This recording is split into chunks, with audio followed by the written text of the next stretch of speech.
The virtual character I personally raised wants to marry me. Chapter 119 to Chapter 150. Snowflakes fell like stars in the sky. The shadow leopard squatted on a tree and looked at the figures hugging each other in the snow. After a while, it jumped down from the tree trunk and landed on the ground. As soon as he turned into a black-haired young man, a tall figure appeared beside him, holding a 3 or 4-year-old child in one hand and a barbecue skewer in the other. "Little Xiaoyu, do you want to eat?" The silver-haired man put the skewer in front of him and asked with a smile. The black-haired young man looked at him with a sour face and did not take the skewer. Xiaoyu still had his hand raised.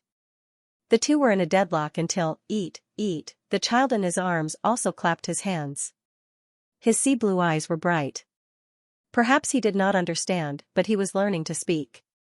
The black-haired young man looked at the child's smiling face and pursed his lips.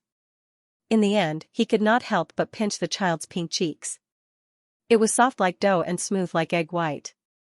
It felt good to the touch. The child was not very happy. His mouth was slightly pouted and his blue eyes were wet, but he did not struggle away. It made people want to bully him even more. Xiaoyu smiled evilly and was about to take back his hand when he saw the warmth on Xiaomu's face fade. He stepped back slightly. He paused and then snorted. He took a skewer from the man's hand and squatted on the ground. He looked at the two figures in the distance and ate the meat. The person beside him stood silently for a while. Just when he thought that the person had left, he heard him ask, "Why did you form a contract with him?" Xiaoyu rolled his eyes. At this time, the man put the little doll down. As soon as it was on the ground, the little mermaid came to his side and looked at him curiously. Xiaoyu moved to the side, but the little mermaid did not follow. She only put her finger in her mouth and stared at him. At this time, a snowflake fell and landed on his nose. Those clear and beautiful blue eyes suddenly became cross-eyed. Xiaoyu was speechless. He looked at the child helplessly and wiped the snowflake off the tip of his nose. He thought for a while and put the skewer to the tip of the wooden skewer and put it to his mouth. "Do you want to eat?" Xiaohage looked at him and then at the delicious barbecue. She opened her mouth and took a bite. When it entered her mouth, her eyes became brighter and brighter. Xiaomu looked at them and smiled. The barbecue sauce in Dusk Frost City is still so unique. "You can bring some back." Xiaoyu and said, "Heidi and the others. Are they really gone?" "I'm not sure." Xiaomu shook his head.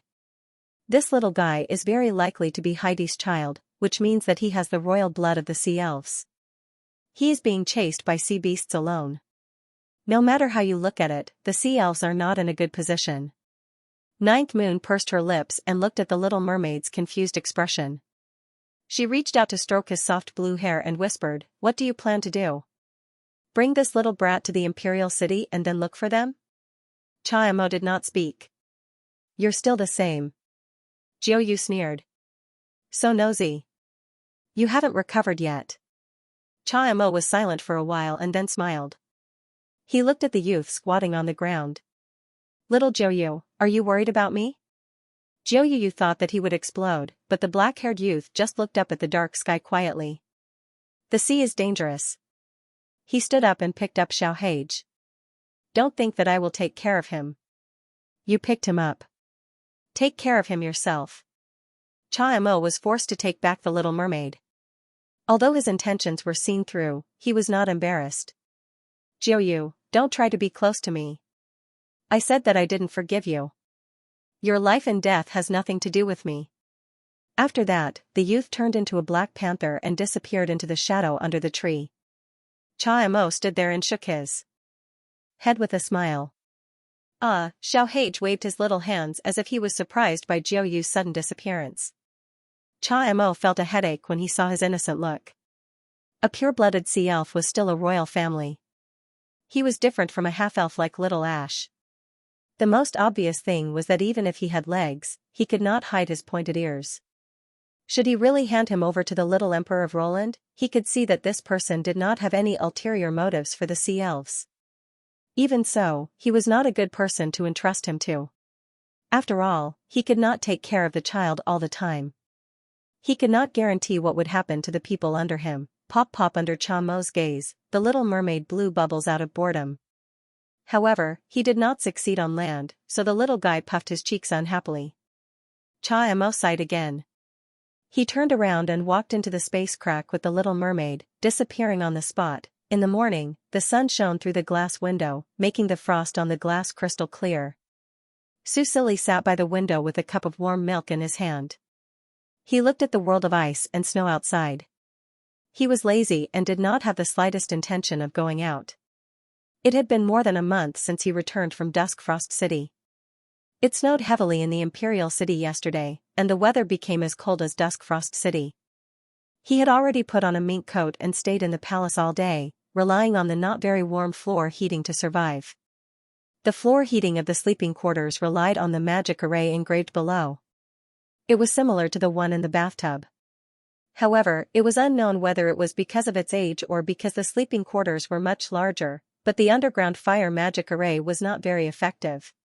However, the palace was already considered a palace with good heating equipment. It was much better than the side courtyard he lived in the trial world. Who knew how many people would freeze to death in this winter? Susili was a little worried. Of course, there were probably not many people who were afraid of the cold like him. From the attribute panel, the food and clothing rate in the Imperial City did not decrease by much. It was probably because of the large number of elementalists working in the city. Many people could eat and their resistance to the cold increased by a lot. As the wood elementalists continued to work before winter, the granaries in the Imperial City were built one after another. They were transported to various villages and towns through the elementalist mercenaries. The food and clothing problem was much better than before. As for the other four main cities, they did not have to worry about Starcatcher City and Duskfrost City for the time being. However, the problems in Glaze Ocean City and Orchid City were more obvious. However, after sending the elementalist engineering team over, Susili ordered to stop the war and let the garrison hide in the city. He then ordered the elementalists to start production. Orchid City had the most difficult conditions. Because of Xixing's help and Susili's leveling up before returning, the problem of the barrier's hole had been solved. They could free up manpower. In the past month, the production of the elementalists was not bad. With the addition of many 1-star and 2-star elementalists, the efficiency had increased by a lot. Glaze Ocean City was close to the sea. Even during winter, the temperature rarely dropped below zero. It was currently the warmest of the 5 cities. Currently, the elementalists were working hard. However, when he thought about how the second beta would begin in a few days, Susili was not so worried. After all, with players around, it was convenient and fast to transport food. He just had to ensure that the granaries in the Imperial City were full. Speaking of transporting food, Susili thought of the teleportation circle. It had been almost 2 months, but there was no progress in the construction of the teleportation circle. After some research, he found out that the legacy of the teleportation circle had been lost for a long time. Ikeda had a special talent for construction, but whether the teleportation circle was considered construction was still up for debate. In short, it was impossible to complete the construction before the second beta. Since he had already met with his second brother, Susili was not in a hurry. He could take it slow. Next, his focus was on the 3 level 3 districts of the Imperial City, as well as Glaze Ocean City and Twilight Frost City. This was because he had read the strategy guide. Only when the 4 main cities reached level 2 could the Imperial City continue to level up. The main cities were in a mutually restrictive relationship. If he did not read the strategy guide in the future form in advance, he would have taken a lot of detours. Susili thought slowly. He felt that after entering winter, his thoughts had slowed down a lot. He felt like he had forgotten something, but he could not recall it. He only regained his senses when Xixing came in and walked to his side. "Your Majesty," Xixing called out softly. Susili smiled and nodded. After sending Janice and the other maids away, he held his hand. In the end, he was not satisfied and hugged him. He buried his head in his waist and rubbed against his abdomen. So warm he could not help but sigh. Xixing did not mind being his heater. His large palm gently stroked his long hair, enjoying the intimate time that belonged only to the two of them. Then, he asked, "What were you thinking about just now?" Oh, I was thinking that the brave ones will be coming soon, perhaps he could let Xing and his second brother meet. Su Silly thought to himself. However, Xing's hand that was stroking his long hair clearly paused. The brave ones, are coming again? He asked softly. His tone was a little ambiguous. Su Silly did not hear anything strange. Yes, in 2 more days. Previously, when he was upgrading the Imperial City, he had checked the summoning array and recorded the opening time of the second beta test. Xing nodded softly. The image of the young man and the brave ones hugging each other flashed through his mind again. He could not help but feel a little gloomy. Ollie, he suddenly shouted. Yes? Su Silly responded and suddenly got up and pounced on him. Xing took 2 steps back. When he sensed his intention, he simply hugged him and sat down on the sofa in the next second. Su Silly sat on him and laughed as he held his cheeks. He kissed his lips and then hugged his waist tightly. His face was pressed against the hollow of his neck as he closed his eyes to absorb the warmth of his body. Second brother will probably accept Xing, right? Su Silly thought silently. Actually, he was most worried about his eldest brother. Oh, and his father. He hoped that when the time came, it would be more peaceful and there would not be any bloodshed. Your Majesty, Xing tried to continue the previous topic. He had finally made up his mind, but the person in his arms clearly did not think so. Yes, go ahead. Su Silly focused on unbuttoning his clothes. He especially liked to see Xing's meticulous and untidy appearance. Xing looked down at him. The young man's cheeks were already flushed. His skin was very fair, so when he was slightly agitated, the change was very obvious. At this moment, his eyes were sparkling and his red lips were so alluring that Xing's throat tightened slightly. I can't say it when you're like this, he said with difficulty. Su Silly had already unbuttoned his jacket. At this moment, when he heard Xing use honorifics, he knew that Xing was serious. He could only stop and sit down obediently. Then it should be fine now.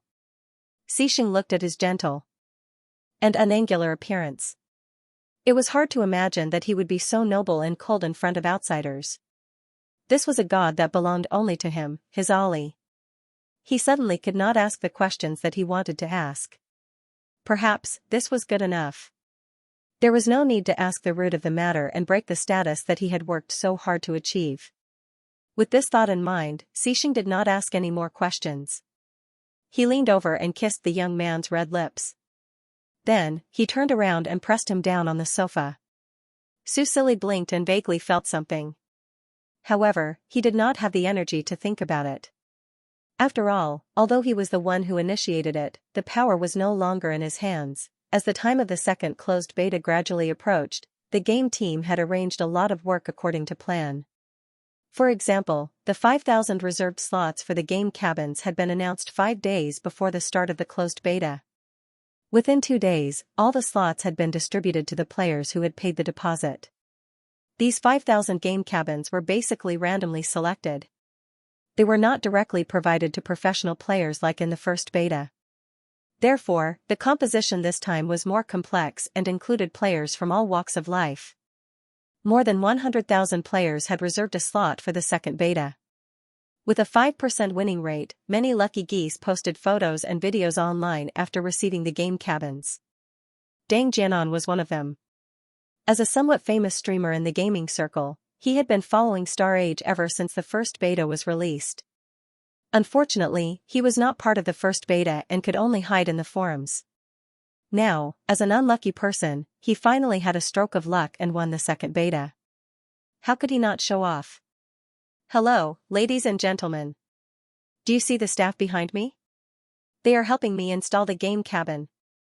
That's right, this is the Star Age game cabin. From today onwards, please call me Oh Huangyan. A wave of envy, jealousy, and hatred quickly appeared in the comments section. Of course, there were also some sarcastic comments. This is the holographic game cabin that sold for 50,000 yuan per unit? It looks very normal. 50,000 yuan, the streamer is really rich. The first beta is the real deal. You're a sucker. Dang Jianan rolled his eyes. You can't buy a good heart. I like it. Also, have you not done your research? Do you know how much one Exxon coin is worth in the game? Hehe, 10 yuan. That's why I only need to spend 5,000 Exxon coins during the second beta to break even. Do you understand? Deng Jianan's family was considered wealthy and he became a streamer out of interest. Therefore, when faced with sarcastic comments, he had no intention of spoiling them at all. Those who followed him knew his temper. Not only were they not disgusted, they even commented well done. Some people also analyzed that the price was due to the first beta and that it would decrease in the second beta. That's hard to say. Deng Jianan said as he sent the staff away. The second beta probably won't open up the top-up channel. As long as the top-up channel isn't open, the price of the game coins won't decrease.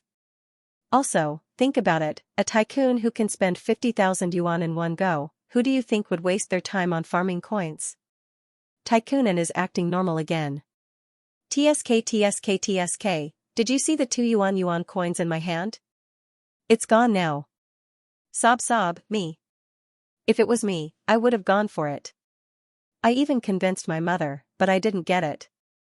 Heartbreaking. Deng Jianan laughed and said that he would send a red packet on Weibo to celebrate. Only then did the comments let him go. Then, he showed off the gaming cabin that was worth 50,000 yuan to the audience.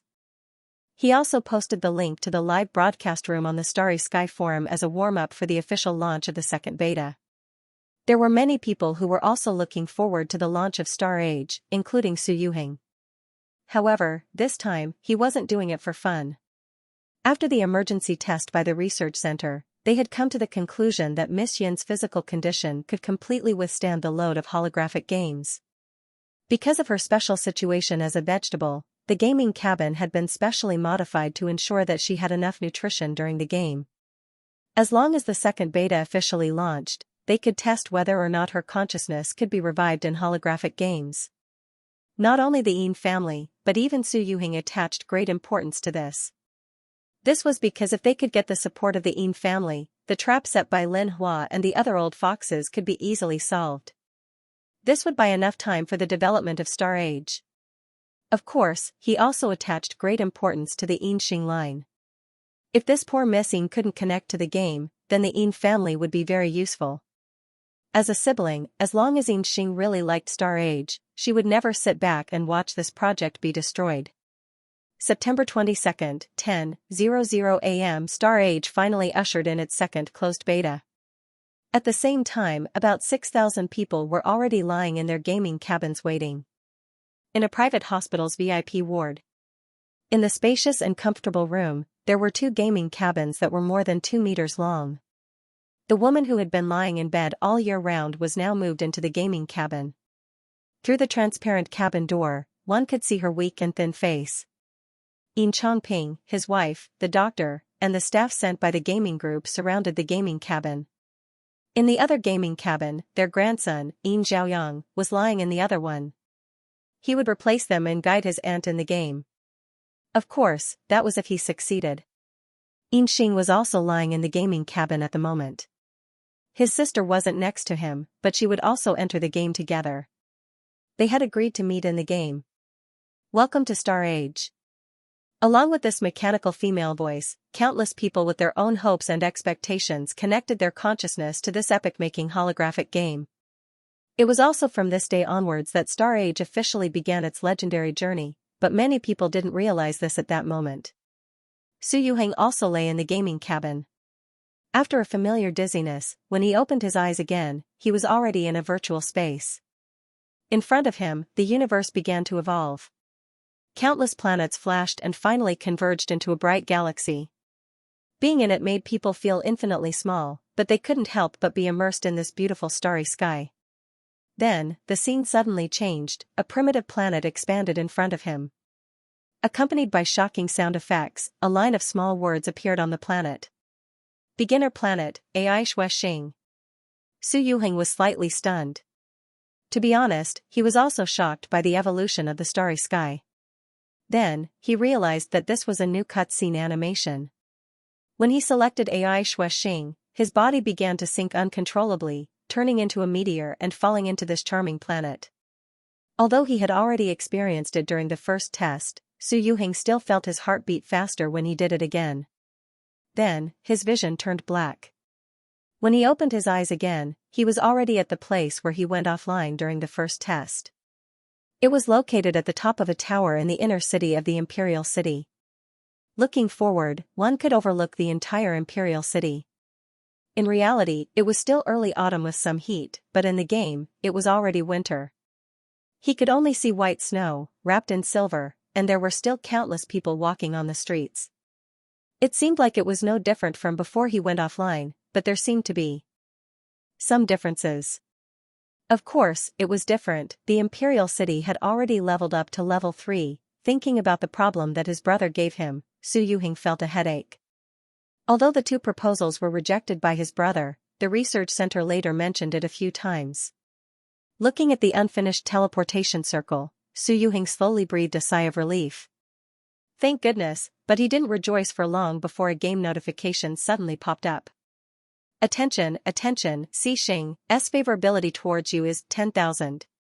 This favorability value has reached the archenemy range. The NPC may kill you at any time. Gentle reminder, Xianxia is known as the guardian god of the Roland Empire. You are his archenemy, and it is very likely that you will be attacked by his fanatical supporters. It is recommended that you repair your relationship with him as soon as possible. Su Yuheng? Su Yuheng was dumbfounded. What's going on with Xianxia? It was fine when he was on the shuttle, but now he had just come online, and he didn't provoke him. Why did his favorability drop so much? 10,000.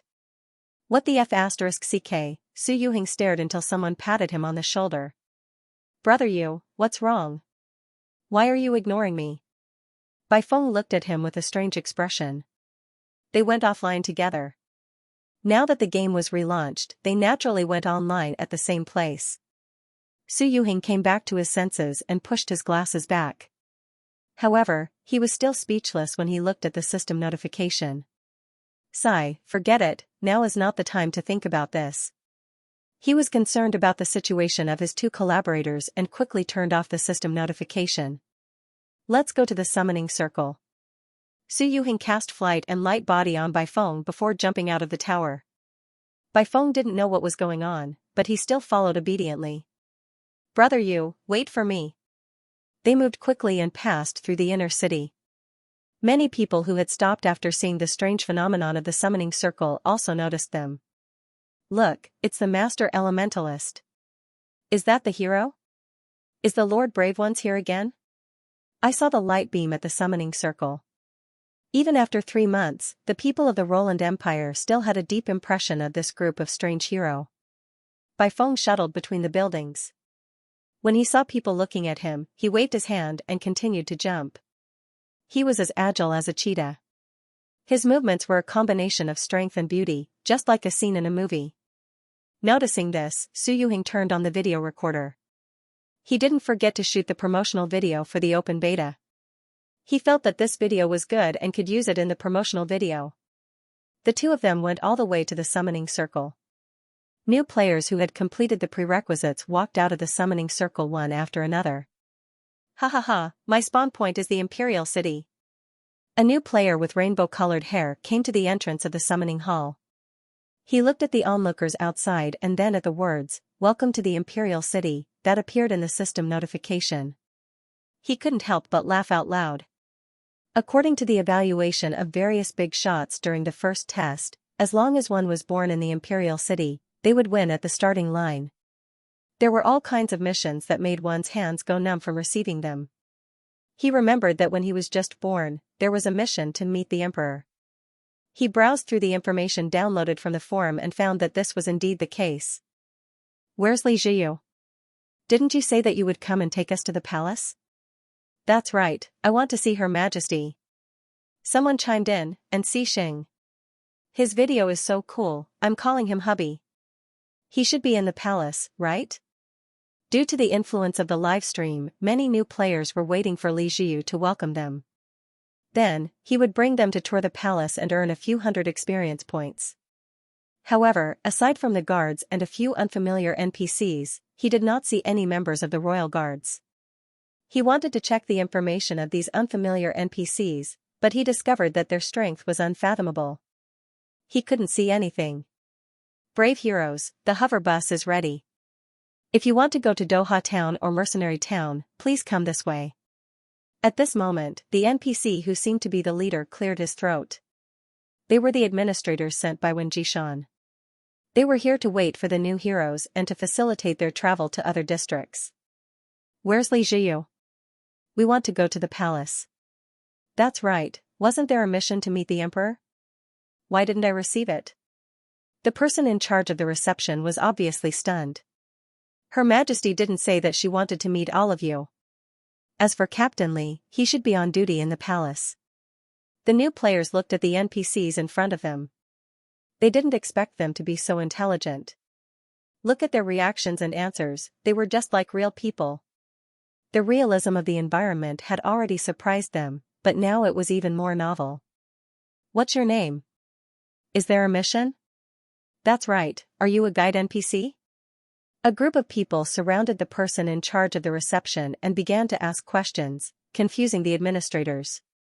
Although they didn't really understand, they still answered them one by one.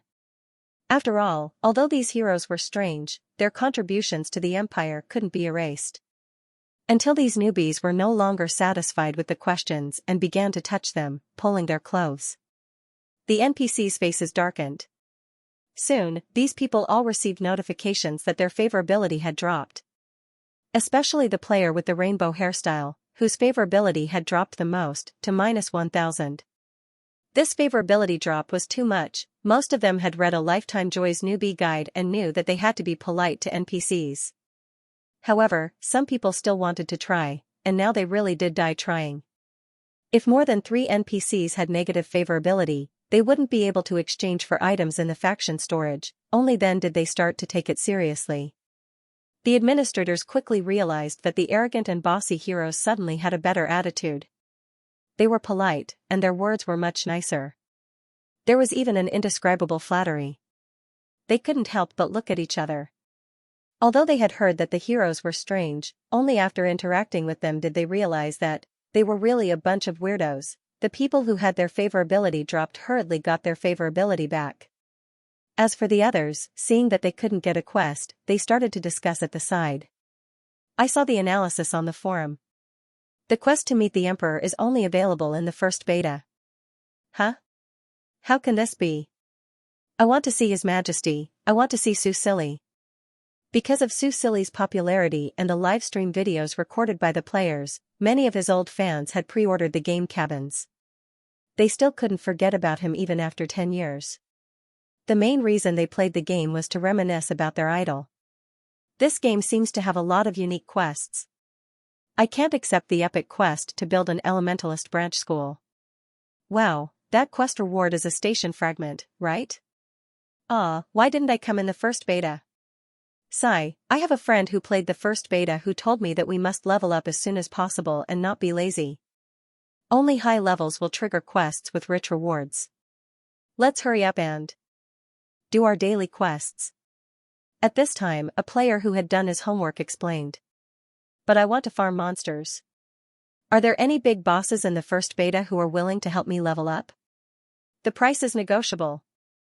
Obviously, this was a player who didn't pay much attention to the game guides and thought that Star Age was the same as the previous games. Bro, let's just do our daily quests. The galactic beasts are all outside the city. It'll take a day to take the shuttle, and you can't get out without a token. F***CK, that's so troublesome? At this time, a few NPCs who were guiding the players became serious. Everyone, please gather as soon as possible. We're leaving soon. We'll only pick you up this time. If you want to go in the future, you'll have to find your own way. The number of people who chose to stay decreased as they prepared to do quests and level up. Of course, there were also players who had done their own research and made plans. They went straight to their destination as soon as they left the summoning hall. Although there weren't many NPCs in the inner city that were suitable for daily quests, they could still be found. This inner city was more prosperous than the mercenary town, so there might be some hidden quests. However, just as the players were about to leave with the NPCs, they saw 2 people flying down from the sky. It's God Jade Tree. yes, and by phone from the wood element. It's them. Ah, I chose the wind element. That's so cool. When can I fly in the sky? God, is Xianxia still accepting people? I want to join your guild. Let's take a group photo. Jade God, look over here. As soon as Su Yuheng and Bai Feng arrived, they were surrounded by hundreds of new players. When the first beta test was closed, not many people logged off near the summoning circle. As the leaders of the old players, these two were the first to arrive. Su Yuheng didn't have any intention of developing the guild. He looked around for the Yin siblings. He didn't say anything. Bai Feng, who understood what he meant, smiled and rejected the players who wanted to join the guild. At the same time, she pointed at Qin Yan and the others who were late. Didn't these club players enter the game first to get the upper hand? Leading new players was definitely the best way to develop one's influence in the game. Since Xianxia wasn't taking anyone in, the newbies didn't insist. After all, those who could spend 50,000 yuan on a gaming cabin were basically gaming enthusiasts. Some of them were famous figures in other games, so they couldn't be considered true newbies. Therefore, these people all turned to look for Qin Yan and the others. Because Qin Yan had led the team in the escort mission, and because she was very popular, she attracted countless people's attention. Compared to the famous jade tree facing the wind in Star Age, a veteran god like Qin Yan was more trustworthy. In the game, only Su Yuheng had established the first mercenary group through the back door, which was the Players' Guild. However, with the power of the club, as long as they had people, they would be able to form a team very quickly. Su Yuheng didn't pay attention to these new players. He continued to look at the entrance of the summoning hall. More and more players came out one after another. Although many people entered the game at the last minute, it would take a lot of time to think of names, create faces, and choose elemental talents. Su Yuheng waited patiently. His face was the same as in real life, just a little younger. When Yin Hong and the others came out, they would definitely see him. Then, his communication device vibrated. Su Yuheng opened the message. Shaoli, second brother, are you online? Seeing his younger brother's message, Su Yuheng smiled slightly. However, he frowned when he thought of the strange Xixing. Suppressing his depression, Su Yuheng typed a reply and continued to wait outside the summoning hall. In the bedroom, Su Sili was looking at the mission panel. More than 2,000 players had accepted the daily and weekly missions. As long as they accepted the missions, he could check the players' information. However, the new players who had just entered the game were basically blank accounts. There was nothing to see. In addition to the daily and weekly missions, he added a guide mission, which reminded the new players to go to the construction site and find out where they could earn money and experience points. Although he felt that the game team would definitely set up a guide mission, he still decided to take the job after hesitating. If the game team set up a route for the players that was different from his construction plan, wouldn't that be adding to his troubles? He didn't want the players to lose control of their power. The daily missions of respecting the old and loving the young had to be done by them. Where did the so-called feelings come from? Wasn't it just the time and experience of running quests in the game? He had already asked Xiao Wu to spread the video of the players defending Lanyu City. Now, the NPCs in several main cities had a straight-up view of the brave players. With such a first impression, it could at least guarantee a friendly first contact. Su Sili had just set up the guide mission when his communication device vibrated a few times. Su Er, yes, I'm online. Su Er, I'm busy. I'll find you later. I have something to tell you. Looking at the message from his second brother, Su Sili tilted his head. Something to tell me? Could it be that something happened in the real world? Although he was a little worried, seeing that he was busy, Su Sili didn't disturb him. He replied and continued to do his own things. The daily missions were easy to do, but the problem was the epic mission he had issued before. Elementalist branch, epic, description, mission details, please help the Elementalist branch teachers to establish branches in the main cities. In addition to this, there were also branch missions in Lanyu City and Glaze City. However, those two missions were completed before the end of the first beta. All the players who participated in the mission received a station token fragment. As long as they collected 50 fragments, they could exchange for a piece of land to be used as a mercenary group's base. Until now, no one had successfully exchanged for it. After all, only his second brother had established a mercenary group. What made Susili's head hurt was this epic mission. Previously, when he and Xing sent the engineers to the three main cities, they also sent the Elementalist branch teachers to Lanyu City and Twilight Frost City. This was to prevent the NPCs from dying on the way. Now, the construction of the Elementalist branch schools in these two main cities had been completed, and they were starting to select the 5-year-old children. In other words, the remaining half of the mission didn't need to be done by the players. Susili thought about it and tried to modify the mission. If it was judged as a failure, it might cause a bad game experience for the players. However, letting them complete the mission without doing anything was definitely not a good idea. He couldn't let the players develop the habit of reaping without sowing. Qingyan was leading her people to the mercenary town. She had already learned the strategy from Su Yuheng and was preparing to bring her people to the mercenary association to register as a mercenary group. She had also collected the 50 station token fragments. Once the mercenary group was established, she would have her first players' base. The only people who could compete with her were probably Wang Yang and Lin Mu, who had escorted people to Glaze City. She had to get this base before they did. This way, the prestige of her group would definitely be pushed to the peak. At this moment, a system notification popped up. Ding. The contents of the epic mission, Elementalist Branch School, have changed. Please take a look. Qingyan was stunned. The contents of the mission had changed? The game's missions could change, the rewards of an epic mission were too great. She quickly opened the mission panel. She saw that this epic mission was golden in color, and there was a small line of words in the contents column. Mission details: please help the Elementalist instructor build the Elementalist branch school in each main city. As the hero was away, the Elementalist branch school in Starcatcher City and Twilight Frost City had been completed. Therefore, the mission has been changed to check in at each Elementalist branch school, 1 quarter. Damn, the NPCs sent people over while they were in seclusion. Many old players received this notification and complained in various small groups and forums.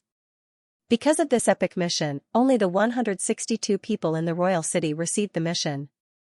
The players in Orchid Moon and Glaze Sea did the Elite Branch mission and could get a station token fragment. However, the players in Starcatcher City and Twilight Frost City got nothing. It was no wonder that the players complained. However, the complaints didn't last long. Because soon, the players in these two main cities received an elite quest. As long as they completed the Elementalist class change in the Elementalist branch school, they would receive basic experience and a station token fragment. This made them overjoyed. Although they couldn't eat the meat, they could get a share of the pie. Moreover, the Elementalist class change was something that they had to do. This station token fragment was as good as free. Because of this, although they couldn't help but complain, there were obviously fewer voices. After Susili issued the mission, he hesitated and didn't do anything else. Previously, he was focused on building and development and didn't think about the balance between the players. After chatting with his second brother and learning about the Su family's difficulties, he started to pay attention to this problem. However, it was a little difficult to balance a bowl of water. After all, the development of each main city was different. Moreover, there were traffic restrictions. He could only do his best to satisfy the majority of the players. Although he gave out a lot of station tokens, he had a lot of land. Building a station for the players was not only fun, but it could also cultivate their sense of belonging to the game. As a Chinese, who didn't want to have their own house, now that the players had not grown up and he had to pay attention to their game experience, he couldn't be too harsh on them. Then, let them work hard on building houses. Anyway, he could get experience from the players building houses. He didn't lose out at all. Brothers and sisters, good weekend everyone. On the other side, Deng Jianan entered the game. He opened his live stream as soon as he came online. After 2 days of streaming, although his Starry Sky live stream had just been opened, there were already many fans waiting. I'm in the game now.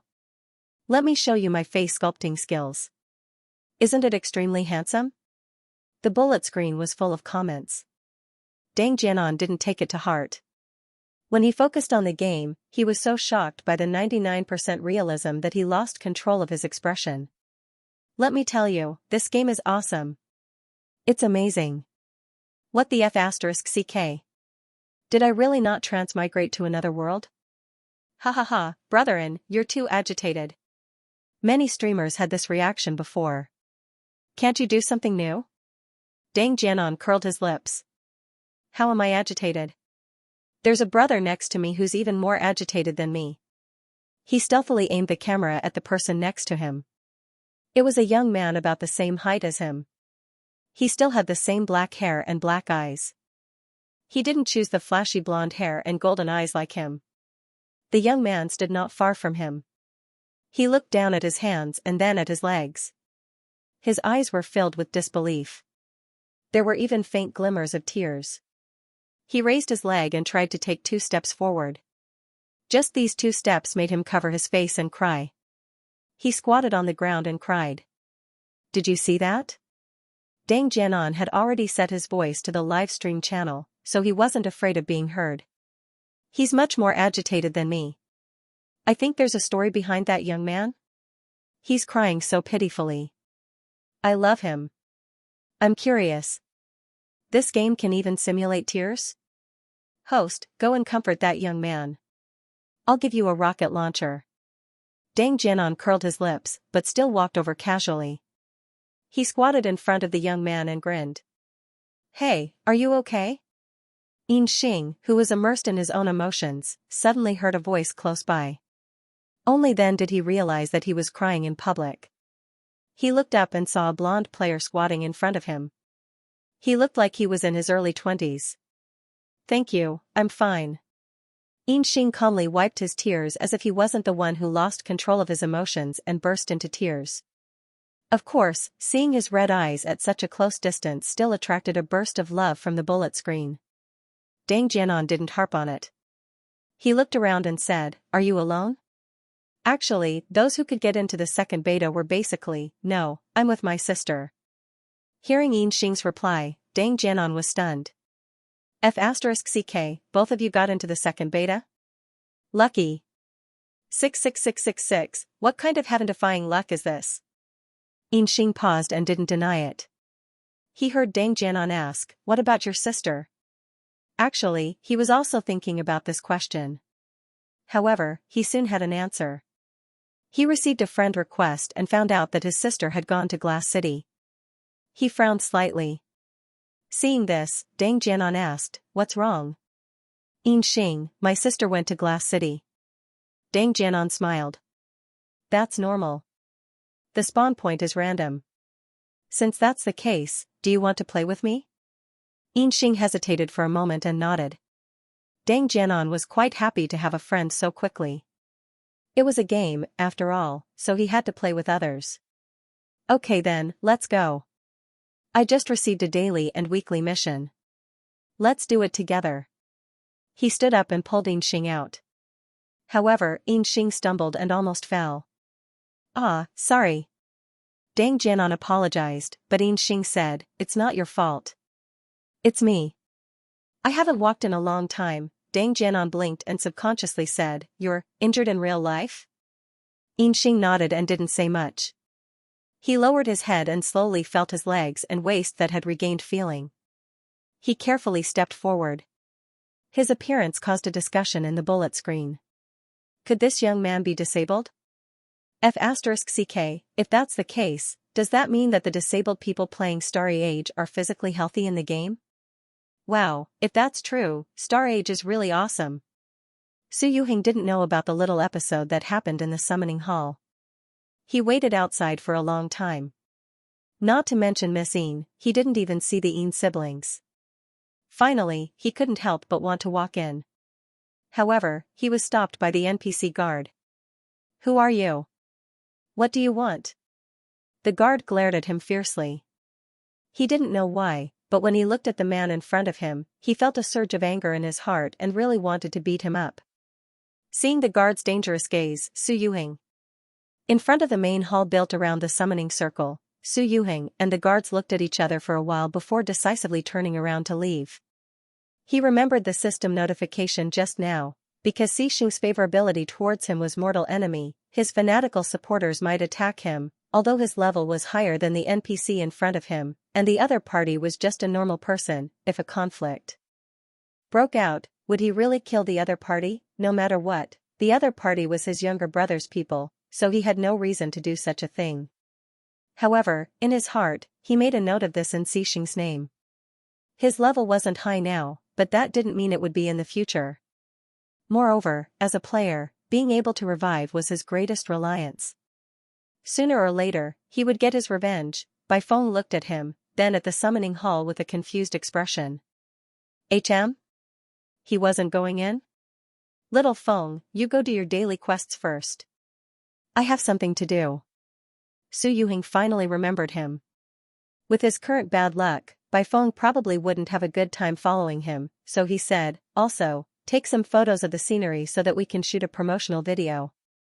Bai Feng thought about it, then nodded. Then I'll go. I'll also look for some good food. Food was a selling point that they had explored before. Su Yuhing nodded. After Bai Feng left, he was about to go offline to take a look when a friend request popped up. Redding wants to add you as a friend. Su Yuhing was about to reject it, but he suddenly realized. Wasn't the Redding Yinhong reversed? He quickly added her. Once he succeeded, the other party sent a voice message. Su Yuhing, what's going on? Why am I in Glazed Sea City? You even said that you wanted me to play with Ah Xing. How am I supposed to play like this now? As soon as he picked up, Yinhong's complaining voice sounded in his ears. Su Yuhing didn't expect such a mistake to happen. He had clearly informed the gaming team beforehand.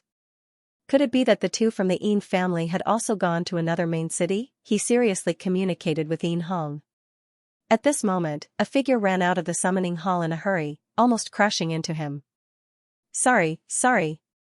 Su Mo quickly apologized, then ran away without looking back. He ran as fast as he could, wishing he could grow a pair of wings. F***ck, he had been waiting for the server to open, but he had overslept today. When he thought of Akeda, which he hadn't seen for half a month, he ran even faster. He didn't even bother to add his friend request from his childhood friend, who he had recommended to the game and was lucky enough to buy a gaming pod. However, when he rushed to the Qi family, he was told that Akeda was not there. Instead, he had gone to the Elementalist College. Although Mother Qi warmly invited him to wait at home, Su Mo missed his family dearly. He left the Qi family's house shyly and obediently and rushed to the Elementalist College. Because he had gone through the class change last time, he could be considered half a student of the academy. With this identity, the guards did not stop him. As soon as he stepped into the academy, Su Mo heard a soft and melodious voice. At the same time, he noticed that in the upper right corner of his game interface, there was an additional buff. Singer, cultivation speed plus 100%, Su Mo? He stopped in his tracks. He didn't notice this buff the last time he was here. Su Mo left the academy and realized that the buff had disappeared. When he walked into the academy, the buff appeared again. Singer, could it be related to the voice? Are you going in or not? The guard stared at him as if he was a suspicious person. Su Mo immediately smiled apologetically. Yes. Then, ignoring the buff, he followed Mother Qi's instructions and found the academy's library. However, before he even walked in, he noticed that the buff on the game interface had increased from 1 to 2. Singer, cultivation speed plus 100%, elemental attraction, cultivation speed plus 100%, mana recovery plus 100%, elemental skill effects plus 20%, F***ck, Su Mo couldn't help but open his eyes wide. Although he was moving bricks for love and had a tendency to become a life skill player, he was originally an expert gamer. Naturally, he understood the meaning of these buffs. Just the doubling of his cultivation speed was already amazing, but now it even had mana recovery and skill effects. What kind of godly buff was this? Moreover, as he got closer to the library, he could clearly hear the young and clean voice becoming clearer. It was obvious that the source of the voice was inside. Su Mo was a player after all. He immediately understood that he might have found something good, and his eyes became even more excited. He walked into the academy's library quietly. The Elementalist College's library was very rich. Walking in, it was like walking into a sea of books. There were more than 10 rows of large bookshelves, and the surrounding walls were filled with books. It was a shocking sight. Suemo suddenly felt a kind of quaint solemnity, and the expression on his face became much more solemn. The Elementalist College wasn't closed off. Although the library was precious, it was open to all elementalists. Of course, if one wanted to borrow the books, they had to go through certain procedures. It was winter now, and it was a rare holiday, so there were only a few people in the library.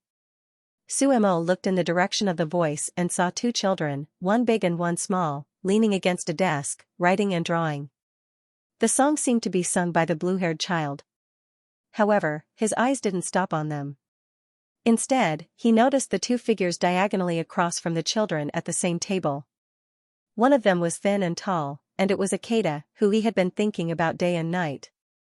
He had a book open and was talking to the black-haired boy beside him in a low voice. The 2 of them were so close that their bodies were almost touching. Suemo didn't know why, but he felt sour. He pursed his lips and walked over angrily. He didn't say anything, and just crossed his arms and looked down at the 2 of them, as if he had caught them in the act. He stood there for quite a while, but the 2 of them didn't notice him. Suemo was embarrassed, but walking away quietly wasn't his style, so he coughed lightly.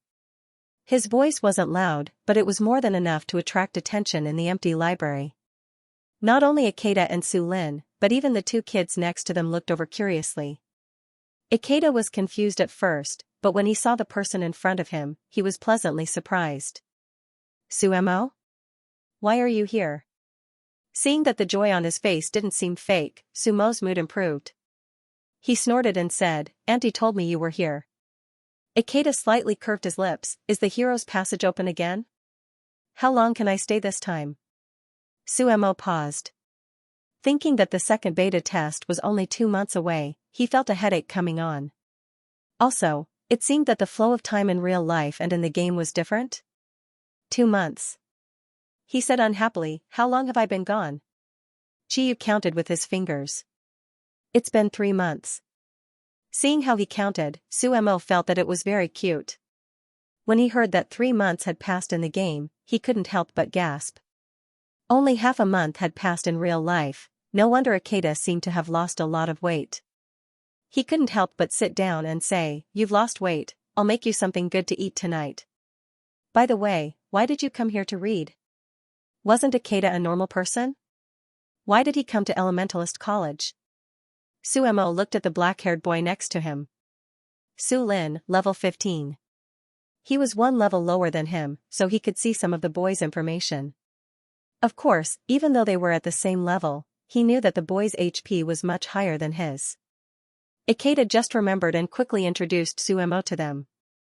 Knowing that Suemo was a hero, Su Lin's gaze towards him suddenly changed. He restrained himself and revealed a bit of curiosity. Suemo also knew that he couldn't argue with a kid, so his attitude towards Su Lin was still considered friendly. Then, Ikeda talked about how he was responsible for the construction of the teleportation formation. Now that he was researching formations with Su Lin, he couldn't help but share. It was Suemo.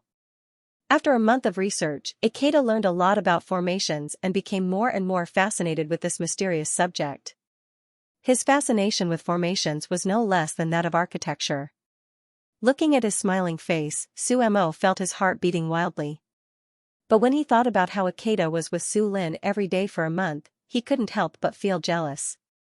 The closed beta was only for a month, and after that he had to participate in the escort mission. The time he spent with Ikeda was less than 3 weeks. In order to not let Ikeda notice his twisted expression, Suemo couldn't help but pick up a book and start flipping through it. But as he flipped through it, he accidentally got lost in it. When he finished reading the thin introductory book, he saw the system notification pop up. "Ding, congratulations on self-learning introductory formations. Formation Master interface unlocked. Experience plus 500, INT plus 1, ding successfully unlocked, Formation Master Apprentice, identity. Roland Empire reputation plus 1000, INT plus 5, Suemo, oh. I don't need to carry bricks anymore. In the bedroom, Su Silly was curled up on the sofa, browsing the future forum while drinking hot milk tea. It was freezing outside, so he didn't want to move. Although it was an important day for the second beta, it wasn't important enough for him to go out. 5,000 new players had come online, and with the original 1,000 old players, 6,000 players was quite a force to be reckoned with. But once they were scattered across the 5 main cities, they wouldn't stand out. Not to mention, they were all level 0 newbies. He had to wait until they reached level 5 and changed class to elementalists before they could be of more use. He didn't know when the teleportation circle would be completed. Ding Roland Empire has unlocked a total of 3 professions: Weaponsmith, Elemental Potion Master, Formation Master. Talent Reserve panel unlocked, can be viewed in the Territory panel. Looking at the notification, Su Silly couldn't help but be stunned. What's going on? Did something terrible happen when he wasn't aware of it, Formation Master? Could it be that Akeda succeeded? He quickly opened the Territory panel, and saw that there was an additional column for Talent Reserve at the bottom. He clicked on it to check the details, and a new page appeared in front of him. There were many professions that had not been unlocked, and at the very front were 3 lit-up icons: Weaponsmith, Imperial City Level 2 unlocked, Elemental Potion Master, Imperial City Level 3 unlocked, Formation Master, Imperial City Level 3 unlocked. Other than the unlocking conditions, there was also the current number of people in the reserve. After clicking on the details, he could see personal information by profession level, as well as a map of the regions. For example, there were about 100 weaponsmiths, and most of them were from the Imperial City. The only master weaponsmith was also in the Imperial City, living in the mercenary town. As for elemental potion masters, because they had just received the inheritance, there were only 7 or 8 of them, and the highest level was only beginner. The rest were all apprentices. Su Silly knew about these 2 professions, but what really surprised him was the Formation Master. Although there was only one Formation Master, he couldn't wait to click on the Formation Master panel, and then he saw, Formation Apprentice, Suemo. Suemo? Why does he look so familiar? After being stunned for 2 seconds, Su Silly quickly reacted. Wasn't this the player who built the teleportation circle with Akeda in the future? But he was a player. After comparing, Su Silly quickly found that in the Weaponsmith and Elemental Potion Master panels, the 2 highest leveled NPCs had the words Life Profession Mentor behind them, but Suemo didn't. Su Silly was a bit confused. So Formation Masters couldn't be popularized yet? Because Life Profession Mentors hadn't appeared yet, then how did Suemo change his profession? He didn't understand the design of Star Age, but this wasn't a problem for him. Something as useful as Formation Masters had to be learned. Naturally, the more talents there were, the better. Su Silly opened the quest panel and began to edit. He directly spent 1,000 magic points and gave Sumazuri a legendary quest. As long as he could successfully teach an NPC Formation Master, not only would he receive money and experience points, he would also directly give him a piece of land. As for how to build it, he was a master builder, so of course he would build it himself. He didn't care about Sumo's surprise and continued to look at the other icons in the talent panel. Although the rest of the icons were gray, there was one that was different from the others. It showed text, but it wasn't lit up. Elemental Chef, Imperial City Level 3 unlocked. Current headcount, 0, Su Silly frowned. Elemental Chef. Wasn't that a chef? What was the difference? Then he quickly realized the problem. Elemental Potion Masters could make potions with different buffs, so could Elemental Chefs. Su Silly was suddenly interested. Then how could he cultivate an Elemental Chef? He didn't think too hard about it, but opened the future forum. Although the current timeline was very different from the future forum, the basic settings were still the same. He searched through the old posts. In the original timeline, the Imperial City was upgraded by Suemo and the others a year after the open beta, so he locked onto the posts from that period. However, before he could find the origin of the Elemental Chef, he was attracted by other messages. If only the level limit was unlocked earlier, I wouldn't have died so many times during the Beast Tide. I'm so pissed. My heart hurts. It seemed like a very normal post, but... Beast Tide? What the hell? Su Sili was a little confused, and at the same time, his heart was beating wildly. He suddenly had a bad feeling. Could it be what he was thinking?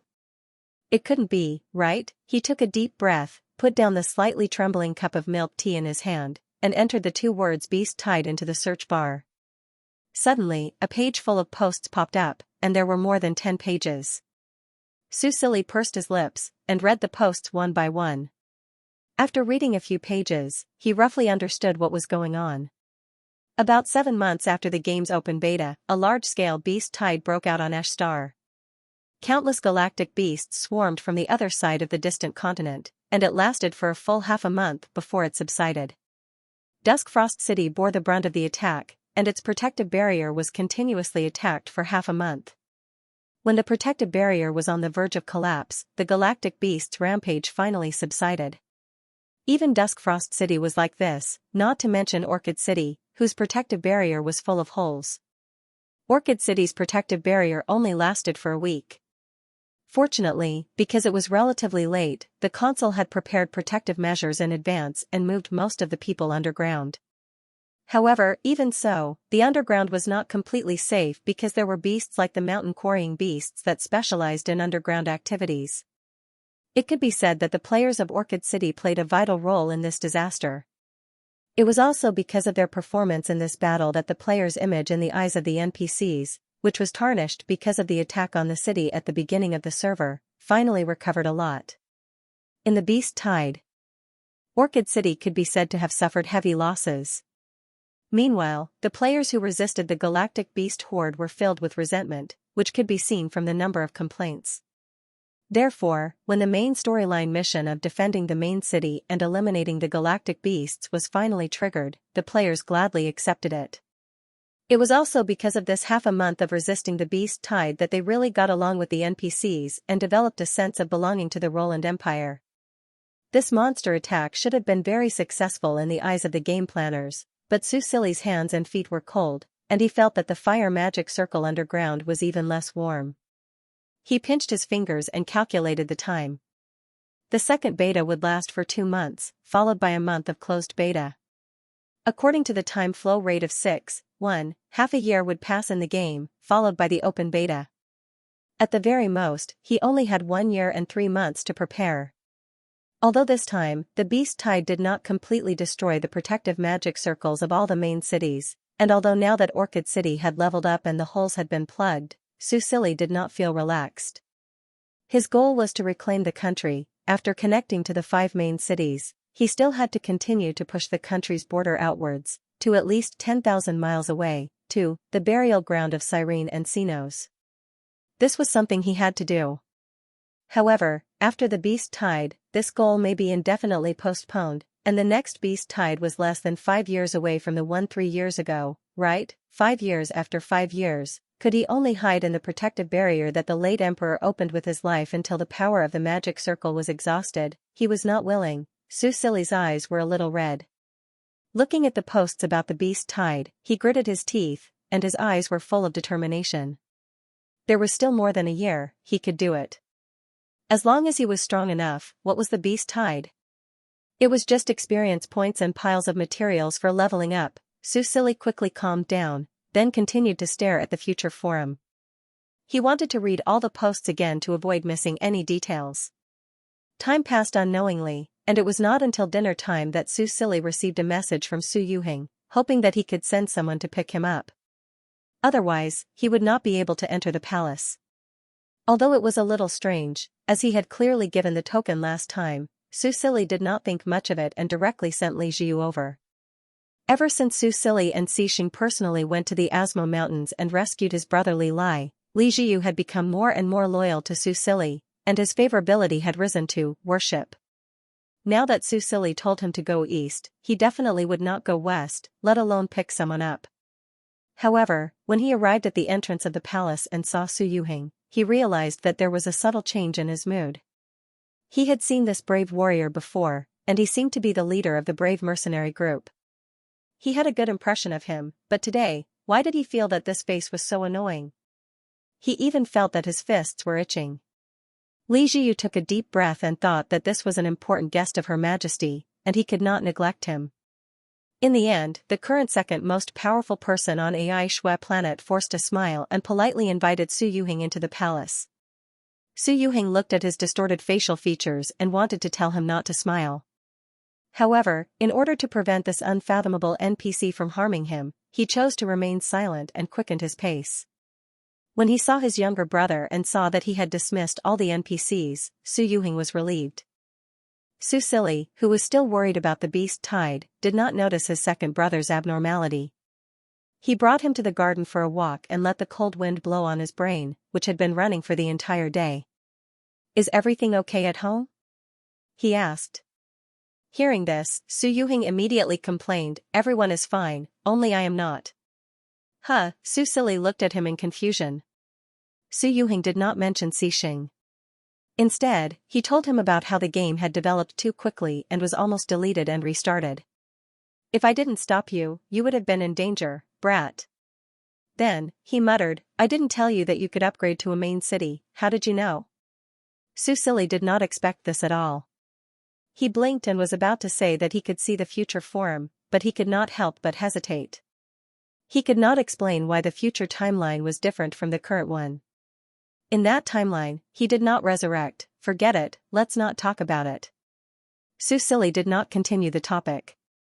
Instead, after a moment of silence, he apologized to Su Yuhing. "Second brother, I'll have to trouble you from now on." He whispered, "I might speed up the development." Su Yuhing was speechless. "Listen, is this something a human would say?" Su Silly knew that this was a little cruel to his second brother, so he could only explain, "NPCs have observed that there will be a large-scale beast tide in Roland in a year's time." "Second brother, you should know about the background of Roland, right?" Su Yuhing retracted his resentful expression and turned solemn. "A year's time? Beast tide, why didn't he know about this setting? I'll go back and ask the game team. If it's true, then there's no other way. Your safety is more important." Su Silly was touched. He was about to hug him when he suddenly felt a chill down his spine. He shivered and pulled his coat around him. "Are you cold?" Su Yuhing asked with concern. However, before he could touch his brother's shoulder, a pair of male palms pressed on Su Silly's shoulder and pulled him back, avoiding his hand. Su Yuhing was slightly startled. When he raised his head, he saw that Xixing had appeared behind his younger brother out of nowhere and was embracing him like a protector. A pair of gray-blue eyes were looking at him with slight hostility. "F***CK, it's that Xixing." Su Silly was stunned when he was suddenly pushed back a step. Then, he felt the man's warm breath close to his ear and whispered, "Your Majesty." His voice was soft and affectionate. If it was any other time, this action and tone would be normal. But the problem was, second brother was standing right in front of him. Why did Xixing suddenly appear? Su Silly felt as embarrassed as when he was caught stealing candy by second brother when he was a child. This unexpected meeting with Xixing's parents made him feel very anxious. According to his plan, he should have first made Xixing's presence known to second brother and then let them meet to establish a good impression. Then, he would reveal that they were in a relationship. But now, second brother was so sensitive. Could he have guessed it? He secretly observed his second brother. When he saw his eyes suddenly turn cold, his heart tightened and he quickly moved away from Xixing's embrace. Xixing sensed that he was retreating. His heart suddenly tightened, and there was a flash of pain in his eyes. He pursed his lips and looked at Su Yuhing again. His originally restrained hostility turned into cold murderous intent. If not for Su Silly's presence, perhaps he would have already attacked. Su Yuhing felt his scalp go numb for a moment. It was the kind of feeling one would get when being stared at by a cold-blooded animal. However, he quickly regained his composure. He was a player now, so he could not die. He stared back at Xixing without showing any signs of weakness. He had been unhappy with this NPC for a long time. This NPC was always inexplicably lowering his impression of him. The two of them did not speak, but it was as if there were flashes of swords flashing between them. Although he could not see Xixing's expression because of the angle, Su Silly could still feel that the atmosphere between the two was not very good. This could be seen from second brother's expression. What's going on? Has second brother already met Xixing? And what unpleasant things had happened? Su Silly was stunned. He suddenly realized that his initial plan was probably not going to work. Xing would never have thought that after establishing a relationship with him, Lord God would actually meet with this brave warrior alone. She even avoided his intimate actions in front of this person. Why, could it be that the deity was still thinking about this person? Such a thought only flashed through his mind, but it made him feel as if his heart had been stabbed by a blunt knife. However, looking at the young man's bewildered expression, Xing clenched his fists. In the end, he lowered his eyes to hide the jealousy that was driving him crazy. He couldn't do that. He was very clear that if he really attacked this brave warrior in front of him, or even killed him, the final result would only be to disappoint Lord God. This was something he couldn't accept. He would never allow his God to abandon him a second time. However, he also couldn't stand the sight of the two of them standing together. He clenched his fists again, and there seemed to be a faint blue light flashing between his fingers under the gloves. Xu wanted to say something to ease the tense atmosphere between the two of them, but he suddenly felt the surrounding temperature plummet. Following that, the heavy snow that had stopped yesterday suddenly started to fall again. Xu felt the snowflakes coming from outside the pavilion. He was so cold that he forgot everything for a moment. He wrapped his coat tightly around himself, but he felt a bone-chilling cold. It was so cold that his teeth chattered. "Your Majesty, Shaoli," two male voices sounded at the same time. Xing's pupils suddenly shrank. He looked up at Su Yuhing in disbelief. He actually knew Lord God's real name? And he called her so intimately. Su Yuhing noticed Xing's gaze and quickly realized that he had let it slip. Shaoli was now Snow Roland, an NPC in the game. With the level of intelligence of an NPC in the game, if she was exposed, it was impossible to predict what would happen.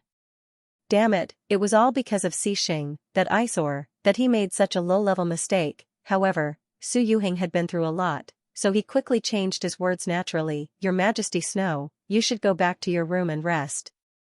Don't catch a cold." Seeing how his little brother was shivering from the cold, Su Yuhing knew that he was most afraid of the cold. His heart was filled with tenderness. Just as he was about to reach out and touch his head, a large hand grabbed his wrist before he could touch him. 858 A blood-red damage value appeared above Su Yuhing's head. F***CK, what is Xing doing? When Su saw the blood-red damage value, he was stunned. His face, which was already pale from the cold, suddenly lost all color. Su Yuhing looked at his hand that was being held and frowned. He had lowered his sense of reality, so he did not feel any pain. However, he was currently at level 16, so he only had 9,500 HP. Xing had only squeezed his wrist, but he had actually dealt more than 800 damage. This NPC's stats were too overpowered. Su Yuhing was a little doubtful. Would he really be able to get his revenge when he reached level 100? "Xing, what are you doing?"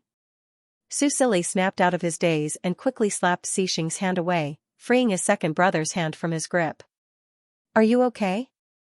He looked at Su Yuhing's hand with concern and said anxiously, "Xing didn't do it on purpose.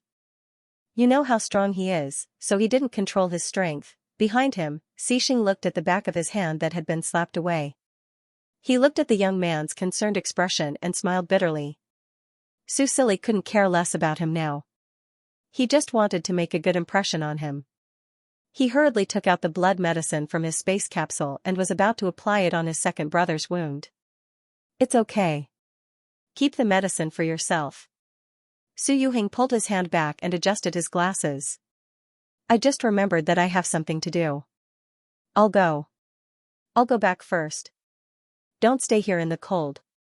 Be careful not to get sick." Su observed Xing's uncertain expression.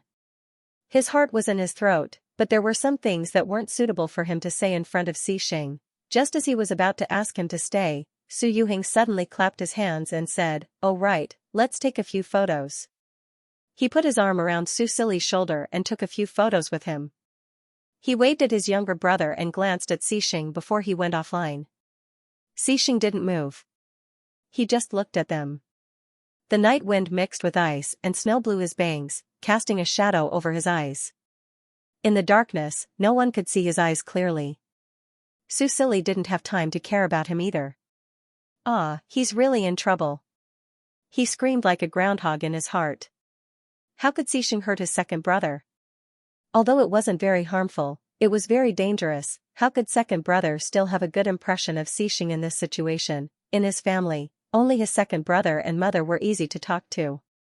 If he couldn't win over his second brother, then he didn't even need to think about his eldest brother and father. Su Silly's head was as big as a cow's. He felt the coldness of the winter night. The more he thought about it, the angrier he got. He couldn't help but glance sideways and glare at Xing. Xing, on the other hand, still had his eyes lowered. His entire person was shrouded in a low pressure. Su Silly's arrogance couldn't help but stagnate. He couldn't help but reflect on himself. Actually, if he had told his second brother's identity in advance, perhaps this embarrassing incident wouldn't have happened. But the problem was, how should he explain this? Xing thought that he was a god and treated him like a believer. Although he didn't want to see him lower himself, he was also afraid, if Xing knew the truth and knew that he was just an ordinary person, would he still love him as much as he did now? The more important Xing was in his heart, the more anxious Su Silly became. However, his rationality told him that it was time to come clean. He looked at Xing and gently approached him. Xing's eyebrows were still lowered. His body was tense as if he was suppressing something. Su Silly reached out to hug him and buried his face in his arms. Even in the middle of the snowstorm, Xing's body was like a heater, making him feel less cold. Xing let him hug him and lowered his eyes to look at the top of his head. So, what was going on now? Xing, Su Silly felt his teeth chattering the moment he opened his mouth. He paused and changed his words. Let's go to the bathtub. I want to take a bath. Xing pursed his thin lips. In the end, he reached out to hug him and disappeared with him. In reality, the moment Su Yuhing went offline, he called the research center and contacted Wang Lao. It was already past 10 at night. However, the second beta test had just started, so Wang Lao was still busy at the research center. When he saw his phone number, his head started to hurt, but he had no choice but to pick it up. After the phone rang a second time, he finally picked it up. Little Mr. Su, what's the matter? It's so late. Wang Lao's tired voice sounded from the other end of the phone. Su Yuhing paused for a moment. His mind, which had been filled with anger, suddenly calmed down. No matter what, Xiao Li's safety was the most important thing. He deliberated for a moment and said, Wang Lao, I just went offline. Okay. Wang Lao nodded. Miss Yin's condition is stable. There will be relevant personnel staying there to observe. If there is an emergency, they will immediately take action. Su Yuhing didn't expect the professor to talk about the Yin family first. He had been waiting outside the summoning array for a long time. He thought that the experiment to connect the consciousness of the vegetative person to the game had failed.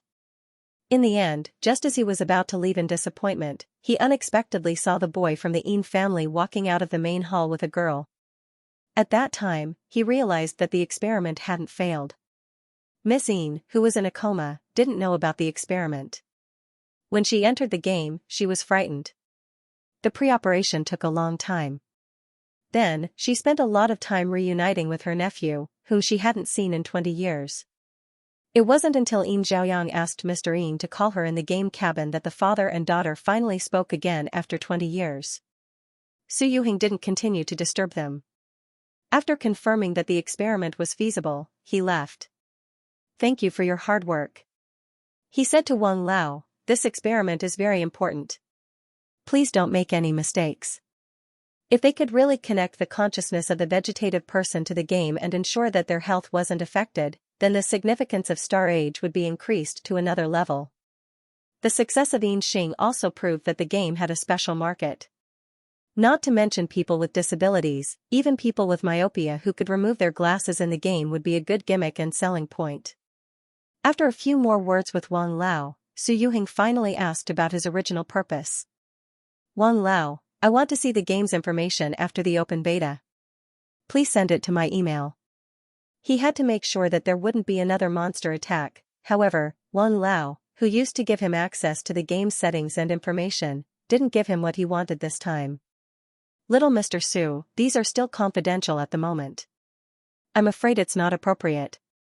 Su Yuhing frowned. I can't see it? Wang Lao wanted to say that he was guarding against Su Yuhing, but he couldn't be too direct since Su Yuhing was one of the investors. You can ask Mr. Su.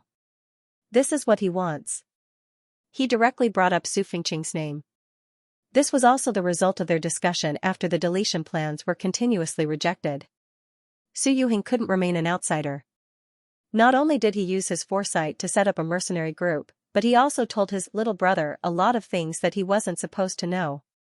This violated the interests and principles of the gaming group. They could proudly claim that there were no cheats in Star Age, but reality slapped them in the face. Wasn't Su Yuhing the F***king biggest cheat, anyway? This little Mr. Su was already on the gaming group's blacklist. Other than some public information, he wouldn't be able to find out anything else from the gaming group. Su Yuhing was speechless. At this point, how could he not understand Wang Lao's meaning?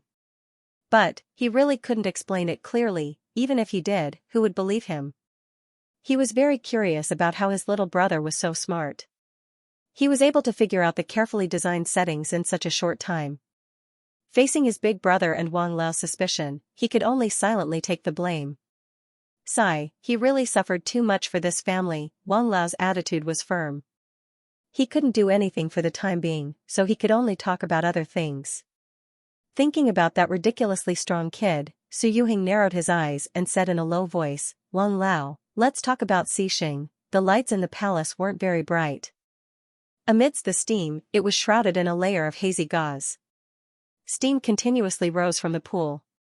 Su Silly lay on the edge of the pool. He felt the cold completely dispel and couldn't help but let out a satisfied sigh. He lifted his eyelids and looked at the man who was still standing on the shore. Xixing. Su Silly looked at him and supported his chin with one hand. He originally wanted to clarify things with Xixing, but seeing him like this, he suddenly remembered something. Are you hiding something from me? Xixing ignored him and focused on controlling the magic circle under the pool to provide enough warmth for the room. Splash, there was the sound of water, followed by the soft sound of bare feet stepping on the tiles. A pair of slender but beautiful arms hugged his waist from behind. You're definitely hiding something from me.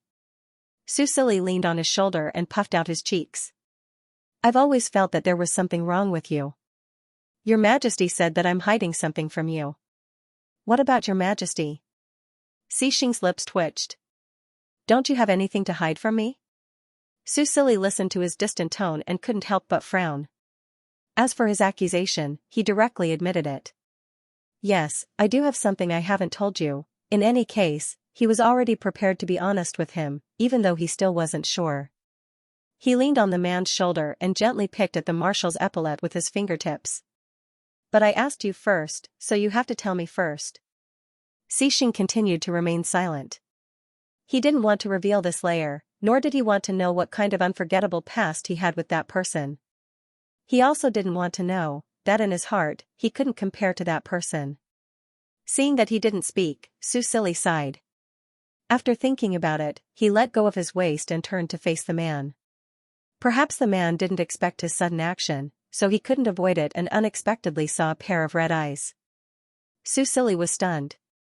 He held Xixing's face and gently rubbed the slightly cold water vapor that had condensed on his skin. Looking at his pitiful eyes, his heart softened. Xixing, what's wrong with you?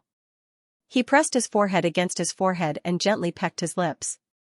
If I did anything wrong, can you tell me, okay? I've never been in a relationship before, so I really don't know. The man, who had originally softened under his comforting words, was provoked by some unknown sentence. You really didn't? His eyes were red. You really didn't have anyone else before me? Su Silly was stunned. He could guess that Xixing was jealous because of second brother, but he didn't do anything intimate with second brother, so he didn't feel wronged. Why was he talking about the past now? I saw the two of you hugging. At this moment, he heard Xixing say this. What? Su Silly's eyes widened. I saw you hugging that warrior on the day I came back from Lanyu City. Xixing gritted his teeth. Also, you went to Lanyu City to see him before, right? It was the day I was summoned back when I was fighting the 9-star beast. Su Silly was completely stunned. Damn, Xixing had known all along? When did he find out? It was as if many things were connected at once. He looked at Xixing's angry and sorrowful expression and felt a little guilty. He didn't know whether to laugh or cry. So this was the reason why he kept insisting that he was the only one? I don't have the kind of relationship you think I have with him.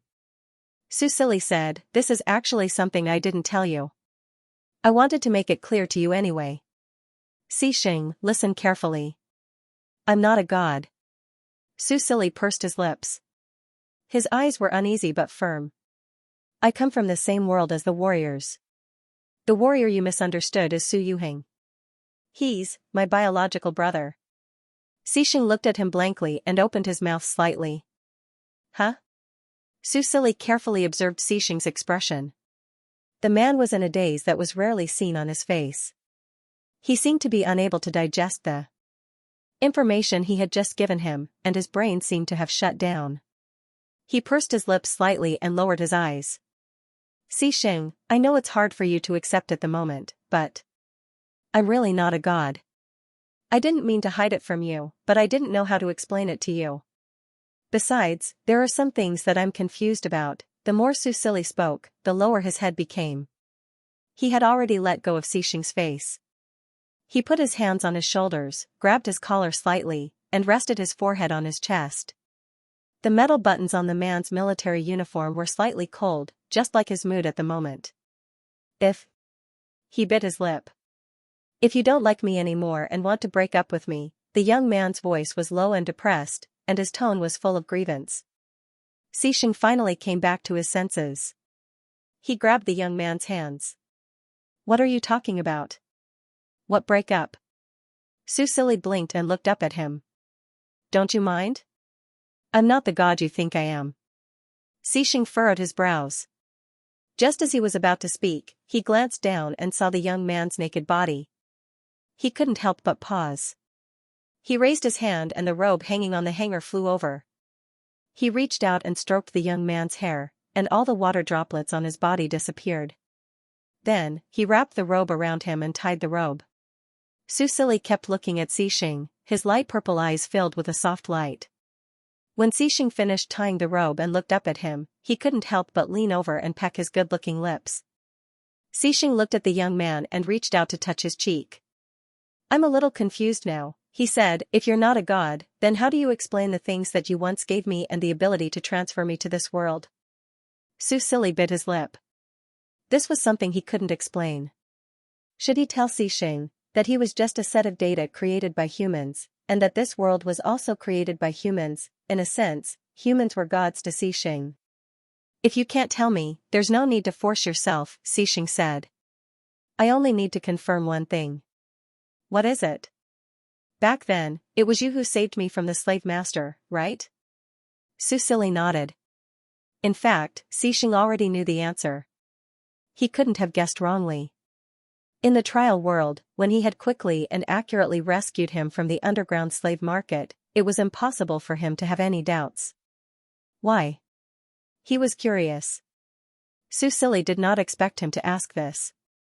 He tilted his head slightly and recalled the original plot of the game.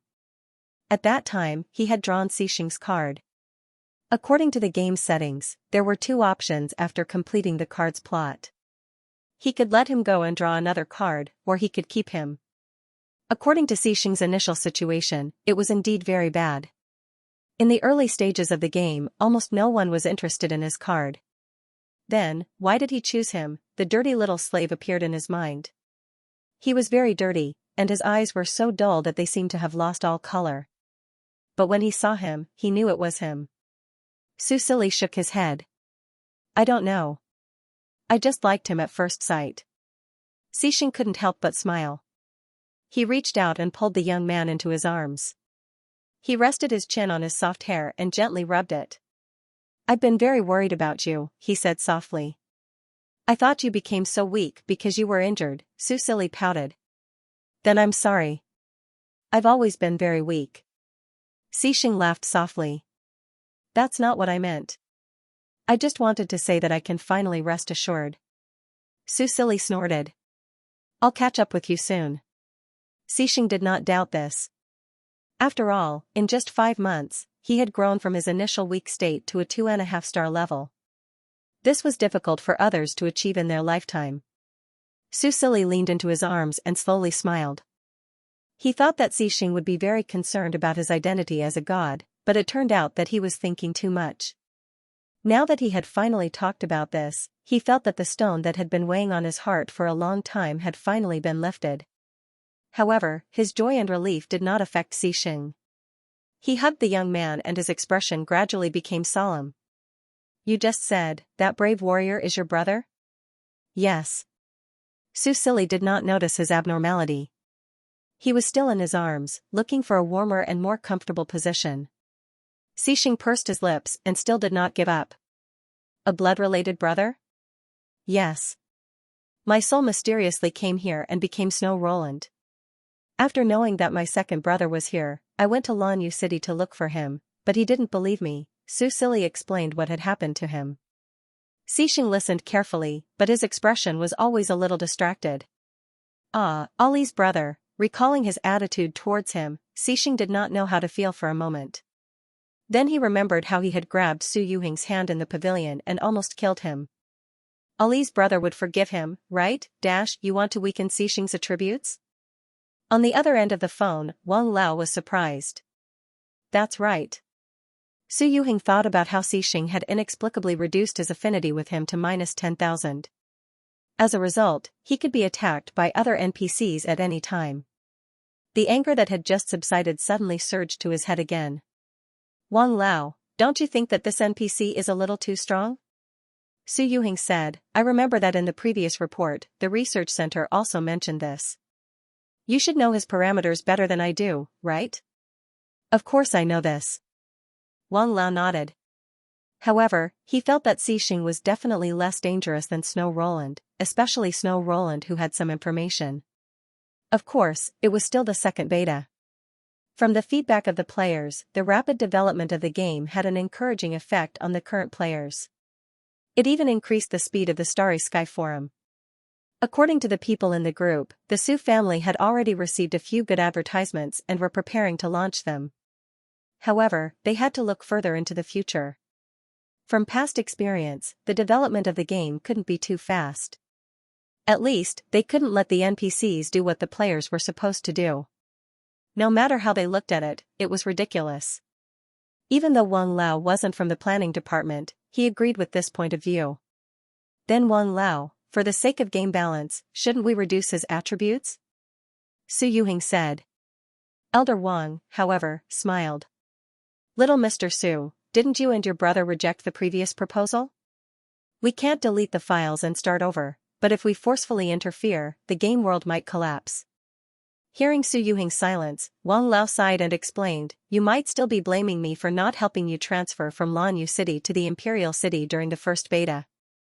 But little Mr. Su, just like the analysis in the report, once these forceful instructions are sent out, we can't predict the consequences. We can add some things now, and we can fix bugs when the mainframe detects them, but these actions are limited. Roland is the most complete map. It's like a precise machine, and every part has its purpose. If you want to remove a part and keep the machine running smoothly, you need to go through strict calculations. But even with the most precise calculations, accidents can happen." Su Yuhing patiently listened to Wang Lao's words and finally came to a conclusion. He didn't want to remove Xing, so he might as well delete the files and start over. Wang Lao really didn't give up, he shook his head. He knew that he couldn't achieve his goal of revenge from the outside, so he had to give up on the research center. After hanging up the phone, Su Yuhing stood up and got ready to go eat some supper. But after taking 2 steps, he thought of something and quickly turned back. He sent the photos he took in the game to his phone from the game cabin and left the room while sending them to his mother. After chatting with Wang Lao for a while, it was already 11 p.m. He thought that his mother was already asleep, but just as he took out a packet of instant noodles from the cabinet, he heard his phone ring. The sender was Mother Su, but the conversation wasn't just to him, it was to a small family group. In this small group, there were his grandparents, Su Fengqing's son and daughter, and in the middle were his parents and his 2 brothers. Of course, there was also a member who would never appear again. Mother, picture, picture, picture, picture, mother, look, this is a picture of Ah Heng and Xiaoli. Ah Heng just sent it to me, mother, oh, my Xiaoli is still so beautiful. Grandmother, voice, why does Xiaoli have white hair? Her eyes are purple. Mother, it's so late. Mom, why haven't you gone to bed yet? Grandmother, voice, I got up to drink some water and swiped on my phone. Then I saw these in the group chat. Mother, oh, Ah Heng saw Xiaoli. We'll be able to meet him in the game soon. Hey, I wonder if Xiaoli is lonely in the game by herself. Will she be bullied? Grandmother, voice, with Ah Heng around, if anyone dares to bully my darling Xiaoli, Ah Heng, you can beat them up. Su Yuheng couldn't help but laugh when he saw that his two elders were still chatting in the group chat in the middle of the night. He quickly popped up and said yes to them. Then, he coaxed them to sleep. Only then did he take the cooked noodles and slurp them down. After filling his stomach, he went back to lie on the bed and stared at the ceiling, thinking about how to deal with Xixing. Since external measures didn't work, he could only destroy him from the inside. What were Xixing's weaknesses? Although his level was high, it didn't make sense that he didn't have any weaknesses, right? As Su Yuheng thought about these things, he gradually fell asleep. At night, he even had a dream. He dreamed that he had reached level 100 and pinned Xixing to the ground to beat him up. Needless to say, it was so satisfying. When he woke up, he contacted the Yin family in high spirits. After yesterday's adjustment, old Master Yin had already calmed down. His attitude towards Su Yuheng was much better than before, since he had finally reunited with his daughter. He also very generously agreed to his previous promise and had already sent someone to draft a contract. He would contact Su Fengqing today. Su Yuheng was naturally full of gratitude. Although this outcome was within his expectations, he still heaved a sigh of relief that it could be settled smoothly. With the help of the Yin family, his brother should be able to relax a little. The details couldn't be explained over the phone, so Su Yuheng quickly hung up and sent a message to Su Fengqing to remind him. Then, before he could call her, Yin Hong's call came in. Obviously, this strong woman also saw the potential of Star Age. Not only because of her brother, but also because she was optimistic about this project, so she changed her attitude. Both of them were smart people, so the phone call was very pleasant. Yin Hong was mainly interested in the game, and Star Age needed this kind of cooperation. After all, the Su family really didn't have the money to do marketing. After a day of work in the afternoon, Su Yuheng finally had time to enter the game. After a day and a night of thinking, he finally came up with a plan. There was strength in numbers, so he still had to lead Yu Xiqing's mercenary group. If he couldn't win in a duel in the future, he could still ask for help. Just as he was thinking about how to manage the mercenary group and how to deal with Xixing in the future, he heard a familiar system notification sound as soon as he went online. Ding. Xixing's favorability towards you plus 20,000. Favorability level increased to, respect, gentle reminder. Xixing is known as the guardian of the Roland Empire. Because of her respect towards you, you will be more likely to gain the favor of the Roland people. Su Yuheng. Su Yuheng confirmed it 3 times and read every single word of the system notification line by line. Only then did he realize that he hadn't seen wrongly. Xixing's favorability towards him had really increased by 20,000 points overnight. What the hell? Is there a bug in the game? He adjusted his glasses and was about to go offline to look for Wang Lao when he heard his communication device ring. He looked down. Xiaoli, second brother, let me know when you're online. I have something to tell you. Su Yuheng paused. He didn't know why, but when he linked this message to Xixing's favorability towards him, he had a bad feeling about this. He frowned and typed a reply. Not long after he sent the message, he received a reply. Xiaoli, are you still at the pavilion? Su Yuheng, yes, I'm at the place where I went offline yesterday.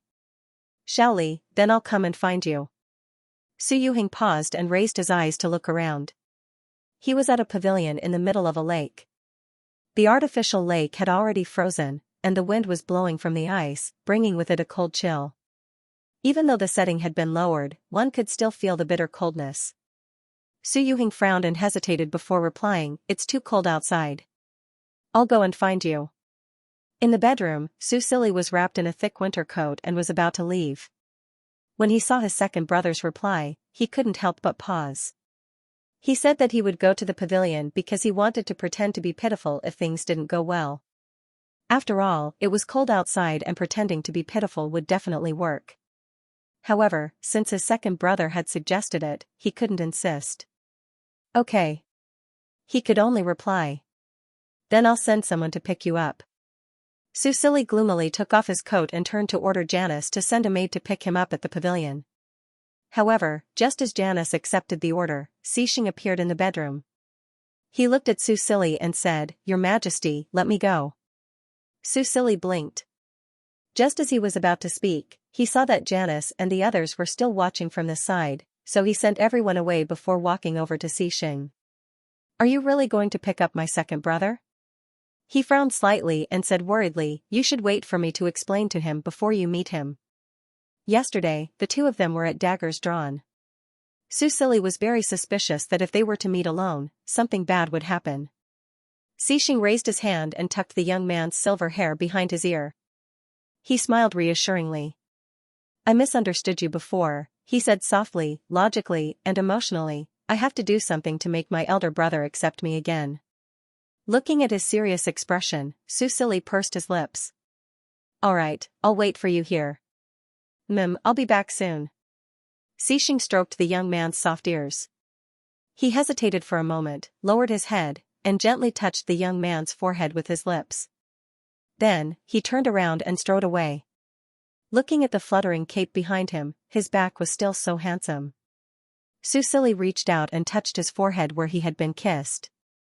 Xianxia should be fine, right? Thinking of this, he ordered Janice to tidy up the bedroom and prepare hot tea and snacks that his second brother liked. Janice accepted the order and left the emperor's bedroom. Just as she was about to instruct the little maid, she saw something from the corner of her eye and turned to look. At the end of the long corridor, the marshal, who was striding away, slowed down his footsteps and turned the corner at the speed of a turtle. The marshal, can't he teleport? Janice blinked in confusion. Under the reminder of the little maid beside her, she came back to her senses and continued what she was about to say. Xianxia turned the corner and stopped after 2 steps. His usual cold and solemn expression was no longer there. He frowned deeply and looked a little worried. The shadow guards who were guarding the bedroom couldn't help but take a few more glances. What could make their guardian deity show such an expression? Was the sky about to collapse? Xianxia was so immersed in his thoughts that he didn't even notice their gazes. He quickly gathered his thoughts and disappeared in a flash. Su Yuheng waited in the pavilion. While waiting, a group of patrolling guards passed by. Every guard's strength was unfathomable and their auras were very strong. He felt that they were very dangerous. Because of the experience of being looked at with hostility by the NPCs and not even letting him into the palace, Su Yuheng was still thinking about whether he should hide, but he was discovered by the guards. He thought that something unpleasant would happen, but the guards' attitude was surprisingly good. After asking him why he was here and checking his token, they did not make things difficult for him. After knowing that he was waiting for an audience with His Majesty, they even left a guard behind to prevent other patrolling guards from disturbing him. Su Yuheng's mood was a little strange, especially when he saw that the person who came to pick him up was actually Xianxia. The guard's eyes lit up when he saw Xianxia. After stuttering to report, he returned to his team. Looking at his back that was staggering and almost falling, one could feel how excited he was. Xianxia's prestige in the Roland Empire was evident. Su Yuheng looked at him and raised his eyebrows. Feeling his gaze, Xianxia's back stiffened. All kinds of unpleasant encounters flashed through his mind, making him want to go back in time to the first time they met on the shuttle. At that time, Ali's elder brother had found him outside the control room and was very friendly to him, but Xianxia sighed in his heart. However, as powerful as he was, he could not go back in time. Now, he could only think of a way to repair their relationship as soon as possible. Thinking of this, he took a deep breath and walked into the pavilion. Su Yuheng crossed his arms and looked at him, his eyes full of scrutiny and vigilance. According to the settings of the game, Xianxia was only 25 years old, 7 or 8 years younger than him, but his aura was very strong. His tall figure and cold and determined expression made him look very difficult to get close to. Moreover, from the first time they met, he had inexplicably lowered his favorability towards him, so Su Yuhing did not have a good impression of him. But today, compared to before, he seemed to be a little less confident. Under Su Yuhing's suspicious gaze, this powerful guardian stood in front of him and suddenly bowed deeply to him. Su Yuhing did not expect him to bow. When he bowed, he subconsciously took a step back to avoid the attack.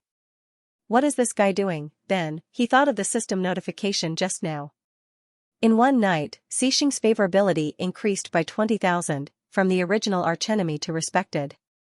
It was such a big rise and fall that Su Yuhing could not help but wonder if there was really a bug in his system. Last night, as well as the various things before. I have offended you, please forgive me. Xixing's unhurried voice sounded. He was still bowing with his back straight, which was a very standard gesture of apology in the Roland Empire. His respectful attitude was impeccable. Su Yuhing slightly pursed his lips. He was not intolerant. In the world of business, especially in China, harmony was the most important thing. After all, it was better to leave some leeway for others in the future. But this was a game. Even if it was not a game, Xixing's attitude towards him had changed so much that he was a little wary. What exactly caused such a big change in him? Su Yuhing thought about it and cautiously did not accept his apology. Instead, he asked curiously, let's not talk about forgiveness for now. I just want to know why you were so hostile towards me before. Xixing stared at the ground and was silent for a while. At first, it was because he looked similar to Ali, which made him dislike him, but then, Xixing thought about that embarrassing blunder and closed his eyes. In the end, he gritted his teeth and said, I like His Majesty. I misunderstood you before, so, before Xixing could finish, he was grabbed by the collar and forced to look into Su Yuhing's angry eyes.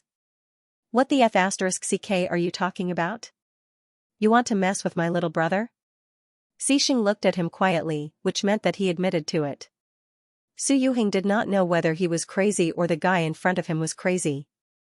An NPC like him actually wanted to mess with his Xiaoli. Suddenly, he thought of Xiao Wu's question from before.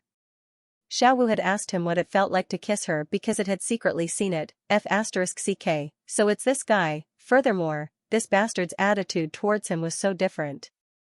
It was obvious that Xiaoli had told him a lot, including when he accidentally said that Xiaoli was his little brother. This guy did not react at all. Su Yuhing's brain stopped working. He glared at Xixing, then pushed him away and strode out of the pavilion. He was going to look for Xiaoli. He had to give him an explanation. Xixing looked at his back as he left in a huff. His eyebrows drooped helplessly as he followed behind him. Seeing Su Yuhing walk in the opposite direction, Xixing could only remind him from behind. Second brother, the bedroom is that way. Su Yuhing stopped and glared at him. Who the F***ck is your second brother? Don't call me that. As he spoke, he rushed in the direction that Xixing had pointed. He used the body lightning technique and was extremely fast. Xixing followed him leisurely but was not left behind. Instead, he maintained a distance that was neither too far nor too close. Su Yuhing was irritated. The roads to the palace were full of twists and turns, so he needed Xixing to guide him so that he would not get lost. This made him even more annoyed. Finally, he arrived at the emperor's bedroom. Before he could get close, Janice came to him. Brave sir, His Majesty is waiting for you. In the bedroom, Su Silly had just sat down on the sofa. He knew that Xixing was very fast, but he still had not returned after nearly 10 minutes. This made him a little uneasy. At this moment, he heard the commotion outside and was delighted. However, when he saw his second brother walking in behind Janice with a gloomy expression, he could not help but freeze. He sat quietly on the sofa and waited for Janice to tactfully leave before setting up a soundproof barrier. Then, he poured Su Yuhing a cup of tea. Second brother, have some tea first.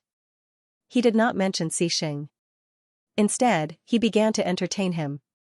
Seeing his second brother's attentive appearance, Su Yuhing snorted coldly. He knew that his younger brother had been spoiled since he was young. When had he ever learned how to take care of others? He would only act like this when he did something wrong or when he needed help. Su Silly could roughly guess that Xixing had messed up. He extended his spiritual power outside the bedroom and saw his brother standing in the corridor with his head lowered. Although his face was expressionless, he could feel his brother's frustration and distress. He found it funny, but he did not sympathize with him. Serves him right. Let's see if he dares to hide anything from me in the future. Not to mention his second brother, if he had not gone to the trial world, he might not have known that Xing still retained his memories from the previous world. Of course, he had to deal with his second brother now. Second brother, you've seen Xing? Su Silly asked. Su Yuhing sneered. Yes. Seeing that his second brother seemed to have a strong opinion of Xing, Su Silly felt a headache coming on. However, after thinking about it, he still looked up and seriously looked at his older brother sitting across from him on the sofa. Among those of the same generation, his second brother was the closest person to him. Of course, his eldest brother also doted on him. However, as his eldest brother, who was groomed to be the successor, he had been asked to be careful with his words and actions from a young age. He rarely had time to play with him. Just like now, his second brother could find time to look for him in the game, but his eldest brother was still busy with the heavy burden on his shoulders. He could make jokes and act shamelessly in front of his second brother, but he did not dare to do so in front of his eldest brother. Thus, whether it was emotionally or strategically, he had to win his second brother's approval first. Second brother, I have something to tell you, Su Silly said seriously. I'm in love. Su Yuhing was stunned. He did not expect Xiaoli to be so direct. With Xing? His expression was cold. Su Silly was slightly stunned, but he was not afraid of him. He nodded and said, yes, I'm with him now. His calm attitude made Su Yuhing frown. His thoughts were not so rigid. After all, in reality, same-sex marriage had been legal for more than 10 years, but he disagreed. Xiaoli, he's an NPC. Su Silly stared at him. After a long time, he said calmly, second brother, I'm also an NPC now. Su Yuhing was slightly stunned. Yes, Xiaoli was also an NPC now, this is different. He frowned. How is it different? Su Silly lowered his eyes. Brother, I can't go back. Su Yuhing felt a pain in his chest. He suddenly realized that the recent reunion with his younger brother made him forget that Xiaoli was already dead in reality. He no longer existed, his eyes were slightly red. There will be a way. Technology is getting more and more advanced, second brother, I've been gone for 10 years. Su Silly held the teacup and looked at the leaves floating in the tea. Although, in his mind, only half a year had passed. There's no place for me on that side. Su Yuhing clenched his fists and finally covered his eyes with his palms. This is my fault, I said, this is not your fault. Su Silly frowned. I was going to leave anyway.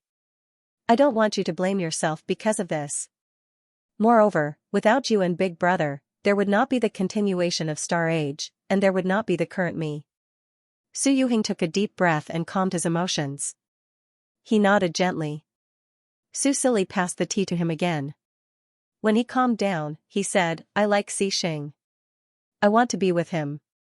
Second brother, I hope you can give us your blessing.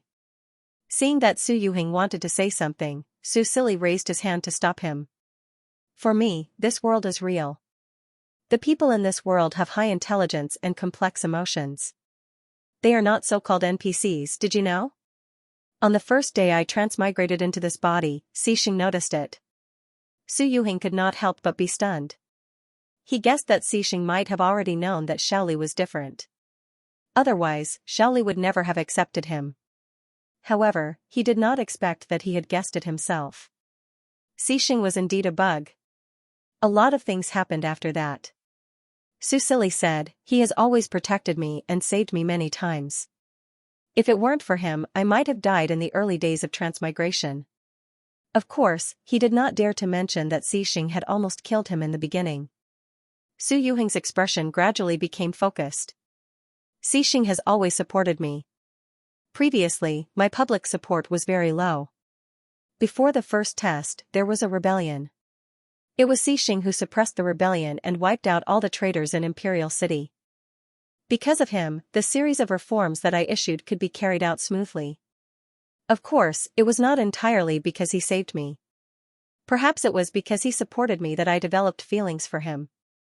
Su Silly said, he is my ideal type. Su Yuhing. Su Silly's face was a little hot. He pinched his cheeks and turned his head away. You also know that I asked the doctor to send him to Star Age. Although he did not finish his sentence, Su Yuhing already understood. Game of Gods and Star Age were linked together using the data from Xiaoli's account. He also knew that, but he never thought that the truth would be like this. He did not know what to say. There were many people who treated paper dolls as their husbands, but for someone like his younger brother, who directly turned the paper dolls into their husbands, he was probably the only one in history. Su Silly coughed and brought the topic back. Second brother, I like Xixing. I love him and I need him. He looked into Su Yuhing's eyes. He has now become my support. Without him, I don't know how to survive alone in this world. These words made Su Yuhing's heart bleed. But he also clearly knew that this was the truth. This was also Xiaoli's heart. Right now, Little Lu was already different from them. He came from the real world, but he already belonged to the game. He could no longer go back. He could only continue to live in this world, and with another identity. Even if this person was created based on him, it was completely different. In the beginning, how lonely and scared must he have been? Thinking back to the lakeside in Lanyu City, the young man's eyes were red as he cried and said that he was not Data. Su Yuhing's heart felt like it was being cut by a knife. In this world, Xixing was the only person who knew Xiaoli's identity and still showed kindness to him. And even if Su Yuhing was not happy, he had to admit that Xixing was indeed a very charming person. He still remembered the scene in the sky outside Lanyu City when he controlled the thunder and lightning to kill tens of thousands of interstellar beasts. But that godlike powerful man was willing to bend his back for Little Li, and lower his head to a weakling like him. Su Yuhing sighed. If he stopped them again, wouldn't he become a big villain? Su Silly saw the change in his second brother's expression and couldn't help but use the action of drinking tea to hide the curve of his lips. He didn't notice that the blue pendant hanging in front of his chest flashed slightly with a red light. Outside the bedroom, Xixing gently opened his eyes, but there was a slightly stunned expression in his eyes. Today, Ollie still activated the soundproof barrier. As his strength increased, his understanding of the sound element became more and more thorough. Just like last time, he couldn't pass through this barrier without attracting his attention. However, the blue crystal necklace that he gave him last time contained his blood essence. As long as Ollie wore that necklace, he could sense his position. At a critical moment, if Ollie couldn't summon him in time, he could use his blood essence to condense a clone to help him block a blow. And of course, this blood essence had other uses. Xixing lowered his eyes. He didn't expect Ollie to say that to his older brother. He was his ideal type and his support in this world. Countless feelings of sweetness spread in his heart. Wasn't he the same? However, the joy quickly faded, and he frowned slightly. Ollie couldn't return to the brave warrior's world. There was no place for him there. What did this mean? Although he was happy that he could stay in this world and by his side forever, this didn't stop him from being puzzled. What exactly happened to Ollie? Why did he say that he was going to leave? Did this have anything to do with him abandoning him? Xixing was puzzled, but he didn't continue eavesdropping.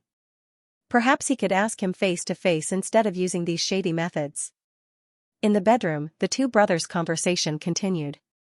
See. Xing misunderstood you previously.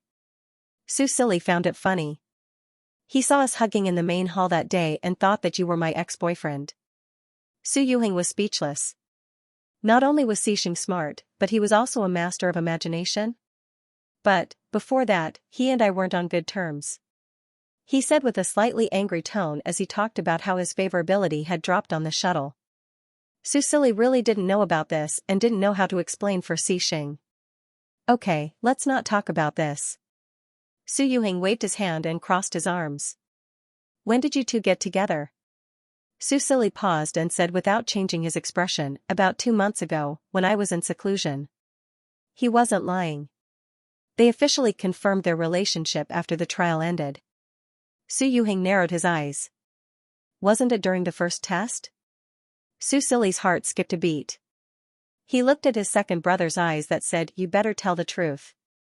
He couldn't take it and said, it was, When I went to Orchid Moon City to look for you and came back. Because you didn't believe me and I couldn't prove myself, I felt that I could only live as Snow Roland and that no one knew about Su Silly's existence. Anyway, I was in a bad mood, and then seeing Su Yuhing's face turn darker and darker, as if he was about to vomit blood, Su Silly's voice weakened and gradually fell silent. Su Yuhing didn't expect that he was the one who pushed his precious younger brother to Xing. What the F***ck, he took another deep breath, thought for a moment, and said, last question. Who is the top and who is the bottom? Who's on top? What kind of question is that? Su Silly was stunned for a moment, but when he saw his second brother's serious expression, he could only stutter, of course, I'm on top. Do you even need to ask? After listening to him, Su Yuhing remained silent and stared at him, making Su Silly feel guilty. Sometimes on the bottom. He stammered. Su Yuhing gritted his teeth and cursed in his heart. Damn it, he was just trying to trick him. He didn't expect that bastard Xing to really sleep with his Shaoli. How long have they known each other? They haven't even met each other's parents yet, and this is ridiculous. Su Silly quickly realized what was going on. His face became redder and redder, and he couldn't help but pull over a pillow and bury his face in it. His muffled voice came from underneath. Second brother, why are you like this? Do you think I don't know what kind of person you are? Su Yuhing wanted to reach out and rub his head, but there was a coffee table in the middle. His hand was not long enough, so he could only retract his hand and pick up the pine nuts on the table to peel them. What kind of person am I? Su Silly raised his head, and the redness on his cheeks faded slightly. Su Yuhing glanced at him coldly. His little brother was such a lazy person. He would never stand if he could sit, and never sit if he could lie down. How could he take the initiative to do it? He piled the peeled pine nuts on a crystal plate and moved it in front of him. Su Silly naturally picked them up and ate them. Seeing him pick up the pine nuts and throw them into his mouth, Su Yuhing felt as if he had returned to more than 10 years ago, before Shaoli entered the entertainment industry and before he took over the company's affairs. When they were young, his parents were busy, so he always played with his little brother and was used to taking care of him. His eyes were slightly warm, and he finally felt that Shaoli had really come back to life. However, thinking of what he had just said, Su Yuhing felt a stab in his heart. For a moment, he felt a little sad. He could only continue to peel the pine nuts conscientiously to hide his sad mood. After she had calmed down, she told him what Wang Lao had said. Wang Lao won't tell me anything now, so I don't know what's going to happen after the open beta. But just in case, you should still make the necessary preparations. Don't worry about the game progressing too quickly. Su Yuhing told him about the Yin and Yin families. You should have an impression of Yin Hong, right? The Yin family also had connections with the Su family. Yin Hong and Su Yuhing were classmates. Her younger brother, Yin Xing, was only 14 when Su Silly's plane crashed, so Su Silly didn't know him. She has also entered the game. Su Yuhing said, she is very interested in Star Age now. Even if I don't want to cooperate with her, I have no choice. He finally had a smile on his face. My brother has the support of the Yin family, so it won't be long before he can take care of those old foxes. Once he's done with his work, I'll lure him into the game. Su Silly nodded, but his heart was somewhat heavy. If it weren't for the investment in Star Age, the Su family wouldn't have had to sell their shares and wouldn't have let a wolf into the house. He pursed his lips. Second brother, can you guys handle it? Of course. Su Yuhing finally couldn't hold it in. He leaned over and rubbed his head. Don't think too much. Star Age has such a good foundation. Even if the game progresses quickly, so what? I still want to make Roland rich so that we can get into the tourism industry. In fact, he felt that the research center and even his brother's thinking were too rigid. A game like this that had such a great significance could be developed into a second world for mankind. It was currently in the closed beta stage. Every gaming pod was bound to a person, but a cheaper and non-binding gaming helmet was also in development. Once the gaming helmet was released, would they still have to worry about the game not being popular? It didn't make sense to think about it from a traditional perspective because the game only had one server from beginning to end. The players who entered the game first would naturally have an advantage. If they were worried that the game progressing too quickly would cause players to abandon the game, then why not say that there was only one server and that it wouldn't be friendly to the latecomer players? Anyway, Su Yuheng wasn't worried, but he couldn't win against the Su family, and the current situation of the Su family wasn't very good, so he tried to find outside help. And now, he had found two reliable partners. Even if he had to give up a part of the profits in the future, they could work together and save a lot of trouble for the Su family. After all, the holographic game was such a big cake that they might not be able to eat it all by themselves. After being comforted by Su Yuheng, Su Silly felt that it made sense. He had seen the future forum and knew about the future Star Age. The fact that this game could attract a steady stream of new players was proof of its vitality. I understand. Su Silly nodded. Seeing that he understood, Su Yuheng patted his head again. Okay, you can be the emperor in the game and do whatever you want. No matter how big the problem is, I'll take care of it for you. After he finished speaking, he clapped his hands and stood up. I'm going to run some missions. At the same time, he had to manage the mercenary group well. If anything happened in the game, he would have people to help Xiaoli. Su Silly pulled him back. He still had a lot of things to discuss with him, such as the matter of the player base. He also planned to open a commercial street near the player base and rent the shops to the players. This way, he could not only collect taxes and rent, but also improve the experience of the players. At the same time, it could also attract new players. It was killing three birds with one stone. Su Yuheng felt that it was feasible. Other than food, traditional shops could also be opened, such as an auction house, a weapon shop, a pharmacy, and so on. Finally, he thought of a clothing store. After all, Star Age was linked to God's game, and Su Silly was the one who brought the popularity. According to the data from the second beta, there were more female players than male players, accounting for almost 2/3 of the total number. Most female players were not interested in fighting and killing, not to mention this was a holographic game. Those who spent 50,000 in the early stages, other than the novelty, probably also wanted to see the 2D husband style. After all, female players could spend a lot of money. What was a mere 50,000 for a gaming cabin? It was a woman's nature to love beauty, and in holographic games, everyone was more beautiful and handsome based on their original body shape. Wouldn't people who didn't have good figures in real life want to wear fairy-like clothes and bask in the sun beautifully now that they have the conditions? Even if they wanted to see the 2D husband, would they wear a simple beginner's outfit? A rich woman who could spend $50,000 to buy a gaming cabin probably had good taste in real life. In short, she was shameless. The more Su Yuheng thought about it, the more he felt that this provided a new way of thinking for the development of Star Age. Who said that a holographic game had to be filled with fighting and killing? Only StarCraft? Wasn't it better to have two hands on two hands? Some people liked fighting and adventure, some people liked life management. As a pioneering game, Star Age did not have to be limited from the beginning. He was also a person of action, so he immediately called his assistant. Using the gaming cabin, he could directly call people in real life. He asked his assistant to contact a few famous designers to design a few series of clothes specifically for Star Age.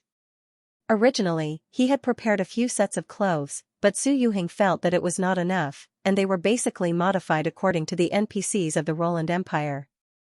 As a hero from another world, how could he not be creative? Also, didn't Wang Lao say that? The game data was not easy to change, but it could be added. Wasn't the opening animation of the second beta added, or maybe the clothes in Game of Gods could be used? Anyway, Game of Gods had already been bought by the Su family, so the materials could be used as they wished. They could even add a change of clothes gameplay. After all, it was better to buy clothes for one's daughter and dress her up beautifully than to buy clothes for one's own body. Of course, they did not have to sell all of the clothes. They could set up some activities or missions, and give the clothes as rewards. This would not only make the clothes more interesting, but also make the clothes not too shabby.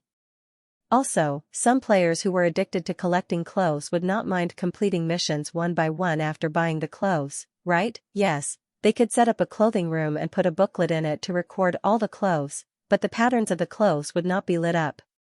Players could try on the clothes in the clothing room, but once they were out of the clothing room, they would need to light up the clothes before they could be transported out. Su Silly just mentioned it, but he did not expect his second brother to arrange it so clearly. He even told him not to rush into it, and that he would give him a proposal later. He was amazed, and at the same time, he felt that it was so good to have his second brother around. He could finally earn money without having to rack his brains. Finally, he introduced Wen Jishan to Su Yuhing, as he felt that they would definitely have a lot to talk about. When he heard that Wen Jishan was very business-minded, Su Yuhing was skeptical. After all, in his mind, this was still a game, and the others were all NPCs. However, he also knew that it was time to change his mind. After adding Wen Jishan's contact number, under Su Silly's urging, Su Yuhing promised to discuss the proposal with Wen Jishan first, and then show it to him after it was finalized. Su Silly was very trusting of him. After Su Yuhing left, he continued to think about the development of the Roland Empire. After all, his second brother still had to deal with the real world. He could look for him for business matters, but he still had to do the rest himself. At this moment, Xiaowu sent him a message, "Brother, there's a letter from the Star Alliance." When Su Yuhing walked out of the emperor's bedroom, he saw that Xixing was still standing in the hallway. He snorted coldly and walked straight to the palace gates. Xixing stopped in place. Su Yuhing walked 2 steps, then turned around and glared at him, hinting with his eyes that he should follow.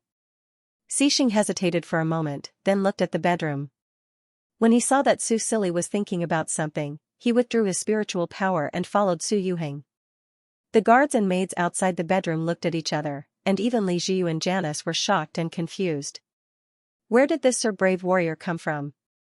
How could he be treated so carefully by the marshal? When the two arrived at the garden, Su Yuhing looked around. Seeing this, Xixing said, "The guards won't notice us." He had already activated his passerby halo. At this moment, a group of guards walked over, and as expected, they turned a blind eye to them. Su Yuhing curled his lips. In fact, he had also seen the special status in the upper right corner, but he cautiously tested it. Then, he withdrew his expression and said coldly, "Xiaoli already told me." Xixing nodded and looked at him quietly, waiting for him to continue. "To be honest, I have a very bad impression of you." Su Yuhing directly stabbed him. Xixing trembled slightly, and his light golden eyelashes drooped. Although he was still a man of few words, in front of Su Yuhing, he no longer had his cold and domineering aura. Instead, he was obedient and docile like a real junior, and even a little pitiful. Su Yuhing didn't expect him to have such a side to him. He guessed that Xiaoli was tricked by him like this, right? Humph. Second Master Su, who had been in the business world for a long time, didn't waver so quickly. He continued to stab him mercilessly. "My parents probably won't like you either. You actually slept with my brother before even meeting his parents? You're very capable." Xixing lowered his head even more, but his hands were clenched tightly. But his hands were tightly clenched into fists. He could feel that Ali cared about his family. He didn't want Ali to be sad, and he wanted to gain their approval. Su Yuhing noticed that Xixing's body was trembling slightly, and then he looked at his clenched fists. Although the favorability didn't change, the scene of Xixing slaughtering tens of thousands of interstellar beasts was too shocking, and it was still fresh in his mind. His survival instinct made him carefully take a step back, even though he also felt that Xixing wouldn't dare to attack him at such a critical moment. Swoosh, he saw that Xixing also took a step back and was on guard. However, to his surprise, Xixing only took a step back and then knelt down on one knee in front of him. The powerful blonde man knelt down on one knee and looked up at him. "Second brother, please give Ali to me." Xixing looked at him and put his right hand on his chest. "I am willing to swear on my life that I will protect him forever. He is my belief, and an indispensable part of my life. As long as you are willing to accept us, I am willing to do anything." Su Yuhing was stunned. He didn't expect that Xixing would go to this extent for Xiaoli. Looking at his sincere and respectful eyes, he really couldn't treat him as an NPC anymore. Moreover, Xiaoli already said that and the two of them slept together. How could he break them up? "Get up."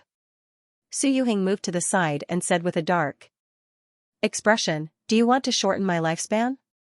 We don't do this in our world." Xixing froze. Whether it was in the previous world or in the Roland Empire, this was the highest form of etiquette. He didn't expect that it would cause him to be disgusted. He stood up slightly dejectedly, but then he heard Su Yuhing say, "Actually, you don't have to do this. Whether I accept it or not, Xiaoli wants to be with you. That damn kid won't listen to me." Towards the end of his words, there was obviously a hint of sadness. Xixing looked up and looked at him seriously with his grey-blue eyes. "You are Ali's elder brother, and he cares a lot about you. Your blessing is very important to us. I don't want him to be sad." Su Yuhing looked at him deeply and finally said with a smile, "Okay, go and accompany him more. As for your future, whether or not you can get my parents to agree to your marriage will depend on your own ability." Su Yuhing wanted to scare him, but he saw that the man's expression was slightly stunned. Then, he saw him carefully approach him and ask, Can I marry Ali?" Su Yuhing was so angry that he slapped his head on the spot. In the end, he saw a mist appear above Xixing's head, which made him stunned. Damn, how infuriating, he couldn't even break through this guy's defense. "Don't you want to take responsibility?" Su Yuhing said in exasperation. Xixing said, "I want to." He really wanted to, but he didn't dare to say it before. After all, he had just become an official lover. Su Yuhing rolled his eyes. He had clearly brought up this topic to threaten him, but why did it make him feel like he had been enlightened? "I don't care about your business anymore. Get lost." Xixing didn't leave. When Su Yuhing turned to leave, he asked, "Second brother, why can't Ali go back to his original world? What happened to him before?" Su Yuhing stopped. He wasn't surprised by Xixing's question. He just thought that Su Silly told him before. Su Yuhing looked back at the man waiting behind him and pursed his lips. Maybe if he didn't say it, he would never know the answer. Xiaoli probably wouldn't tell him. He lowered his head. His voice was very soft, as if it would be blown away by the wind at any moment. "Because he's dead. Dead, for almost 10 years. A letter from the Star Alliance?" In the bedroom, Su Silly blinked and tapped on the communication device. A small robot projection appeared in front of him. "What's the letter about?" Information from the Star Alliance would usually be sent to the account His Majesty Roland. Ever since he decided to restrain himself and focus on developing on AI Star, he rarely logged into the game cabin. However, with the artificial intelligence Xiao Wu, he didn't have to worry about missing any information, although he rarely received any. "It's about Dr. Ding Mingyu," Xiao Wu said in a childish voice. "What? Dr. Ding Mingyu? Who's that?" Su Silly was a bit confused. He had no impression of this person. "Brother, did you forget? Previously, a Mr. Mu contacted you and said that he wanted to bring his family to AI Star. Due to the special environment of AI Star, he needed to apply for a safe passage from the Star Alliance. He even sent a letter. This Mr. Mu's real name is Ding Mingyu." Xiao Wu explained patiently and posted a picture. It was an old man with a white beard wearing the traditional white lab coat of the research institute. The words Ding Mingyu were written on the bottom. Su Silly couldn't help but be stunned. If Xiao Wu didn't mention it, he would have forgotten about this person. He seemed to have said that he was coming before the first beta started. Now that the second beta had started, he still hadn't shown up. Although space travel was definitely not that fast, and AI Star was located in a remote area and was who knows how many light years away from the powerful Flanda Interstellar Federation, he shouldn't have lost contact after leaving, right? Also, Su Silly didn't expect this Mr. Mu to be an old man. He thought about how he came all the way here and even generously tipped him, but he actually forgot about this financial backer. Su Silly felt a bit guilty and hurriedly asked, "Why is the Star Alliance asking about him? Also, where is he now? How long until he arrives?" "I don't know, the Star Alliance is also looking for him," Xiao Wu answered obediently. Su Silly frowned. "Tell me, what happened? He seems to have gone missing. The first research institute in Flanders suspects that his arrival at AI Star is just a cover. He's actually absconding with the latest research results." "Absconded?" Su Silly was stunned. The little robot nodded. Yes, Xiao Wu found out after sneaking into the Star Alliance's communication system. It said softly as it looked at Su Silly with its electronic eyes, as if it was waiting for praise. Su Silly was also surprised. Xiao Wu can already infiltrate to other planets.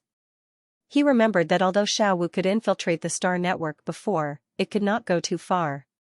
Once it received too much information, it would not be able to handle it. With that in mind, he used the detection skill on the little guy. Navigation AI 58462, Xiao Wu, Race, Artificial Intelligence Level, LV10 Health Points, 5000 Status, already has rich human emotions, like a 4 or 5-year-old child. Learning ability has increased.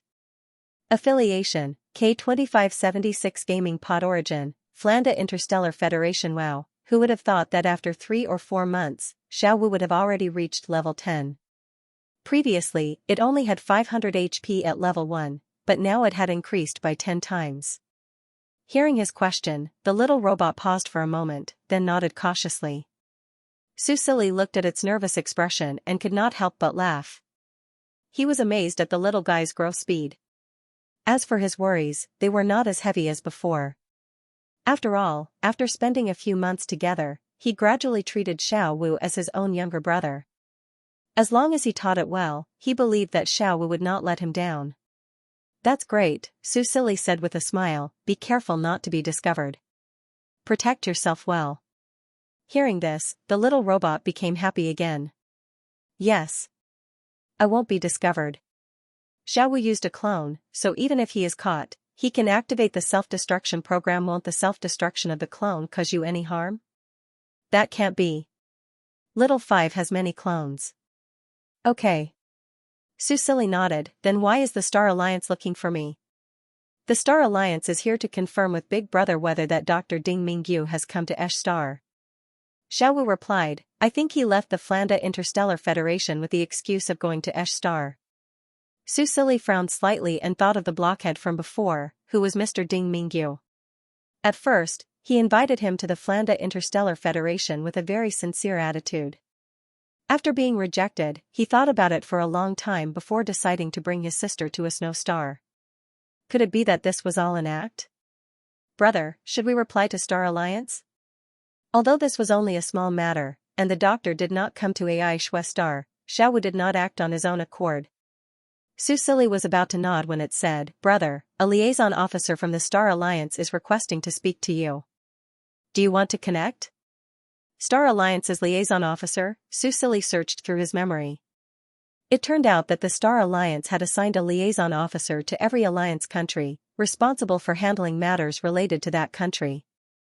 Originally, the liaison officer was supposed to communicate with the country's diplomats, but the Roland Empire's situation was special, so they were directly connected to the Emperor. The liaison officer in charge of the Roland Empire was called Adrian.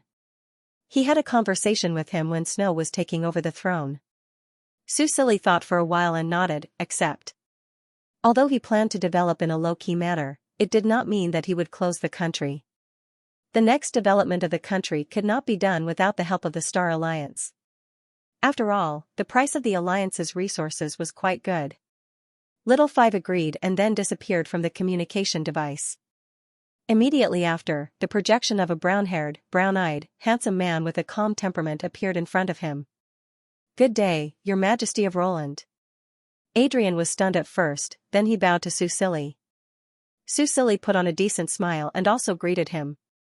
Adrian looked at him with sparkling eyes. Your Majesty of Roland, you have changed a lot. If he did not know that there were only 2 people with royal blood left in the House of Roland, he would definitely think that it was a different person. After all, 5 months ago, when Adrian had a video call with him, he was still a teenager. Su Silly shrugged. I've become an elementalist, he said indifferently. Your Majesty should know the uniqueness of being an elementalist. Adrian nodded. The universe was big and full of strange things. He did not dwell on it and quickly got to the point. Your Majesty, have you received a letter from the Alliance regarding Dr. Ding Mingyu? Su Silly nodded and told him the truth. What is your relationship with him? Adrian continued to ask. You agreed to let him use the safe passage in Esh Star. Have you been in contact with him? Su Silly raised his eyebrows. What did he mean? Adrian quickly read his expression and quickly said, please don't misunderstand. Something happened in the Flanda Interstellar Federation and they need you to answer a few questions. It's just a routine inquiry. I have nothing to do with him. Susili said, he is very interested in Roland's folk songs. He said that one of the songs seemed to be helpful to his unconscious sister, so he wanted to bring his sister to Eshtar to listen to it live. I thought that it was not a big deal, and he seemed to be quite famous in the Flanda Interstellar Federation, so I wanted to do him a favor. Who knew that he would not come even after a few months? If you didn't come to me, I would have forgotten about it. Adrian smiled and said, are you talking about Roland's goodnight song and Germinal? Your voice is very beautiful. Roland's goodnight song has become a must-listen song for me recently.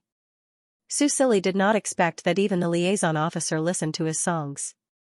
The late emperor's ID was too flashy, His Majesty Roland was too easy to expose. He could not deny it even if he wanted to. Your Excellency is too kind, Susili said calmly, is there anything else? Seeing that he was unwilling to talk more, Adrian did not continue, so he shook his head and said, thank you for your cooperation, Your Majesty. If there are any more questions in the future, I will contact you again. Okay. Susili nodded and said, recently, Roland may be ordering a batch of supplies from the Alliance, and the amount will be quite large. Adrian smiled slightly. According to the purchase column, the general inventory is enough, he said. He said, if you're really worried, you can send me a shopping list. Although I can't give you a bigger discount, there are some things that aren't on the list. Maybe I can help Your Majesty find them. Susili's eyes lit up slightly, and his attitude toward Adrian was obviously warmer. Then I'll have to trouble you. You're welcome, I'm happy to help you. Adrian ended the call and looked at the assistant next to him. When he was about to ask him to reply to the liaison officer on Franda's side, he saw the assistant curling his lips and muttering. What are you muttering about? He reached out and flicked the assistant's forehead.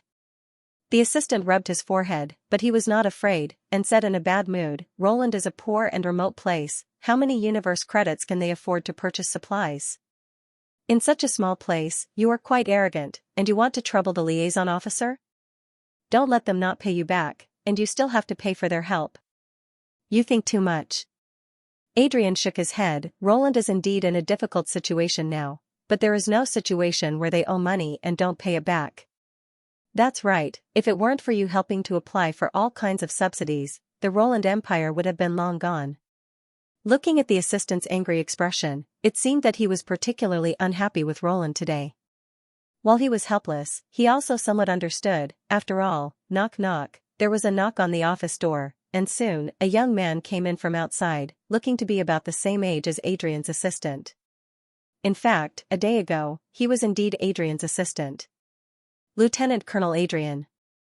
The young man came in front of Adrian and saluted him. Adrian's attitude was still calm, but his assistant looked at the young man as if he was looking at a traitor. As everyone knew, in every alliance, the Star Alliance would send a team of liaison officers to follow up on related matters. The number of liaison officers in each team was different, determined by how busy the task was. And the number of liaison officers in the Roland Empire had been shrinking. From more than 100 years ago, when Adrian took office, there were only 3 assistants left, and then 1 left. And now 1 left, and it was the young man in front of him, who had taken the initiative to apply for a transfer. As far as Adrian knew, he was transferred to the team in the Bavad Empire. The Bavad Empire and the Roland Empire were similar, and their development was much better than that of Roland. Adrian understood that people wanted to climb higher. But his only assistant, Yaheng, obviously didn't think so. Roland will definitely get better, don't regret it in the future. Yaheng looked at his former close friend, and the more he thought about it, the angrier he got, and couldn't help but gnash his teeth and say. The young man looked at him, opened his mouth, but in the end, held back and didn't argue with him. Everyone was well aware of Roland's situation.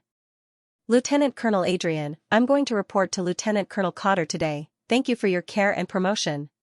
He bowed to his former boss and said respectfully. Adrian didn't make it difficult for him, he patted him on the shoulder and let him report. Yaheng was still angry, but after the young man's figure disappeared at the door, his whole body suddenly deflated like a deflated balloon. Hey, when will we be able to make it? Although the work was leisurely now, there weren't many benefits, and there were few opportunities to make contributions. If you want to leave, I won't force you. Adrian said good-naturedly. Xianxia immediately straightened up. Who said I'm leaving? I'm just complaining a little. Can't I complain a little? I really don't know what's so good about Roland that you keep thinking about it. Adrian was a lieutenant colonel at such a young age, and with such good conditions, he originally had an incomparably bright future. Who knew that he would take things too hard and run over to take over the position in the Roland Empire? Roland's original development momentum was indeed very good, but it had begun to decline 100 years ago, and now it was getting worse year by year. In the past, there were still some people from AI Snowstar who helped Xianxia run around, but as they grew older, and Roland was indeed unable to support them, these people slowly disappeared. Originally, Roland might not be able to pay the alliance fee this year and withdraw from the alliance. Their division would probably be gone as well. Unexpectedly, Roland actually paid the fee. This made Xianxia feel complicated. In Xianxia's opinion, the Roland Empire would perish sooner or later.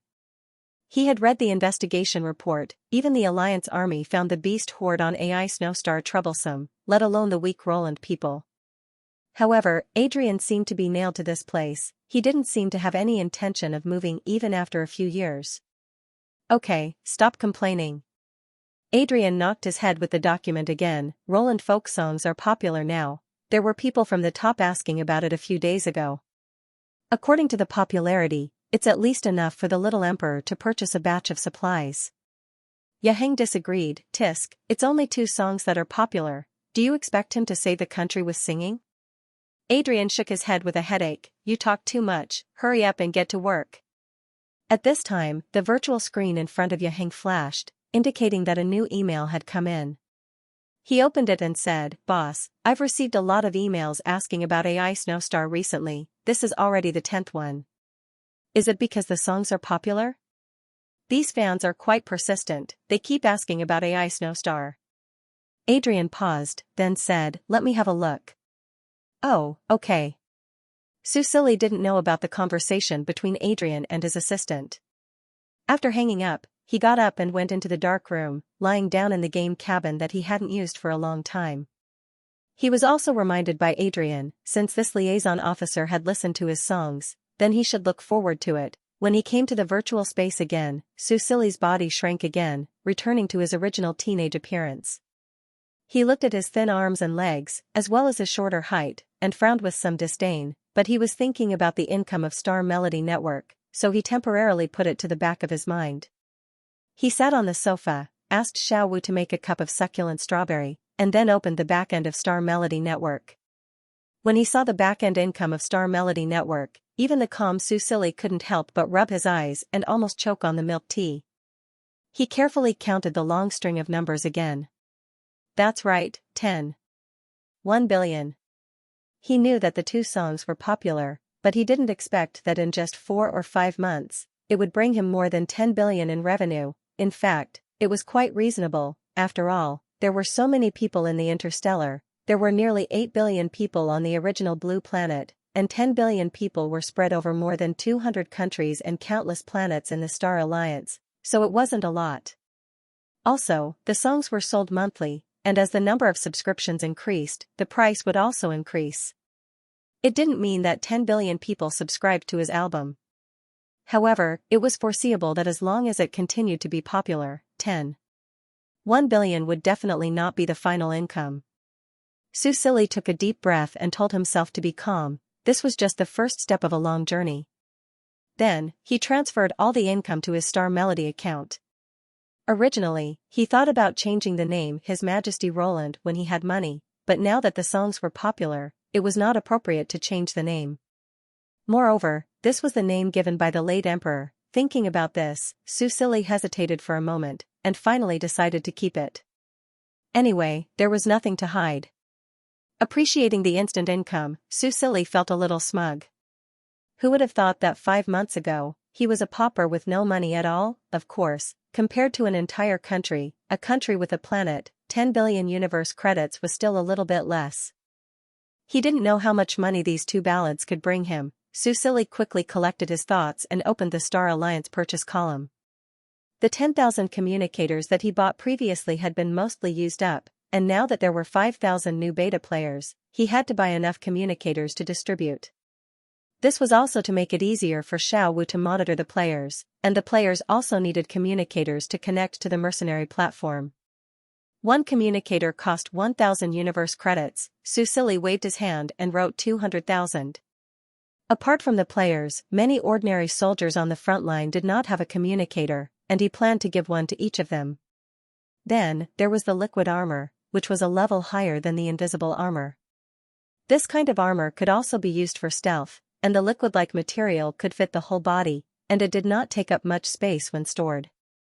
It was a little expensive before, costing 20,000 universe credits per set. Su Silly gritted his teeth and wrote 10,000 sets. Such good things were naturally not for the players, but for the thousands of elementalists on the front line, and the rest would be given to some soldiers who performed well as rewards. Then, there was the laser gun. The Radium 4000 was a weapon from many years ago, but for Roland, it was still a rare silver weapon. Roland's ability to mass-produce weapons was still too weak. Su Silly felt that it was necessary to get more people to invest in the production of weapons. The Radium 4000 only cost 10,000 each, and Su Silly bought 200,000. Roland had a population of more than 90 million, and an army of 200,000 to 300,000 people, so 200,000 guns were definitely enough. All in all, it would only cost 2.4 billion. Su Silly felt that he was really getting carried away, spending so much money without even blinking an eye. Then, he continued to buy and buy. He bought 2 more space capsules, and if it were not for the limit, he might have bought 10, since one only cost 120 million anyway. Then, there were all kinds of transportation. He had been to other main cities and found that the army's vehicles were all broken and in urgent need of replacement. Then, there were all kinds of machinery and functional robots that could be used in various industries. Now that many alien planets had achieved unmanned production, Roland could naturally reap a wave of benefits. All in all, there were more than 2 billion left on the list. Su Silly did not continue to add more. He would buy more in the future. This was enough for now. In fact, what he wanted to buy the most was the spaceship. After all, whether he wanted to go out or not was one thing, whether he could go out or not was another, but there was none in the purchase column. He sent the list to Adrian and asked him about the spaceship. Seeing that he did not reply immediately, he closed the interface. Just as he was about to exit the game cabin, he suddenly thought of something and stopped. Su Silly looked at his current appearance of a teenager. Xiao Wu, can I change my appearance? Sure, big changes are 10,000 universe credits, small changes are 1,000. What a scam. Su Silly finally decided to change his appearance since he was rich now. He adjusted his appearance to that of a teenager. Looking at his new appearance, he was suddenly stunned. If he could adjust his age and height, then the guardian of Roland? Su Silly recalled the young man. The young man had a head of bright blonde hair and wore a white fox mask that only revealed the lower half of his face, and that pair of very special gray-blue eyes. Blonde hair, blue eyes, and the ID guardian of Roland. Su Silly was suspicious at the time. But at that time, he didn't know that he could adjust his body shape in the star web, and wasn't there only one gaming cabin on Esh Star? He pursed his lips and looked at the little robot. It was sitting next to him, swinging its mechanical legs, looking innocent and joyful. Su Silly narrowed his eyes slightly.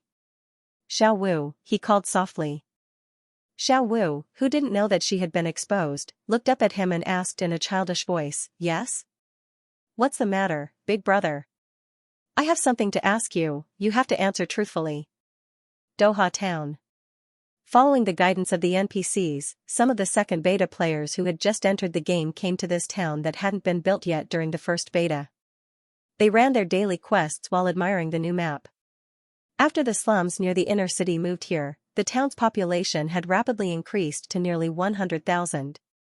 The spacious streets were full of people, and the extremely designed and exotic buildings were too much for the players to take in. This town is so beautiful. Game streamer Deng Jianan led Yin Xing on a stone-paved road in the town. He looked around and felt that everything was new to him. Star Age was awesome, this level of realism was amazing. I heard that this town wasn't here during the first beta. It's a new map that was added during the closed period. There must be a lot of undiscovered quests. Let's go explore today. Deng Jianan's words were directed at Xianxia, as well as the audience in front of the live stream. Although he was also a game streamer, he didn't like fighting and killing. He usually played decryption horror games.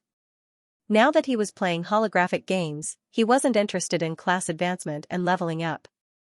Instead, he wanted to see if the NPCs in the game were as high AI as the forum post said.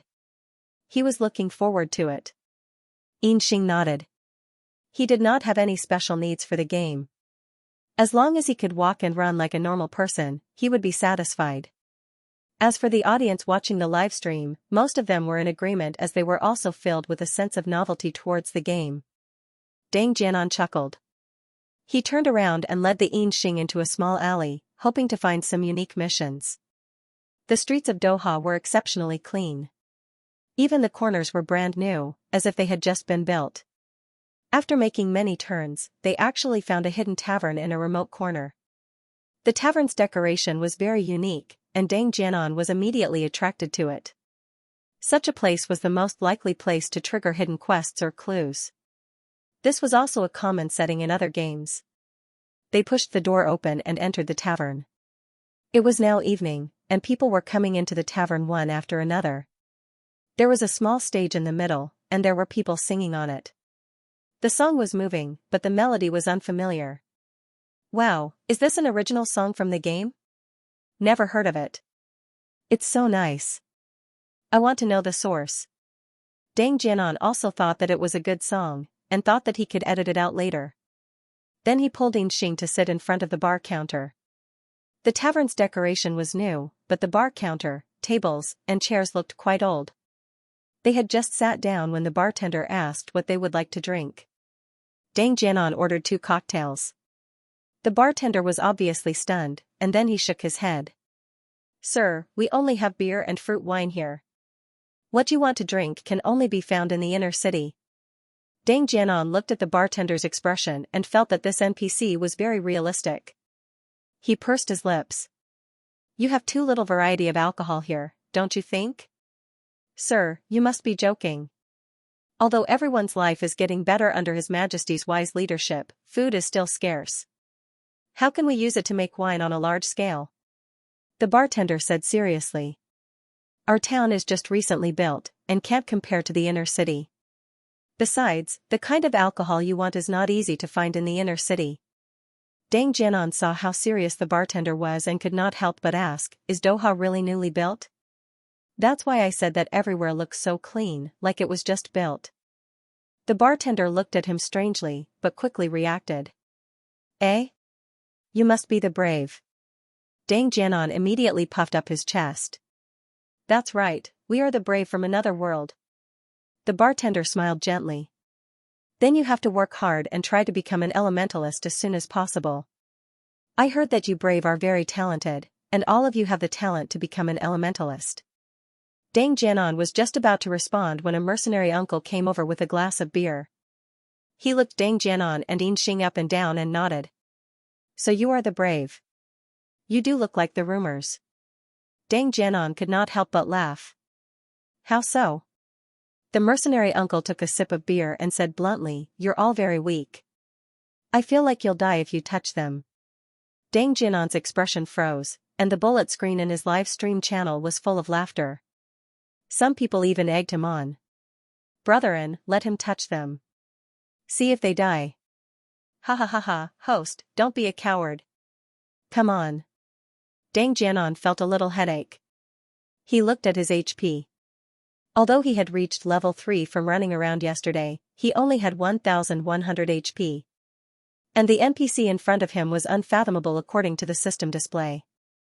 Was he going to die here as the first kill? He glanced at the screen and saw that the bullet screen was full of people who wanted to see the world burn. In the end, he decided to ignore the bullet screen and pretend that nothing happened. After all, the 30-minute death penalty was still very heavy in the early stages. Uncle, you must be joking. I'll become stronger when I become an elementalist. Haha, I'm an elementalist too. Deng Jianan was stunned. He looked at the mercenary uncle in front of him and was a little suspicious. Was this for real? Were elementalists so common? Hey, what's with that look?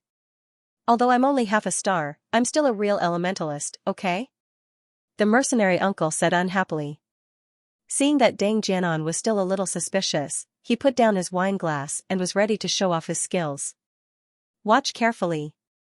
He put his hands together and made a complicated gesture. A faint golden light appeared on his body. Deng Jianan and his audience were looking forward to it. Even Yinxing looked over. In the next second, under the watchful eyes of the crowd, the tall and burly man turned into a small dagger. Did you see that? The small dagger was floating in the air as it shouted at Deng Jianan. Deng Jianan was speechless. Although it was magical, it was not cool at all. F***ck, awesome. Ha ha ha ha, look at my transformation. The bullet screen was filled with laughter. The screen was filled with ha ha ha and 2333. In less than a minute, the small dagger turned back into the mercenary uncle just now. He said proudly, I'm a metal element martial artist. That was one of my martial arts techniques. I can transform into a weapon. Unfortunately, my level is too low. I can't maintain it for long. However, since the seal of the Imperial City was lifted, I feel that I'm about to break through. I'm sure I'll be 1 star soon. Then, I'll be able to go to the front lines. Deng Jianan was a little confused at first. However, he quickly noticed the information in the dagger's words. He knew that martial artists could use martial arts techniques and spirit masters could control elements to release skills. This was the information released on the game's official website. However, he did not know that martial arts techniques could be changed in this way. Previously, due to the influence of the first beta players, most of the new players who entered the game chose wind and water elements. Most of them chose spirit elements. However, now that he saw it, the martial artist class seemed to be very interesting. For example, wind element martial artists could become wind. What about water element, fire element, or even thunder element? Then, can't they really become a bolt of lightning? Not only lightning, but they can also become a ray of light. Apart from martial arts techniques, seal? What seal? Deng Jianan asked curiously.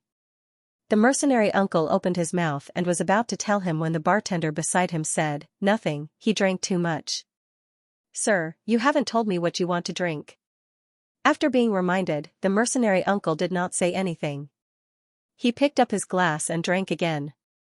Seeing that he could not get an answer, Deng Jianan did not insist. Instead, he smiled and said, then, 2 glasses of beer. Okay. The bartender quickly served them 2 glasses of beer.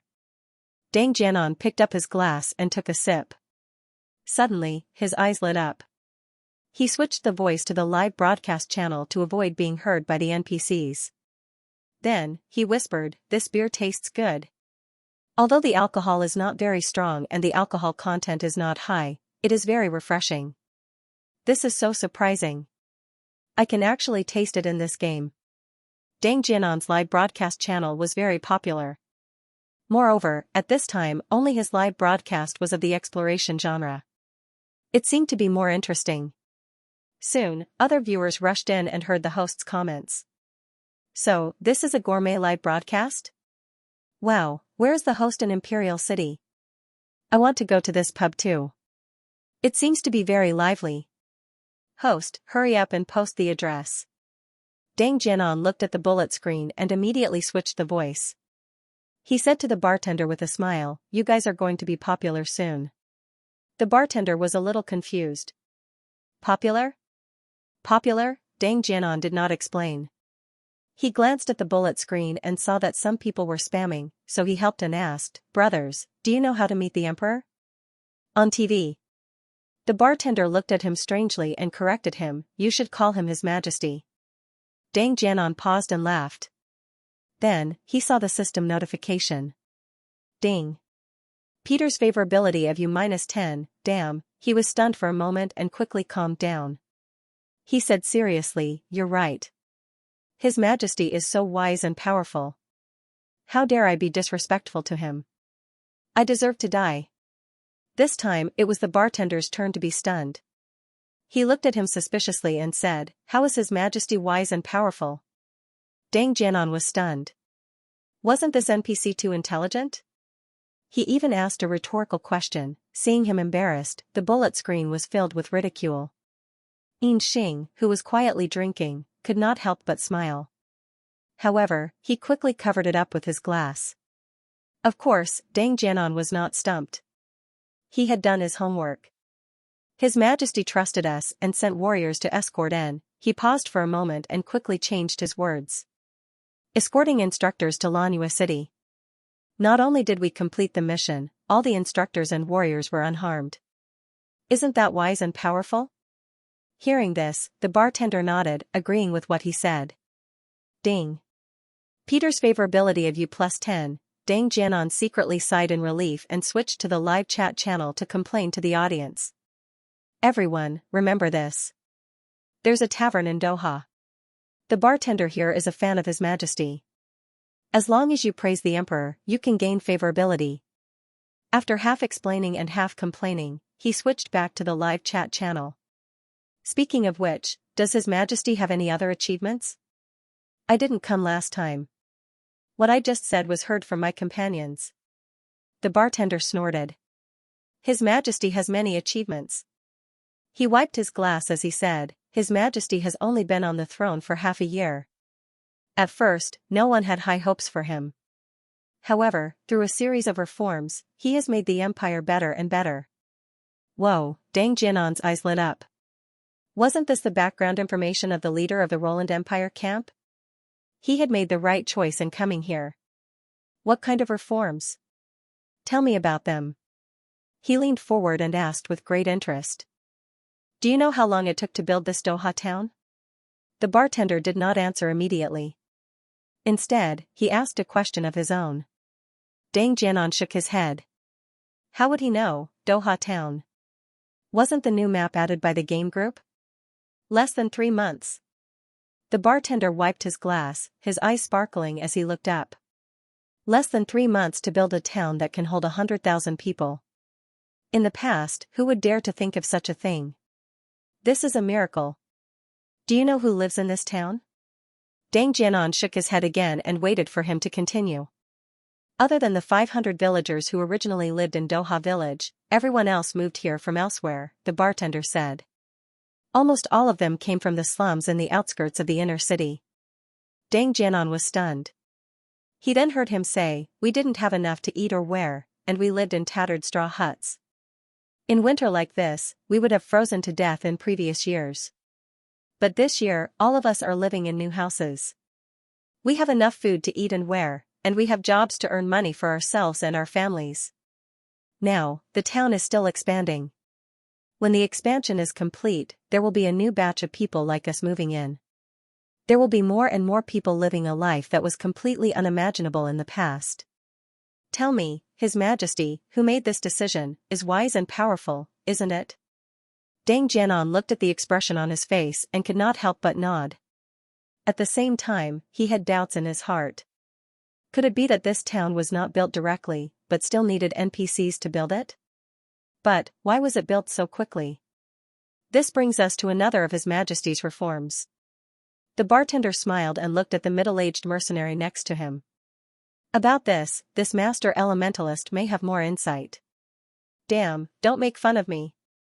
The middle-aged mercenary rolled his eyes and looked at the curious Deng Jianan. He chuckled and said, but you asked the right question.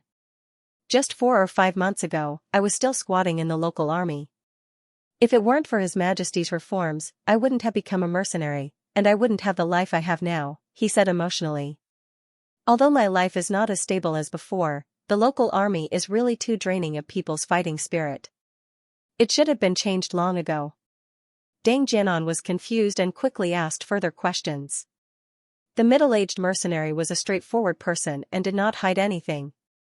He told them all about the reform of the local military elementalists and the mercenary system that the little emperor had done. In the past, us local military elementalists were indeed just taking the money and not doing anything. It was only right that we were called rice worms. The middle-aged mercenary sighed and looked at Deng Jianan again. He suddenly laughed. You brave people will definitely become mercenaries. I seem to have seen your ranking on the mercenary platform. Hurry up and change your profession to an elementalist. We may have a chance to work together in the future. He raised his hand and patted Dang Jinan's shoulder. I have faith in you. Dang Jinan's face suddenly turned green because 100-123-135. 3-hit combo, a bright red damage coefficient appeared on top of his head. The middle-aged man only patted him 3 times, and he lost 1/3 of his HP in an instant. When he saw that the middle-aged man wanted to pat him again, Dang Jianan quickly retreated and avoided this unbearable encouragement. Ha ha ha ha ha, what's coming can't be avoided. Host, you are so easy to read. The bullet screen was filled with laughter again. Dang Jianan rolled his eyes and waved his hand under the middle-aged mercenary's apologetic gaze. However, this middle-aged man was indeed straightforward. He even paid for their drinks for the mistake just now. It's nothing, said the middle-aged man. When you become an elementalist, you can come and find me. I will bring you to the mercenary association to register. Why don't you come to my party? Ding. Mercenary Li Lei is familiar with you at first sight. After you change your profession to an elementalist, he will recommend you to become a mercenary and join his party. You can avoid the beginner mercenary mission. Do you accept? F*CK, there is such a good thing. Dang Jianan was instantly happy and naturally agreed. He asked for Li Lei's contact information. Just as he was about to chat, the middle-aged man received a message and left first. He could only send him to the door. He still felt that he had not had enough. As for Yin Xing, although he was quite happy, his attention was on other things. He sent a message to his sister, Yin Hong. Sister, I want to open a bar in Star Age. What do you think? However, not long after he sent the message, he received a system notification. Ding. Congratulations on triggering the elite mission, Life Profession, Weaponsmith. Mission details: the Weaponsmith Heborg is preparing to recruit a group of apprentices. Please head to the Elementalist College to change your profession.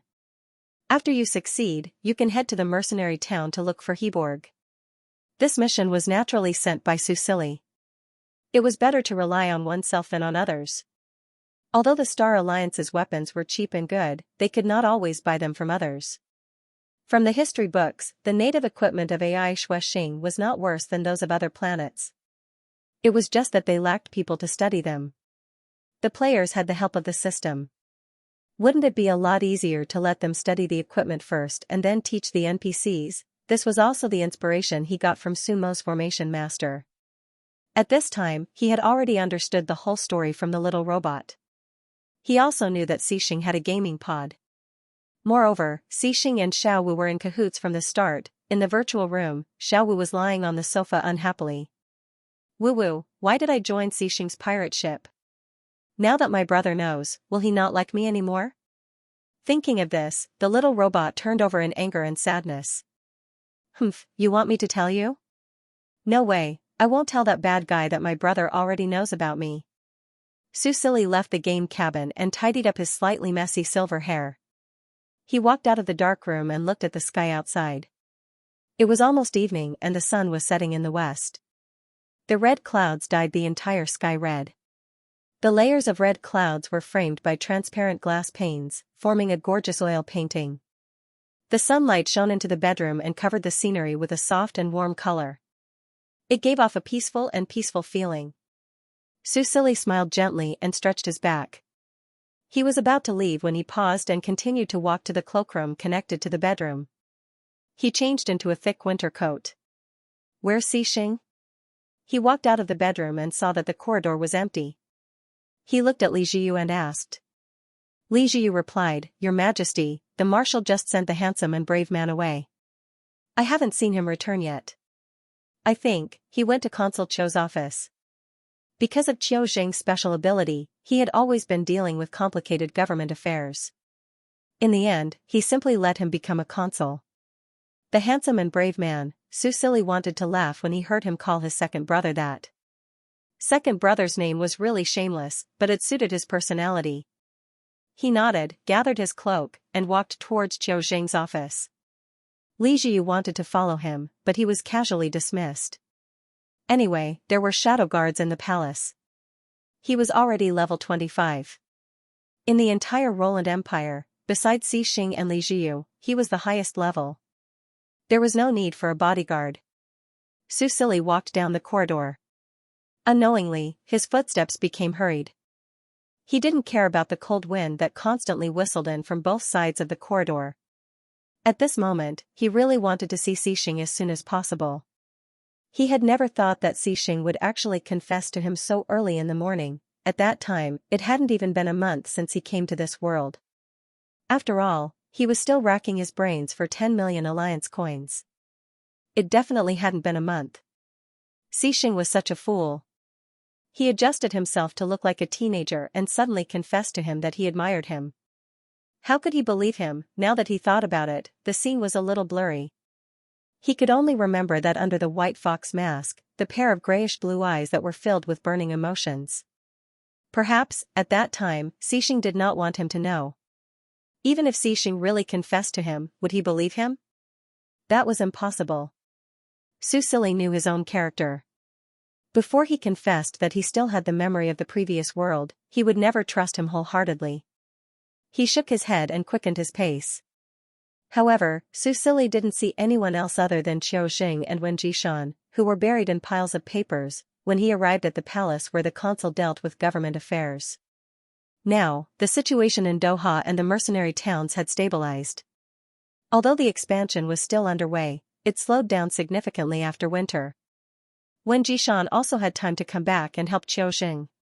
Normally, they would be able to take a break after winter, but because of His Majesty's series of decrees and reforms, there was still a pile of work to do every day.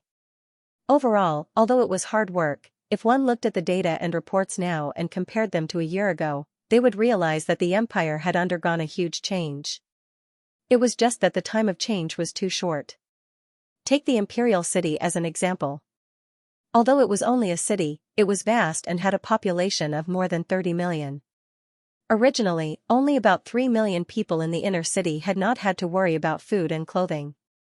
Now, including the mercenary towns and Doha, only about 4 million people were able to live a life of comfort, but there were still nearly 30 million people.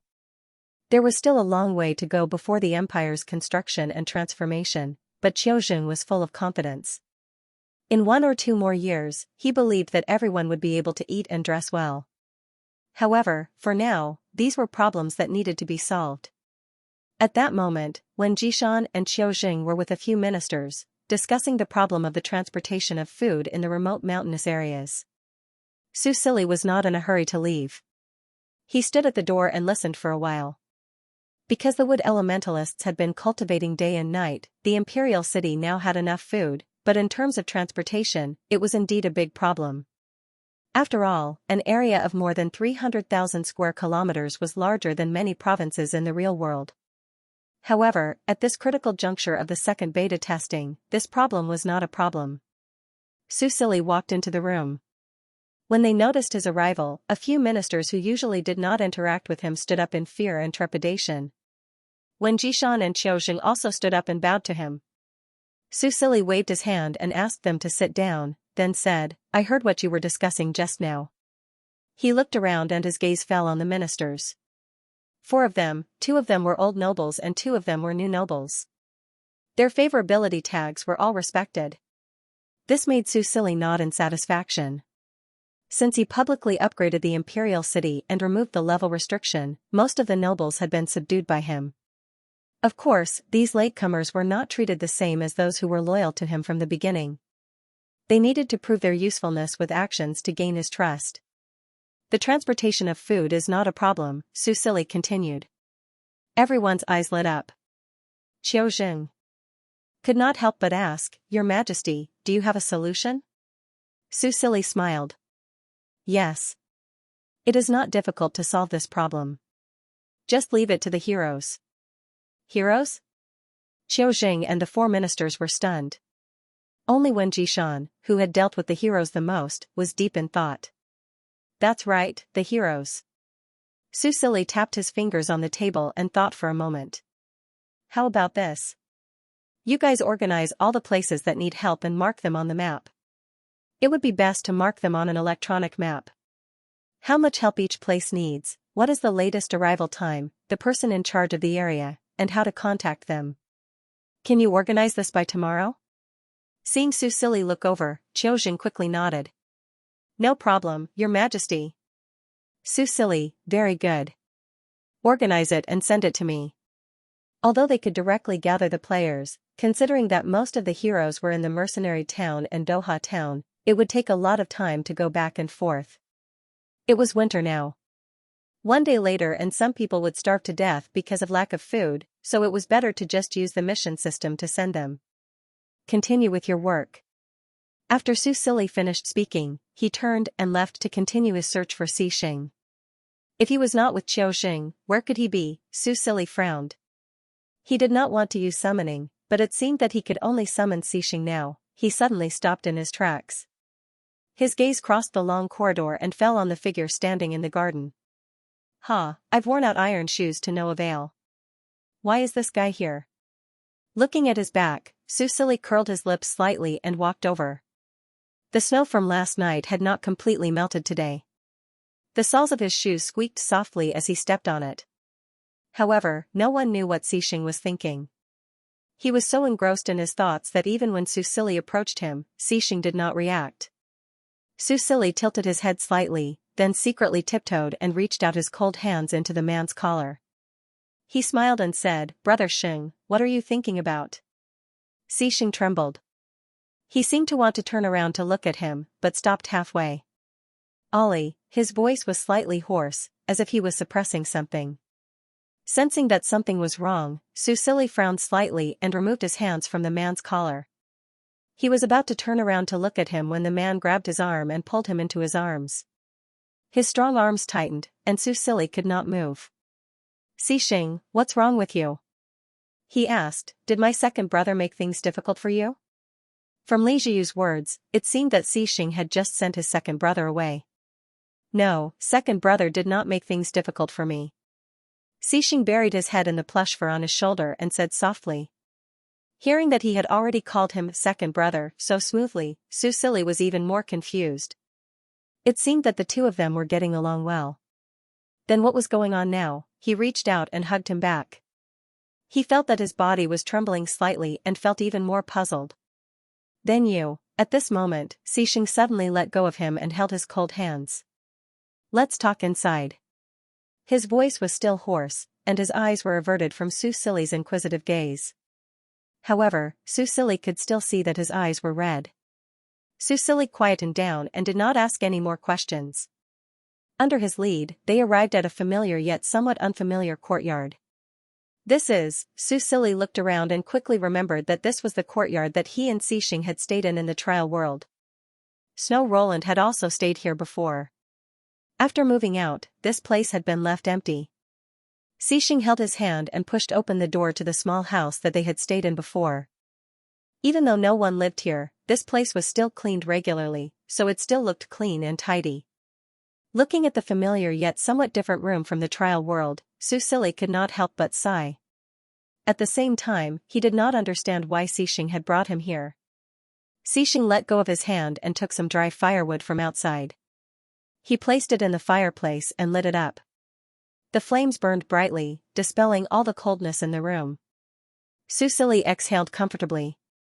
Then, he watched as Xixing walked over and took his hand. He led him to the bedside and sat down. Meanwhile, he squatted in front of him and looked up at him. The man's eyes were still slightly red. He looked at Su Silly with a deep sense of guilt and pity. This made Su Silly feel at a loss. However, he did not say anything. He waited quietly. He knew that Xixing would give him an answer. Xixing held his hands and pressed his palms against his face. He closed his eyes slightly, as though he was trying to calm his surging emotions. I actually have always been afraid, the man spoke softly.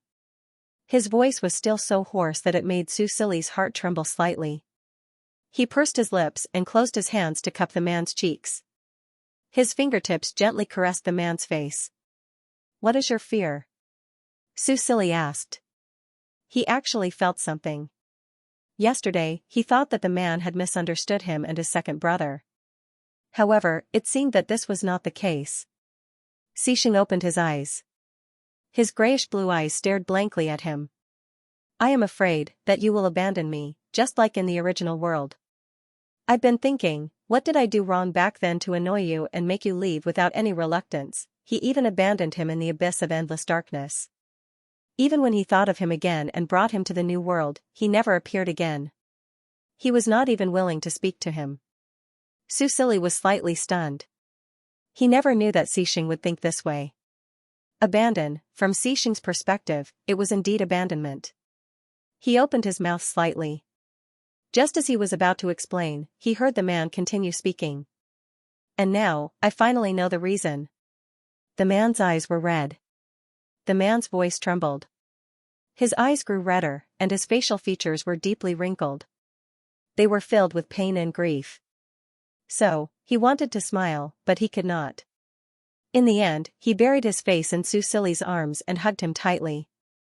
It seemed that he would never let go again. Feeling his grief and guilt, Susili was at a loss. In the end, he reached out and stroked his soft blonde hair. His other hand patted his back gently. He could roughly guess what his second brother had told him. Moreover, he also understood why Xing always liked to hide things from him. He was unwilling to tell him many things. As far as Xing was concerned, he had been abandoned. What had he experienced before he was transferred to the Star Age? In the past, he always thought that he had fallen into a deep sleep. But what if that was not the case? Moreover, how terrible would it be for him to be a slave again in this world? Whenever he thought of the young man he saw in the underground slave market in the trial world, he would think of his gray and emotionless eyes. His heart would ache. Susili looked at him and said softly, I'm sorry, if he did not get sick, if he did not have the plane crash, if he did not let the game group transfer his data to the Star Age, would he not have had to go through all this pain? Xing's body stiffened. He raised his head and looked at him. I should be the one saying that. It turned out that his god did not abandon him. He did not appear again because he was dead. He died 10 years ago. When that world collapsed, his god had already fallen, I should have guessed. His eyebrows furrowed painfully. His voice was so uncomfortable that it seemed to be choking. I was too weak. I couldn't protect you at that time. It's my fault. Susili was a little touched, but also a little amused. He touched his cheek and gently said, how could this be your fault? It's my fault. If it weren't for me, you wouldn't have had to go through so much pain. Hearing this, Xing shook his head. I've said it before. If this pain is the only way to come to your side, then I'll gladly endure it. Looking at his determined expression, Susili's heart trembled. He lowered his eyes and thought for a moment. Then let the past be the past. We still have the present and the future. He gently touched the corner of the man's eyes and said with a smile, now you don't have to be afraid anymore. I won't leave you, and I won't abandon you. Xing, to be able to live again in this world and meet you again is my greatest fortune. Xing curled his lips, but his eyes were still red. He looked so pitiful that Susili's heart softened. So, you kidnapped me here just to say this to me all night? The young man tilted his head. There was a hint of teasing in his light purple eyes. Under the light of the fire, there was a hint of ambiguity. Xing was a little dazed. The young man put his hands on his shoulders and leaned close to his ear. He said in a low voice, tonight, do you want to be on top or bottom? Warmth spread out from the burning fireplace, driving all the coldness out of the room. The sun had already completely set, and night had fallen. In this small room in the palace, along with the warmth, there was also a gradually ambiguous atmosphere. Xing laughed softly. The pain and grief in his chest seemed to dissipate with this laughter. You haven't bathed yet, he said. Susili, who had just finished teasing him and was still waiting for his response, was speechless. Then he heard him say, it's snowing. You'll catch a cold if you bathe here. Susili scanned the simple room and suddenly thought of the time in the trial world. During those few nights when it was snowing, it was too cold to bathe, but he also liked to be clean. In the end, under his insistence, I'll help you wipe down, okay? Susili straightened his back and looked down at him. The man's soft golden hair shone under the light of the fire. He looked very beautiful. His eyes were like the starry sky, gently and attentively looking at him with affection. Susili coughed softly and turned his head away. He replied in a voice as soft as a mosquito's. Xing gently curved his lips. He let go of his hand and got up to take the wash basin from the shelf. He filled it with hot water and heated it with the fire element. Then he took out a handkerchief and soaked it in the hot water. Susili looked at him and noticed something. He couldn't help but ask, "Is this the handkerchief from before?" "It's new." Xing wrung the water dry and then walked back to him. He bent down slightly and leaned closer to him. "I put the one from before away." Seeing the man's handsome face suddenly magnified in front of him and feeling the familiar aura when he spoke, Susili's heart inexplicably began to beat faster. Then the man's slightly wet hand stroked his cheek, followed by the warm and moist handkerchief. The soft and moist satin touching his skin was very much like kissing him when he was in love. Thinking of this analogy, Susili's cheeks became slightly hot. He closed his eyes uncomfortably and quietly enjoyed the man's service. Soon, he finished wiping his face. He heard the handkerchief being tossed back into the water, then picked up and wrung dry with a dripping sound. Susili opened his eyes again. He watched as Xing held his left hand, wrapped it in a wet handkerchief, and wiped it inch by inch with care and gentleness.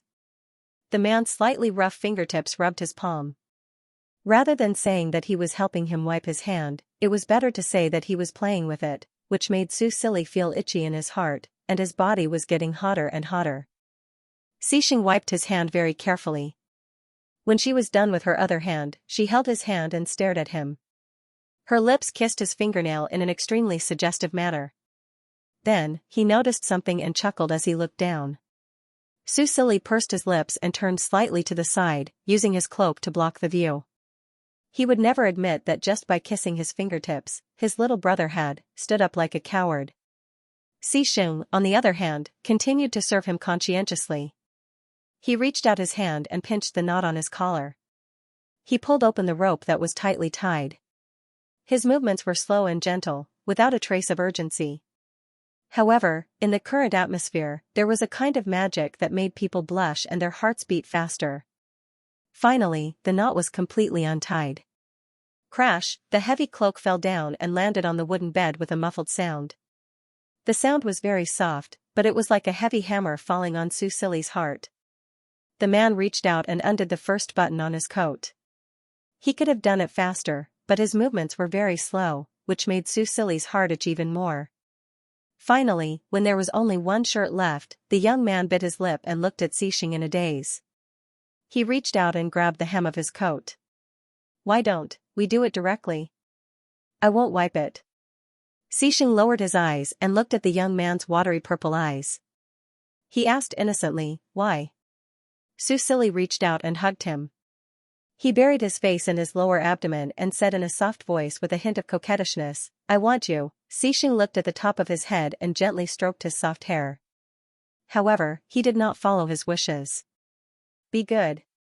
Wait a little longer." Susili wanted to say something, but the man suddenly pressed down on him and he was forced to fall back on the wooden bed. The wooden bed, which was only covered with a thin layer of mattress, made a squeaking sound. The young man's long hair was spread out, and his fair cheeks were stained with crimson. He tilted his head slightly, and under the reflection of the fireworks, the corners of his eyes were glistening with sparkling water. He had a seductive look on his face. Xing's Adam's apple moved, but he did not take any further action. Instead, he continued to unbutton the young man's shirt and carefully wiped every inch of the young man's smooth and white skin with a moist, warm handkerchief. Susili bit his lower lip and the corners of his eyes became redder. "What do you mean by wiping his body? It's obviously flirting. This prelude is more torturous than before." However, the man still had a sincere and serious look on his face. In the end, he was only left with a white shirt and all the buttons were undone. Susili lay on the bed and raised one hand to cover his face with the back of his hand. However, he could not stop the red flush that stained his neck. However, Xing still did not come. He reheated the water and seemed to want to help wash his feet. Susili was completely impatient. He sat up and kicked over the water basin with a bang sound. The sleeves of his shirt flew up. Xing, who had finally provoked the young man, was pressed against the wall by the young man and fiercely kissed on the mouth. The young man stood on tiptoe and kissed while his hands did not rest. Pata, the metal of his belt hit the floor and made a strange sound that echoed in the small room. Xing pressed down on his hand and caused the young man to glare at him. It was obvious that he had provoked the young man. Don't be angry. Xing finally restrained himself and gently kissed him on the lips. You should let me do this kind of thing. Susili listened to his hoarse voice and slowly let go of his hand. Then, he cupped his cheek and kissed it gently and lovingly. He was kissed until he was dizzy and was forced to lie against the wall. Only when he felt the cold sensation did he regain some consciousness. In front of him was the cold wall and behind him was the scorching heat of a furnace. This extreme contrast brought about great excitement. Soon, he did not have time to think about other things. He opened his mouth slightly and began to moan. The firelight reflected on the two figures and the firewood crackled. Outside the window, snowflakes fell again and the whistling north wind covered all the embarrassing movements. Winter nights seemed to be especially long. When the morning sun rose in the sky again, sunlight shone through the thin glass of the room. Susili opened his eyes slightly. When he saw the unfamiliar surroundings, his eyes were confused for a moment. When he saw the man beside him, the memories of last night slowly came back. He yawned, turned around, and crawled under the blanket, curling up in Xing's arms again. Although it did not hurt, he was still tired. He had accidentally done it so many times last night, he was lazy and did not want to move. Although the wooden bed was small, it was just enough for two people to sleep on. It would be more intimate if they squeezed together. However, not long after, the communication device on the bedside table rang. Susili frowned irritably and covered his ears, trying to pretend to be asleep.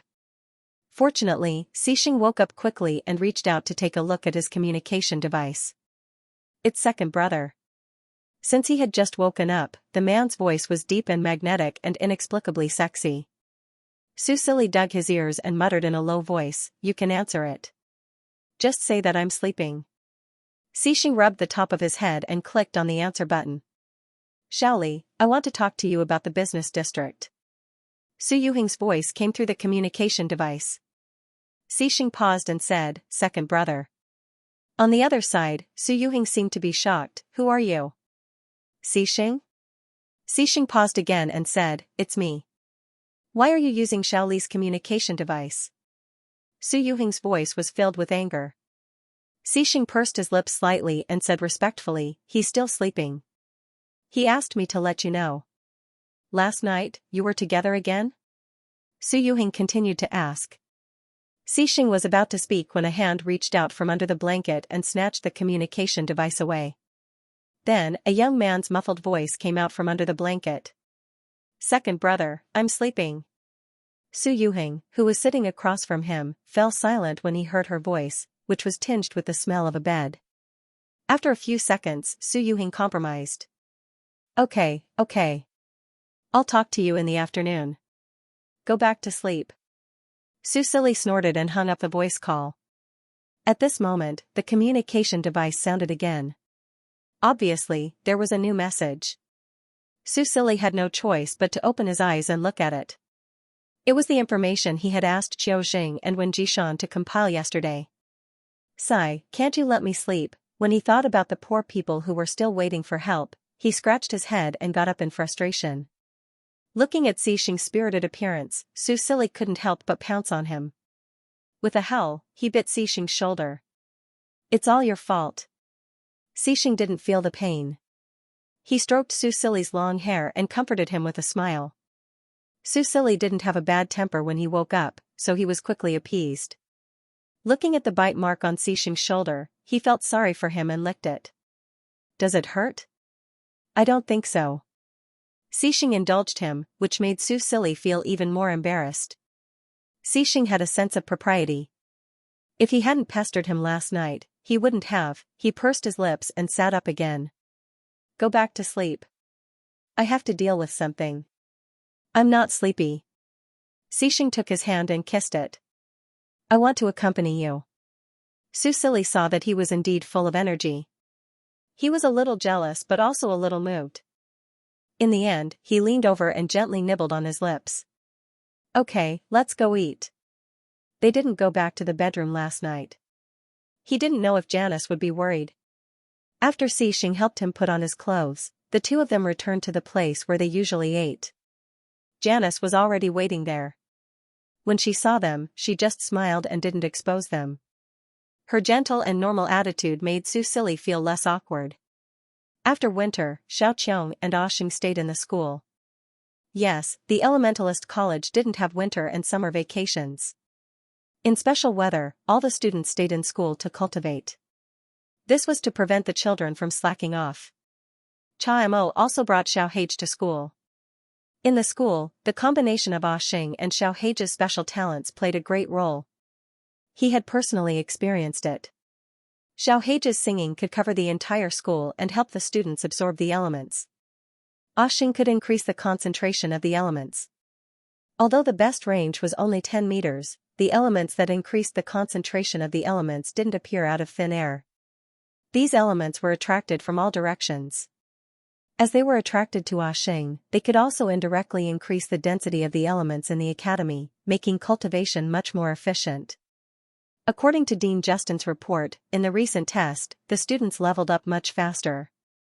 He attributed this to the removal of the level restriction. Only Su Silly knew the role of the two little guys. Cha Mo had also mentioned to him about helping the sea elves. However, until now, the Roland Empire didn't have the spare manpower to take an adventure in the sea. Moreover, he didn't even know what exactly happened to the ocean elf race and where they were now. How could Su Silly help him? In short, the palace was much quieter. During the meal, there was only him and Xing. After the meal, Su Silly began to arrange the missions for the players. In addition to the imperial city, Qiujing had also collected information about the other 4 main cities for him. He didn't need to tell them again. Of course, it was best to let the wind elementalists deliver the food. Light body spell and flight spell were very convenient. As Su Yuhing's video went viral during the first beta, many of the second beta players chose the wind element. After 3 days, many of the players had reached level 5 and went to the Elementalist College to change their class. Su Silly began to assign missions to the players. He asked them to go to the village in the mountain and exchange for food from the faction storage and give it to the person in charge there. He planned to check the Star Web after giving out the missions. When he was free, he would visit the Star Web community and meet the Guardian of Roland. He couldn't help but grin when he thought of the possible expression on Xing's face.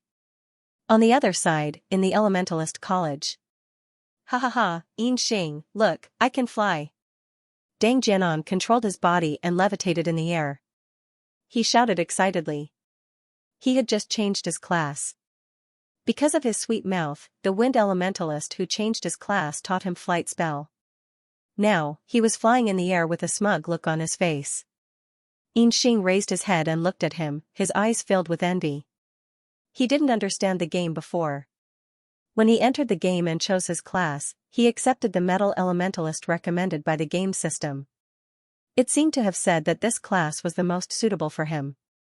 Deng Jianan quickly flew down and said to him with a smile, "Come, I'll take you flying." He was still live streaming. There were a lot of comments saying that he was shameless. Of course, most of them were jealous. Gaming cabins were really expensive. The key was that there were so few slots. The second beta had been open for 3 days, and there were already players who made their first pot of gold by selling X coins. Although the second beta had increased the number of players by 5,000, as Deng Jianan had analyzed, those who could take out 50,000 to buy a gaming cabin were mostly rich. To them, the experience of the game was more important. Naturally, they wouldn't sell X coins and would even buy them. Now, 1 X coin had increased from $10 to $15 in real life. Even so, it was still difficult to obtain them. Because, Gentle Yen was the first to complete the mercenary group registration mission before all the other teams. She also went to exchange for a construction order. However, when she arrived, she was told that it would cost 100,000 X coins to build a base, Gentle Yan's Magic Box mercenary group had already recruited 50 elite members and 20 registered members. However, 100,000 X coins meant that each person would have to fork out 1,000 X coins on average. Although they had saved some during the first beta, it was still not enough for 100,000. With the support of a team, the Magic Box mercenary group was naturally rich. Thus, the price of X coins soared again before they finally had enough money to build a base. Many cloud gamers who were active in the forum were tearing up when they saw the 115 price difference. What was 50,000 X coins, they could earn it back by selling it for 3,000 X coins. Only a small number of gold farming players with foresight participated in the reservation and were lucky enough to enter the game. Now, all he did was fiddle with the game and think about how to earn AI snow coins. In order to earn X coins from NPCs, these players did everything they could. In the end, one of them found the right method. This player used to sell pancakes in real life. When he saw the milk tea shop in Mercenary Town, he suddenly had an idea. He used the money he saved from running around for a day to buy raw materials. Then, he went to the blacksmith shop and bought some tools on credit. Then, he started selling pancakes in front of the milk tea shop. Mercenary Town was full of elementalists. In other words, there were many rich people. This player's pancakes were really delicious. In just one day, there was a long queue at the stall. Not only did he pay back the blacksmith shop, but he also made a lot of money. He did not even have time to change his profession as an elementalist. Of course, this was a story for later. Dang Jianan used fly. He streamed while bringing Xianxia to Mercenary Town. Fortunately, Mercenary Town was not far from the inner city. He could barely hold on with his magic power. When he reached the town, he was not in a hurry to find Li Lei. Instead, he asked around and brought Xianxia to the location of the weapon shop. Previously, Xianxia received a mission that allowed him to learn a profession from the weapon master Heborg after he changed his profession. Haha, with a future weapon master like Xianxia here, Big Brother and will soon have a suitable weapon. Dang Jianan laughed mischievously and attracted a barrage of comments. Xianxia had just recovered from his high-altitude flight. When he heard Angwar's words, he could not help but laugh. Weapon master. Seems fun. However, when they reached the entrance of the weapon shop, they saw two players being chased out before they could enter. Get lost, I'm not taking in apprentices anymore. An old NPC with the title Weapon Master Instructor above his head stood at the entrance and scolded. Heborg was very annoyed these 2 days. As the only weapon master in the Roland Empire, he originally lived in the inner city. Half a year ago, he was assigned to Mercenary Town by His Majesty, and he had no complaints. After all, this place was now a gathering place for elementalists, and he lived comfortably. However, for some reason, His Majesty suddenly had a whim and asked him to take in designated warriors as apprentices. Heborg was not an inflexible person. With the current situation of the Empire, naturally, the more people who could become weapon masters, the better. Moreover, the frontline soldiers were wearing armor and weapons purchased from the Alien Alliance. As a weapon master, he felt ashamed. If he could increase the production of local weapons, that would be the best thing. However, the quality of these warriors was too poor. The weapon master he inherited was called an elemental forger 100 years ago, but he was only good at making weapons, so he did not dare to call himself an elemental forger. However, as the name implied, the prerequisite to becoming a weapon master was to be an elementalist, and among them, a metal elemental spirit master was the most suitable. It was not impossible for other elements, but compared to a metal elemental spirit master who was born with the ability to control metal, the practice of other elements was more difficult and required more energy. The warriors sent by His Majesty were indeed metal elemental spirit masters, and they learned the skills quickly, which made him very happy at the beginning. However, perhaps because their talent was too high, 1 or 2 of them were too ambitious, and wanted to fly before they learned how to walk. Not only were the exercises given perfunctory, but they were also unwilling to suffer. How could they learn from a master and leave after less than 2 hours a day? When he was an apprentice, he could not wait to stay by his master's side all day long. Even the simplest blacksmithing required 5 or 6 hours of work every day at first. These warriors had just become elementalists not long ago. Although they had mastered elemental control, it was a mess when they used it. If they did not practice the basics diligently, what could they do even if they were talented? However, for His Majesty's sake, Heborg still taught patiently. As for those who were perfunctory and scoffed at the basics, he also chose to look on coldly. However, the two new warriors who came in today really made him angry, and in a fit of anger, he kicked them out. Humph, he wanted to forge a complete weapon as soon as he picked up the hammer, and he refused to listen to human words. This kind of person shouldn't expect to learn anything from him. Not far away, Dang Jianan and Yin happened to see this scene. They looked at each other and did not rush over. Is Star Age that awesome? How can an NPC mentor refuse to accept a disciple? Dang Jianan was confused. When he saw that someone was giving him directions in the bullet screen, he quickly informed Yin and opened the Starry Sky Forum. The Starry Sky Forum was very active, especially after the start of the second beta. With the increase in the number of players, all kinds of new topics popped up like mushrooms after a rain. For the past 2 days, the most talked about topic was undoubtedly the life profession mission of the weaponsmith. There was also an elemental potioneer quest during the previous beta test. However, that quest did not arouse such a high level of discussion because the difficulty of the two quests was not even on the same level. Dang Jianan randomly clicked into a post related to the topic. I've been forging for 2 hours. There are still 4 hours left. Is that old man in Heborg a devil? I left after half an hour. Time is life. I'm here to play the game, not be played by the game. Why is it so troublesome? I've already learned the skill, but I still have to forge for 5 to 6 hours a day. The quest says that I have to do it continuously for a month. There must be something wrong with the design. Yeah, and if you don't complete this quest, you won't be able to become an apprentice weaponsmith. That means that you'll only be able to start forging after a month. Who knows how long you'll have to continue for? I strongly request the developers to change the setting. If the beta test continues like this, won't it be dissuasive? After Dang Jianan finished browsing the post, he looked at Yin Bro. Do you still want to learn? I think you have to forge for 5 to 6 hours a day for a month to become an apprentice weaponsmith. He could not help but complain, isn't this entry quest a bit too ridiculous? Who would be online for so long? It was already the end of September. Even if you were a university student, you would have gone back to school after the summer break. Workaholics had to work in the day and play games at night to relax.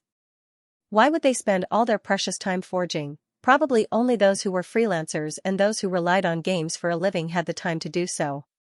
Yin also saw the post. He thought for a while and said, I'll give it a try. Ever since he entered the Star Age, other than meeting his basic needs and cooperating with the doctors, he had been in the game almost 24 hours a day. When he could walk and run again and live like a normal person, every moment of returning to his sick body was torture and pain for him.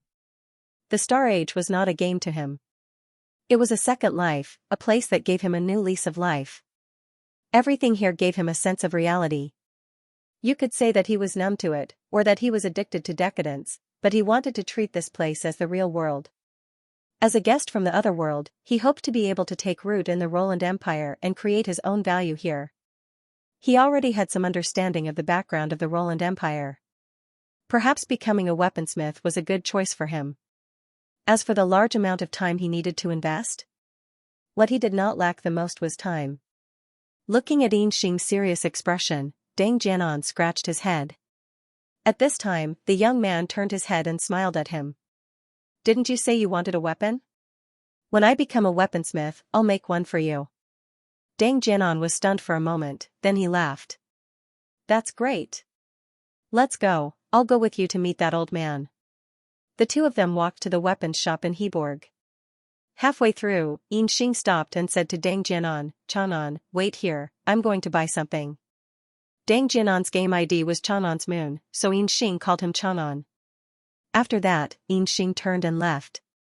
Dang Jianan looked at him strangely, then looked at the live broadcast bullet screen. What is handsome Xingji going to do? Buy something? Buy what? Did you see the NPCs on the road? Are they holding milk tea? Milk tea? Dang Jianan looked around and realized that it was true. there was milk tea for sale in this game? He wondered how it tasted. He had to buy it and try it later. Not long after, Xianxia returned with a fruit basket in his hand. Why did you buy a fruit basket?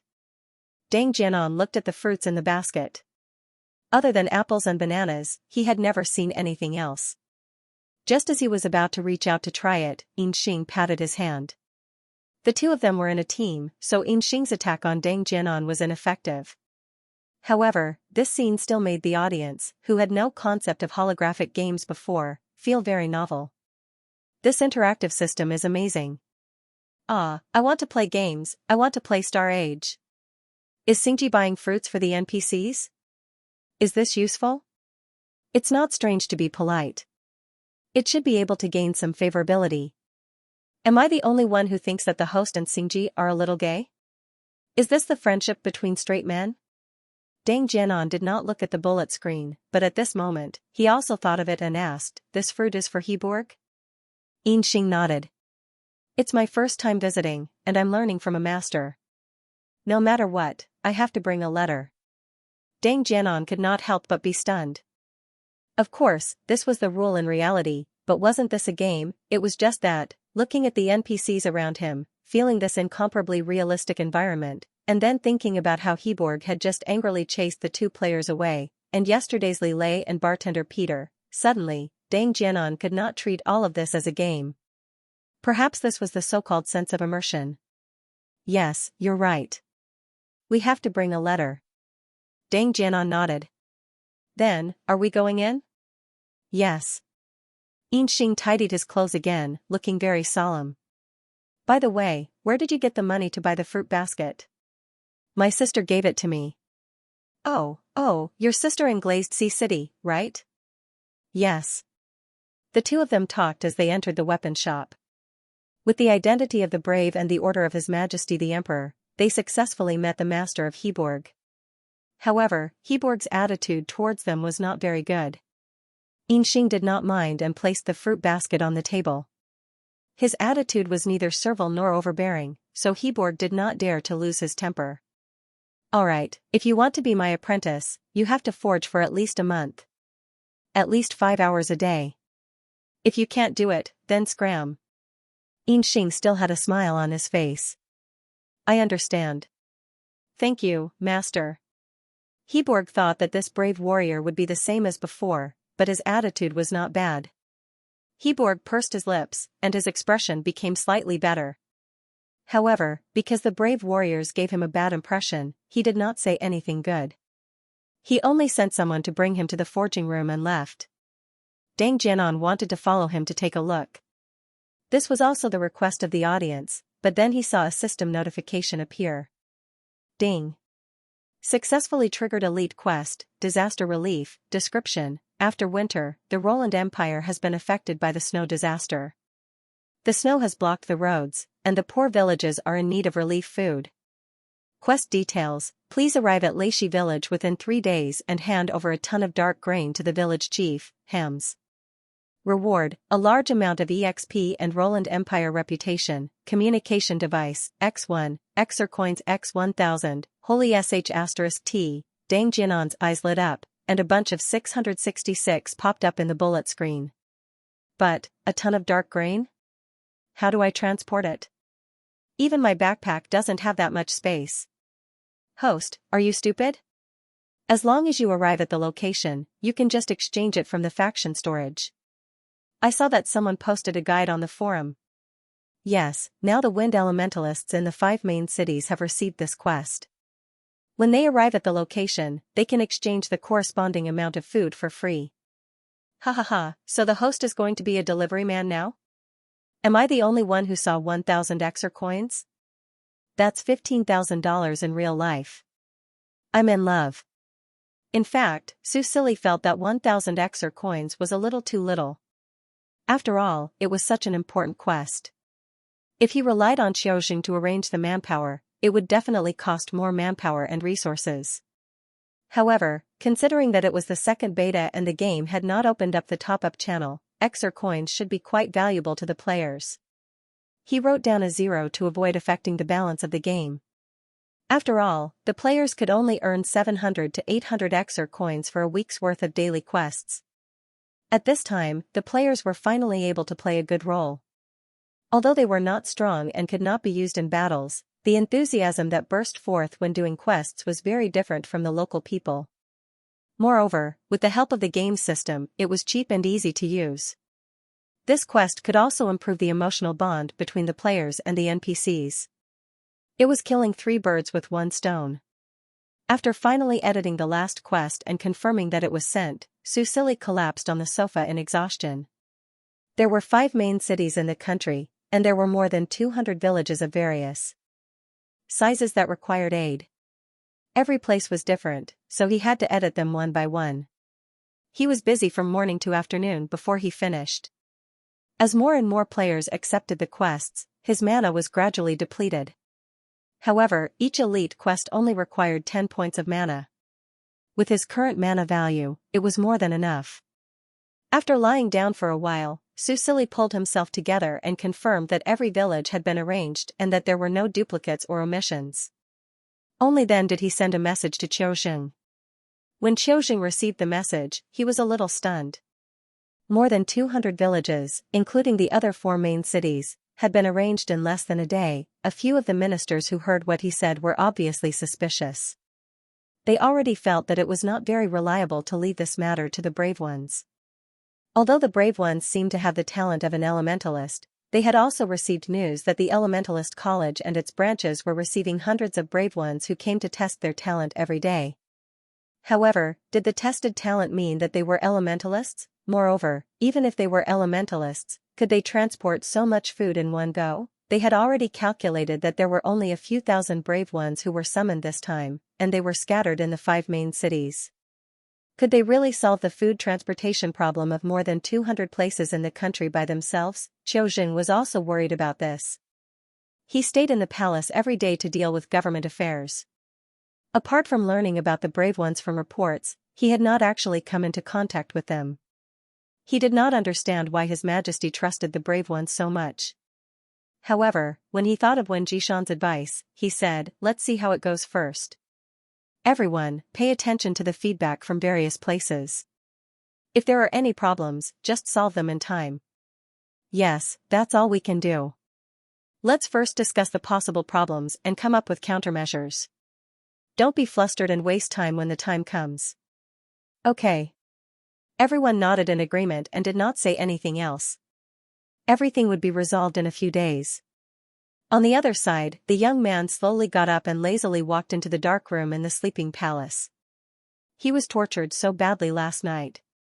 Today, he was going to get his revenge. Thinking that Xixing still did not know that he had been exposed, Susili curled his lips. It seemed that the fatigue in his body had dissipated a lot. Lying in the game cabin and entering the virtual room, he saw the little robot happily appear in front of him. It opened its mouth to speak but lowered its head nervously. Susili ignored it and walked to the entrance of the Star Web community. After standing still, he looked back and saw that it still had its head lowered and its fingers twisted together.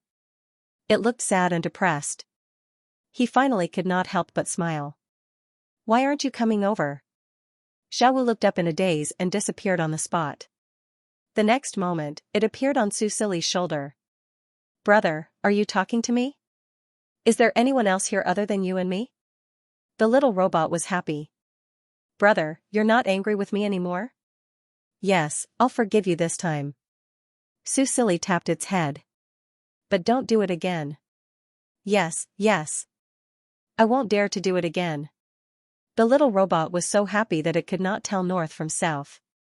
It said enthusiastically, "Brother, are you going to the community? With your current spiritual level, you should be able to play in Area C." He was now at level 25 and could actually go to Area C. Susili sighed when he remembered that he could only go to Area E before. But thinking of the purpose of this trip, he said, "Let's go to Area E and see how my milk tea shop is doing." Previously, he was scared by the Guardian of Roland and thought that some alien force was targeting him. Considering the situation of the Roland Empire, he decided to retreat and did not even care about the milk tea shop. He did not know how it was doing now. Although the program was set and the milk tea would be automatically produced as long as someone bought it, there was no promotion. When the background of the shop in the Star Web community appeared in front of him and he saw the revenue column, Susili could not help but be stunned. 105.7 billion, is this for real? He sold 1 cup of milk tea for 1 yuan, no matter what flavor it was. 105.7 billion, that was equivalent to selling 105.7 billion cups of milk tea. Susili was a little confused. Based on the cost of 1 cent per cup, the actual profit was more than 90 billion. Thinking of something, he looked at the little robot beside him with a serious expression. Xiao Wu. Brother, what's the matter? Did you change my background data? No, Xiao Wu can't use the Star Web now, or he will be discovered. Susili thought about it and agreed. Xiao Wu was only at level 10. No matter how powerful he was, he could not secretly tamper with the Star Web. Then what's going on? How did my milk tea shop make so much money? The little robot scratched its head and said, Brother, wait, I'll check. Then it quieted down and its electronic eyes flashed as if it was retrieving data. Susili held it and strolled on the street. He went offline at the gourmet street and now he went online at the same place. Just like the last time he went offline, almost everyone on the gourmet street had a cup of milk tea. Wasn't that familiar packaging and logo the Fox House that he designed himself? Of course, there were other brands besides the Fox House's milk tea, but in terms of quantity, the Fox House's milk tea accounted for the majority. Susili also saw a new milk tea shop on the gourmet street. It was not owned by the Fox House. It should be a new flavor developed based on his milk tea, and business was not bad. He walked over and looked at the price. 1 cup cost 5 or 6 universe credits. Several varieties were obviously copied from the Fox House, and even the names were very similar. It's so expensive, it's not as good as the Fox House's. At this time, he heard a little girl complain next to him. Compared to the real world, it's considered cheap. Her companion said, the Fox House doesn't have a physical shop. This shop is a little expensive, but the decoration is very special, and a new flavor has been released recently. Let's try it. Okay. The girl said, when will the Fox House come out with a new product? Susili watched them walk into the shop and silently looked away. A new product, maybe he could find his second brother and get some formula from the real world? But for now, he wanted to know how the Fox House became popular. Could it be Xixing? Besides him, Susili could not think of anyone else, but how did he do it? Brother, I'm back. At this time, the little robot's electronic eyes stabilized again, and said in a childish voice. Susili nodded, looked around, and finally returned to the virtual room, and asked, Tell me, what's going on? According to the account, 10 billion of the 105.7 billion revenue came from the Guardian of Roland, and the rest from the Star Web users of the other 10 regions. Besides the Guardian of Roland, Demeng Miao was the second most purchased customer. Susili was stunned. 10 billion? Where did he get so much money? And used it to buy his milk tea. The little robot's eyes flashed slightly, and then a screen appeared in midair, and a video was playing in the middle of the screen. This is a video from the SP region's Genius competition. In the video, a blonde young man wearing a white fox mask was holding a cup of milk tea with the Fox House logo printed on it. He was seriously drinking, and his cheeks were slightly puffed up, looking innocent and harmless. In front of him, there was a huge creature that looked like an octopus wriggling towards him, hissing, as if it wanted to tear him apart. This scene was very heart-wrenching, but the caption said, High energy ahead. The young man looked up and glanced at the large octopus, and his grayish-blue eyes turned golden in an instant, and then, boom, a loud explosion sounded, and the octopus that was showing off just a moment ago did not even have time to scream before it exploded, and broken limbs and remains flew everywhere, splattering all over the floor. In front of the white fox young man, there seemed to be a light shield, blocking the splashing octopus legs and innards. Then, he coldly looked away and continued drinking his milk tea. The camera even gave him a close-up and clearly captured the Fox family's logo. Susili was speechless.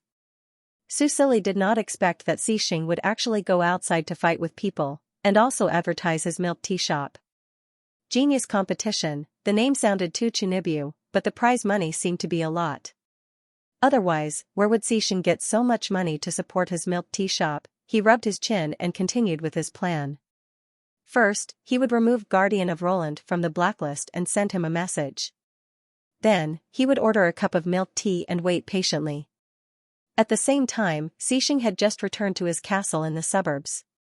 Ever since he started living in the palace, he rarely came here.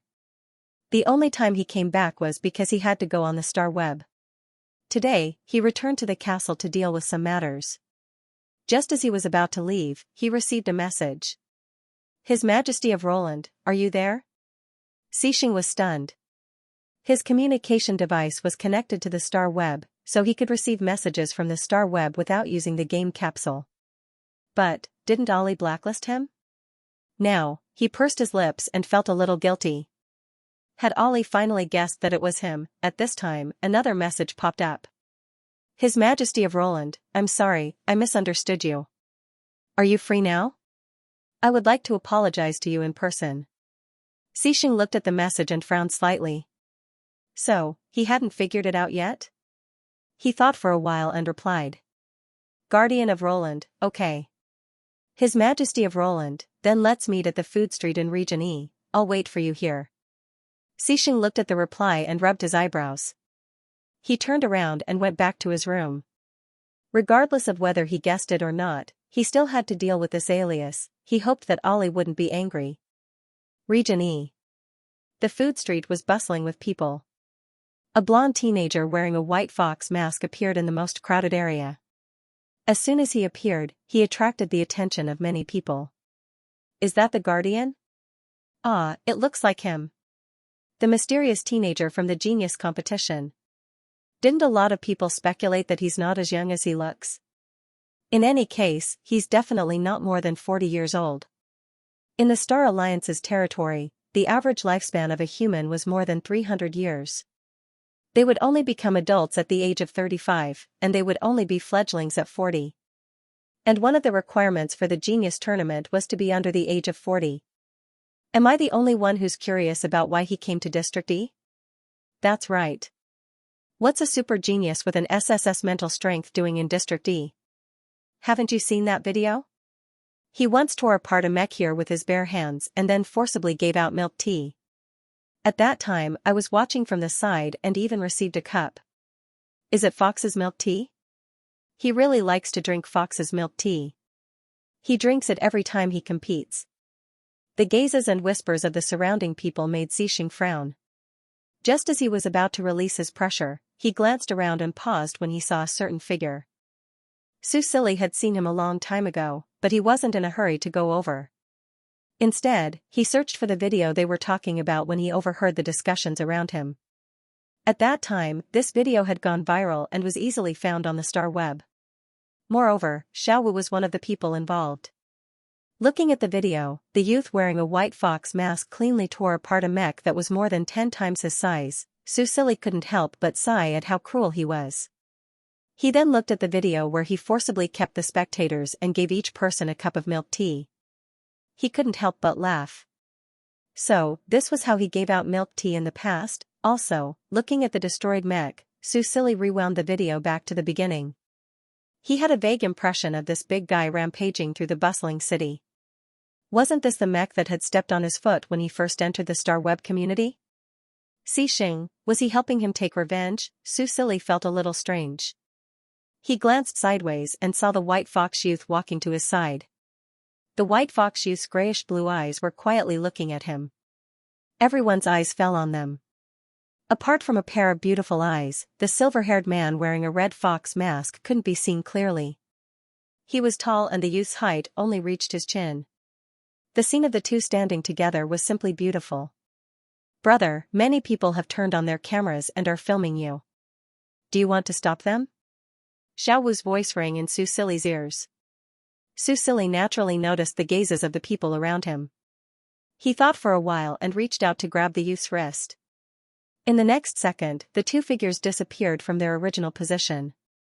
When they reappeared, they were already in Silly's virtual room. Virtual rooms could naturally invite friends into them. Xianxia sized up the room that was less than 50 square meters. His heart was slightly moved. Just as he was about to speak, the red fox youth let go of his wrist and smiled. Sorry, I didn't expect you to be so famous now. Suddenly, he was a little uncertain, so, did he guess it or not? Susili walked to the bar counter and said politely, sit anywhere you like. This is the first time we have guests here. The decorations are a little simple. Do you want to drink anything? He opened the cabinet. Regardless of his tone or attitude, it was as if he was entertaining a friend. Xixing's thin lips slightly pursed. Ollie must have guessed it, right? Otherwise, why would he bring him to the virtual room? But what if he didn't guess it? This was the first time someone was here as a guest. He sized up the room. Yes, even Xixing hadn't been here before. He thought sourly. Do you want to drink milk tea?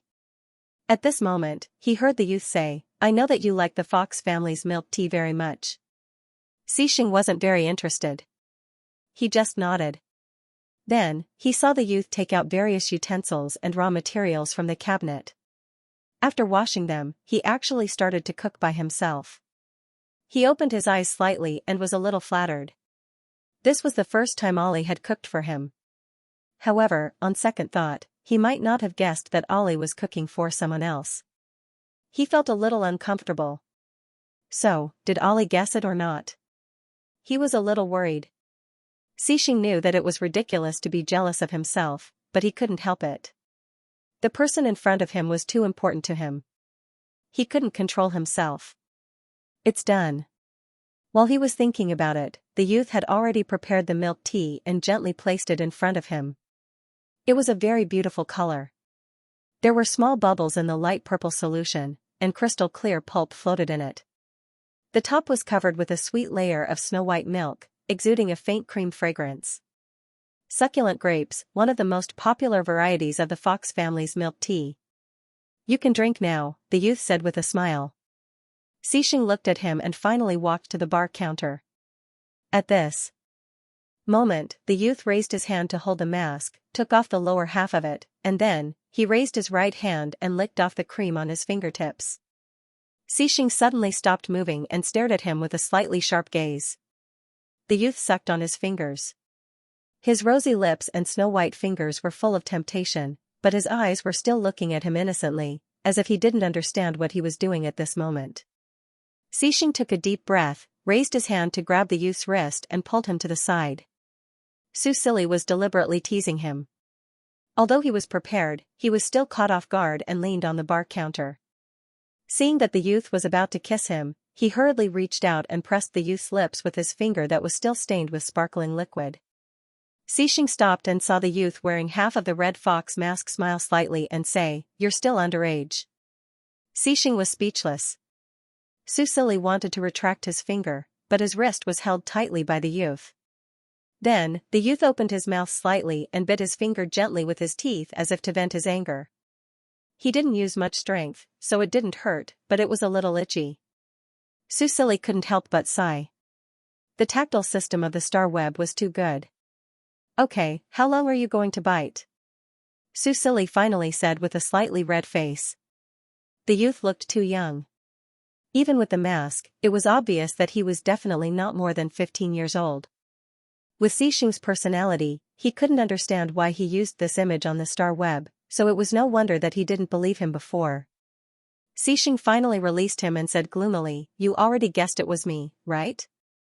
What are you talking about? Why can't I understand?" Susili continued to play dumb and took out a handkerchief from under the bar counter to wipe his fingertips. Humph, the little brat had bitten his fingertips until they were red. Ollie. Xixing sullenly took off the white fox mask and saw the youth blink and say in confusion, "How did you know?" This was the first time he realized that his acting skills were so good. Xixing looked at him and finally walked behind the bar counter. He hugged the young man's waist from behind and hugged him tightly. Then, he said in a muffled voice, "Ollie, I know I was wrong." "Don't be like this." Susili stopped playing and raised his eyebrows slightly. "What was wrong? I shouldn't have kept it from you from the beginning and not been honest with you." Xixing's attitude was very sincere, and it sounded as if he was really reflecting on his actions. Susili wasn't really angry at him. Even if he was, all his anger dissipated when he saw that the youth had helped him get revenge and secretly participated in the competition to earn money. "Why did you set the age so low?" he asked. If the youth didn't want him to recognize him, he could have completely changed his appearance. The Star Web's face-changing system could do that. Why did the youth keep most of his original features? He really didn't want him to recognize him, but he also wanted him to recognize him at the same time. Xianxia buried his face in the back of his shoulder and said in a pitiful voice, "I just wanted to make you like me." Whether it was Joan Roland, Su Lin, or those students, he always had an inexplicable tolerance for children of this age. At that time, he had chosen this appearance on a whim. He didn't want to confess to him, he just wanted to change his identity and stay by his side. However, when he questioned him, he had unexpectedly revealed his feelings. Then, he had scared him away. Susili was a bit speechless. Make him like him? He wasn't a Shota fetish. Fine, he was a bit of a Shota fetish. He was quite soft-hearted towards such a cute child. After all, he was the flower of the Empire's future, but he wasn't a pervert. How could he be moved by such a young child? Fine, let me go first, Susili said. Xianxia clenched his fists and finally released him. He watched as the youth turned around. He was wearing a red fox mask, so only the lower half of his face could be seen, but it was enough to make him a bit infatuated. "Ollie," Susili curled his lips slightly. "Do you want me to forgive you?" Xianxia nodded. His youthful appearance was full of childishness, and his sharp edges had faded away. He looked at Susili somewhat anxiously, like a little wolf cub. Susili couldn't help but reach out and rub the top of his head. With the difference in height between the two of them, this action could be easily done. "Call me Big Brother," Susili said with a mischievous smile. The youth paused slightly, his brows furrowed tightly. It was obvious that he was unwilling. "Ollie, not willing?" Susili raised his eyebrows. Before he could say what punishment, the youth had already turned his face away and tactfully called out, "Big Brother." Glancing at his red ears, Susili nodded slightly. He reached out and pinched his chin, bending slightly to look him in the eyes. "Good boy." Xianxia stared at his careless smile, his heart throbbing slightly. "Then, you forgive me?" Susili tilted his head. He still wanted to play a little longer. The youth let go of his hand. Perhaps it was the effect of the red fox mask, but his expression was always somewhat playful and sly. "You should change your appearance." Susili sized up Xianxia. Although looking at him reminded him of the time in the trial world, he didn't want to think about the past right now. Xianxia looked at him, pursed his lips, and said, "What do you want to see me look like?" Susili curled his index finger slightly and scratched his chin. "I want to see you when you were 18 or 19 years old." Xianxia's scalp was about to explode from his teasing, but in the end, he just restrained himself and nodded. "Okay." Under Susili's gaze, Xianxia disappeared. To adjust his appearance, he had to return to his own virtual room. Seeing his figure disappear, Susili's originally careless expression disappeared. He walked to the sofa and casually laid down, a carefree smile already on his face. He had gotten back his share of being teased last night with interest. He proudly shook his legs, but when he saw the little robot appear on the coffee table, he couldn't help but pause. "Well, it's not suitable for this little guy to be present for what I'm going to do next. Xiao Wu, Big Brother has a mission for you." "What mission?" Under Susili's command, the little robot obediently left the game cabin and followed up with the players' rescue of the disaster victims. There were more than 200 places, and it was still a bit strenuous for little Five, so he needed to put in all his energy. Of course, he also vaguely understood that this was his big brother sending him away so that he could do something embarrassing with that bad guy. It was an artificial intelligence with moral integrity, so it wouldn't look if it wasn't allowed to. There were so many resources on the Star Network, and it wasn't like it hadn't seen them before. After sending Xiao Wu away, Susili waited leisurely. At this time, he suddenly received a voice request from Adrian. He was the liaison officer of the Star Alliance, so he attached great importance to this relationship. He sat up and answered Adrian's voice message. "Good day, Your Majesty Roland." Adrian's gentle voice sounded. Susili also greeted him, and then he heard him say, "Your Majesty, I have received your purchase order and have carefully checked it. The quantity is indeed a bit large. Is the inventory not enough?" Susili asked. "It's not that it's not enough, but as you know, the Alliance still needs to dispatch supplies to more than 200 countries. Your Majesty's order may be provided to you in 2 batches. The first batch will be delivered in 3 days, and the second batch will take about half a month." "Okay, that's not a problem." Susili nodded, and then he heard Adrian say, "As for the spaceships you want, I can help you contact ordinary ones. In terms of price, a large one is about 5 billion universe credits, and a small one is about 1 billion. Susili was speechless when he heard this. A small boat cost 1 billion. No ordinary person would be able to afford it. According to his original savings, he could only buy about 2 small ones, but with the profits from the milk tea shop, he could buy 10 large ones with more than enough. He thought for a moment and asked, "What about military ones?" Adrian was obviously hesitant. He didn't suspect Roland's purpose. After all, which country didn't want to increase their military strength, especially a country like Roland that was in a precarious situation? "Your Majesty Roland, the annual production of military spaceships is not high, although the production countries have released some to the Alliance, but..." Susili understood what he was implying and continued, "Roland still doesn't have the right to buy, right?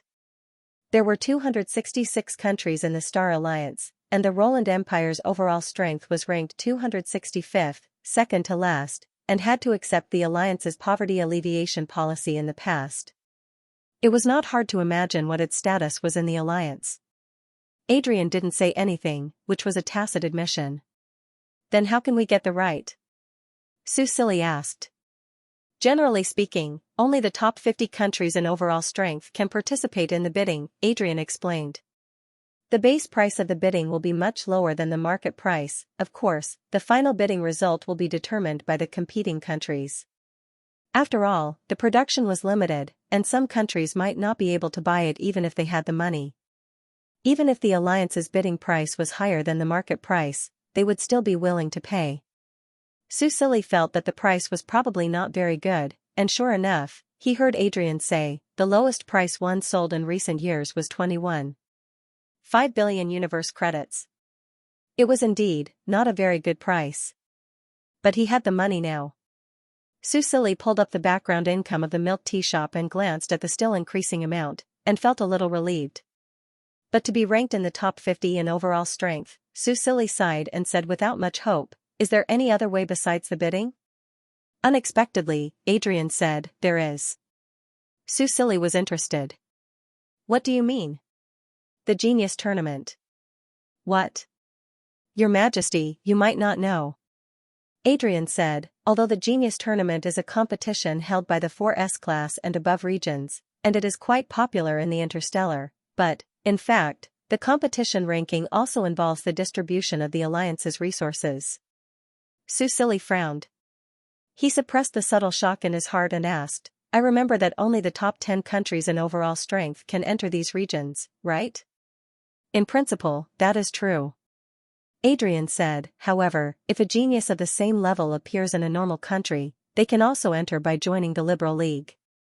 The Genius Tournament's format is that the top 10 countries and the Liberal League will send out 11 teams to compete, and according to the ranking, they will receive the corresponding resources." Susili understood what he meant. The Liberal League was made up of many weak countries, and the resources it received were divided among the countries in the group. Although the resources allocated were definitely less than the top 10 countries alone, if they did not participate, they would not even be able to drink the soup. But this year's Genius Tournament has been going on for a few months. If you want to participate, you will have to wait for the next one. When is the next one? In 5 years. Susili sighed. Okay, I understand. Adrian, can I trouble you to send me the different models of civilian spaceships? I want to choose. Sure, I will send it to your email. Okay, thank you. You are too polite, Your Majesty. I look forward to your new work. Susili paused. Oh, I almost forgot. This administrator Adrian seems to be one of my fans. Okay, I will send it in a few days. I look forward to it. After the two exchanged pleasantries, Su Silly hung up the call. He did not forget the threat of the Bavad Empire. Although he was temporarily protected by the Star Alliance and limited by the geographical environment of Ash, the lizard man only dared to do things behind his back. But when he thought of this neighbor that was eyeing him covetously, Su Silly had to prepare in advance. He definitely had to buy a military spaceship, but, what are you thinking about? Su Silly frowned as he pondered. When he heard this, he could not help but look up. He saw a figure appear beside him without him knowing. He blinked and carefully looked at Xing. He was in his early 20s, between a teenager and a young man. His body was not as thin as it was when he was a teenager, but he was not as strong either. His strong muscles clung to his body. Although he looked thin, he was full of strength and beauty. At this time, he was about the same height as him. His handsome features had matured a lot, but there was still a hint of childishness. He was much younger than he was in real life. Su Silly looked at his new appearance and could not help but lick his lips. He hooked his long legs. Xing took the opportunity to fall.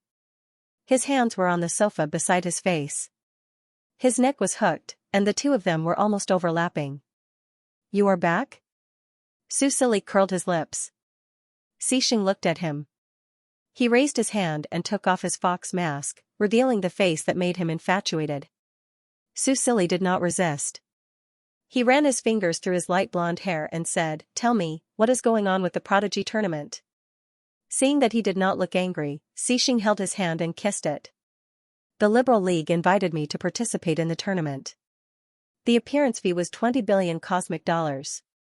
I thought it was okay, so I agreed. He said it as if it was as simple as drinking a bowl of water. 20 billion? Yes. I bought half of it to increase the sales of the Fox's milk tea. It seems to be on the recommendation list. Xing told him the truth. I still have the other half. Do you want it? I will transfer it to you now. 20 billion sounded like $200 to him. Hearing this, Su Silly could not help but laugh. At the same time, he felt sweetness in his heart. However, he did not expect that Xing had bought the milk tea to increase the popularity of the Prodigy tournament. He thought that the reason the milk tea sold so well was not only because of the free advertising he gave, but also because of the recommendation list. No need. You can keep the money. Su Silly could not help but kiss him on the lips. I will ask you for more when it is not enough. Xing smiled and his eyes turned into crescents. Okay. Then, he talked about something else. I joined the Liberal League anonymously. I did not expose the Roland Empire, but, if I remain anonymous, the resources that Roland would have been allocated after the tournament is over may be cancelled. Su Silly frowned. If a genius like Xing was exposed in front of others, it would go against his original intention of developing his strength in a wretched manner. But, it would be a pity to give up these resources. When will the tournament end? He asked. Xing thought for a moment. About 7 or 8 months. There is still so much time. Su Silly nodded. Then let's wait until the tournament is almost over. Xing naturally had no objections. I saw your battle video. Su Silly suddenly smiled.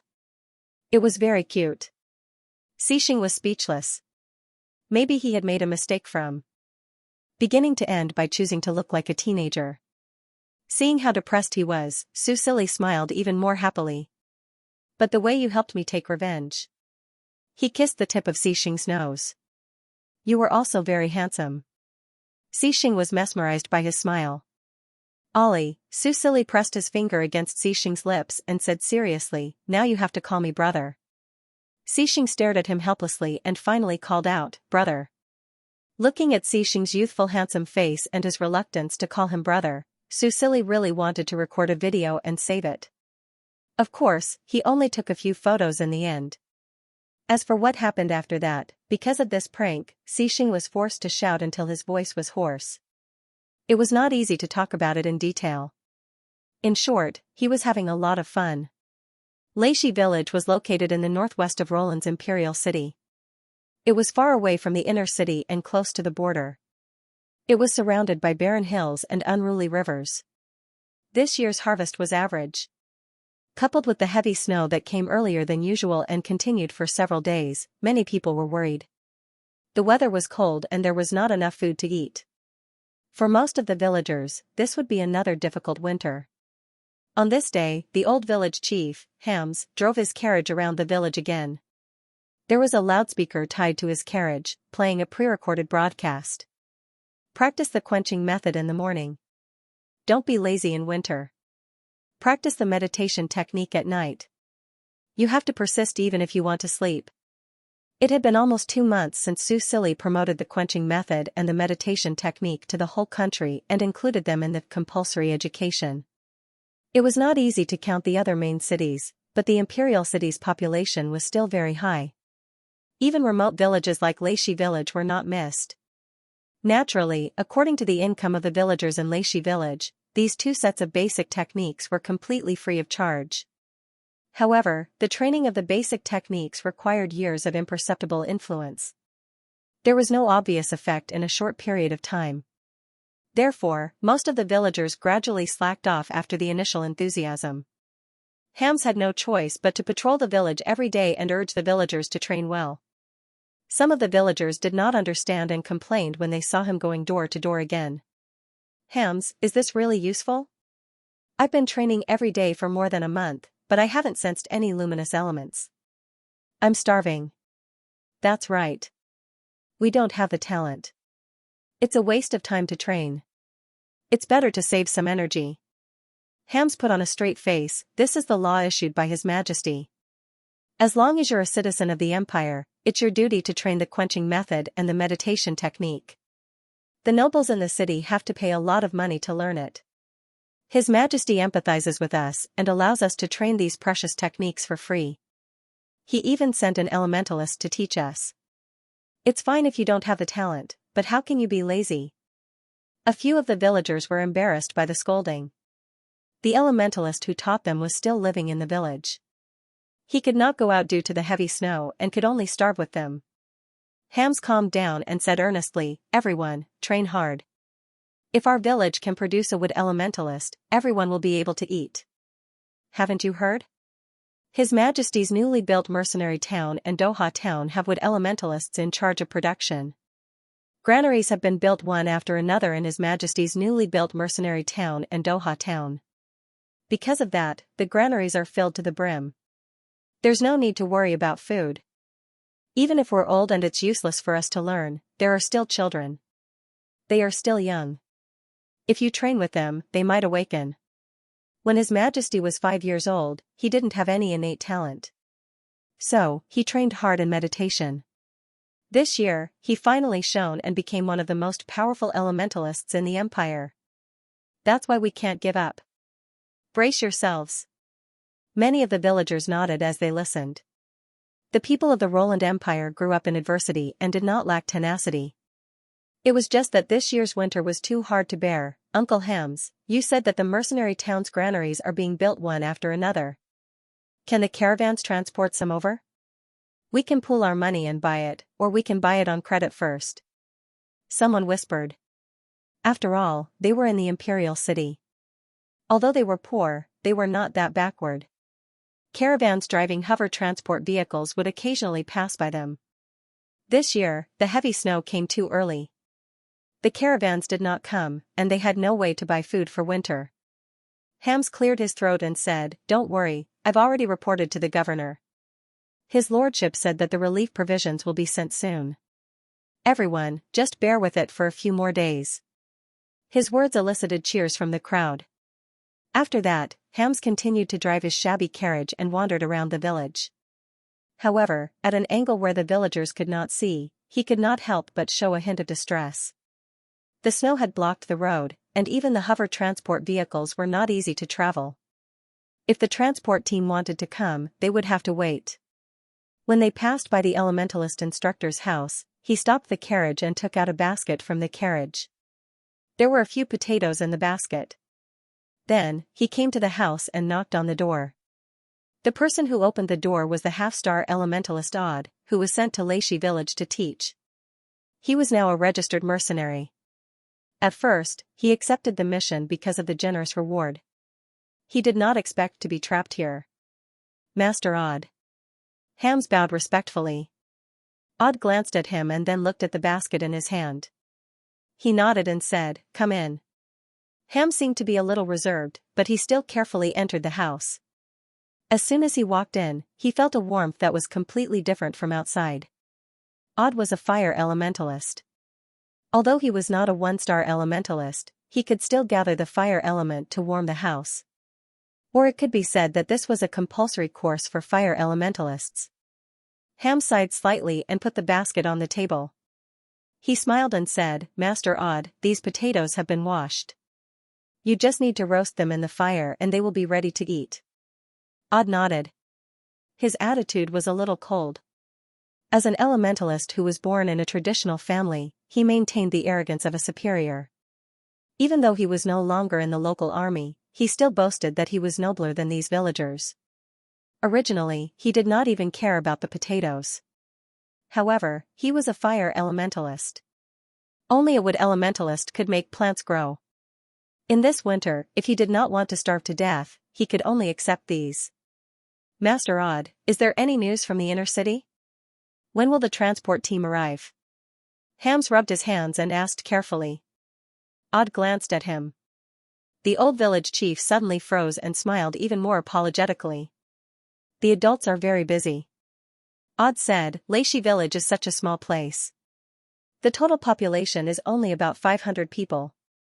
The road is long and difficult. Do you think the governors will put Leishi village first? It will be good enough if they can arrive in 2 months." Hams nodded, but his heart was bitter. According to the villagers' food reserves, they could only last for a month at most. They would have to scrimp and save to achieve that. Now that many animals were hibernating, it was difficult to hunt. How were they going to last for the next month? Village chief.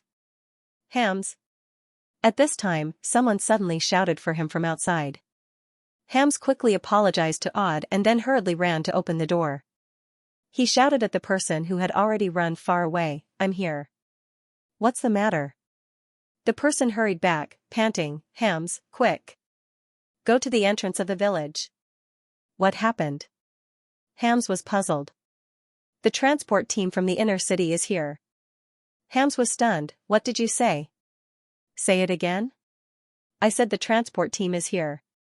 "How is that possible?" Besides Hams, Odd, who came out behind him, also said in unison. Odd looked at the villager and said with a gloomy face, "The village chief just reported the situation a few days ago. How can they be here now?" "You have met a liar, right?" The villager was obviously afraid of Odd. He stuttered, "Liar, liar?" Hams asked, "How many vehicles are here?" The villager paused and shook his head, "No. I don't see any vehicles." Hams frowned, "Then why did you say the transport team was here? How many people are here?" The villager showed one finger. Hams was surprised, 100 people? The villager quickly waved his hand, "No, no, just one." Even Hams hesitated. He thought for a while and said, "A one-man transport team without a vehicle? Could it be that something happened to the transport team halfway, so they sent someone to ask for help?" "I don't know. He said he wants to see you." The villager whispered, "I saw him fly down from the sky." "Sir Elementalist?" Ham's eyes lit up, "Let's go, where is he? Take me there quickly." Behind them, Odd was also suspicious. If he really flew down from the sky, then he must be a wind elementalist, and at least 1 star to master the flying skill. He simply closed the door and followed Hams and the others to the entrance of the village. When they arrived at the entrance of the village, they saw a strange figure standing there. A few villagers stood not far from him and watched. It was a young man in his early 20s. He had blonde hair and golden eyes. He was tall and handsome. When he saw them, he even cracked a bright smile. Odd sensed the elemental aura on him from afar, but strangely, he felt very weak. "You are the village chief of Lexi village, Hams, right?" As soon as Hams ran to the entrance of the village, the young man held his hand and said enthusiastically, "Yes, that's me." He could only nod blankly. "You are, oh, I'm Chanon's moon." My friends call me Chanan. I've been sent by His Majesty to send you some food. There's quite a lot. Where are you going to put it? As Deng Jianan spoke, his live broadcast channel's bullet screen was already flooded. Ding. Your express delivery has been delivered. Please check. Ha ha ha, Brother Lilin looks so professional. After running for 3 days, you finally arrived. It's not easy. Am I the only one who noticed that these NPCs' expressions and actions are so accurate? Just look at the mini-map of Xianxia. The Star Age actually made it so detailed? Every frame is full of details. Hams and the other villagers were stunned. He looked at the mountain road behind the young man and asked, "Is the transport behind?" No. Deng Jianan scratched his head, thinking that this NPC's intelligence was too high. Why was an ordinary village chief so difficult to deal with? The food is with me. I'm an elementalist. Oh, I know spatial spells. Nonsense. At this time, Odd could not help but say, there are only 10 types of elements: metal, wood, water, fire, earth, wind, thunder, light, darkness, and sound. I've never heard of spatial spells. Leishi village is a remote village. The villagers live a hard life. If you want to cheat, don't come to this place. Deng Jianan frowned and looked at him. He was now level 5, and so was Odd's level. The two of them were on par, so he could check Odd's information. He did not expect this NPC to be an elementalist. He looked at the mission countdown. He had to deliver the food within 3 days. There was still half an hour to the end of the mission. If he delayed the time, his mission would be in vain. Don't you know? I'm a hero. Deng Jianan put his hands on his hips and said, spatial spells are the innate skill of every hero. If you don't know, it's because you're ignorant. Odd looked at him with a livid face. Deng Jianan's arrogant attitude made him very angry. But... hero? You're really not a liar? Aya, I'll talk to you later. Deng Jianan waved his hand and looked at Hams. I wanted to get you a storage unit, but I don't have time now. Let's do it here. Everyone watched as he walked to an open space not far from the village gate. The place had just been cleaned, so the snow was not that deep. Leishi village, 1 ton of dark grain. Deng Jianan opened the faction storage while muttering. He then entered the amount of dark grain in the column and clicked confirm. In the faction storage, 1 exel coin could be exchanged for 1 kilogram of dark grain. 1 ton equals 1,000 kilograms equals 2,000 kilograms. If the mission was not free, this 1 ton of dark grain would cost him 2,000 exel coins. Deng Jianan was still very poor. After 3 days of running daily quests, he did not even earn a single exel coin. According to the guide, he could only earn 500 exel coins by completing the weekly quests. But when he completed this mission, he could earn 1,000 exel coins, which was equivalent to 2 weekly quests. With Deng Jianan's confirmation, a ton of dark grain appeared in front of everyone. A ton of 2,000 kilograms, which was not too much but not too little. Dark grain was very resistant to hunger. A young man could eat half a kilogram a day, and the elderly and children could eat half.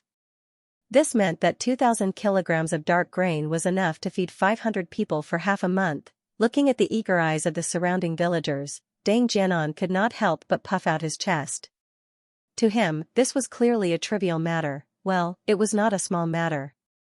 He had been on the road for 3 days, and it took him a lot of effort to find this place.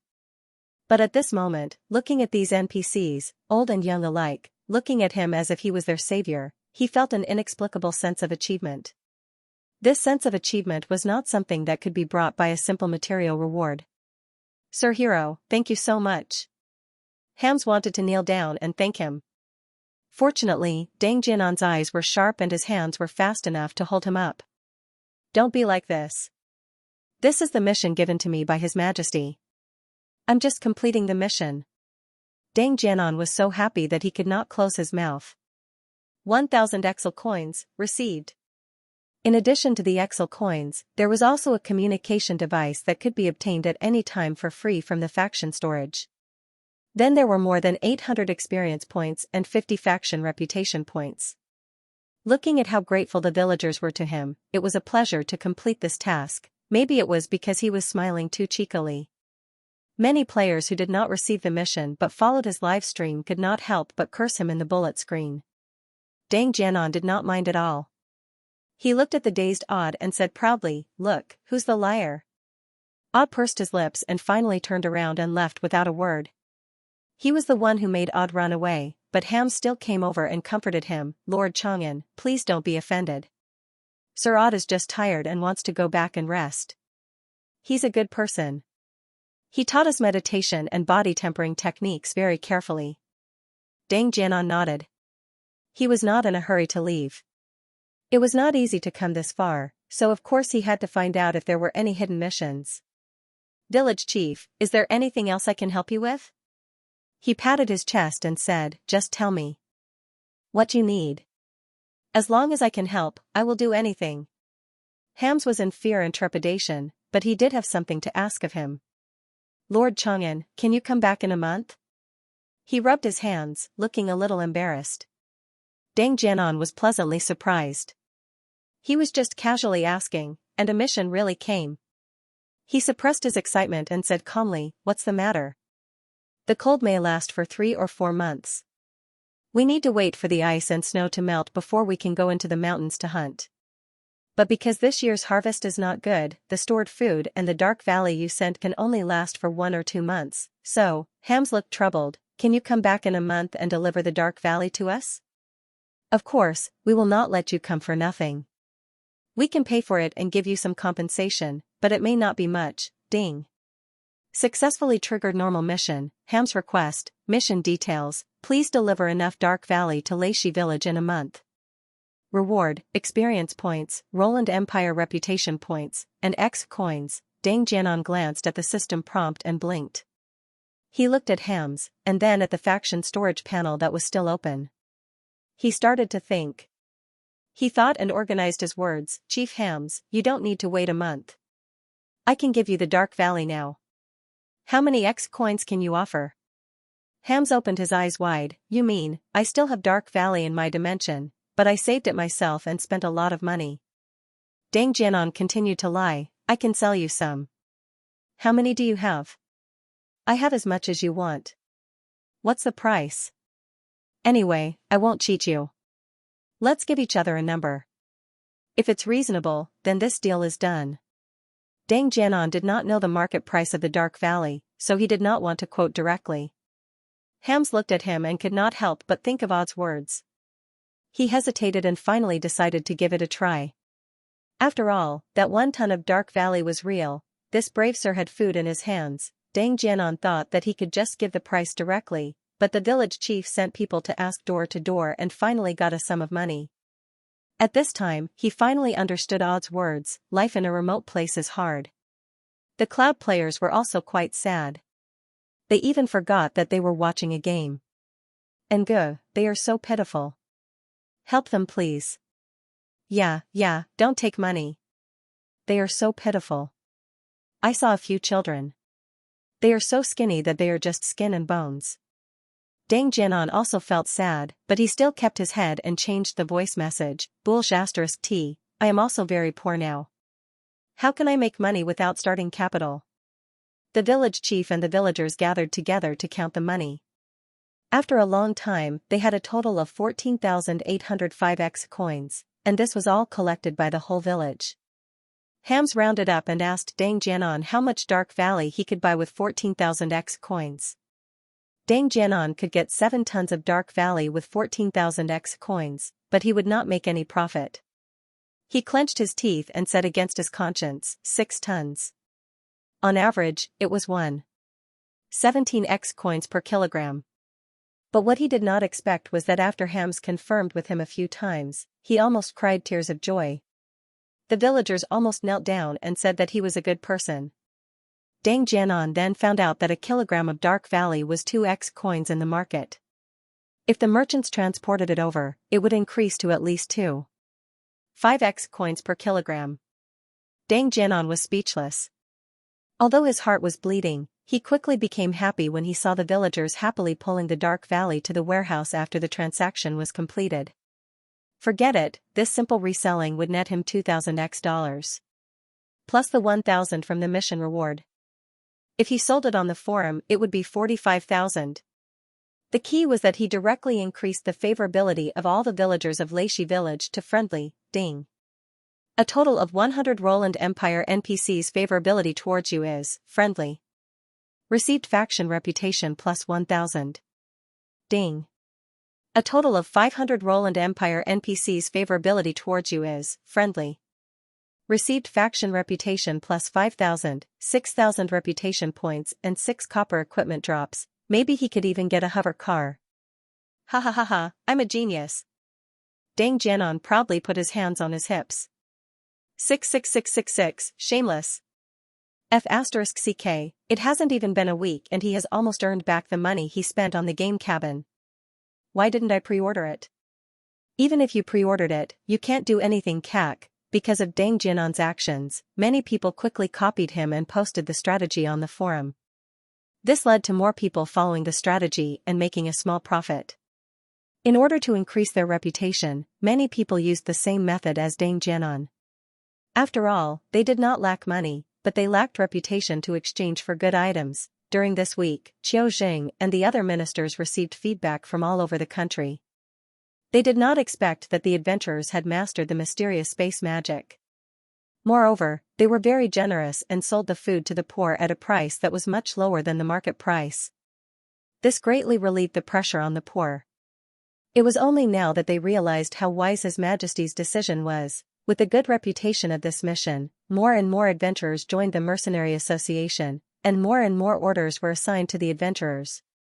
Even after the open beta, these adventurers who often went solo formed the Express Mercenary Group to accept all kinds of transportation missions, and their business was very good. Of course, even Su Silly did not expect this. What he did not expect was that there were non-wood-type players who were farming in the game and successfully promoted it to the people who were forced to stop working in the winter. After asking around, he found out that this player was a girl named Yin Xueme. That's right, it was the Yin family's great-aunt who had been in a vegetative state for 20 years. It was said that this girl was a graduate of the agricultural university before her accident, and farming was her hobby. Su Silly felt that it was good. The Roland Empire's crops were still too little, and even if there were wood elementalists, the original farmers could not be so useless. It was good to let the players teach them how to farm, develop more new varieties, and increase the output of one mu. A month after the second beta started, there was another piece of good news. The two-way teleportation circle between the Imperial City and Orchid City was successfully built. After confirming that the two-way teleportation circle was completed, and that the 5 main cities would be connected soon, Su Silly felt that it was finally time to do something. I've received the latest news. His Majesty of Roland will hold a trial of the two-way teleportation circle at the Royal City tomorrow morning, right next to the spawn point. At around 8 p.m., when the Star Age players were the most active, such a post appeared on the Starry Sky forum and attracted a lot of attention and discussion. The title is too informative. Two-way teleportation circle. Is the game finally going to open a teleportation circle? When was it updated? Or is it only updated at night? F*CK, the teleportation circle is finally here. The map is so big, it's going to be tough without a teleportation circle. I've been in the beta for almost 2 months now, and I haven't even finished exploring the Royal City yet. I saw the report too. The NPCs are all discussing this. It's quite interesting to see their expressions of shock and disbelief. Ha ha ha. Next to the spawn point in the Royal City? Don't tell me it's in that palace that's about the same size as the summoning hall? Wow, the spawn point? I haven't been back since I started the game. The map of Star Age was too big. The spawn point had to be very far away, and most players would wait 30 minutes before they could respawn on the spot after they died. After all, in the first month of the second beta, most players were active in Doha Town and Mercenary Town because there were more quests than the inner city. As for those players who mastered the flying skill, most of them would choose to stay near the spawn point after they completed their quests. Because those were all remote maps, there was basically no one to steal quests from them. It was more efficient to complete the quests, and occasionally, there would be surprises. Now, because of the nationwide announcement of the teleportation circle opening ceremony, all the adventurers in the royal city chose to commit suicide before they went offline. That way, when they came online the next day, it would be time to respawn, and they could watch the opening ceremony. The completion of the teleportation circle caused quite a stir in all the main cities of the Roland Empire. Although the natural disasters that happened 100 years ago caused many legacies to be lost, some legends and stories were still active among the people through word of mouth. As for the teleportation array, it was something that only existed in distant legends. It could greatly reduce the time required to travel between two places, allowing one to travel thousands of kilometers in a single day. The teleportation formation was as mysterious and desirable as the Guardian formation. Almost every citizen of Roland was discussing this matter. Different from the ignorant people of the lower class, some of the people who were slightly concerned about national affairs had already realized what kind of changes it would bring to the development of the entire Imperium if the trial of the teleportation array was successful. The next day, apart from a few lucky residents in the inner city who were able to watch the live broadcast, the rest chose to stay in front of the television or various electronic devices that could be used to watch the live broadcast. The tavern, which was supposed to have a bleak business during the day, was packed with people as long as it had a television set. The only ones who weren't looking forward to this and were even a little worried about it were probably the gaming group. This was only the second beta. The speed of development was like sitting on a rocket. The planners and technicians were about to lose all their hair. They couldn't figure out how the teleportation circle blueprint could be built so quickly. It had only been 2 to 3 months since the Imperial City had leveled up to level 3 and discovered the teleportation circle blueprint. Did these NPCs eat speed potions? Although the gamers did not have any negative feedback on the development of the gaming team was still worried. They were afraid that the game would be unbalanced during the open beta and cause new gamers to quit the game because of dissatisfaction. Because of the high price of the game cabin, not many gamers would quit the game. However, it would still ruin the game's reputation and affect the follow-up.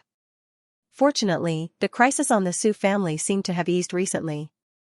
Mr. Su was much less concerned about the benefits of the game and didn't give them too much pressure. In short, on this day, the gaming group anxiously waited and prayed in their hearts that the teleportation circle would fail. Su Silly had also asked for his second brother's opinion before choosing to test the effects of the teleportation circle in the form of a live broadcast. Since they had to deal with the monster horde and couldn't slow down the pace of development, they might as well let loose. As long as they paid attention to the gamer's experience during the process, it would be fine. Moreover, because all of this was led by Snow Roland, the gaming group couldn't do anything about it out of fear of the Su family. At around 9 p.m., the teleportation hall next to the summoning hall was filled with spectators. Some people couldn't help but sigh. Ever since His Majesty the Emperor ascended to the throne, they seemed to have a lot of fun to watch. This was the third time they had come to watch. What was different from before was that after the teleportation hall was completed, Su Silly also asked people to set up a giant LCD screen in front of the two halls that were right next to each other. This way, it would be much more grandiose if they wanted to announce something in the future. As for the usual days, it was rented out to some merchants to put up advertisements. At first, these merchants didn't know what advertisements were. The people of the Roland Empire had very little entertainment. They didn't even have movies or TV shows. Most of what was broadcasted on the TV was all kinds of live broadcasts and news of various competitions, such as the previous monster battle. Su Silly's suggestion opened the door to a new world for these people. Especially after the first military promotional video was shot and released according to his request, it caused a huge wave in the empire. Now, there were quite a few good short stories.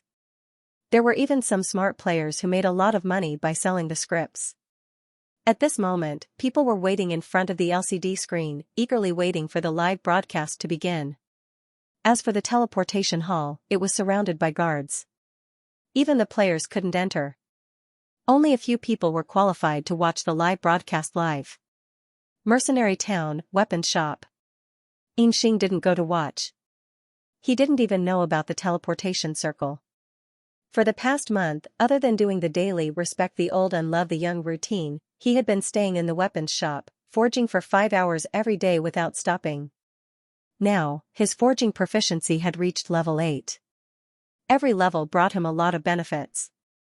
At first, it was the constitution and strength attribute rewards. But from level 6 onwards, every level brought him a passive skill or bonus. For example, the weapons he forged now had a 10% chance to increase the damage of critical hits. Also, when he was forging, his mind would enter a state of high concentration. He would be able to calm his mind and not be affected by external things. After receiving these rewards, his enthusiasm for forging was undoubtedly higher. Just 2 days ago, he finally completed a month of forging and was officially accepted as an apprentice by Master Heborg. During this month, Xianxia was the only one who persisted. The other players either retreated in the face of difficulties or gave up midway because they couldn't take it anymore. After becoming an apprentice, his daily routine was still to forge. But he wasn't satisfied with this. He wanted to directly raise his proficiency to the maximum level and see what other achievement rewards he would get. In the end, take a break today and prepare. I will teach you something new tomorrow. Hearing Master Heborg's words, Xianxia was obviously stunned. But he didn't say anything and obediently agreed. Then, he saw the master sitting in front of the television and asked him to sit over. Teleportation circle, Master Heborg sighed. He was considered an old man in the Empire who survived a century of natural disasters. At that time, he was only about 10 years old. Now, he was more than 100 years old. As a 2-star elementalist, he still had a few decades to live. I didn't expect to see the reappearance of a teleportation circle in my lifetime. The old man's eyes were a little moist. He missed his childhood and reminisced about his old friends who had passed away. A teleportation circle is good. If it really works, I want to give it a try. Xianxia accompanied him in silence. His eyes also fell on the television. The live broadcast had begun. Along with the live reporter's commentary, the camera that was originally outside the filming site moved into the palace. Then, the screen was raised, and the giant magic circle carved in the center of the palace was presented in front of everyone. Before Xianxia could see the specific pattern of the magic circle, in the next moment, a handsome young man with silver hair and purple eyes wearing a crown appeared in the middle of the television screen. Even Xianxia couldn't help but hold his breath for a moment because of the young man's beauty. Warm cheers had already sounded outside the palace. Even the usually serious Master Heborg beside him applauded. This young king of Roland had a high prestige in the empire.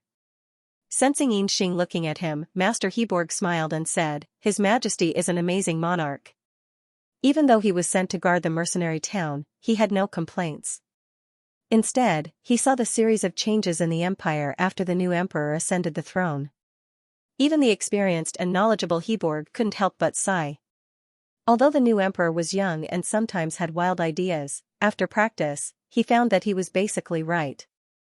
On the television, the silver-haired young man spoke softly and gave a speech before the ceremony began.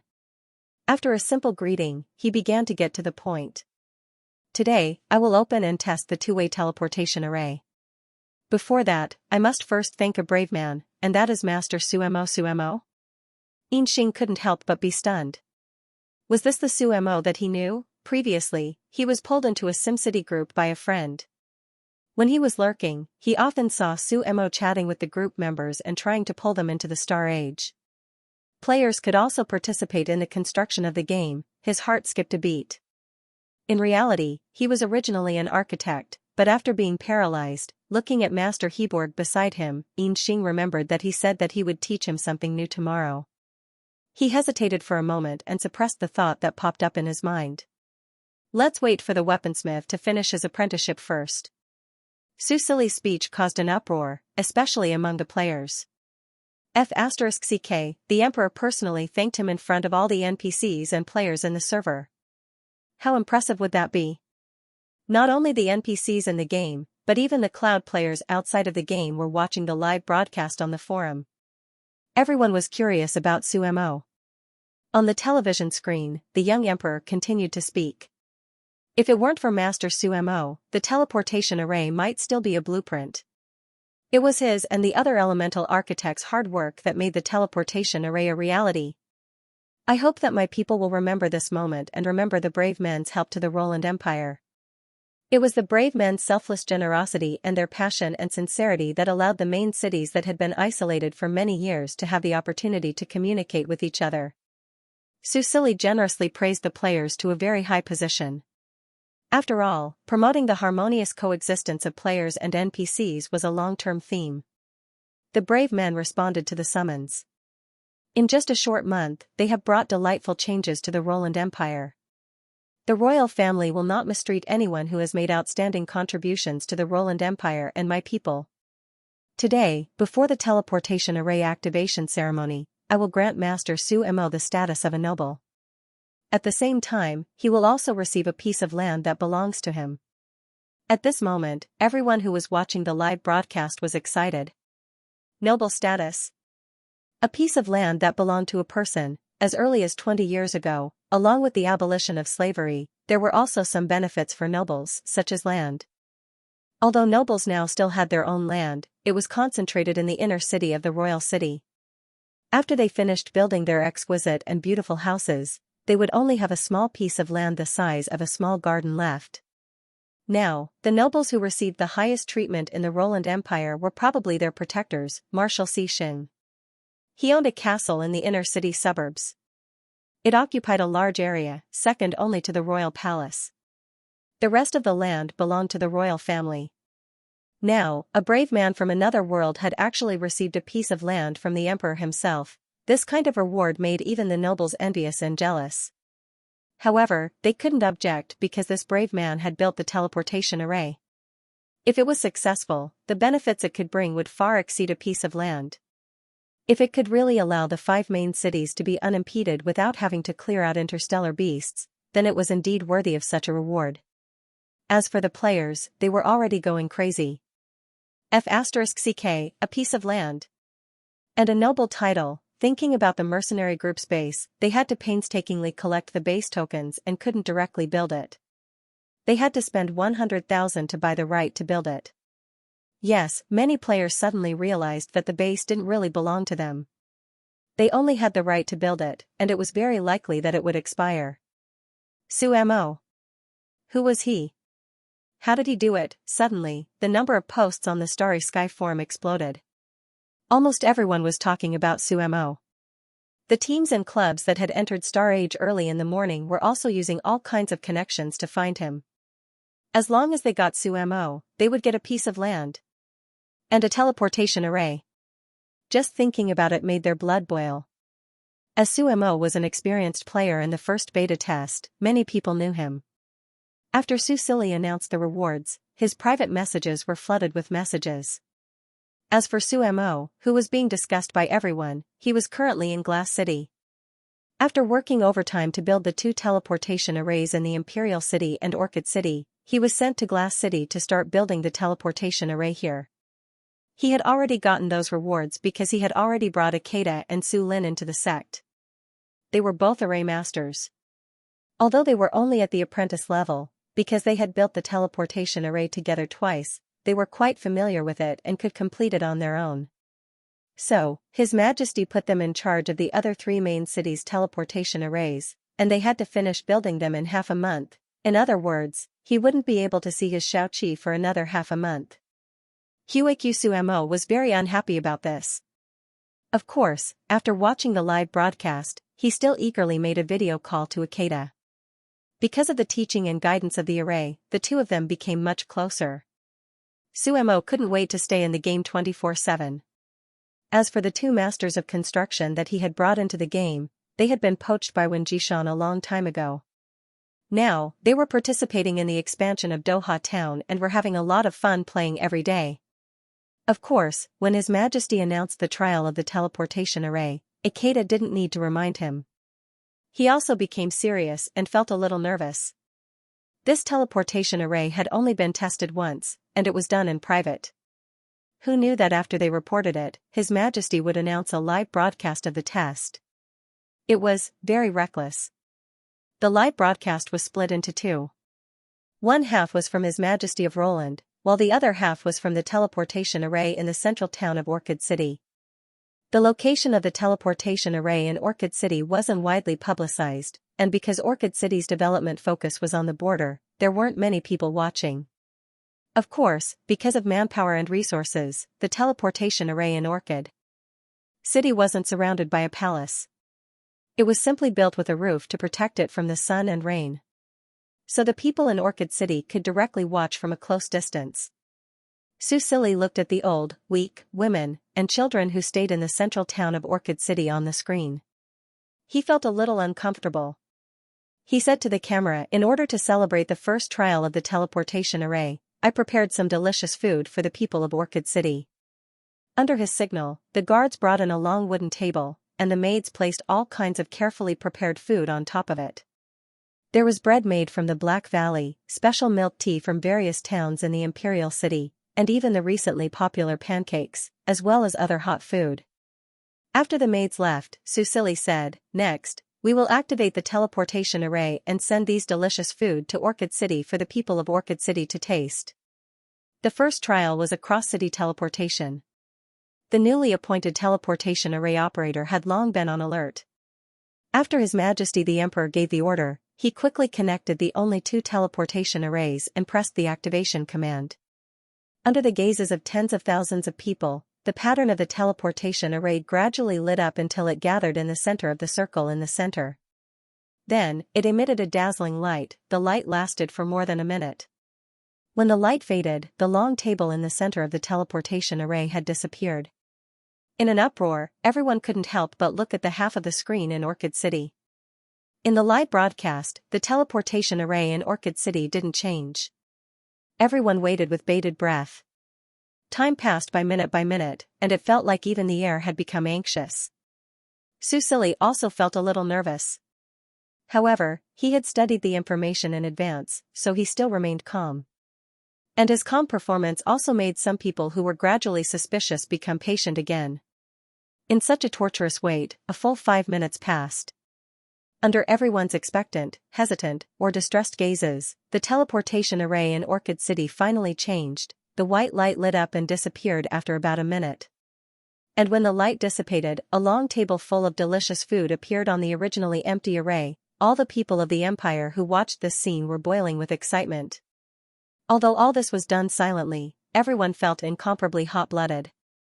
Many people even had tears of joy in their eyes. What did the successful teleportation mean? It meant that the 5 cities scattered in the Sea of Beasts finally had hope of connecting again. It meant that the family members who were scattered in the Beast Tide 3 years ago could finally be reunited.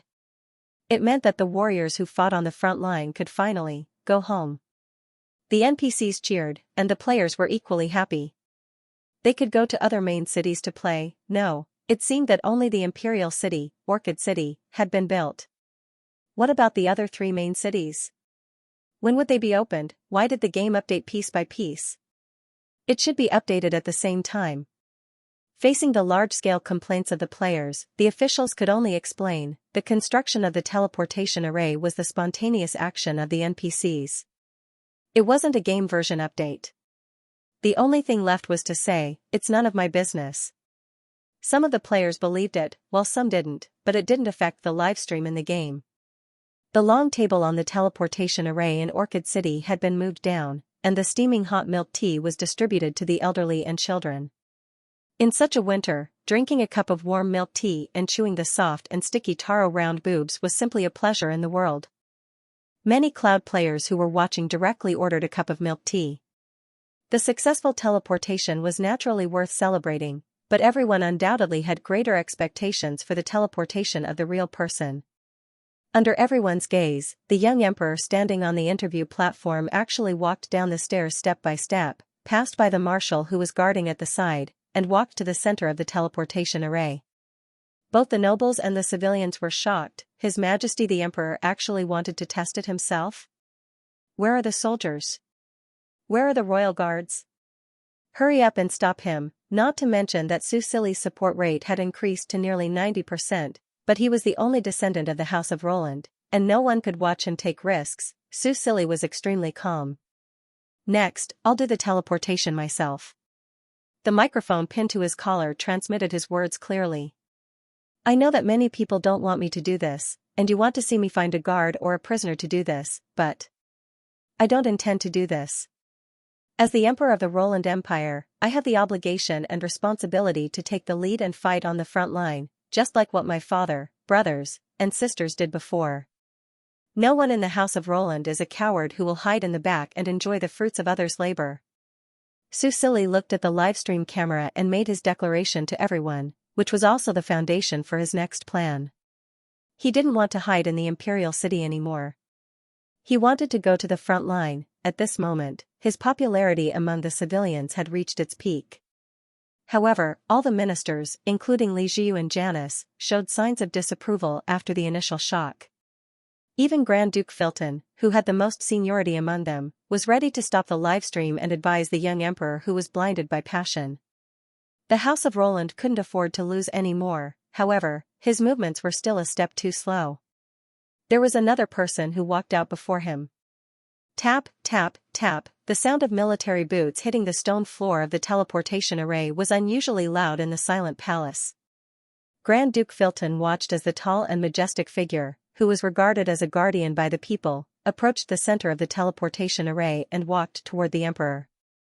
If this person came to advise the emperor would listen, right? Xianxia came in front of the silver-haired young man and knelt on one knee. He put his right hand on his heart and looked up at the emperor. His gray-blue eyes were full of affection. Your Majesty, please allow me to follow in your footsteps. I am willing to cut through all obstacles for you and protect you with my life. Susili lowered his eyebrows and looked at him. In such a serious situation, he couldn't help but curl his lips into a sweet smile. This smile made him look even more beautiful. Soon, he remembered that this was a live stream.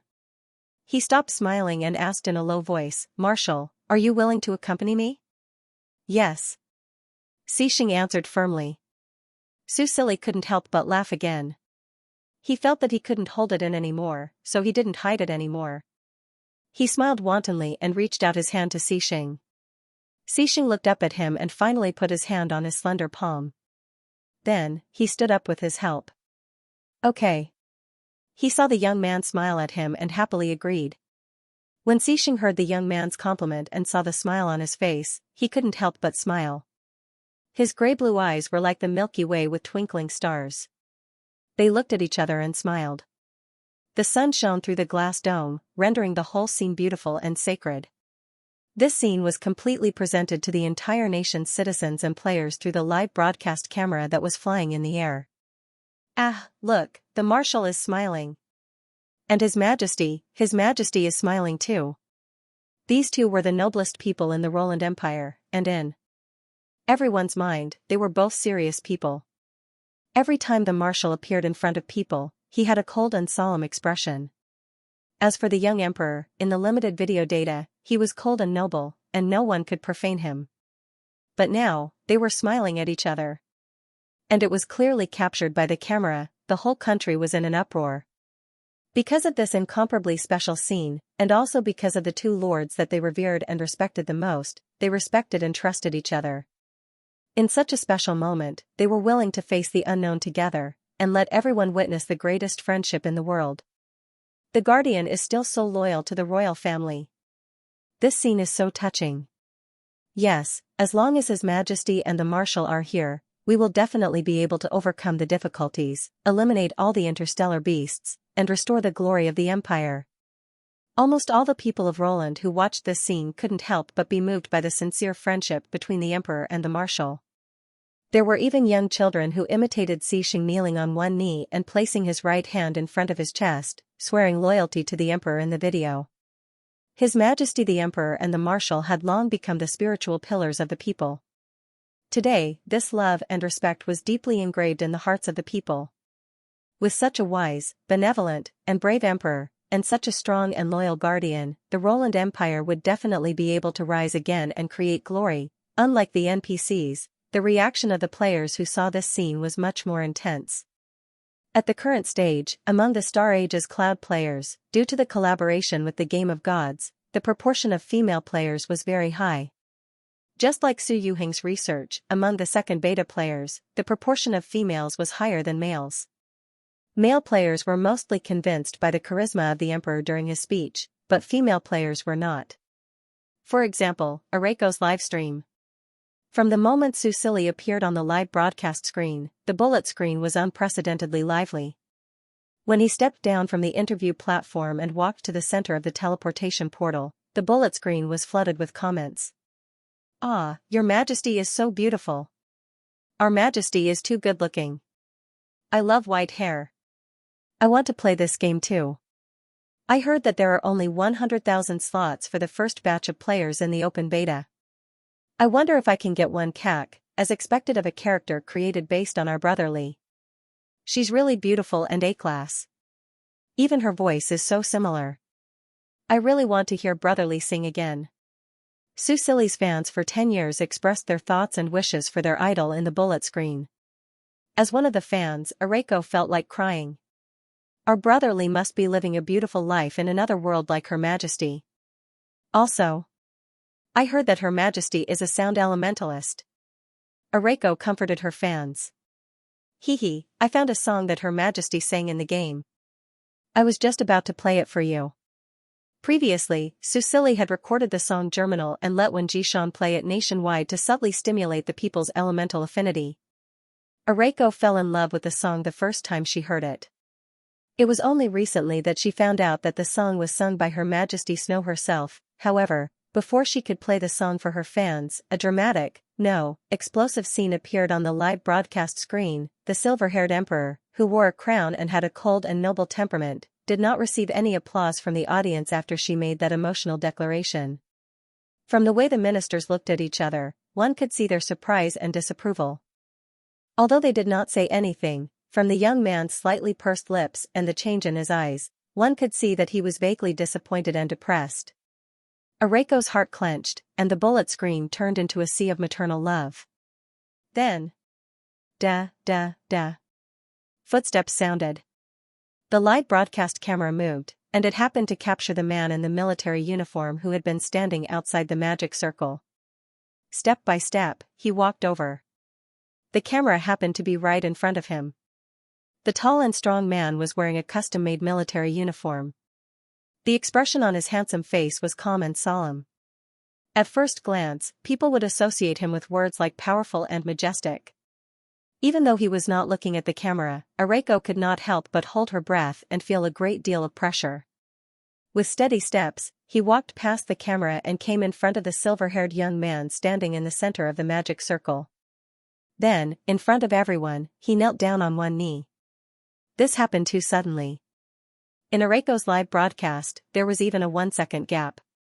In the camera, they could only see the man's bright blonde hair and the back of his military uniform that was stretched taut due to the action of kneeling. The young silver-haired emperor was clearly stunned as well. Immediately after, when the man's deep and magnetic voice sounded, a faint smile slowly appeared on his cold and indifferent face. The bullet screen came back to life. The entire scene was drowned out by a series of Areiko was also dumbfounded.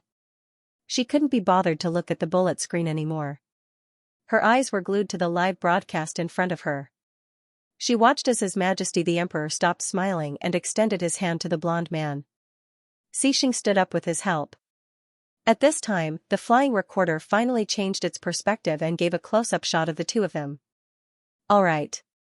A smile appeared on the young man's face again, as if he couldn't hold it in anymore. The coldness and alienation in his eyes were swept away. Anyone with a discerning eye would be able to see how close he was to the man in front of him. What was even more amazing was that, even Xixing was laughing, and he was smiling at His Majesty. Even after he stood up, both of their hands did not let go. F***ck, F***ck, hurry up and take a close-up. Do you even know how to film? As for Akaise, she finally recovered from her shock. At this moment, she and the cloud players who were watching her live stream were screaming like chickens. Fortunately, most of the surrounding NPCs were also cheering enthusiastically, so she would not be treated as a lunatic. At the same time, Star Age was flooded with posts about Snow Roland and Xixing. In just a minute, hundreds of posts appeared at the same time. The Emperor and the Marshal, lock them down. Boo-hoo. I just fell in love with Xixing's husband 2 days ago, and today, the house collapsed. But now, I'm so happy. They are a couple, aren't they? I really did. I've taken a screenshot of the GIF. What the beauties want is a private message. F*CK, why is Xianxia so awesome in starry sky? Why is His Majesty so beautiful? I've fallen into a trap. Let's start with 10,000 words of fandom. Beauties, look at what I've found. There's a fandom section in the Starry Sky forum. There's a lot of God's games and Star Age material. The Doujinshi district being discovered at this time was just too opportune. Many women who were ready to make a move swarmed into the special zone, and before the game officially opened, the first popular couple was launched, Xianxia x Sino Roland. Of course, there was a lot of debate about who was on top and who was on bottom. Because of Xianxia's awesome video. Outside of Lanyu City, many people were on top of it. But don't forget that Snow Roland was the emperor, and he was so beautiful. When he made the announcement, his domineering aura and responsibility as a king was also awesome and cool. In short, if the beauty was on top of the emperor, wouldn't he be better? Both sides had their own opinions, and no one could convince the other. While they were being cute, they were also secretly competing. In addition, many people didn't play the game, so they had a lot of free time. This led to a competition between the two of them. In less than 2 days, there was a large number of fanworks about Snow Roland and Xianxia. The Starry Sky fandom section was so active that it didn't seem like a newly developed section. The happiest people were probably the readers who found the fandom section and tried to be a couple. It was almost like a holiday. However, even though it was very popular in the forum, it hadn't reached the point where it could go out of the circle. And for some reason, although the game officials were now rich, they didn't intend to use this to increase their popularity. It was just that sometimes, the development of things was always unexpected. It all started when an artist with over 1 million followers posted a picture of a fan on the largest social media platform in Hua Nation. Yugu, #StarAge #CC in SCD #WooWoo, CC is so good. She happily touched a picture WooWoo, I'm begging for a place to buy a gaming pod, even if the price is doubled. I really want to enter the game and see the 2G Star Age official gaming group. Picture, the artist had obviously watched a live broadcast or a video. The background of the fandom picture was the interior of the teleportation hall, and the lines of the teleportation circle could be seen on the floor. Although the people in the picture were Xianxia and Susili, their posture had changed. The blonde man knelt in front of the emperor with one hand on his chest and the other hand holding the emperor's hand. He planted a kiss on the back of the emperor's hand. The big boss was indeed a big boss. The lines of the picture were smooth, the composition was comfortable, and the use of colors was very outstanding, making the whole picture very tense. Once this high-quality fandom picture was published, it instantly beat all the previous fandom works and quickly accumulated a lot of popularity. Moreover, it successfully pushed this couple to the top of the search list. Although it wasn't in the top of the search list, it wasn't easy for such a game couple to squeeze into the top search list, especially for a game that hadn't been officially released. This also attracted a lot of onlookers. Of course, the big boss high-quality fandom picture instantly gained the recognition of the passers-by. At the same time, under the recommendation of the fans, it touched the Star Age fandom section and opened the door to a new world. Also because of the first impression from the artist, the camp of Xianxia and Snow Roland quickly grew. This couple successfully broke out in the circle and attracted countless people who didn't know about holographic games before or missed the promotion. They began to have a strong interest in the game, and with the increase of searches, it also brought another wave of popularity to Star Age. The video of the live broadcast in the game was also edited and put on the internet.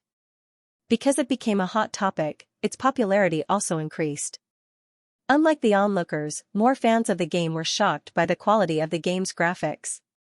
F*CK, are you sure this game graphics is real? It's not a deliberately made promotional video? Watching the streamer's live broadcast in the game? You can do this? I'm very interested in the world of the game, where do I play? This development was never expected by the game team. The marketing department even asked Su Yuhing if he wanted to take advantage of the situation to create a wave of hype. Create hype, create hype, create hype for what? Su Yuhing's face turned green. He had already chosen not to see, so why did these people still come to remind him of this sad thing? the marketing department was severely reprimanded and then ran away. They didn't dare to use Snow Roland as a hot topic in the future, so they racked their brains to think of other marketing strategies. However, the Su family didn't do anything, but it didn't mean that their partners would sit on the fence and watch. What a good opportunity for marketing. Even if they didn't create hype for the couple, they could take the opportunity to promote the graphics and texture of the game, as well as the near 99% realism. Moreover, as one of the biggest partners, In Hong also liked the couple. She didn't inform the Su family. On the one hand, she wanted to increase the hype of Star Age and directly define Star Age as the only holographic game with epic-making significance in the market. Its technology was more than 10 years ahead of the world. In Hong, who had personally played Star Age, definitely dared to define Star Age this way. The taste and aroma were 100% realistic gourmet, the barbecued meat and milk tea that didn't make you fat no matter how much you ate, the ability to fly freely in the air, the ability to control plants and the land, and the various professions that controlled nature. Also, people with myopia could take off their glasses, the blind could see again, and people with impaired legs could throw away their crutches. In the game, you would have a completely healthy body. This kind of marketing was undoubtedly very attractive. It was also the plan that In Hong and Su Yuhing had discussed before. Now that it was still in the second beta, she took advantage of the popularity of the couple to promote the game in advance. On the other hand, she privately spent a lot of money to hire a group of top artists to draw countless doujinshi and then released them in one go. There were both single and double doujinshi, and most of them were of Xixing and Snow Roland. This move, while satisfying her love for the couple, also pushed this wave of release to a climax. Su Silly didn't know that he and Xixing couldn't help but interact in front of the live broadcast camera, and achieve the goal he set before. At this time, Xixing Ko must take the #1 spot on the popularity list of the couple and beat everyone else. Finally, under everyone's gaze, he and Xixing disappeared in the white light of the teleportation circle. And after 5 minutes of anxiously waiting, they successfully appeared in the teleportation circle of Lanyu City. Around the teleportation circle of Lanyu City, when they saw their figures appear, they all knelt down. After receiving the news early in the morning, Elementalist Branch Dean Endes, who had been waiting here since the early hours of the morning, knelt at the front with weak legs and eyes filled with tears of excitement. More than 4 months ago, when she was sent to Lanyu City to establish the Elementalist branch, she and her teacher, Professor Balin, thought that they might never see each other again in their lifetime. Who would have thought that in less than half a year, His Majesty would order people to build a 2-way teleportation circle and personally preside over the trial today? The surprise came too quickly and too suddenly. Even she didn't regain her senses until His Majesty the Emperor came in front of her. "Your Majesty." She prostrated on the ground to express her highest respect. Su Silly asked her to get up and then asked about the situation of the Elementalist branch in Lanyu City. Before this, the establishment of the Elementalist branch had not been made public and was only reported on some news programs. But now, with Su Silly and Endes's question and answer, the entire empire knew about it. No one would have thought that His Majesty would do such a big thing without a word, originally attracted by the teleportation circle, but now focused on their conversation. Many people realized that the Elementalist branch had been established in every main city. In the future, children who were tested with talent would no longer have to travel mountains and rivers and experience dangers to enter the imperial city. Before the child was 10 years old, they would stay in the Elementalist branch to study. In this way, not only could the children's safety be guaranteed, but also let them have a chance to reunite with their families during holidays. It was definitely the best of both worlds. The construction of the Lanyu City branch had been completed and the talent test of all 5-year-old children had been completed. What was worth mentioning was that the number of Elementalist seedlings tested this year had doubled compared to previous years. Su Silly knew that this was because of the upgrade of the main city, so he wasn't too surprised. Originally, the Elementalist branch had just been established and was lacking in all kinds of resources. However, now that there was a teleportation circle, although it still consumed energy, at least it could be exchanged. Whether it was sending more manpower or replenishing supplies, it would be very convenient.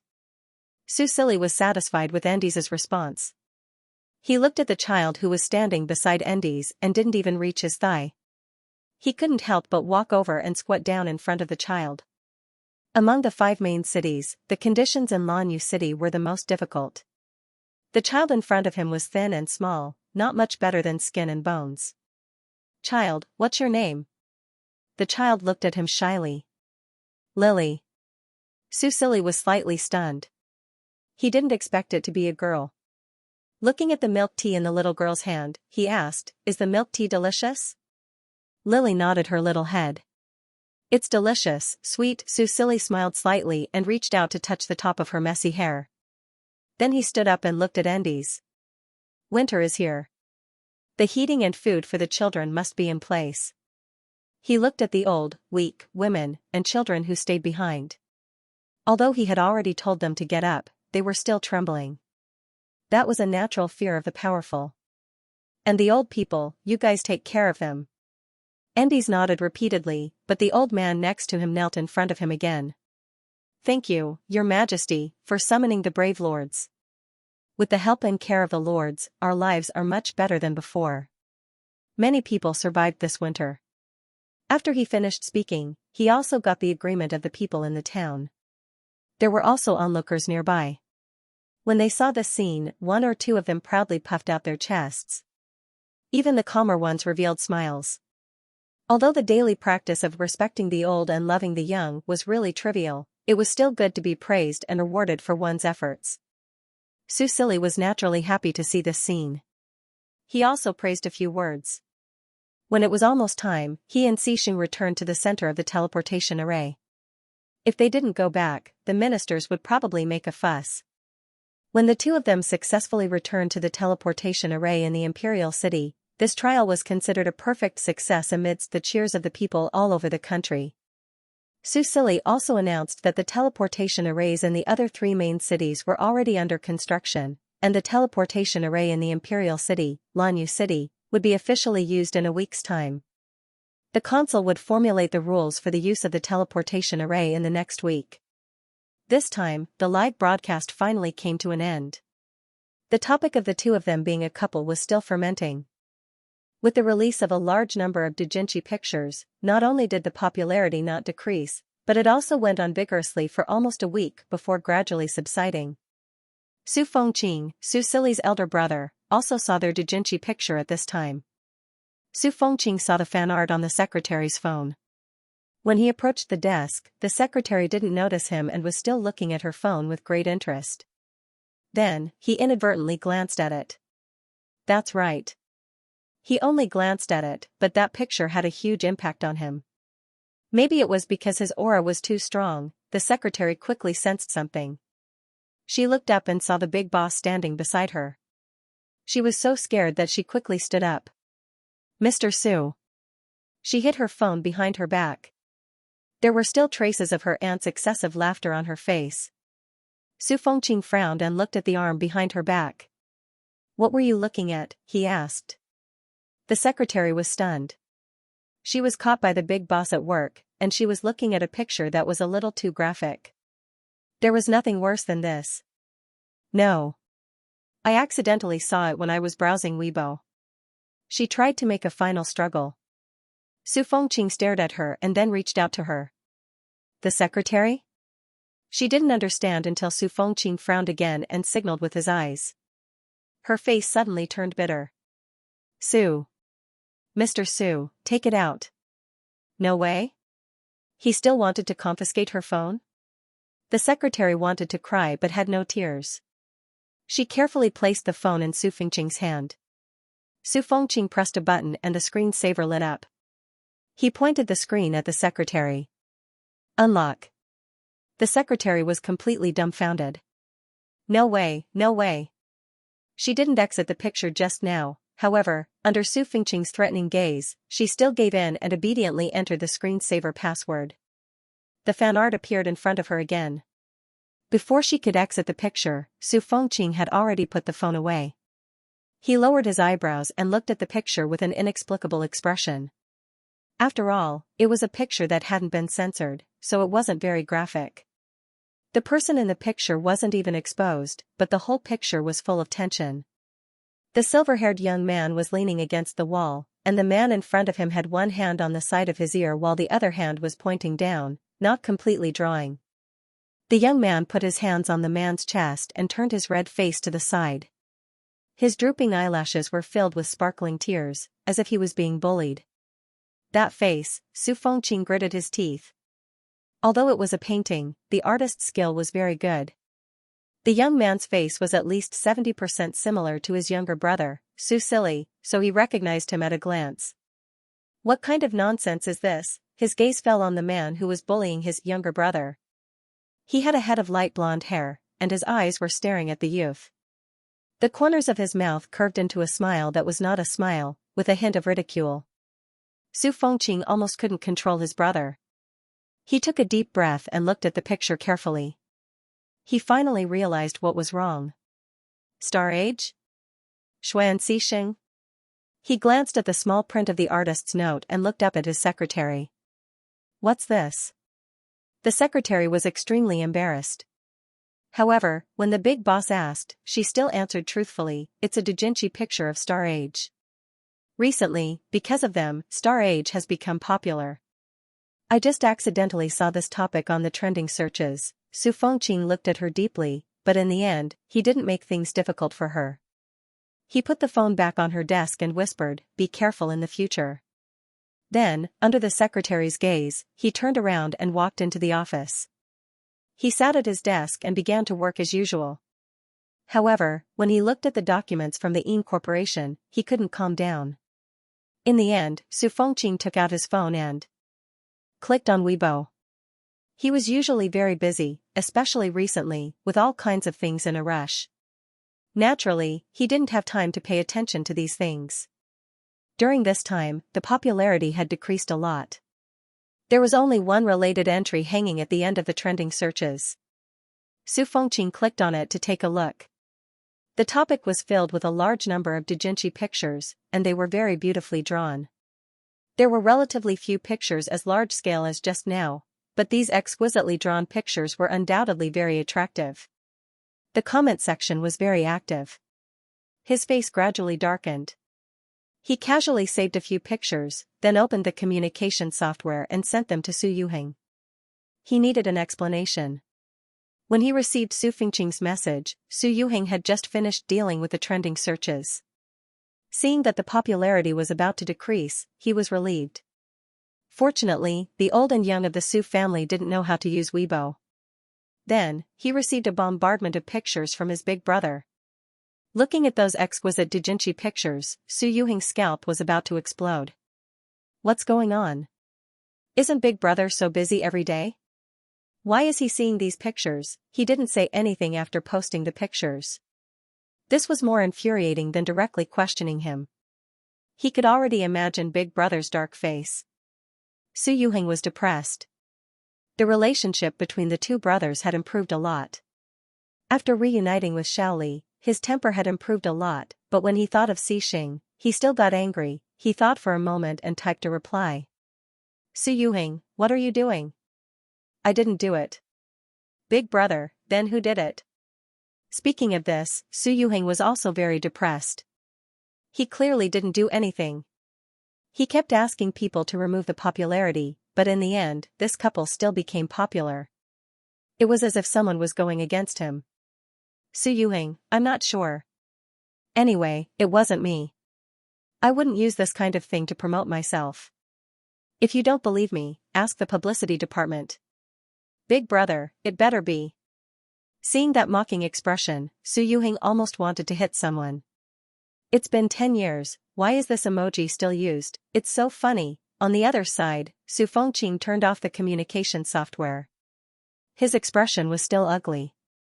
He believed that no matter how inconsiderate Ah Heng was, he wouldn't joke about Xiaoli's reputation, even if that was just a substitute. This was very strange. He looked at the doujinshi pictures that had only appeared in the past week. Could it really be the spontaneous actions of these artists? He didn't believe it. Su Fengqing searched and finally found the earliest video. This video was obviously on the hot search list.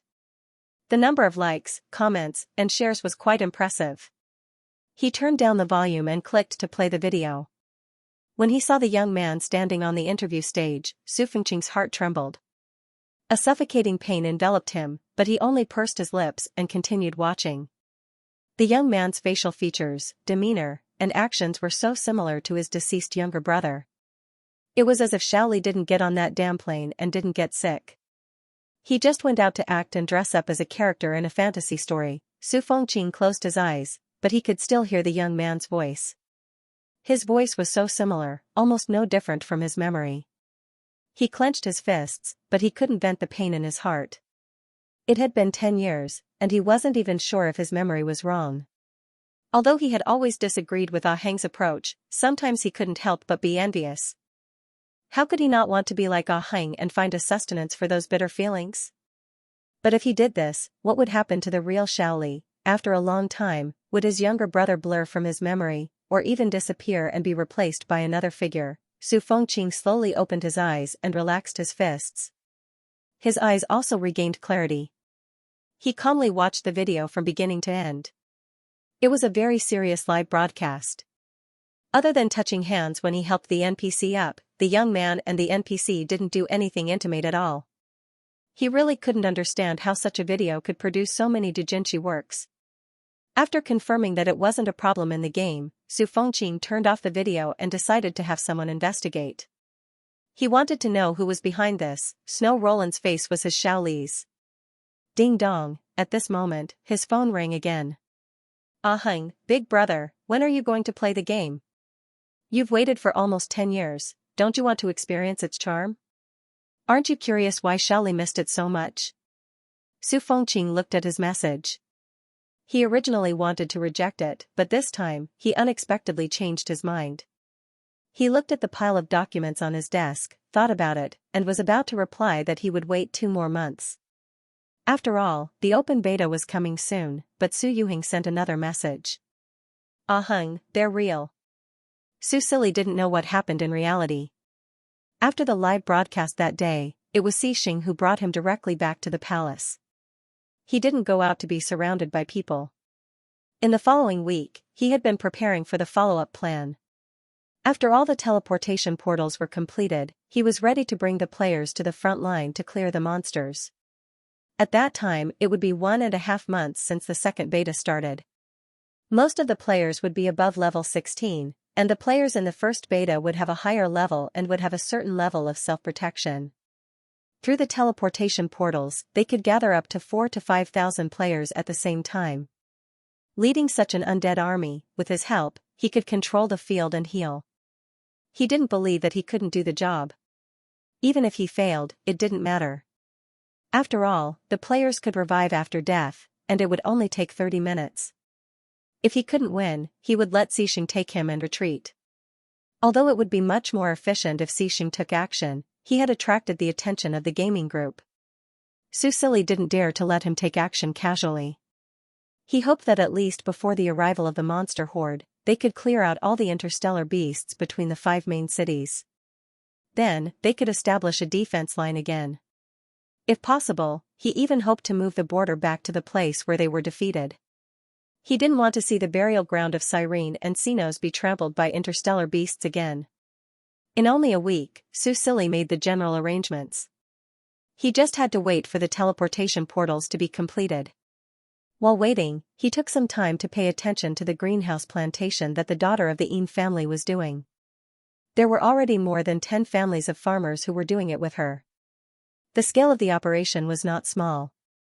Su Silly also knew that letting the wood elementalists do the production was only an emergency measure. It could barely solve the problem of food and clothing, so that they wouldn't starve to death in a short period of time. However, in the long term, they still needed to rely on ordinary people to grow the plants.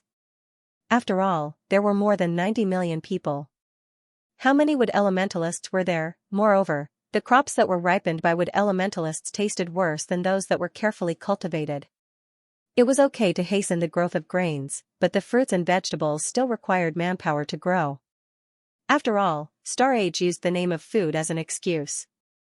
When the open beta started, the number of players who came for the food would increase greatly. The quality of the ingredients was also very important. Now that there was a farming expert like Yin Xueme, Su Silly was quite happy. He even wanted his second brother to recruit a few experts in the real world to teach the NPCs farming skills in the game. Other than farmers, there were also 5-star chefs. They didn't need to open a shop in the game. They only needed to research the special ingredients of Roland and teach the NPCs the recipes. As for the industrial side, there was no need for that at the moment. This was because among the various strange things that he bought from Star Alliance, there were some functional robots and processing machines. However, they were all taken away by Xiaowu. The little guy asked him for a piece of land. Then, it controlled the robots and machines and built a factory. This factory was made entirely of metal. The metal was also smelted by Xiaowu's robots. It said that there were too few vehicles in the Roland Empire, so it planned to make its own parts and cars. Hover cars, hover buses, and even hover trains were all part of its plan. These manufacturing processes were very easy to get. He didn't expect Xiaowu to be obsessed with making cars. Su Silly was happy to see it succeed. He didn't care what it did. If it could really make cars, then he wouldn't have to buy from Star Alliance anymore. He continued to wait for the teleportation circle to be completed. However, before the teleportation circle was completed, he received a distress signal from outer space. A distress signal? Su Silly frowned when he heard Xiaowu's report. Coming from outer space, other than Adrian, the only other person he had contact with was, that Dr. Ting? Yes, brother. Xiaowu nodded. That blockhead who betrayed the Flanda Interstellar Federation. He has been identified as a traitor and is on the wanted list. According to the location he sent, he is in a star sector not far from Esh Star. He is already on the wanted list? After replying to Adrian, Su Silly didn't pay much attention to this matter. He didn't know how the Flanda Interstellar Federation dealt with this matter. He nodded and said, Xiaowu, let me see the contents of his distress signal. Okay. Xiaowu responded and went back into the communication device. Then, a voice message sounded. At the same time, words were projected. The voice was in the universal language, and Xiaowu considerately translated it into Roland language. Your Majesty Roland, I am Blockhead. We have been kidnapped by the Qingdao. I can't contact my country. Please help me pass the message back. I beg of you. The voice was intermittent and spoke very quickly. It could be heard that the sender was very anxious. It was probably a distress signal sent secretly. Kidnapped by the Qingdao, Su Silly rubbed his chin. Speaking of the Qingdao, he thought of the leader of the Qingdao, Mu Xingzhou. In the future timeline, the guy who coveted Xixing many times. Ever since he confirmed his relationship with Xixing, he inevitably had mixed feelings about him in the future timeline. Of course, the two Xixings were different. He was very clear about this, but it was inevitable that he felt a little awkward. The future Xixing killing Snow Roland was understandable from his logic. Xixing was written into the order to protect Roland, and Snow Roland should never have cooperated with the people of Beirut. Su Silly shook his head. He did not continue to dwell on these matters. Instead, he looked at the distress message displayed on his communication device and pondered. Kidnapped by Qingdao, was this real or fake? The Franda Interstellar Federation had already identified Dr. Ding Mingyu as a traitor and had even issued a warrant for his arrest. If it was fake, the professor would probably try to scam him, but, what if it was real? He could have been kidnapped by the Qingdao and missed the opportunity to defend himself. In the end, he was unlucky enough to be labeled as a traitor and could not even contact the people of his country to save him. It was too tragic. Out of respect for the researchers, Su Silly still sent the distress message to Adrian and told him the general location of Xiaowu. Of course, he did not expose Xiaowu's existence. He only vaguely said that he received the message from this area. Adrian quickly replied. Good day, Your Majesty of Roland. I have received your message and immediately passed it to the liaison officer of the Franda Interstellar Federation. Thank you for your trust in me. It was not that Su Silly trusted him, but he was the only person he knew on this planet. He thought about it. Since Dr. Ding Mingyu was his fan and had even given him millions of universe credits, he still asked the Franda Interstellar Federation what to do. Adrian, it's hard to say. This person's identity is a bit special. The technology he possesses belongs to the secrets of the Franda Interstellar Federation. That's why this betrayal caused such a big reaction. Adrian, if he was really kidnapped by the Qingdao, I think Franda will help. Adrian, if you are interested, I will inform you as soon as I receive news. Su Silly could not help but nod. This liaison officer was quite smart. The few conversations they had were quite pleasant. His Majesty of Roland, thank you. Adrian, you're welcome. It's just. Your Majesty, your new song? Su Silly laughed. This was the first time he was urged to release a new song in front of him. This was quite a novel experience. He replied to Adrian. The two did not say anything else. They said goodbye to each other and ended the call. Star Alliance Liaison Department. In the office, Yaheng looked up at his leader and could clearly feel that he was in a good mood. He could not help but ask, Leader, did something good happen? Did Roland place another order recently? The number of orders a country placed was also related to their performance evaluation. Because of the big order last month, Yaheng received a lot of bonuses this month. Now his eyes lit up when he heard about Roland. Adrian glanced at him.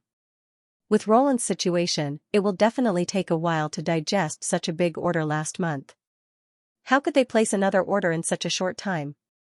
That's not necessarily true. Yaheng muttered, it wasn't that long ago. Adrian ignored him. Have you passed on the message I asked you to pass to Franda? Yes, but there's no reply yet. Follow up on it. Also, pay attention to the results from Franda. Report to me when the time comes. Oh, okay. On the other side, Su Silly got up and walked to the secret room. He was ready to fulfill his promise to his fans. As for purchasing, he had been a little restless recently and wanted to buy more things. With such a big family and so many people, the equipment he bought last time was not enough to share. At that time, he felt that he did not have enough money and wanted to take it easy. Who knew that the milk tea shop would be so popular? He had now accumulated hundreds of billions of universe credits. Why should he keep the money instead of spending it? But the problem was, how could he explain the source of the money? When he was running the milk tea shop, he chose to remain anonymous. Plus, Xiaowu kept a tight watch on him. Currently, no one outside knew who opened the Fox milk tea shop. He was not prepared to let others know. With Roland's current situation, it was better not to have too much of a presence. His singing was open to the public. There was even a sales chart on the Star Melody network. The data was open and transparent. How much a song or album earned was completely exposed to the public. But no matter how well a song sold, it could not compare to a consumable like milk tea. Although his results were good, it was not enough to make a country with a little bit of background jealous, let alone a superpower. Maybe it was a small country that was ranked last and had to worry about the annual alliance fee of 10 million universe credits. But such a small country was nothing to be afraid of. As soon as Xixing entered, he saw Su Silly standing in front of the secret room. He was frowning as if he had encountered a problem. What happened? He came to his side and bent slightly to get closer to him. Su Silly was deep in thought. When he suddenly heard his voice, he was not frightened and very consciously snuggled into his arms. Like a softie, Xixing hugged him with both arms. What are you thinking about? Xixing gently rubbed his hair. It's nothing. Su Silly told him about his troubles. Then find another channel. Su Silly also thought about it, but, I'm afraid that other channels do not have the fixed-point transmission technology. If they send a spaceship over, I'm worried that the safety channel of Esh Star will be leaked. Currently, the sky above Esh Star was still not safe.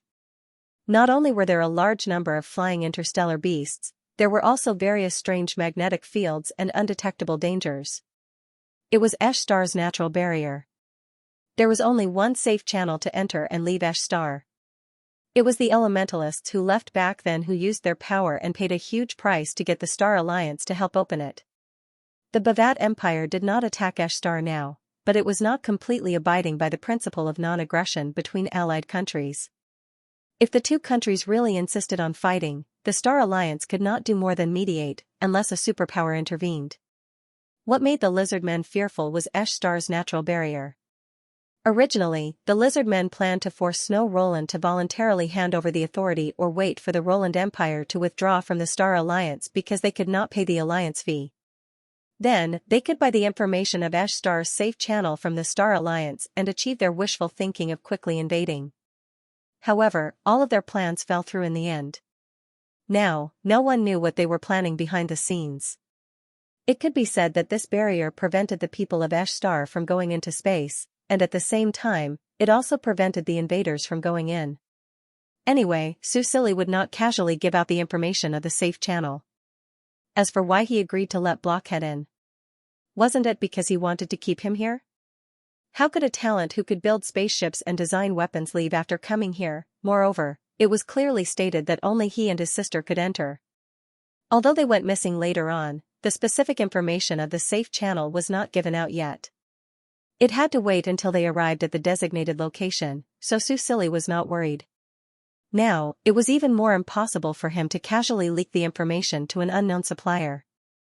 Xianxia thought for a while and said, "If you're really worried, we can go out and buy it ourselves." Go out by ourselves? Yes, didn't we just buy 2 spaceships? Roland did have spaceships before. Although they were broken, they could still fly out into space. However, they were destroyed in the beast tide 3 years ago. Now, the 2 large civilian spaceships that Susili just bought had arrived along with the second batch of goods. With Xiaowu around, there was no need to worry about piloting the spaceships. Susili had indeed wanted to fly a spaceship for a long time, but when he thought about Roland's situation, he felt that it was better to settle down for the time being. As for the matter of venturing into space, he naturally postponed it. Now that he thought about it, what Xianxia said seemed to make sense. If they went out to buy, they did not have to worry about the source of their funds being leaked, and they did not have to go through the Star Alliance for everything. Although the Star Alliance gave Roland a lot of help and the purchase price was much more affordable, they still had to be cautious. They could not expose all their cards in front of the other party. Yes, you're right. Susili said, the money from selling the album is on the surface. We can use it to trade with the Star Alliance, but the Fox family's income is hidden in the dark. However, when he thought about the plan to build the teleportation array in a week, Susili suppressed his restless desire to go out into space. Let's plan it carefully. We don't have to worry about it in the short term. He restrained himself and said. Xianxia naturally did not have any objections. Then he was dragged into the secret room by Susili. Let's go, accompany me to record a new song. After they talked about it, Xianxia's gaming cabin was also moved here and placed side by side. Because they were of the same model, the design was exactly the same. However, Susili's cabin was slightly older. The two lay down in the gaming cabin and went to Susili's virtual room together. Susili was not a person who would let himself be wronged. After he was rich, he expanded the virtual room, which was originally only 50 square meters, into a 2-story villa. There was also a virtual scenery outside, so it did not feel depressing. The music room was on the 2nd floor. After entering the room, Xianxia quietly stayed on the side and gently watched Susili play each instrument. Every time this happened, the fatigue on the young man's face would be swept away. When he was facing music, he was especially focused and serious, exuding a charm that made him unable to look away. Susili was already familiar with arranging and recording songs in the virtual space. With his current mental strength, he would not be overdrawn like the first time. When the final product was completed, he immediately shared it with Xianxia. However, when Xianxia listened to the song, his expression gradually became a little strange. Susili, who was paying attention to his reaction, suddenly felt a little uneasy. Is there a problem? Impossible. When he just finished singing, the system added proficiency, indicating that his completion rate was very good. Xianxia saw his nervous expression and knew that he had misunderstood. He could not help but smile. Nothing, he paused. This is a toast song, right? Susili nodded. I just remembered that night when we listened to this song together. Something happened. After listening to Xianxia and understanding what he meant, Susili's eyes widened and his ears instantly turned red. Of course, he remembered what happened that night. That night, he drank and was not convinced by Xianxia's strong willpower, so he insisted on proving himself before the level restriction was lifted. Then, when he was soaking in the hot spring, in front of Xianxia, why are you thinking about that? Su Silly glared at him angrily. Xixing immediately put on an innocent expression. In the star web, he still looked like an 18 or 19-year-old. When he pretended to be innocent and pitiful, it was very offensive. Su Silly's anger immediately dissipated, leaving only a little embarrassment. At this time, Xixing said, I accidentally thought of it. Su Silly snorted and ignored him. He went to the star web to work on his new single. Xixing smiled and did not want to be annoyed. He opened the interface of Su Silly's virtual space and browsed through it, thinking about what else he could add to this house. He had already become one of the owners. Su Silly gave him all the authority, and even Xiaowu had to listen to him. Although Xiaowu was very afraid of him, Su Silly uploaded the new single and released it as a standalone album. Compared to his original ballad, which only cost a cent a month, this was very different. He had already been promoted to the title of a singer. Although the singing fee for non-original songs was still lower than original songs, the price had increased to 2 universe credits. Su Silly did not think that this price was low. $2 for a song, and one could only listen to it for a month. In reality, this was not very possible. Most music apps had members who could listen to the entire site. However, even at this price, the sales of Germinal and Roland's Goodnight song did not decrease. This was the effect of the special effect contained in the song. Su Silly did not know what kind of effect the recorded version of Toast would have. He was looking forward to the specific effect. He could pay attention to it in the future. As soon as the new song was released, it immediately caused a big sensation. In the past 6 months, many people had witnessed the rise of His Majesty Roland. With just one album and one single, he became popular all over the internet. After 6 months, his popularity still did not decrease. He was like a rising star of tomorrow. When Su Silly first released the song, he was a new singer who became popular with just one song. Now, many people had forgotten his name. His popular song also became popular, and the song's sales plummeted. Although the newly released album became popular because of the traffic, it soon died down. This was the fate of most new singers. Many of them may need to go through the baptism of time before they can create trend-setting songs again. In contrast, His Majesty Roland's longevity was very eye-catching. In particular, the 2 special songs attracted the attention of many scientific research institutions. Music could affect humans so significantly, which made many scientists interested. Of course, they had not yet found out why. Countless people were waiting for His Majesty Roland to release a second song, but this music master did not seem to be in a hurry at all. He did not use the previous song's popularity to release a new song hastily. This gained the approval of many fans. Of course, a good song had to be polished slowly. This was what a music master should be like. Now, after 6 months, they finally saw the music master release a new song again. The fans arrived at the scene in almost a second. Let's see what I found. It's another ballad. Awesome, I love Roland's ballads. After listening to the song, I'm so excited now. I want to drink, I want to sing along. I was so sad today, but after listening to this song, I suddenly feel that there is no obstacle in life that cannot be overcome. Drinking and eating meat is the most important thing. Enjoy life to the fullest. Don't let the golden cup be empty to the moon. A toast song that made people's blood boil. On a distant planet, a young man opened StarQuest Network and saw the words His Majesty Roland's latest single floating on the homepage. Before he clicked on it, he shouted, "Grandpa, Grandpa, His Majesty Roland released a new single." While he was shouting, a figure ran out of the room and responded excitedly, "A new single?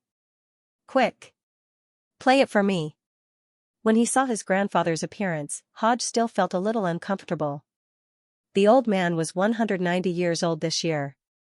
He was old and clumsy, and looked like he could die of old age at any time. Although the old man's age was not considered old in the Interstellar where the average life expectancy was as high as 300 years, there were always races below the average. Hodge's family was one of them. According to the records, their lifespan was about 200 years. But 2 or 3 months ago, a particularly magical thing happened. The old master had regained his youth overnight. Well, it was not as exaggerated as rejuvenation, but his hair was obviously darker, his skin became smoother, and even the teeth that had fallen out grew back. He suddenly looked hundreds of years younger. The whole family was shocked, and felt that they had encountered a supernatural event. For the past 2 or 3 months, they had been hiding the old man at home, not daring to let others see him, for fear that he would be caught and dissected for research. After the old man was stunned by his own changes, he had a lot on his mind every day. He locked himself in the room and rarely went outside. Today, for the sake of listening to the song, he rushed out in such a hurry. It could be said that he really liked His Majesty Roland. Hodge withdrew his uncomfortable gaze and clicked on the song. He looked at the introduction and was about to say the name of the song when he heard the old man choking. "A toast song, this is a toast song." As she spoke, tears began to fall from her eyes, scaring Huichi to the core. He remembered that his grandfather had said that he came from the Roland Empire. Later, a huge disaster seemed to have happened on the planet where the Roland Empire was located. Ever since then, his grandfather had never returned. "Grandpa, this was the first time Hodge encountered such a situation.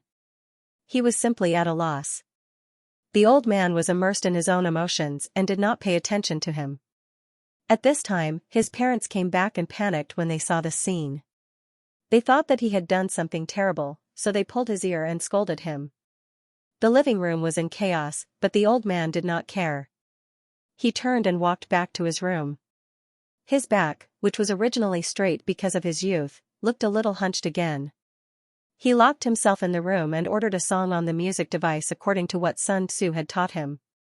The melody of the toast song sounded again. His eyes, which were no longer crying, were filled with tears again. It had been a long time since he listened to the folk songs of his homeland. Back then, although his aptitude was average, he reached the 4-star level at the age of 80 and was qualified to travel in outer space. He excitedly followed the elder and left the mother planet. He was fascinated by the colorful world outside and had the idea of settling down in outer space.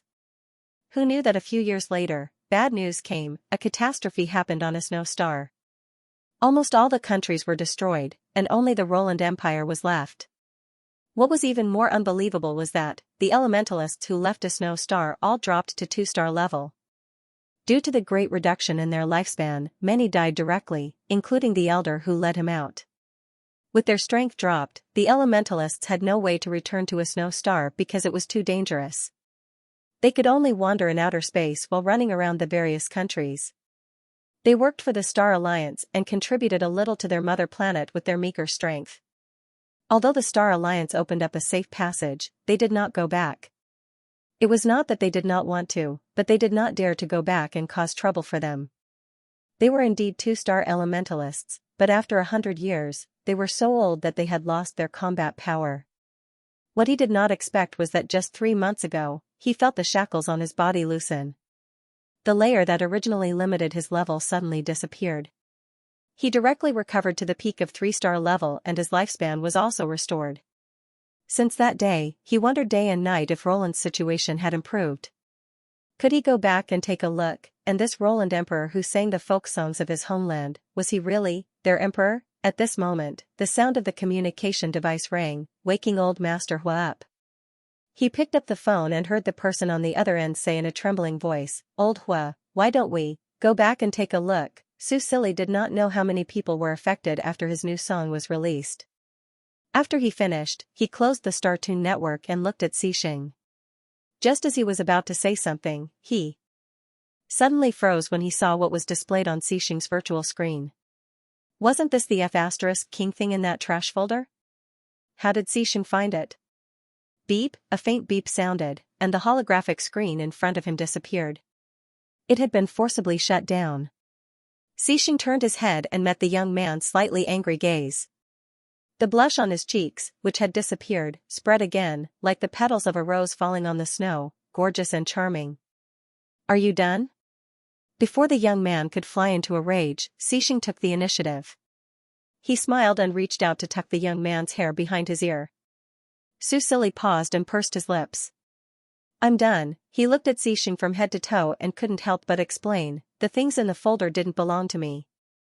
They belonged to the late emperor. Although morally speaking, he should protect the old emperor's image, between the image of others and his own, he did not hesitate to sell the old emperor out. Xing didn't comment and only nodded in the end. Su Silly looked at him. The more he looked, the more sullen and regretful he felt. He shouldn't have deleted these things in the first place. What's the point of keeping this trash? Su Silly turned on the holographic screen and opened the folder. Just as he was about to delete it, Xing grabbed his hand. What are you doing? He asked. Deleting it, of course, Su Silly said confidently. Didn't you say that this belonged to the late emperor? Xing looked at him. Su Silly opened his mouth and thought of something. He narrowed his eyes and looked at him. What do you mean? Xing had a youthful and handsome face. He curved his lips slightly and whispered, why don't we keep it? After all, this is the late emperor's legacy. Su Silly looked at him coldly. Under his stare, Xing leaned close to his ear and whispered, I just saw that there's a two-person mode. Su Silly's expression froze. What did he mean? Of course, it wasn't that he didn't understand Xing's hint, but the problem was, this holographic little butter. Xing leaned on his shoulder and breathed gently on his neck. His voice was low and sexy. Don't you want to try it? Su Silly couldn't help but gulp. What if I'm a little tempted? With great willpower, he restrained himself and said, don't mess around. You still have a match tonight. The Star Alliance's genius competition lasted for a year, and there were many matches. According to the competition format, the 11 interstellar forces would send out 220 geniuses to participate in the competition. In the end, they would receive different resources according to their team ranking. The more top-ranked contestants there were, the more points they would receive. The first-ranked contestant would receive a special reward from his or her team. Xing had a match tonight. But Su Silly saw that he didn't care about it at all, and even wanted to play a small game with him before the game. He couldn't help but sigh. This was probably the confidence of the strong. Sure enough, Xing shrugged when he heard about the competition. He leaned against the wall, looking dispirited. However, he quickly came over again and hugged him with both arms. Is there a reward if I win? He rubbed against Su Silly's cheeks and pitifully hated rewards. Su Silly couldn't help but fall silent. In fact, he was a little worried about Xing at first, but after watching his past battle videos, all of them were one-hit kills, he was completely relieved. Xing was the strongest in both the Xianxia planet and the galaxy. It was normal for him to win, but it would be strange if he didn't win. How could he have the nerve to ask if there was a reward for winning such a simple thing? Ollie? Xing pressed against his cheek and urged. Su Silly thought about it. After all, this guy was participating in the competition for his sake. It wasn't good to be too heartless, but he had to raise the difficulty. He said, if I win the championship, I'll play that game with you. Xing looked up and glanced at the folder on the screen. He tilted his head and said, play every game? Su Silly, Xing continued, you can't go back on your words. Of course, he wouldn't go back on his words, but that wasn't what he meant. Play every game? So many games, Su Silly felt that it was a little too exciting. He opened his mouth and wanted to reject, but in the end, he was defeated by Xing's pitiful and expectant gaze. Let's talk about it after you win. He curled his lips and added, it depends on your performance. Xing curved his lips and the smile in his eyes deepened. He kissed the sensitive and soft ear of the youth and said in a gentle voice, okay, as you wish. The genius competition was held late at night on Xianxia planet. The time was different in every galaxy, so there was no uniform rule, so the contestants had to adjust themselves. When the alarm clock rang, Su Silly frowned. The man stretched out his arm and turned off the alarm clock. Xing sat up but didn't wake him up. Instead, he carried him into a dark room and coaxed the grumpy youth into lying in the gaming pod. Soon, the gaming pod started up. Su Silly lazily opened his eyes in the virtual room. His eyelids were half closed. Although he was awake, he still felt a little sleepy. Although the body in the gaming pod had entered a dormant state, its consciousness was still active, so it consumed the user's spiritual power. Su Silly patted his face and forced himself to be more awake. When Xing came to his virtual room, he entered the Star Web community with him. Xing went to the SP region, while he went to the D region to watch the competition. In order to prevent accidents, spectators weren't allowed to watch the battle between the strong.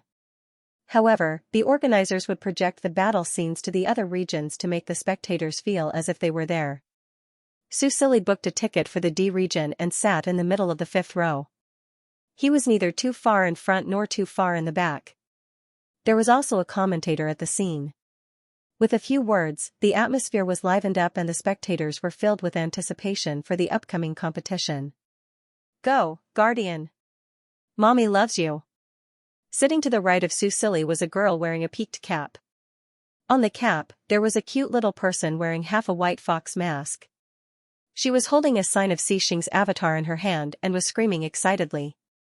Susili raised his eyebrows. Xianxia had a mom fan? This made him feel a little strange. At this moment, the girl in the peaked cap noticed him. When she saw his red fox mask, she couldn't help but ask, "Do you also like Fox's milk tea?" Her eyes were filled with joy as if she saw a passerby buy a product endorsed by her idol. Susili smiled and said, "I like it, but Fox doesn't only sell milk tea." The girl in the peaked cap was stunned. Other than milk tea, what else could it be? Why didn't she know? Just as she was about to open it, she heard the red fox mask say, "The competition has started." Oh, thank you. The girl didn't dare to be distracted again, and Susili also focused on the field. At some point, the contestants had already taken their positions. In order to avoid trouble, Xianxia's avatar had been changed back to its previous youth appearance. He was still wearing the white fox mask, but the system's initial uniform had been changed. The military style of the pure black system was clean and simple. The metal buttons were full of texture, and they shone under the sun. The youth wearing the white fox mask had white gloves on his hands, long boots on his feet, and a long black cape with golden embroidery on his shoulders. It fluttered in the air. He was cool and full of youthfulness. Susili hadn't chosen him for so long in vain. The girl in the peaked cap beside him screamed in surprise, shouting that her son was too cool. Many people around them also cheered for the youth's new appearance. Guess how many moves the Guardian will need to win today? 1 move. My son is no exception. Bullshasters today's opponent is Yusen. He's been in the top 5 for 3 consecutive years, and he was only 24 years old when he participated in the competition. He's a real genius. According to the interstellar standard, the average age of adulthood was 35 years old. In reality, it was about 11 or 12 years old. To be able to enter the top 5 at 11 or 12 years old was indeed a genius. This is his last time participating, so he'll definitely try his best to enter the top 3. Just watch, today's competition will definitely be exciting. The uncle on the left was talking to the people around him. Susili was deep in thought. He wasn't too worried.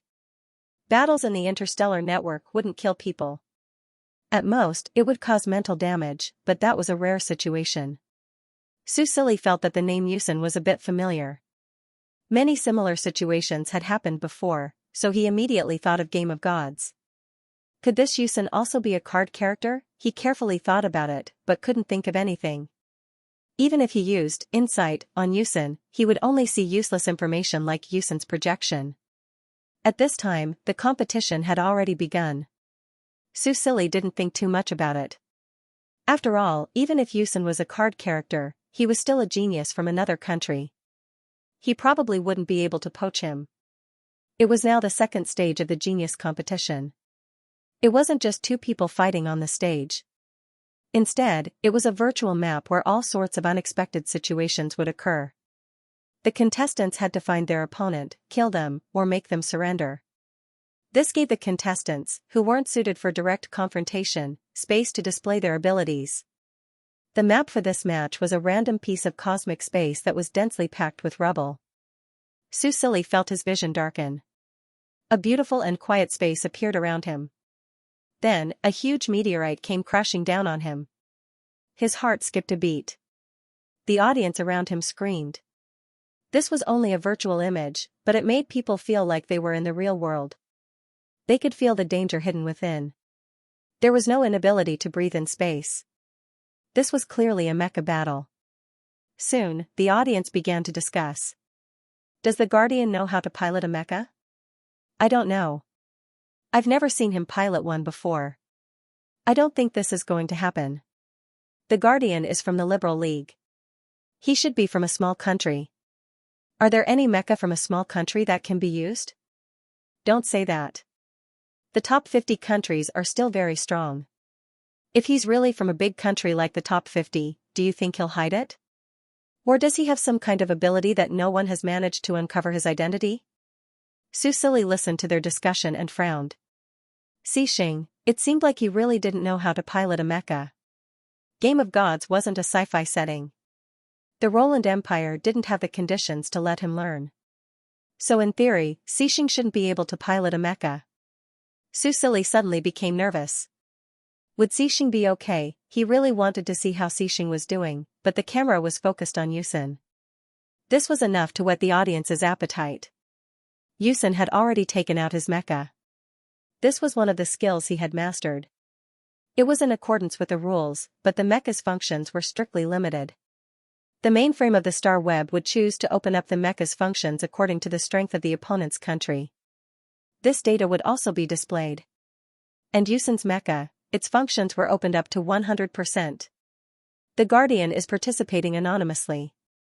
We don't know which country he's from, so the opponent's mecha won't be restricted. He's in trouble. Yusen's overall strength is ranked 6th. His mecha development skills are also top-notch. Yusen's mecha is also quite famous in the circle. Yes, I heard that he installed antimatter cannons and the latest detection system, they were discussing, and some of the technical terms confused Su Silly. Anyway, the mecha's technical standards were amazing, he felt a little dignified. He watched as Yusen piloted the silver mecha, nimbly shuttling through the meteorites. When he flew over the audience, he could feel how big the mecha was. It was more than 10 meters tall as a few floors. It was even bigger than an interstellar beast. He didn't know what the effect of piloting a mecha against an interstellar beast would be. It should be able to deal with at least 1 or 2 star interstellar beasts. It was a pity that the Roland Empire didn't have anyone who could pilot a mecha. This required training from a young age. It was very different from the Roland Empire's strength system. Rashly bringing in someone would only cause them to be unaccustomed to the environment. Su Silly shook his head and dismissed this idea for the time being. While he was distracted, the situation on the field suddenly changed. Yusen, who was shuttling through the meteorites, suddenly stopped and looked into the distance. He seemed to be in a daze. Even when the meteorites flew past him, he didn't react. The commentator was the first to react. Contestant Yusen has stopped moving. Did he discover something? What happened? Did Yusen's mecha malfunction? How is that possible? The battle hasn't started yet. How could it malfunction? The audience began to discuss animatedly, but everyone was confused. The camera is starting to follow. The commentator said excitedly. Let's see why contestant Yusen stopped. Could it be because he found an opponent? If he found an opponent, then he should be hiding now. With contestant Yusen's usual caution, he shouldn't make such a low-level mistake. As the commentator spoke, the camera kept moving in the direction that Yusen was looking at. The audience's field of vision also kept moving forward, and the meteorites were magnified in front of them. Finally, the audience realized that there was something wrong with this meteorite field. The meteorite field around Yusen was filled with large and small rocks flying everywhere. There was no way to predict the trajectory of the meteorites, and each of them had a huge impact force. For spaceships and battleships, this environment was a nightmare. No matter how strong the material was, it was impossible to pass through the meteorite field without any damage. Only small machines like the mechs could travel through them. However, the meteorites in this area were motionless, as if they were controlled by someone. Su Silly's heart skipped a beat. Could this be, look? The commentator shouted excitedly. The camera stopped moving forward and moved to the side. As the meteorites in front of them moved away, a petite figure slowly appeared in the center of the meteorite field, appearing in front of everyone. Compared to the huge meteorite field, it was not an exaggeration to describe him as petite. In the starry sky, a young man in a dark uniform was suspended in midair. The cape behind him was no longer fluttering, and it was casually hanging down. However, this kind of hanging down was even more shocking in the weightless universe. What was even more shocking was that he didn't have any protective measures and was exposed to outer space, and he didn't die from suffocation. The audience was in an uproar. Is there a bug? Yeah, the Guardian doesn't have a mecha or a spacesuit. How is he breathing? Look at him, there's no sign of weightlessness. Today's competition received a lot of attention. Almost all the audience in the Interstellar raised questions. There were too many reports, and the Star Alliance urgently conducted a thorough investigation. However, the final test result was everything was normal. How is this normal? Are you blind or am I blind? The audience who complained were all agitated. The officials had no choice but to respond again. The Guardian from the Liberal League didn't use any cheats or bugs. The fact that he can do this only proves one thing: he can do this in reality. Or even better. Those in the know knew that the interstellar network couldn't fully simulate the abilities of the real world, and no one wanted all their data to be collected by the interstellar network. Therefore, the strength displayed on the interstellar network might only be 70 to 80% of the strength displayed in reality, but because everyone was about the same, the unfairness wasn't too serious. All the contestants were undoubtedly more afraid of this young man who suddenly appeared. Everything outside the arena didn't affect the arena. After knowing that the young man didn't use cheats, the audience's enthusiasm seemed to explode. Enthusiastic cheers erupted from the spectator stands of every region. Su Silly also slowly breathed a sigh of relief. Affected by the surrounding atmosphere, he also cheered for his boyfriend with the girls beside him. On the simulated map of the SP region, Xixing couldn't hear the commotion outside, but he suddenly sensed something. He tilted his ear slightly, as if he could hear a voice coming from another interstellar network community far away. The corners of his lips curled up, and he finally felt a trace of satisfaction towards the little artificial intelligence life form. However, when he looked at the mecha standing still in the distance, he felt more irritated. "You're very slow." He spoke slowly. In the cockpit, Yusen was stunned. Just now, he heard the Guardian's voice. Why, this was indeed outer space, right? Why was he able to transmit his voice? And it was so far away, and he was still sitting in the mecha. Did he see a ghost, or was there a bug in the interstellar network? Yusen even wanted to open the cockpit door and go outside to see if the environment here had changed. Otherwise, how could such a strange thing happen? However, the mecha's detector clearly showed that the concentration of air outside was 0. It was currently in a state of 0 gravity. Could it be that the Guardian race could survive in a state of 0 oxygen? Then, he heard a sigh, as if the Guardian was helpless and dissatisfied with his slowness. Yusen was, after all, a prodigy with rich battle experience. After hearing this sigh, he quickly moved, turned on the concealment device, and activated the antimatter cannon. The Guardian stood there like a target. No matter how he did it, if he didn't attack, he would be letting down such a good opportunity. Then, the nightmare that would follow him for the rest of his life happened. Yusen controlled the mech, avoiding the meteorites while aiming at the stagnant meteorite belt that was only a kilometer away from him. He didn't want to get close. This young man named Guardian was too strange. If he could defeat him from a distance, there was no need to take the risk of getting close. A kilometer distance, for their country's newly developed and improved antimatter cannon, was negligible. Plus, there was a super high-performance auxiliary computing system. As long as, Yusen's eyes suddenly froze.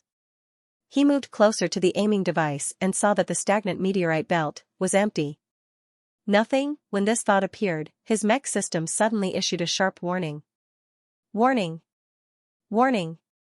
An unknown object is attached to the mech, immediately activating the body scanning system. According to its characteristics, the unknown object is 99.9% similar to the competitor in this competition, Guardian. Warning! Warning! The enemy is destroying the mech. The basic defense system has been activated. The basic defense system has been broken. According to the enemy's speed, the highest level of defense has been automatically activated. Yusen was already stunned. He stared blankly at the screen in front of him. He had never been so confused before. The young man who was supposed to be a kilometer away appeared in front of him in the blink of an eye and broke through the mech's basic defense system. However, the system was still broadcasting when the basic defense system was broken by a punch, forcing the system to activate the highest level of defense. In the end, Yusen stared blankly at the screen, at the silver light that he was most proud of, at the highest level protective barrier that could even withstand the bombardment of plasma cannons. Just like that, it silently shattered under the young man's fist, turning into specks of light that disappeared into the universe. Then, the young man threw another punch. Obviously, in the universe where sound couldn't be transmitted, Yusen seemed to hear a huge roar exploding in his ears. That fist, compared to the mech that was more than 10 meters tall, was ridiculously small. But in front of his eyes, it was like a mountain pressing down on him, creating an unparalleled pressure on him. There was no time for him to react. The moment the last punch landed, his vision turned black and he completely lost consciousness. All the spectators, no matter how excited they were, suddenly quieted down at this moment. Because, it was too fast. Was there even 3 seconds? What the hell happened? Why did Yusen's mech suddenly explode? Was it the Guardians doing? The audience was dumbfounded. They couldn't see clearly what had just happened. Su Silly also sighed. He knew that this was definitely Xianxia's doing, but he couldn't figure out what he had done based on the projection. What just happened? Does anyone understand? The commentator was also at a loss. This was probably the most unbelievable and confusing commentary he had ever done in his career. Alright, the analysis footage is starting. Let's see what happened in those 3 seconds. This was a showdown between geniuses, and it was very easy for scenes to occur that the audience could not understand. At that time, the analysis camera would appear. After all, this was a battle on the Star Network. As long as the data was adjusted, it could be broadcasted in 360 degrees without any blind spots, allowing everyone to watch the exciting moments again. The audience discovered that the void had been divided into 2 regions. In one area, a concealment device had been activated. Yusen's mecha was color-coded by the mainframe of the star web. He was currently moving at high speed, equipped with antimatter cannons. The mecha's movements were clean and nimble, and its movements were swift. It fully displayed Yusen's superb mecha piloting skills. Some mecha fans couldn't help but exclaim in satisfaction. In the other area, there was that still meteorite belt. Meteorites of all sizes surrounded the blonde youth. His dark uniform seemed to have merged with the night sky. Everyone could see that these meteorites were all under his control. Just by looking at the image, one would think that he would use the meteorites as a shield or as a weapon to attack. However, in the next second, the youth suddenly disappeared into thin air. The audience couldn't help but rub their eyes. Under the watchful eyes of the audience, they were already very, very close to the youth. Under such circumstances, how could they not see his movements? Based on the feedback, the mainframe of the star web began to play the image in slow motion. Everyone watched as the screen displayed the number of times slowed down, increasing bit by bit.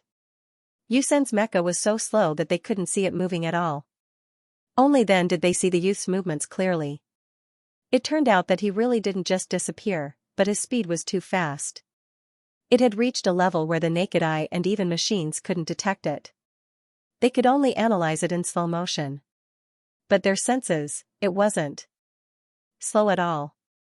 Perhaps it was because the contrast between Yusen and the youth was too tragic. The youth flew right in front of him so casually, while Yusen was still standing in place, oblivious to it. He didn't react at all. However, looking at the slowed-down display above the projection, everyone fell silent again. Yusen couldn't be blamed for this. It wasn't that he was too slow, but that the Guardian was too fast.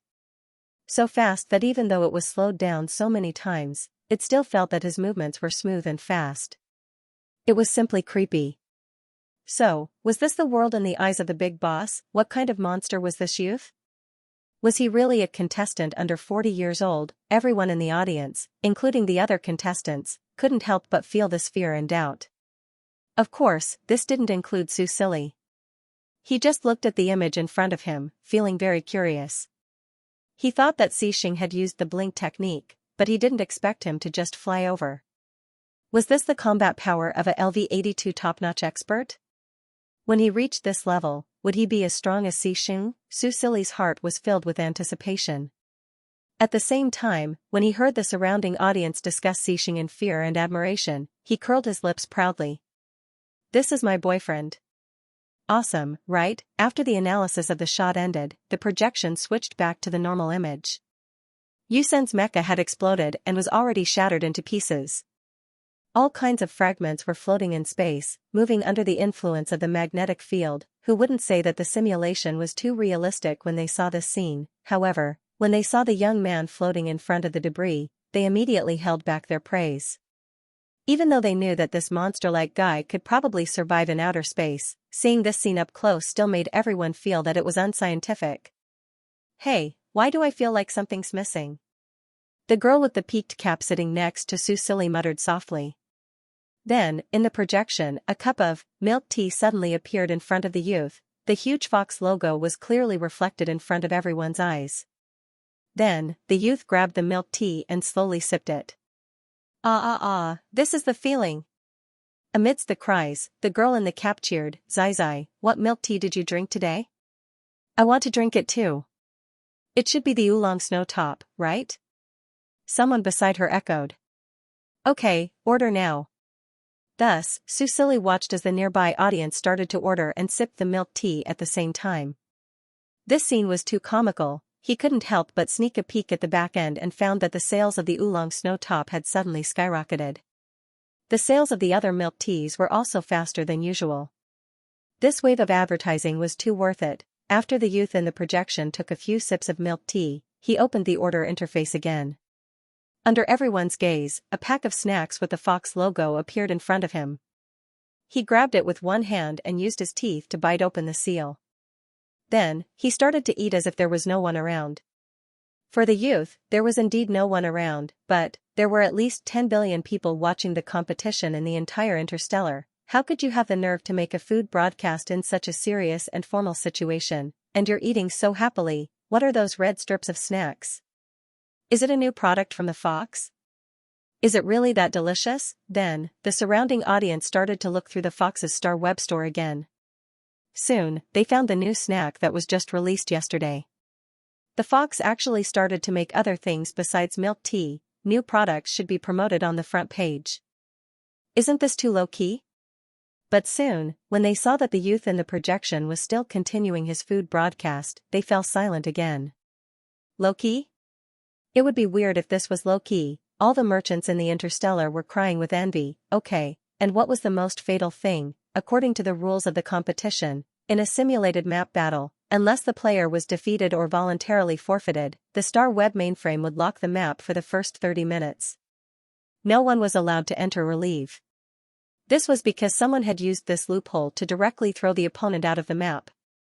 Although he won the game, in order to deal with this special ability, the competition came up with new rules. But why was it 30 minutes? Because this kind of simulated map battle usually lasted for a long time. It was rare for it to end in less than half an hour. Sometimes, it would even take half a day without a result. But the person who set the new rules would never have thought that someone could finish the battle in less than 5 minutes and start a food broadcast so openly. Did he break the rules? No, the competition was already over.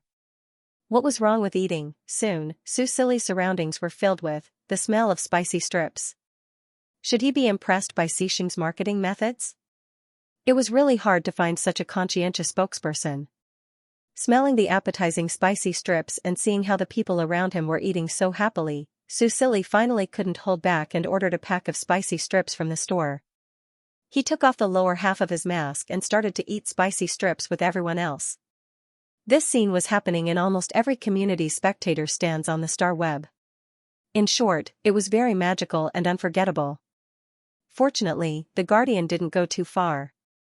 He finished a pack of spicy strips with milk tea and left the virtual map without saying a word.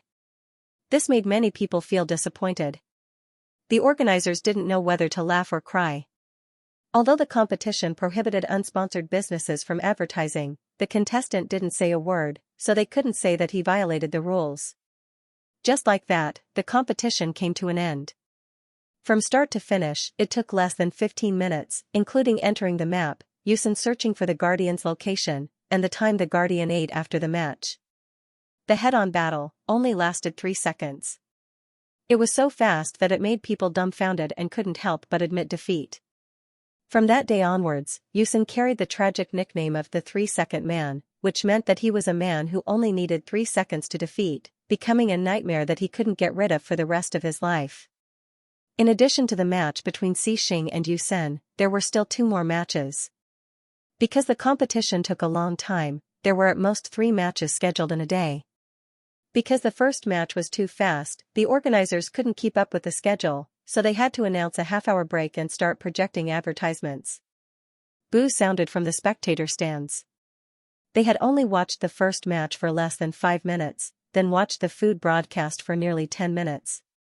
Now, they had to play advertisements for half an hour. Was this considered cutting the competition in the middle of advertisements? The tickets they bought were very expensive. Later, seeing that they couldn't suppress the audience, the organizers quickly removed the advertisements and replaced them with a replay of the first match. This barely calmed the audience's anger. Susili thought it was fun to watch. He ate and drank while chatting with the girl next to him about alien planets and collecting information. While chatting, he suddenly felt that the atmosphere around him was a bit cold. He turned his head and saw a young man in casual clothes. He didn't know when, but he appeared on the walkway next to him. That person wore a green fox mask, light blonde hair, and gray-blue eyes.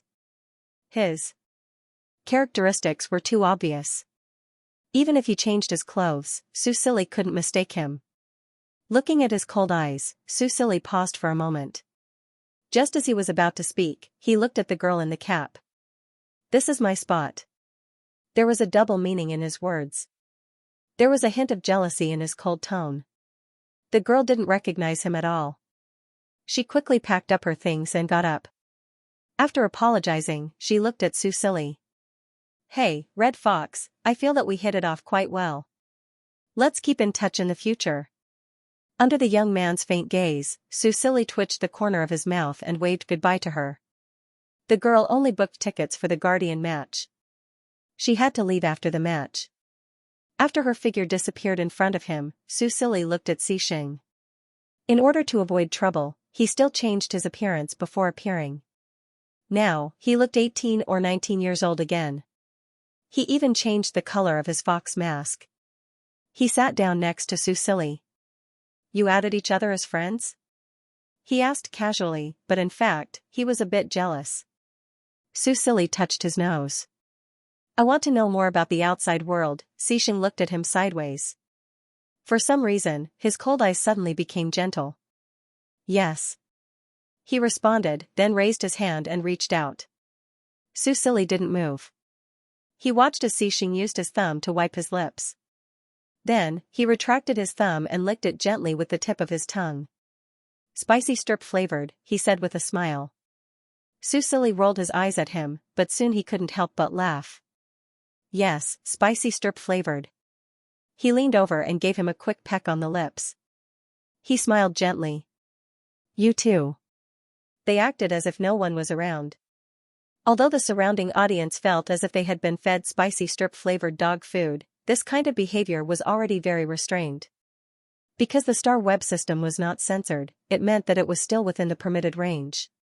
So, no one could say anything. The match soon began. The second match was very long. Just looking for an opponent took a lot of time. Susili was bored and finally pulled Xixing back to sleep. The next day, the two-way transmission array of the Imperial City, Lanyu City, was officially opened to the public.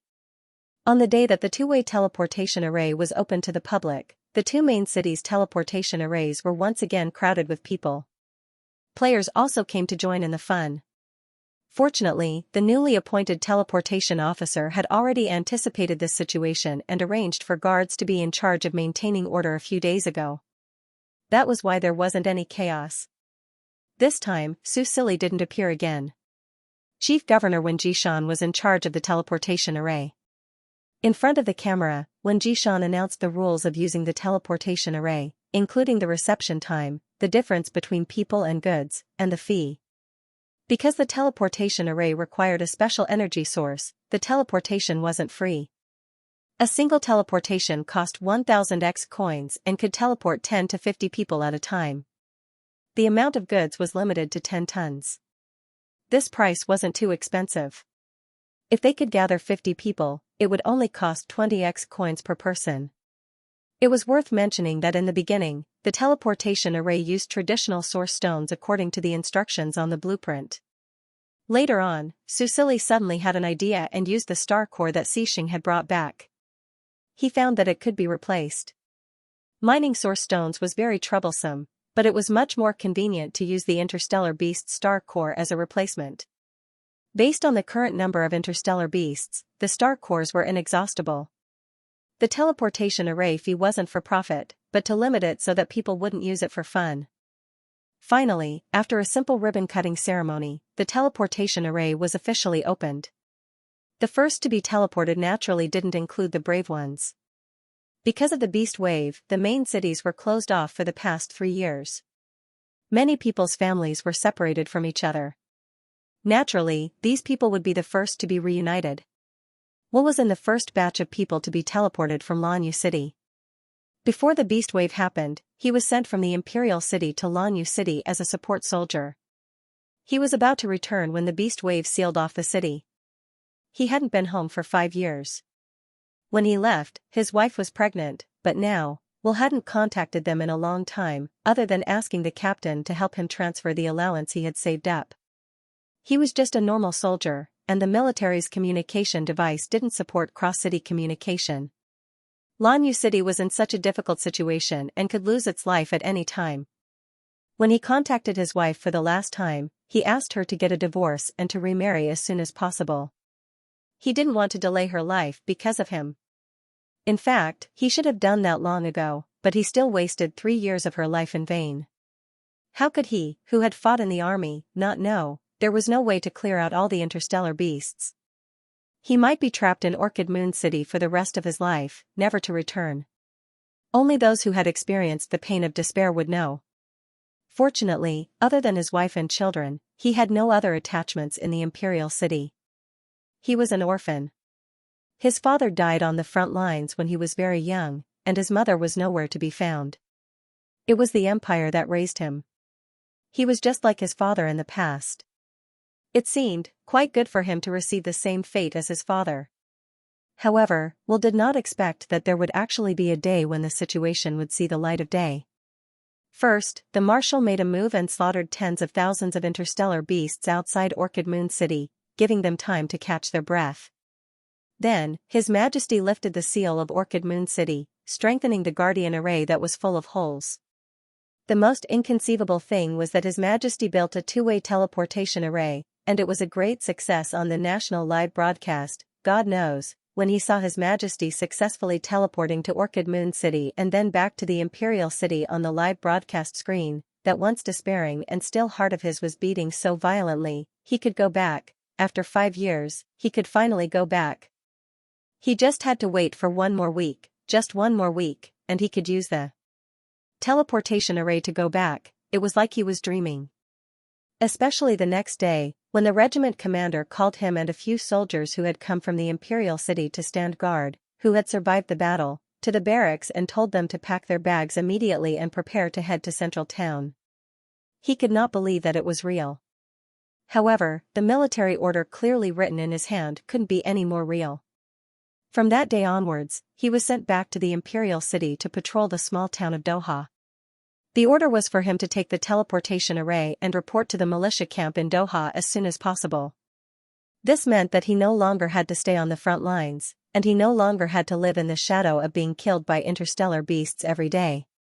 However, what really made this 1.8-meter-tall, burly man cry like a child was the fact that he could finally go back and reunite with his wife and children. That night, the few of them hugged each other and cried. The next day, they took the military shuttle to Central Town and waited. Finally, the day had come, when the light of the teleportation array lit up and disappeared in the Imperial City again. 50 soldiers appeared out of thin air in the center of the array. Their clothes were patched up, but they were clean and tidy. They cautiously surveyed their surroundings, trembling with a sense of homesickness. Outside the teleportation array, when Jishan clapped his hands to attract the attention of these soldiers. Under their watchful gazes, he said with a sense of joy and emotion, "Soldiers, welcome home." These men, who had been fighting at the front lines for many years, who had gritted their teeth and persevered no matter how serious their injuries, all had red eyes just because of this one sentence. Finally, under the guidance of the squad leader, they quickly wiped their faces, and then all of them gave Wen Jishan a standard and extremely imposing military salute. "Reporting to Sir, we are home." The sonorous yet choked voices of the men resounded throughout the teleportation hall, making the noses of the others in the hall, and even the audience watching the live broadcast, sour. "Boo-hoo, this is so good to cry." In a tavern in Doha town, Deng Jianan watched the live broadcast in the tavern hall, and 2 drops of tears fell from his eyes. Of course, he still had the live broadcast on, so the audience in the live broadcast room also watched with him, and the bullet screen was also filled with sobs. It's not easy for them either. The bartender, Peter, watched the scene on the screen as he wiped the wine glasses, and could not help but sigh. "It's all thanks to His Majesty that we can come back." Deng Jianan nodded. Peter was a fan of His Majesty Roland, and in front of him, it was only right to praise him. "Hey, isn't that Will?" The mercenary Lilei put down his wine glass and said in surprise, "He's actually still alive? What good luck." "You know him?" "Former neighbor. It seems that I haven't heard from him for a long time. His wife raised their child alone. It's not easy." On the screen, the reporters were interviewing these warriors, asking them what they wanted to do most now, and almost all of them said that they wanted to see their friends and family. Then the live broadcast changed to outside the teleportation hall, and when the 50 warriors who had returned from Orchid City walked out of the hall, they were greeted with the courtesy of heroes. They were indeed heroes. Amid the enthusiastic cheers of the people, the crowd suddenly parted, and some old people hobbled out with crutches, and some women ran out with children in their arms. The warriors were stunned, and then cried excitedly, reuniting with their friends and family who had been arranged to wait here in advance. In the tavern, there were other players besides Deng Jianan, and when they saw this scene, they could not help but have red eyes. Suddenly, a player said excitedly, "Hey, this is Big Sister's child. I helped take care of it before." "That's great, now that her husband is back, she's not an orphan and a widow anymore." Not long after he finished speaking, a glass of beer was smashed on the table in front of him, giving him a fright. "Good boy, you did well. I thank you on behalf of my old neighbor. I'll treat you to this beer." Li Lei came to his side at some point, patted him on the shoulder, and laughed loudly. However, that player's face suddenly turned green. Although the players were now at a higher level and would not be directly killed by other players, they would still lose HP. If it were not for the fact that he saw him treat him to a drink, that player would have thought that he was trying to pick a fight. Later, Deng Jianan also invited him to drink, so he laughed it off. In the Starry Sky forum, there were also many players discussing this teleportation live broadcast, and many people admitted in the post that they were teary-eyed. The main thing was that many of the old people and children who were arranged to be reunited at the scene were NPCs that they had contacted or helped when they were doing the Respect the Old and Love the Young. Some of the NPCs, they could even call out their names while watching the live broadcast. It was a very subtle feeling, happy and accomplished at the same time. Especially when the warriors asked about their families, the old people and children mentioned the heroes who helped them and said that they wanted to thank them properly. That kind of vanity was simply unprecedented. Everyone could not help but sigh. No matter how tedious the daily missions of the Star Age were, the sense of immersion and realism was really good, and it also made people unconsciously feel a sense of belonging. It was naturally Su Silly's idea to let Wen Jishan find the relatives of the warriors. He had experienced the pain of being separated from his loved ones, and in this matter, he more or less sympathized with the warriors. Therefore, he spent a little time to help them find their surviving relatives and friends. At least he could see them reunite, and he could feel some comfort. At this point in the live broadcast, he turned off the television. He did not know when he would be able to reunite with his parents, brother, and grandparents. He sighed, then pulled himself together. Now that the Imperial City and Orchid City could communicate with each other, the Elementalist engineering team that had accumulated countless experience could also be sent to Orchid City to speed up the construction. The construction of the Imperial City naturally did not fall behind. Although the efficiency was lower in the winter, it continued to be pushed forward. When spring came, a large number of poor people would be able to move into the new houses. These poor people also threw themselves into the construction under Wen Jishan's employment. As long as they had enough to eat and wear, their requirements were very low. Now, the elementalist engineering team had also figured out a set of work methods that could cooperate with the normal people in the construction and maximize efficiency. With a job, there would be money to buy things. With demand, the market would gradually catch up. The newly built economy of the town of Doha gradually became lively under the management of Wen Jishan and the others. As the scale of the construction increased, the number of people involved increased, and the construction speed naturally increased. Su Sili's experience points also slowly increased. After a week, he finally successfully broke through to LV30, becoming the only person in the Roland Empire to reach the 3-star level other than Xixing. Because of the level restriction, he also stopped at LV30. He saved up all the experience points he gained and waited for him to level up the main city again. Leveling up a main city to LV4 was much more difficult than leveling up from LV2 to LV3. Other than the 3 LV2 districts that needed to be leveled up to LV3, he also needed to build another LV3 district. This could not be rushed, so Su Sili could only calm down for now. But what surprised him was, ding. Player level 30, leader skill unlocked, balance, description, do not worry about scarcity, but worry about uneven distribution. You can choose a party, and the damage received by the party members will be evenly distributed to the other members of the party. Lasts for 30 minutes.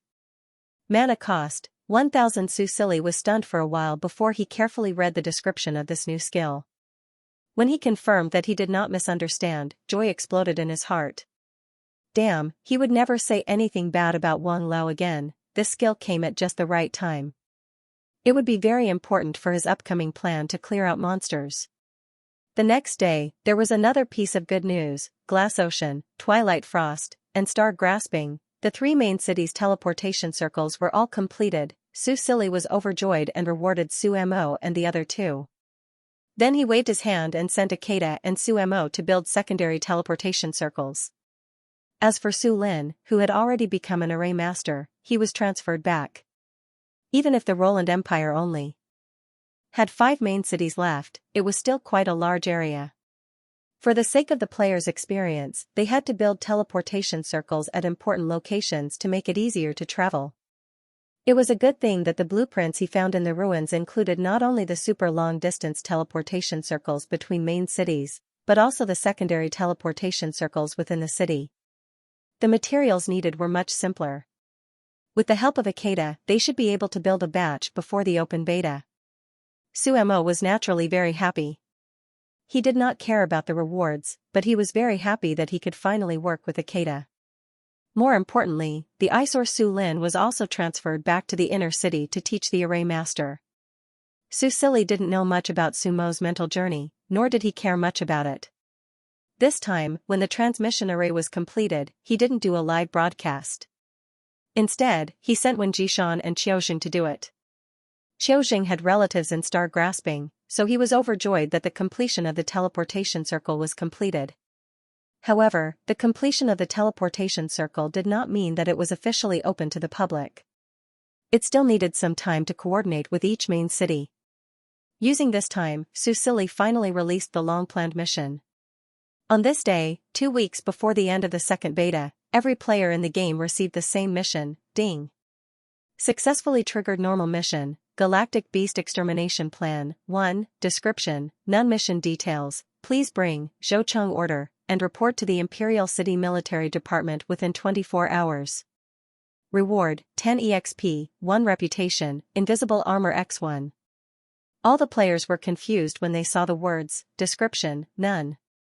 What kind of mission was this? However, the Galactic Beast Extermination Plan, 1, was quite intriguing. Countless people were discussing this in the Starry Sky forum. There was also the Zhoucheng order. It was an item that could only be exchanged from the faction storage after 7 days of respect for the elderly. Every time one completed the Zhoucheng order, the number of redeemable items would increase by 1.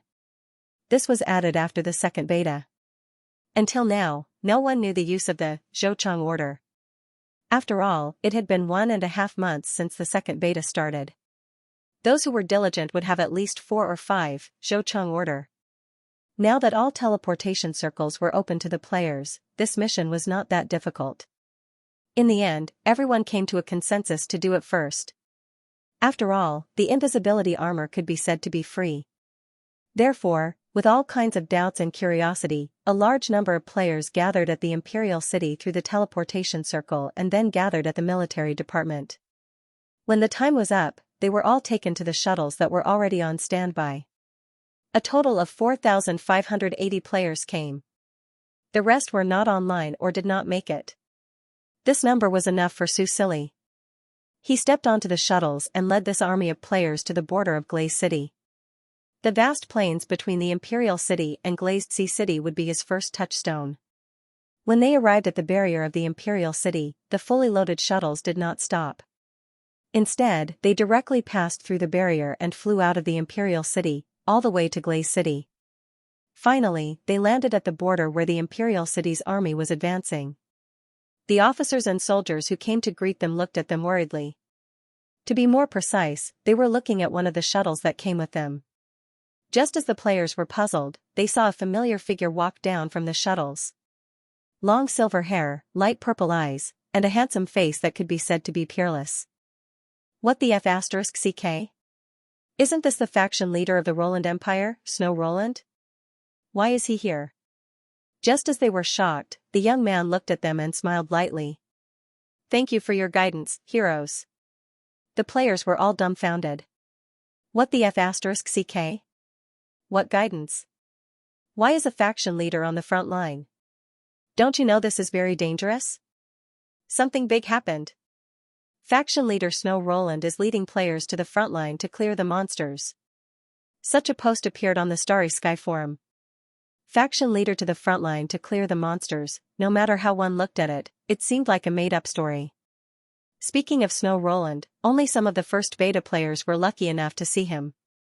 He usually stayed in the palace, and the only time he appeared in public was on the day of the completion of the two-way teleportation portal in Lanua City. Although his and Xixing CP fans occupied half of the forums, this NPC was even more mysterious than the marshal. Such a person leading players to the front line to clear the monsters was the original poster crazy, all the cloud players and the second beta players who couldn't go online because they were busy and could only surf the forums. When they saw this post, they snorted in disdain.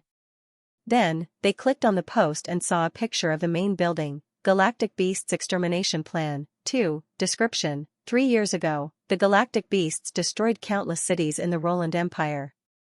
Now, only 5 cities are left. Between these 5 cities, there are countless Galactic Beasts. The Galactic Beasts blocked the roads and turned the 5 cities into isolated islands in the Sea of Beasts. Now that the teleportation portals connecting the 5 cities have been built, the Roland Empire is determined to unite the forces of the 5 cities to clear the Galactic Beasts, recover the lost land, and restore the glory of the Empire. Warriors, please follow faction leader Snow Roland to the front line to kill the enemy. Mission details: please bring the Zhouchang order as proof to find NPC Li Lai to join Legio 6 and follow Snow Roland to the battlefield to clear the Galactic Beasts on the parting sea plane. Reward: large amounts of experience points, equipment, materials, etc. Actually, this screenshot of the mission was quite realistic. Also, in addition to the screenshot of the mission, there was also a picture of Snow Roland. It was a very clear close-up picture. The background was the frontline border military camp, and the shadow of a flying shuttle could be faintly seen. The silver-haired young man in the picture didn't wear a crown and a luxurious suit like he did in the live broadcast. Instead, he wore a simple military uniform. The material and design were obviously much better than the others. Even with such a picture, the audience still didn't believe it. Not poking. Haha, this Photoshop technique is amazing. I almost thought it was real. It is indeed true. Several up have already live-streamed it. Under such guidance, everyone went to the live stream to watch the show. On the live broadcast screen, 4,000 to 5,000 players were gathered in the square. Their sloppy appearance was a stark contrast to the well-trained NPC army beside them.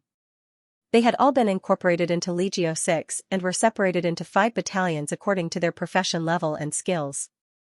At this moment, they were familiarizing themselves with the members of the battalions. Deng Jianan did not miss this event. At this moment, through his live broadcast, the audience could see that he had added a few new voice channels. This included the Legio 6, the 5th Battalion, and the 10th Squad.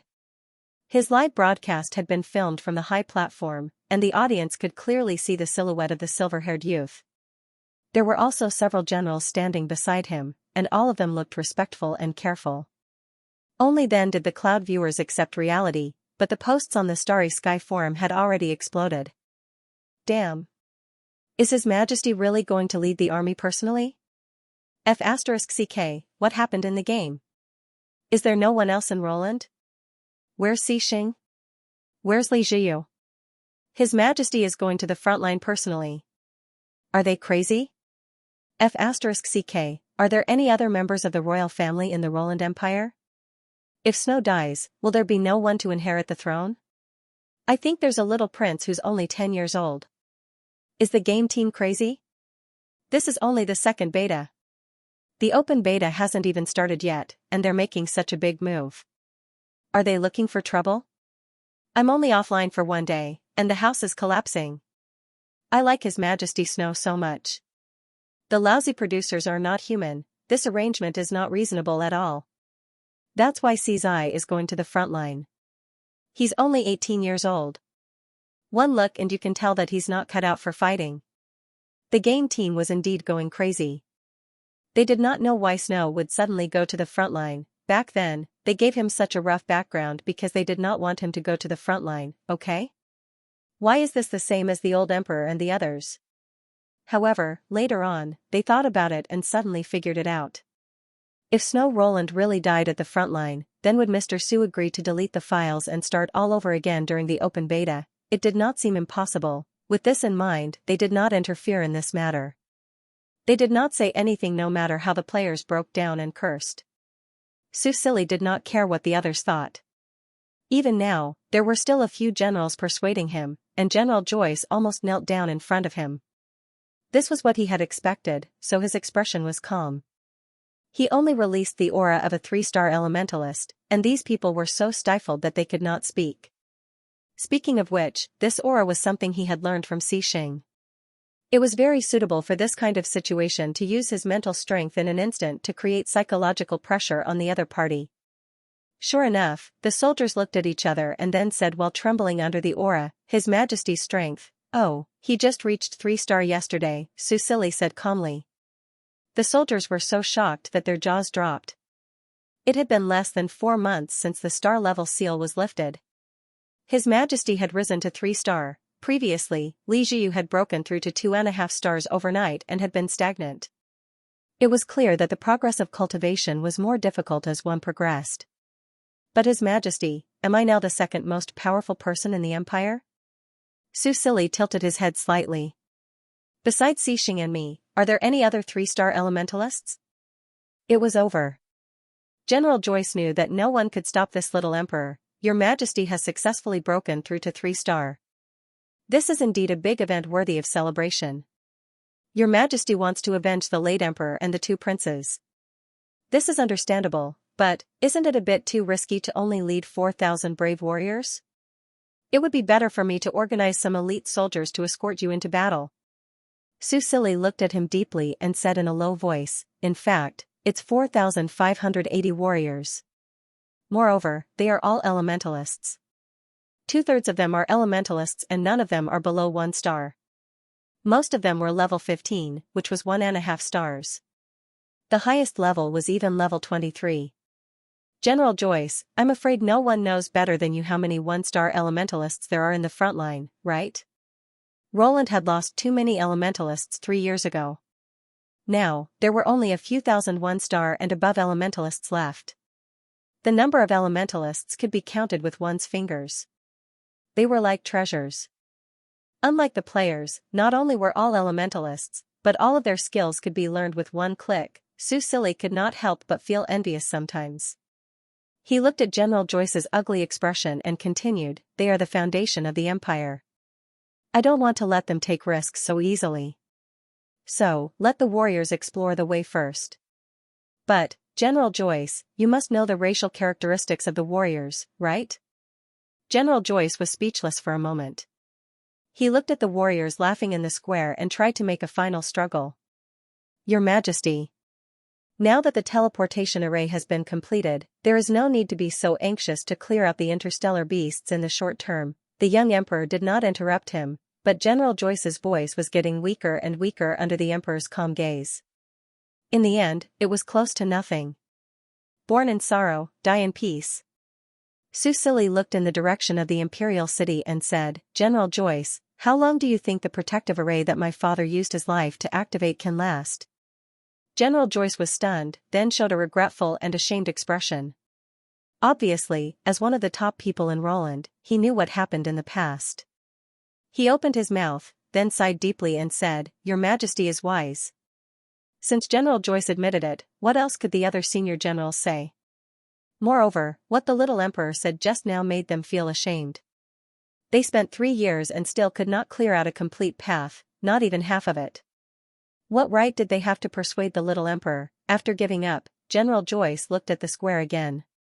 He had already experienced the hero's racial trait. At first, his jaw had even dropped to the ground in shock, to the point that, now that he turned his head and saw Lieutenant Colonel Li Lai's stunned expression, he had a strange sense of superiority in his heart. Li Lai was probably the last NPC in the escort team to Lanua City to know that the players could be resurrected. After he sent the people to Lanua City, he tracked the missing team to the trial ground. Later, he followed Susili and Xixing back to the Imperial City. At that time, the players had already left. When the second beta started, he had been active in the front lines and did not have time to go back to the rear. Although he heard that the warriors were summoned again and there were more of them, he did not think much about it until the Emperor asked him to incorporate the warriors into Legio 6. When he saw the familiar faces, he even told himself that he might have seen wrongly or that they were the brothers and sisters of the dead warriors. Until they came up to greet him. F*CK, not a single one of them died, until the truth was in front of him. Li Lai finally believed that the warriors could be resurrected. It was unbelievable to the extreme. He even remembered that he saw one of them being swallowed by a Xiphidon with his own eyes. Now, he was alive and kicking in front of him. He almost could not help but attack. It took him a lot of effort to control himself and prevent any unpleasant and bloody incidents from happening. Now, the warriors were learning new skills in the square. Susili did not want to die. Although Xixing would appear to save him at the critical moment, he did not want to end the first battle in a bad way. So, he made a detailed battle plan, including the skills that might be used.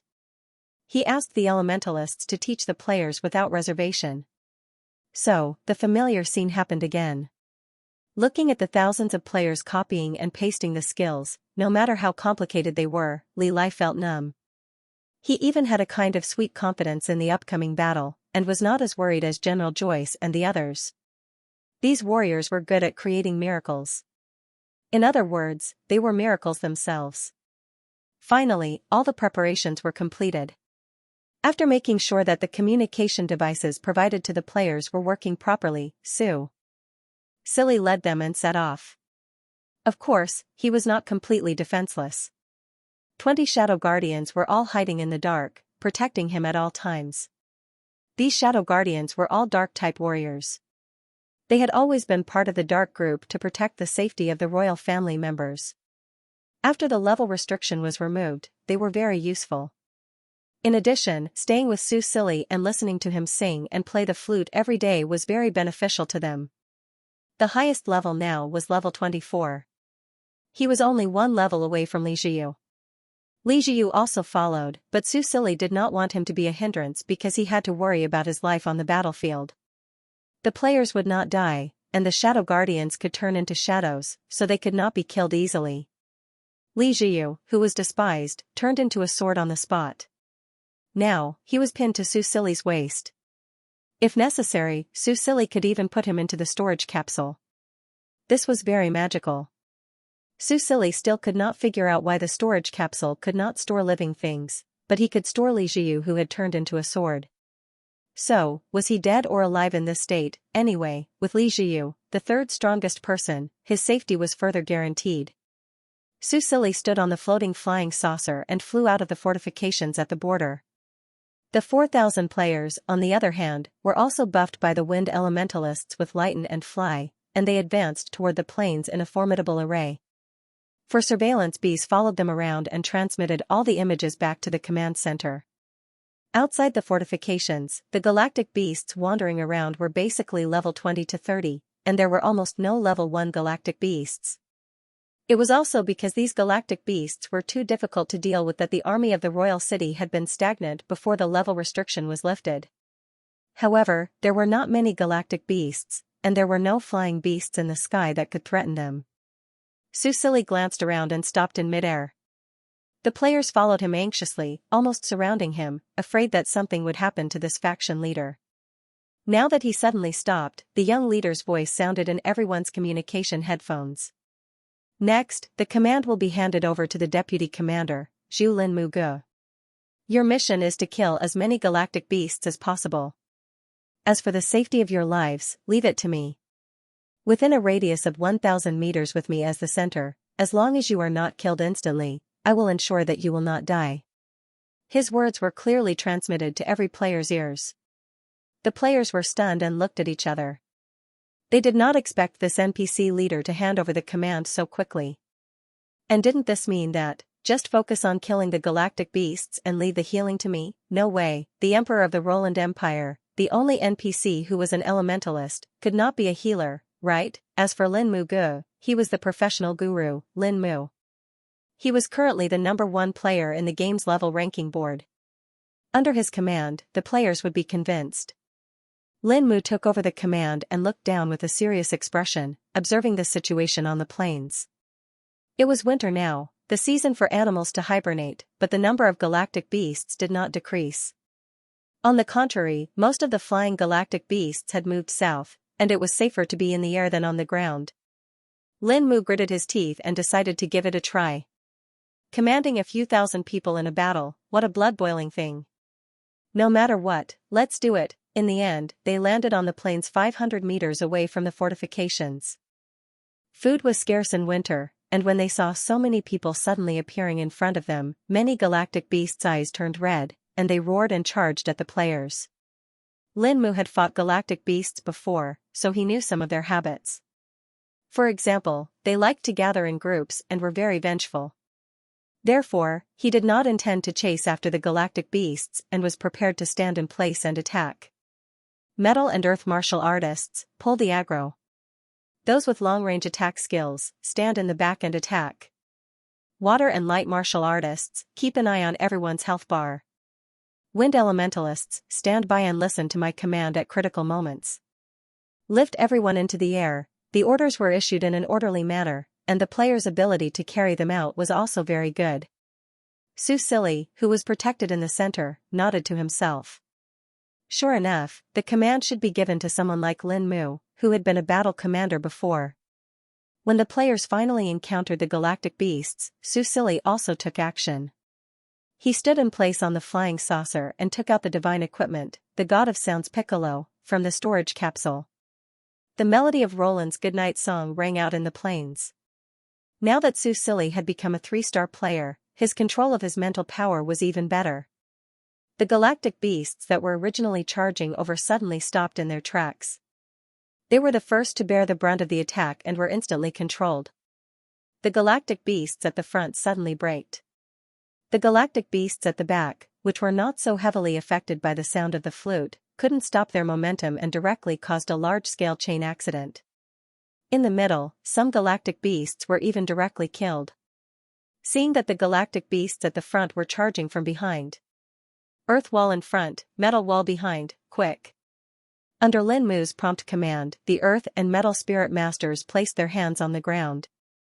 One wall after another responded to the sound and was smashed into pieces by the galactic beasts.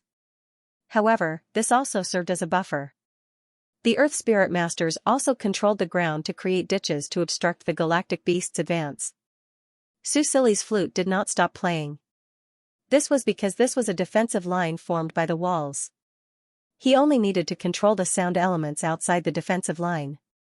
If one looked from above the planes, they would discover that the first galactic beasts that were hypnotized had formed a circle with them as the center. More and more galactic beasts behind them smelled the scent of blood and ran over. However, the path in front of them was blocked. At first, they could still squeeze forward, but later on, they could not squeeze at all. A black mass gradually spread out from the circle. Lin Mu was stunned for a moment. Then, he crazily shouted in the channel, "Quick! Attack! Aim at the galactic beasts that I marked. Attack them all." The players who had already reacted had already started to harvest the galactic beasts' lives. Although the average attack of the players was between 500 and 1,000, there were too many of them, with thousands of people attacking at the same time. The 2-star galactic beasts were not able to fight back at all. They were directly killed in one hit by the players in their sleep. Seeing that this was a good idea, the players once again aimed at the next galactic beast. One after another, they were basically all killed in one hit, like the autumn wind sweeping away the fallen leaves. In the player's perspective, waves after waves of damage numbers and critical hit numbers appeared, filling the screen with bright red. Countless people were like sitting on a rocket as their levels increased rapidly. Not only were they unscathed, but they also leveled up several times consecutively. This was like a dream. Ha ha ha, this is 2F** King Awesome. Looking at the silver-haired young man playing the flute in the center, all the players could not help but think, following the faction leader to clear the galactic beasts is so F** King Awesome, this is what a faction leader should do. The 4 surveillance bees in the command center transmitted the situation back to the command center as it was. Even a veteran like Joyce couldn't help but widen his eyes when he saw the scene on the screen. A battle could be fought like this? What surprised them the most was Little Majesty's control ability. Just the sound of the flute transmitted back by the surveillance bees actually made them feel sleepy. Roland's Goodnight Song. Such a familiar melody, it was a folk song that almost every Roland citizen had heard when they were young. However, it was only today that these generals understood how powerful this song was in the hands of a sound elementalist. Even 2-star and 3-star galactic beasts were stunned by it. The parting seaplane was the only way to get to Glaze City. It was different from the 3-star galactic beasts in Orchid City where the terrain was complex and there were only a few of them. At least 1/3 of the galactic beasts in the plane were 3-star galactic beasts. In the past, a single 3-star galactic beast was enough for them to fight for a long time. Now that the star restriction was lifted, elementalists still needed time to upgrade to 3-star. Therefore, the Imperial City Army was currently unable to deal with so many 3-star galactic beasts. Even 2-star galactic beasts were difficult to deal with. However, today, they saw a battle that was completely different from the past. The efficiency of the soldiers killing the galactic beasts was something he had never seen before. In the blink of an eye, 2-star galactic beasts fell one by one. Probably no one could withstand the elemental attacks of thousands of people at the same time. He even felt that even the Marshal wouldn't be able to handle such an attack. Admiral Joyce looked at the screen and suddenly narrowed his eyes. He seemed to have discovered another characteristic of the brave race. Their attacks were actually ineffective against their companions. This characteristic would definitely produce a miraculous effect during a high-density bombardment, just like the scene in front of him. Thousands of people attacking at the same time, and not all of them were wind elementalists, yet their attacks directly landed on the galactic beasts and didn't hurt their companions in front of them. This was simply unbelievable. Admiral Joyce's heart trembled. His attitude towards the brave race was no longer as contemptuous as when he first saw them. This race's performance was so terrifying.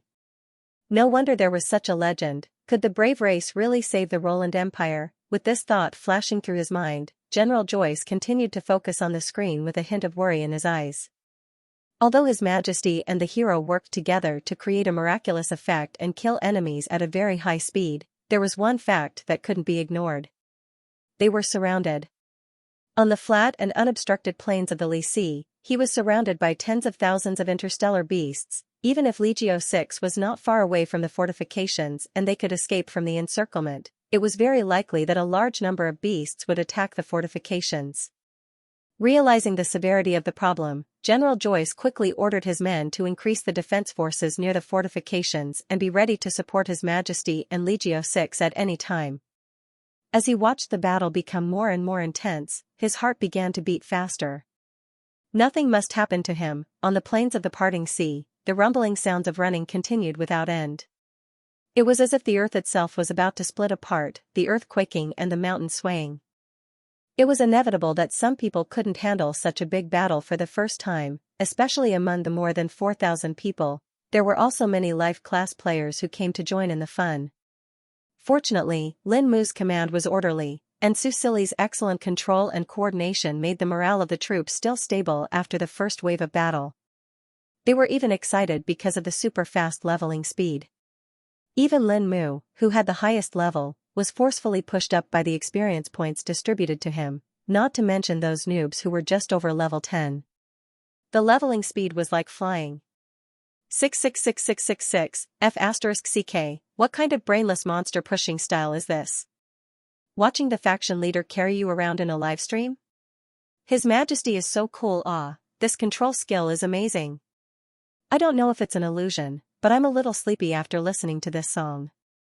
I want to push monsters with CZI 25555, damn, this is a good fight. Even if we died, we earned it back. Who would have thought that this was a normal mission? Yes, yes, yes. I thought it was funny when I saw the huge amount of experience points reward. The strategy guide clearly said that normal missions are stingy. I didn't expect the clown to be me. Ha ha ha ha, let me ask the remaining 1420 players, do you regret it?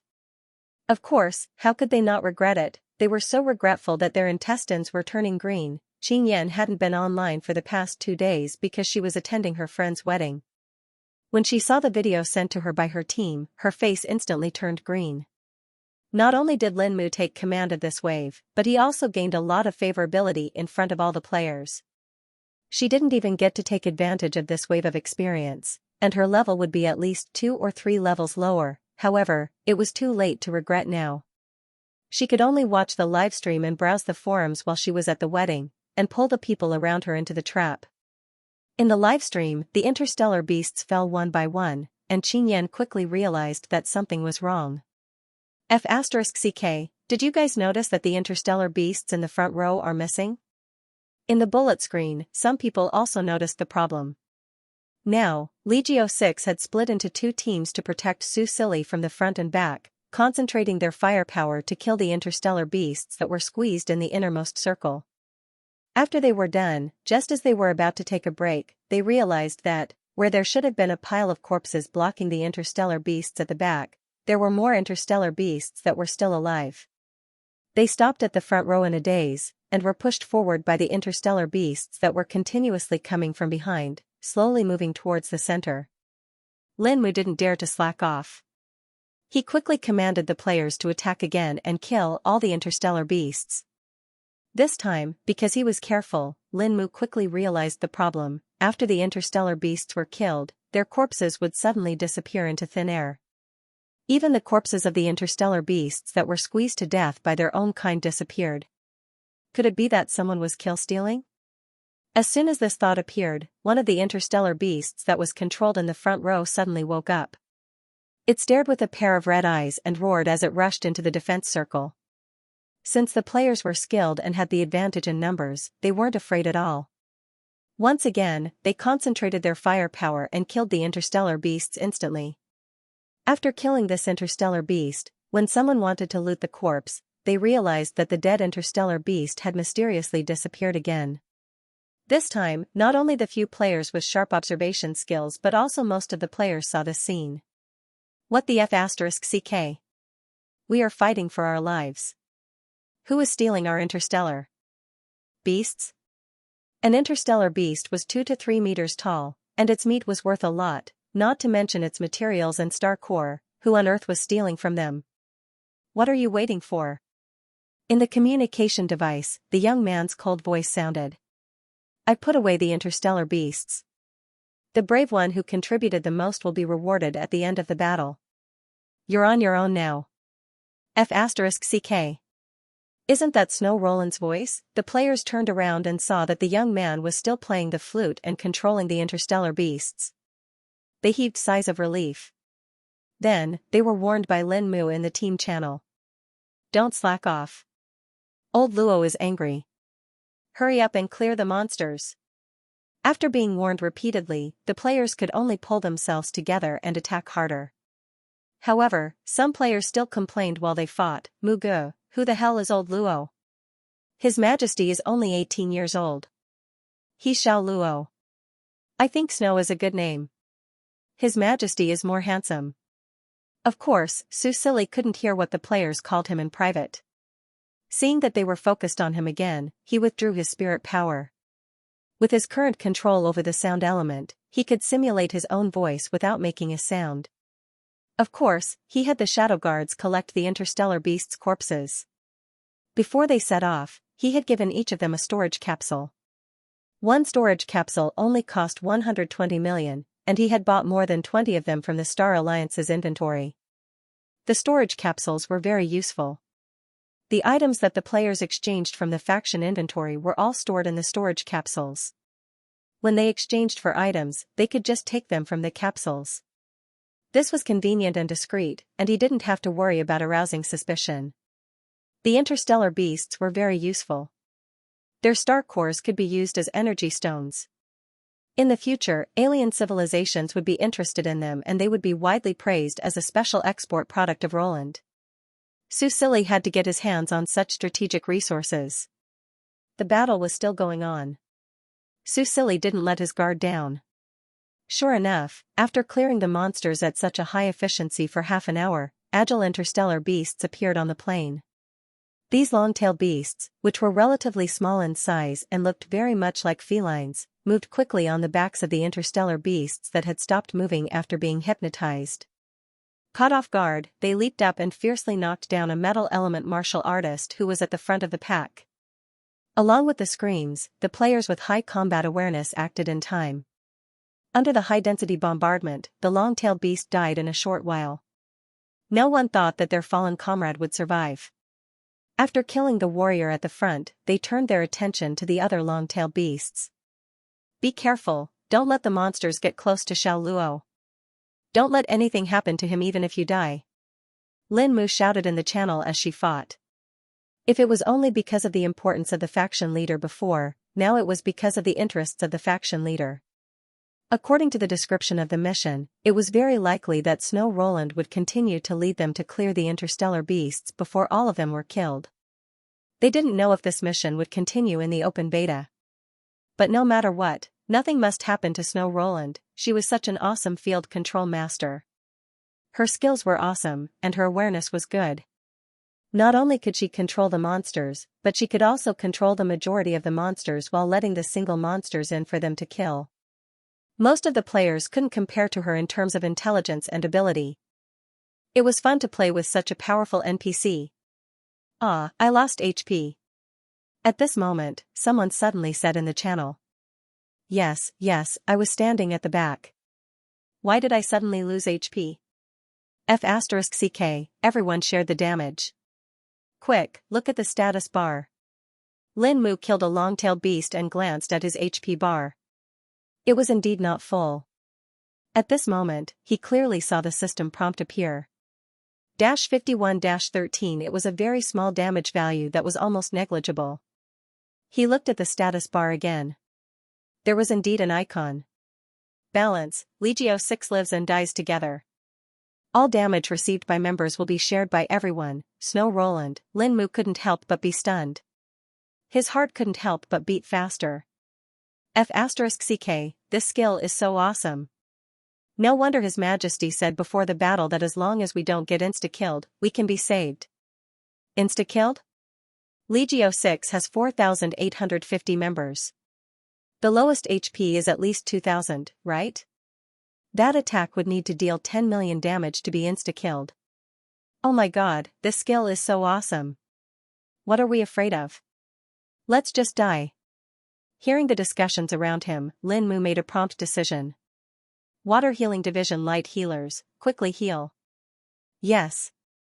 As for the metal-type martial artist who had been knocked to the ground by the long-tailed beast, everyone thought he was dead.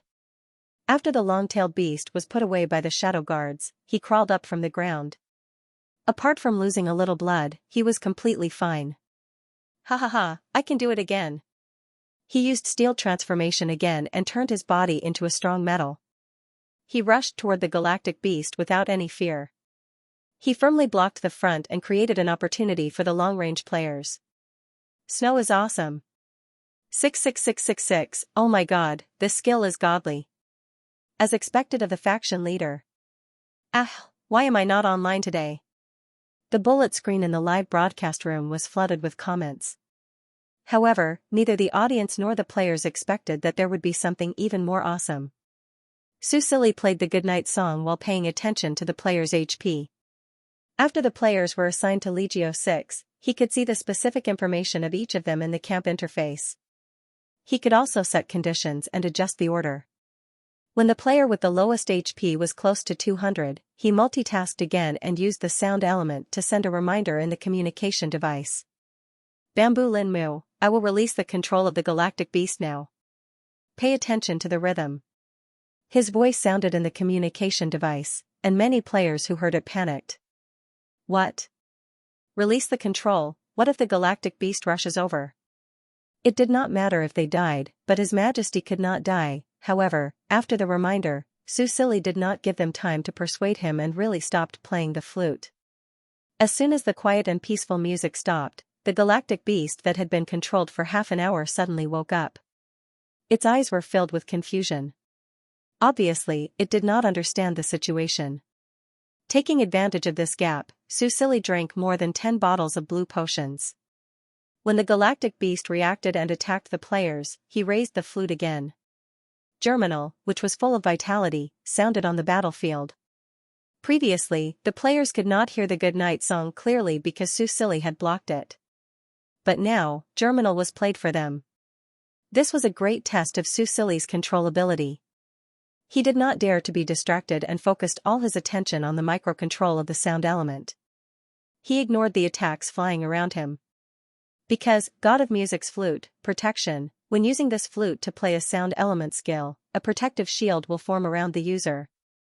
It can absorb 99% of elemental damage. As long as the galactic beast did not get close to him, he would be safe. Li Jiyu's sword was already floating around him. Once a galactic beast got close, he would kill it and let the shadow guards collect the corpse. As for the players, they were all dumbfounded, plus 1000, plus 1000, plus 1000. The buff that Germinal gave them was to recover 1000 HP per second. For this day, Susili had practiced Germinal day and night. Finally, he had reached level 5, the maximum level. Now, the healing effect had reached 100 HP per second. Coupled with the 10 times effect of the divine equipment, that was 1000 HP per second, the players looked at the green numbers above their heads, which were recovering 1000 HP per second. Then, they looked at their HP bar, which would not drop anymore. After the initial shock, everyone was overjoyed. Damn, there were more than 4,000 people taking the damage together. With this healing speed, they did not have to worry about being attacked by the galactic beasts anymore. Looking at the galactic beasts that were no longer under control and started to attack them, without Lin Mu's command, everyone was so excited that their eyes turned red. Kill. This was all EXP, even the light healers of the water healing division gave up on healing. They rolled up their sleeves and rushed forward. The more damage they dealt, the more EXP they would get. With such a cheat-like buff, the players looked at the galactic beasts in a completely different way. Fear? Fear? That did not exist. As for whether the game team would make adjustments in the future, who cares? I'll think about it when I'm satisfied. What even Susili did not know was, among them, there were 2 monitoring personnel sent by the game team to observe. Now, their eyes were bloodshot. They rushed to the front without a care, shouting excitedly. With such a game experience, who would dare to say that it was not good? Although the galactic beasts were not like the ancient beasts of Roland, who could not only speak human language but also transform into humans, their intelligence was still quite high, and they also had habits developed over many years. Usually, the weak and small two-legged beasts in their eyes would run away when they saw them, or obediently become their rations. Even if they bullied their companions who were alone, they would still run away when they saw a large group. Therefore, when they smelled the scent of the two-legged beasts, they, who had been hungry for half a winter, ran over to have a good meal. And today, the situation seems to be a little off? No, if they could speak human language, they would definitely say loudly, "This is really a ghost." After the 4.5-meter-tall giant-toothed beast regained its consciousness from its hazy dream, it raised its front legs and stomped on the two-legged beasts in front of it. It had dealt with the two-legged beasts countless times before, and as long as it stepped on them lightly, they would vomit blood. Then, it would use its tongue to roll them into its mouth and chew on them. It tasted delicious. Roar! The giant-toothed beast suddenly felt pain from its feet, and with a sorrowful cry, it moved its bloody feet away, only to see a heavy sword piercing the sole of its foot, deep into its flesh. At the same time, the heavy sword shouted, "See if I can't stab you to death." In addition to the sword under its feet, there were also attacks of various sizes thrown at it. It was a top-level 3-star beast, and was over level 30. Now that the situation was chaotic, and there were only a few dozen players dealing with it, the attacks were painful but not fatal. The giant-toothed beast was irritated, and it roared again, about to attack, but before it could do anything, a two-legged beast shouted, "Quick! This beast's HP is red, kill it first." The next moment, thousands of attacks fell on it, and nearly 1,000,000 elemental damage fell on it. The giant-toothed beast's HP bar was instantly emptied, and before it could do anything, it died just like that. Boom, the giant-toothed beast fell to the ground powerlessly, and the surrounding players did not care at all, continuing to deal with the other galactic beasts. Only the heavy sword that was still stuck in the beast's foot trembled and wailed. Don't go. Help me, I'm stuck." Xianxia, who was preparing to collect the corpse. Killing continued on the battlefield. The brave warriors, who appeared weak in front of the huge interstellar beasts, waved their swords, controlled the elements, and fought the interstellar beasts without fear of death. There was no fear in his expression. Instead, there was excitement and joy, which made the shadow guards around the emperor shudder. At the same time, they felt a deep sense of respect for him. Although Bai and the others already knew that the brave ones could revive without fear of death, but it was still very painful to be injured. However, according to their observations, after these warriors were injured, they would only frown or even show any expression before continuing to fight. At least in terms of patience, even though they were well-trained shadow guards, they were at a disadvantage and had no choice but to admit defeat. Because of this subtle mentality, Shadow 11 still emerged from the shadows. Although His Majesty had repeatedly warned them not to come out of the shadows unless there was a special situation, this was indeed a special situation. In such a fierce battle, he carefully stayed close to the giant-toothed beast's foot. The foot was 1 meter wide, and the heavy sword was stuck in the middle. Shadow 11 held the hilt with both hands and tried to pull it out, but it didn't move, so he had to use his feet as well. The player was also amused. He was a metal-type warrior, but before, he used steel to strengthen his body. When he was stepped on by the giant-toothed beast, although it didn't hurt, the area of psychological trauma was still very large. In a moment of desperation, he used the newly learned illusion, heavy sword. Who knew that it really turned into a sword and stuck in the beast's foot? This experience. Even though he had always been amazed by the realism of the Star Age, he was still really shocked. People were always afraid of the unknown, especially when his companions were in a killing frenzy and didn't care about him at all. This player was really scared. However, when Shadow 11 appeared and was about to stab him, he wasn't afraid anymore. He even thought that this experience was very interesting. "Brother, thanks, what's your name?"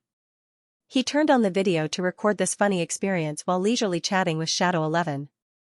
Shadow 11 ignored him and coldly and strenuously pulled him out of the beast's paw little by little.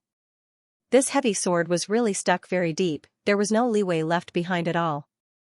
Thinking about this, he was quite impressed by this talkative warrior. Just at the moment when he pulled it out, Shadow 11's mind was slightly relaxed. Just at this moment, a flame attacked him from behind. It was an indiscriminate attack from a flame beast before it died. The flame beast's super hot flames could even melt metal, let alone the fragile human body. Shadow 11 felt the hot wave of flames behind him, but at this moment, it was too late for him to hide in the shadows. Bang, there was a sharp pain in his shoulder. Shadow 11 felt like he was hit by something and was forced to roll to the side, right next to the giant tooth beast. Bzzz, bzzz, black smoke came out of the giant tooth beast's body, and there was a burnt smell. Shadow 11, who was lying on the ground, was unharmed because of the giant tooth beast. When he came back to his senses, his heart was beating wildly, and he hurriedly looked back. The scene he saw was a little different from what he had imagined. Wow, this fire feels pretty good? The heavy sword was suspended in the air, and in the flames, not only did it not melt into molten iron, it was even chanting. Xiaoyi was also shocked. He saw that the shadow guard who hit him was in danger, and subconsciously knocked him away. It was not because of any noble character, but because he had been brainwashed too much, and it was inevitable that he would form the idea that it was okay if he died, but NPCs must not die. So his body acted before his brain. Not to mention that he had the support of little majesties, balance, and germinal, so he could not die at all. But he did not expect that this kind of subconscious action would give him a surprise. He felt like something in his body had been burned away, and because of this, he slightly increased his sense of reality by 5%, and after a while, he confirmed that the feeling was real. Not only was he not burned to death, but he also felt great. Ding. Congratulations, you have successfully removed the impurities from your body. Metal Element Illusion, Greatsword, Level +1, Experience +500, Constitution +10, After being burned like that, his skill actually leveled up. 500 EXP was nothing at the moment, but 10 points of physique was too precious. He was so excited that he couldn't be bothered to say anything more to Xianxia, telling him to quickly hide. After that, he rushed towards the other flame beasts, yelling for them to spit fire at him. The one just now had already been killed by the ferocious players. Xianxia, the brave warriors were really going all out. Looking at the heavy sword that was drifting away, he could only silently thank it. After a while, he once again sank into the shadows. At the same time, he reached out to touch the burnt giant tooth beast and put it into the storage capsule. Although the outer skin of the hoe was charred black, its internal organs could still be used, so it couldn't be wasted. Because of Xiaoya's crash, Xianxia was slightly injured, but miraculously, when he got up, his injuries seemed to have healed. This made him wonder if he had been mistaken. The shadow guards wandered around the shadow world, continuously collecting fallen galactic beasts. Occasionally, they would make a move to trip them up. Hearing the galactic beasts' painful cries, they only felt great. They were all shadow guards that belonged to the royal family. Unless they followed the royal family to the front lines, it would be very difficult for them to have a chance to shine on a battlefield like this. Today's battle was their first, but they also knew that in the past, there had never been a battle that was as satisfying as today's battle. The credit for all of this, other than the incomparably valiant guests from another world, was all because of their majesty. The longer the battle went on, the more confidence they had in their king. No one would have thought that a sound elementalist would be this powerful. His strength didn't lie in himself, but in the fact that he could strengthen the entire army. The shadow guards knew that the brave warriors could revive, but it was another matter that they couldn't be killed and weren't afraid of galactic beasts' attacks. They even saw a brave warrior being swallowed alive by a galactic beast, but after a while, the brave warrior actually ran out of the galactic beast's stomach. Not only was he not injured, he was still alive and kicking as he continued to attack the galactic beasts. It was just that his face was corroded by the stomach acid, which made him look very scary. The shadow guards were busy as they secretly communicated with each other. Everyone agreed that the reason why the brave warriors suddenly became so powerful was definitely related to the flute played by their king. This made them excited, and they were full of expectations for the future. Their eyes gradually turned green as they looked at the galactic beasts. All of them knew that this battle had only just begun.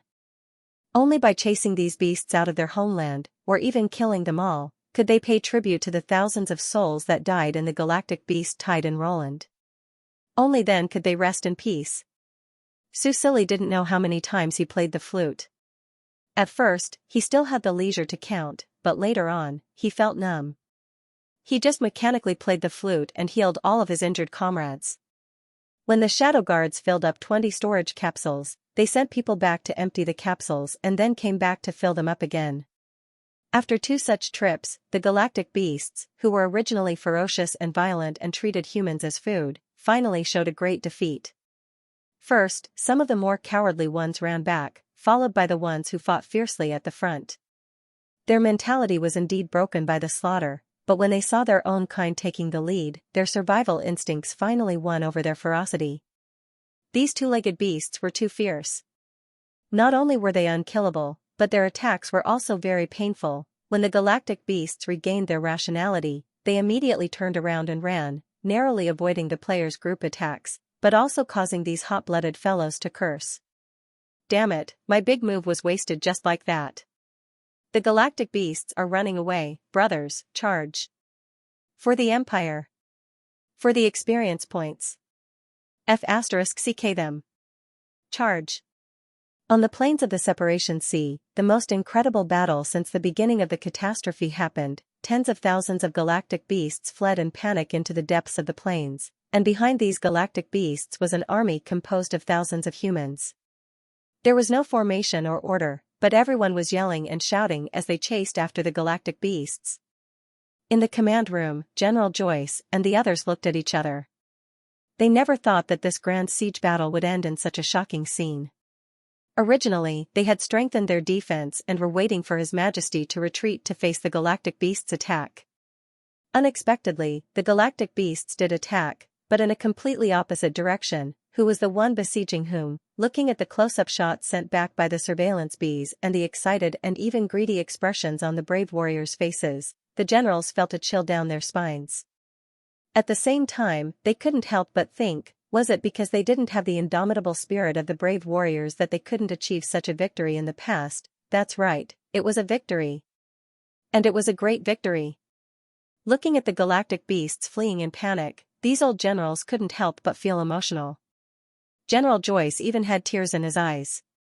The Roland Empire could finally hold its head high for once. In the video, the silhouette of the silver-haired young man appeared.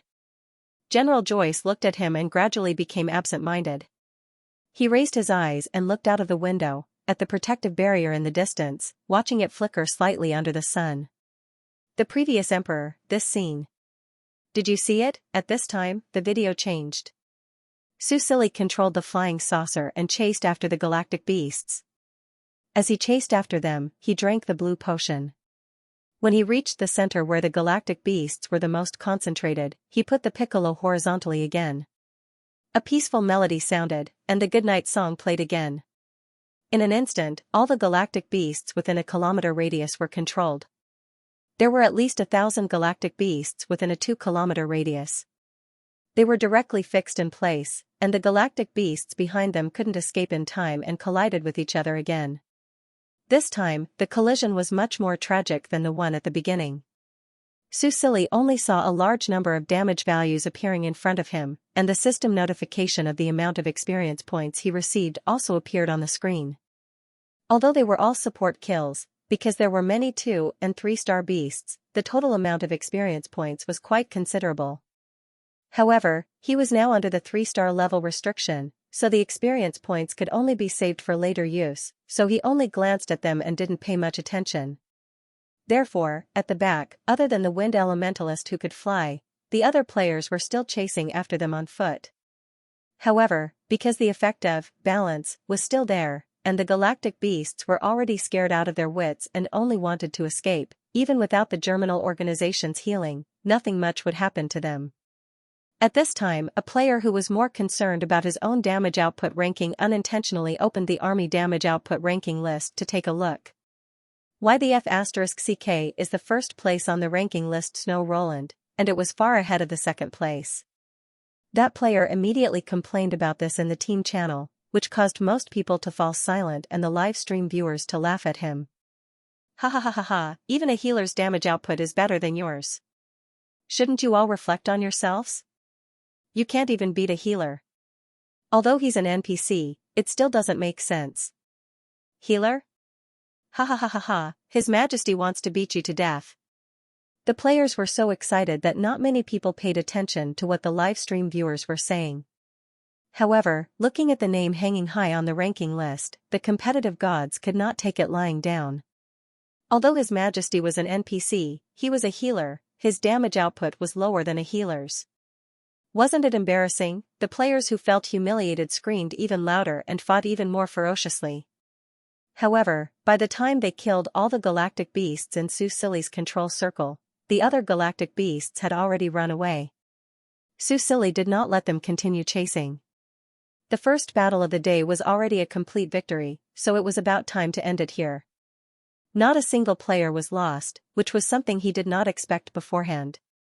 If this could continue for the next few days, maybe he could consider changing to an NPC warrior. After all, NPC warriors had high HP and high attack, and their combat awareness was much stronger than untrained players. It was just that they might not be as crazy as the players. If not, how could the players be called the fourth disaster? When they returned to the military camp, the Legio 6 received the highest treatment.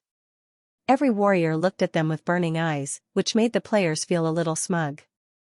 In this battle, they had gained a lot.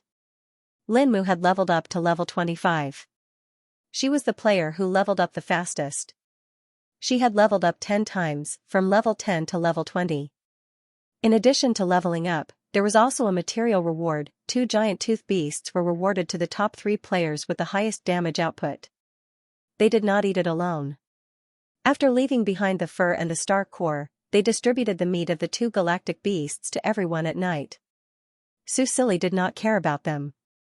After dealing with General Joyce and the others, he sent a few shadow guards to deliver the galactic beasts they had hunted today to Duskfrost City, leaving only a small portion in the Imperial City. He still remembered the bonfire party in Duskfrost City very clearly. With these galactic beasts, they should be able to solve the food problem in Duskfrost City. Moreover, Duskfrost City was covered in snow all year round, so it was convenient to preserve these galactic beasts. After making a series of arrangements, Susili summoned Xixing. He knew that Xixing had been guarding by his side. From the beginning to the end, Xixing had not helped him to deal with the galactic beasts, as per their agreement. He had to admit that this made him feel safe and grateful. Especially in the latter part of the battle, Xixing had secretly used Healing Stream to relieve his fatigue. "Brother Xing, thank you." When the man slowly appeared in front of him, Susili took the initiative to hold his hand, regardless of whether there was anyone watching nearby. Xixing smiled slightly, looking at his slightly tired but energetic face. He only said softly, "Thank you for your hard work, Your Majesty." This was the only way to grow up. He also hoped that Ali could become stronger. When he was not by his side, he would be able to protect himself. The two looked at each other and smiled. There was a tacit understanding between them, and a warm atmosphere flowed between them. After that, Xixing released the shadow leopard and carried Susili onto it. Under the gaze of everyone, the two flew in the direction of the palace. Meanwhile, in the 6th Division, the CC couple fans had already taken pictures of this scene. Looking at the backs of the two of them leaving on the same horse, they cheered as if they were happier than if they had won a battle. That night, the two returned to the palace to rest. The next morning, Susili issued another order to prepare to continue the plan to clear the galactic beasts. This time, they were going to the coastal plain, but he was going to change the direction and start from Glaze City. His experience in Duskfrost City told him that the galactic beasts were still very vigilant. After suffering such a big loss, how could they continue to stay in the same place and be beaten up? Fortunately, now that the two-way teleportation circle had been completed, it was quite convenient to teleport. The players who did not make it in the previous day went online and found that the mission could still be accepted. They were so excited that they could not find their bearings. The game team could not do anything. Out of sight, out of mind. As for the two monitors, they continued to secretly play. When the galactic beasts arrived at Glaze City and went to the designated NPC to report and register, they found that they did not have the World Weekly token. These people were all lazy people. Their daily routine was to slack off for 3 days and 2 days to dry the net. Generally, they had only completed 7 days and did not have any more World Weekly tokens. The World Weekly token could only be used once. Without the World Weekly token, they could not join Legio 6. Although they could still go to the plains to clear the galactic beasts, but they were not affected by the balance buff. Moreover, Her Majesty Snow did not heal them anymore. They watched as their companions with the World Weekly token killed the galactic beasts to their heart's content. Their levels also soared.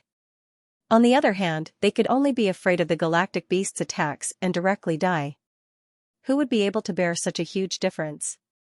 After the first day of the battle at the coastal plain came to an end, the Starry Sky Forum was still bustling with activity, and an edited video was released that night. The grand and realistic battle scenes, coupled with the blood-boiling background music, made people excited. In the middle of the night, even the game officials followed suit and released a promotional video of the battle. Most of the players' self-made material came from the livestream.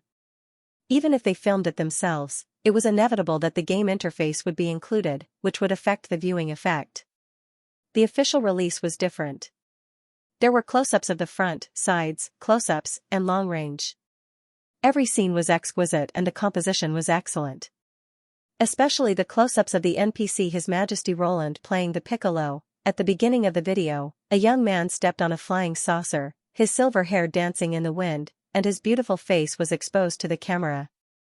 Facing thousands of galloping interstellar beasts, he calmly took out his piccolo, and a warm and peaceful melody slowly sounded. The piccolo in the young man's hand also emitted a faint purple light, rendering the scene beautiful and moving.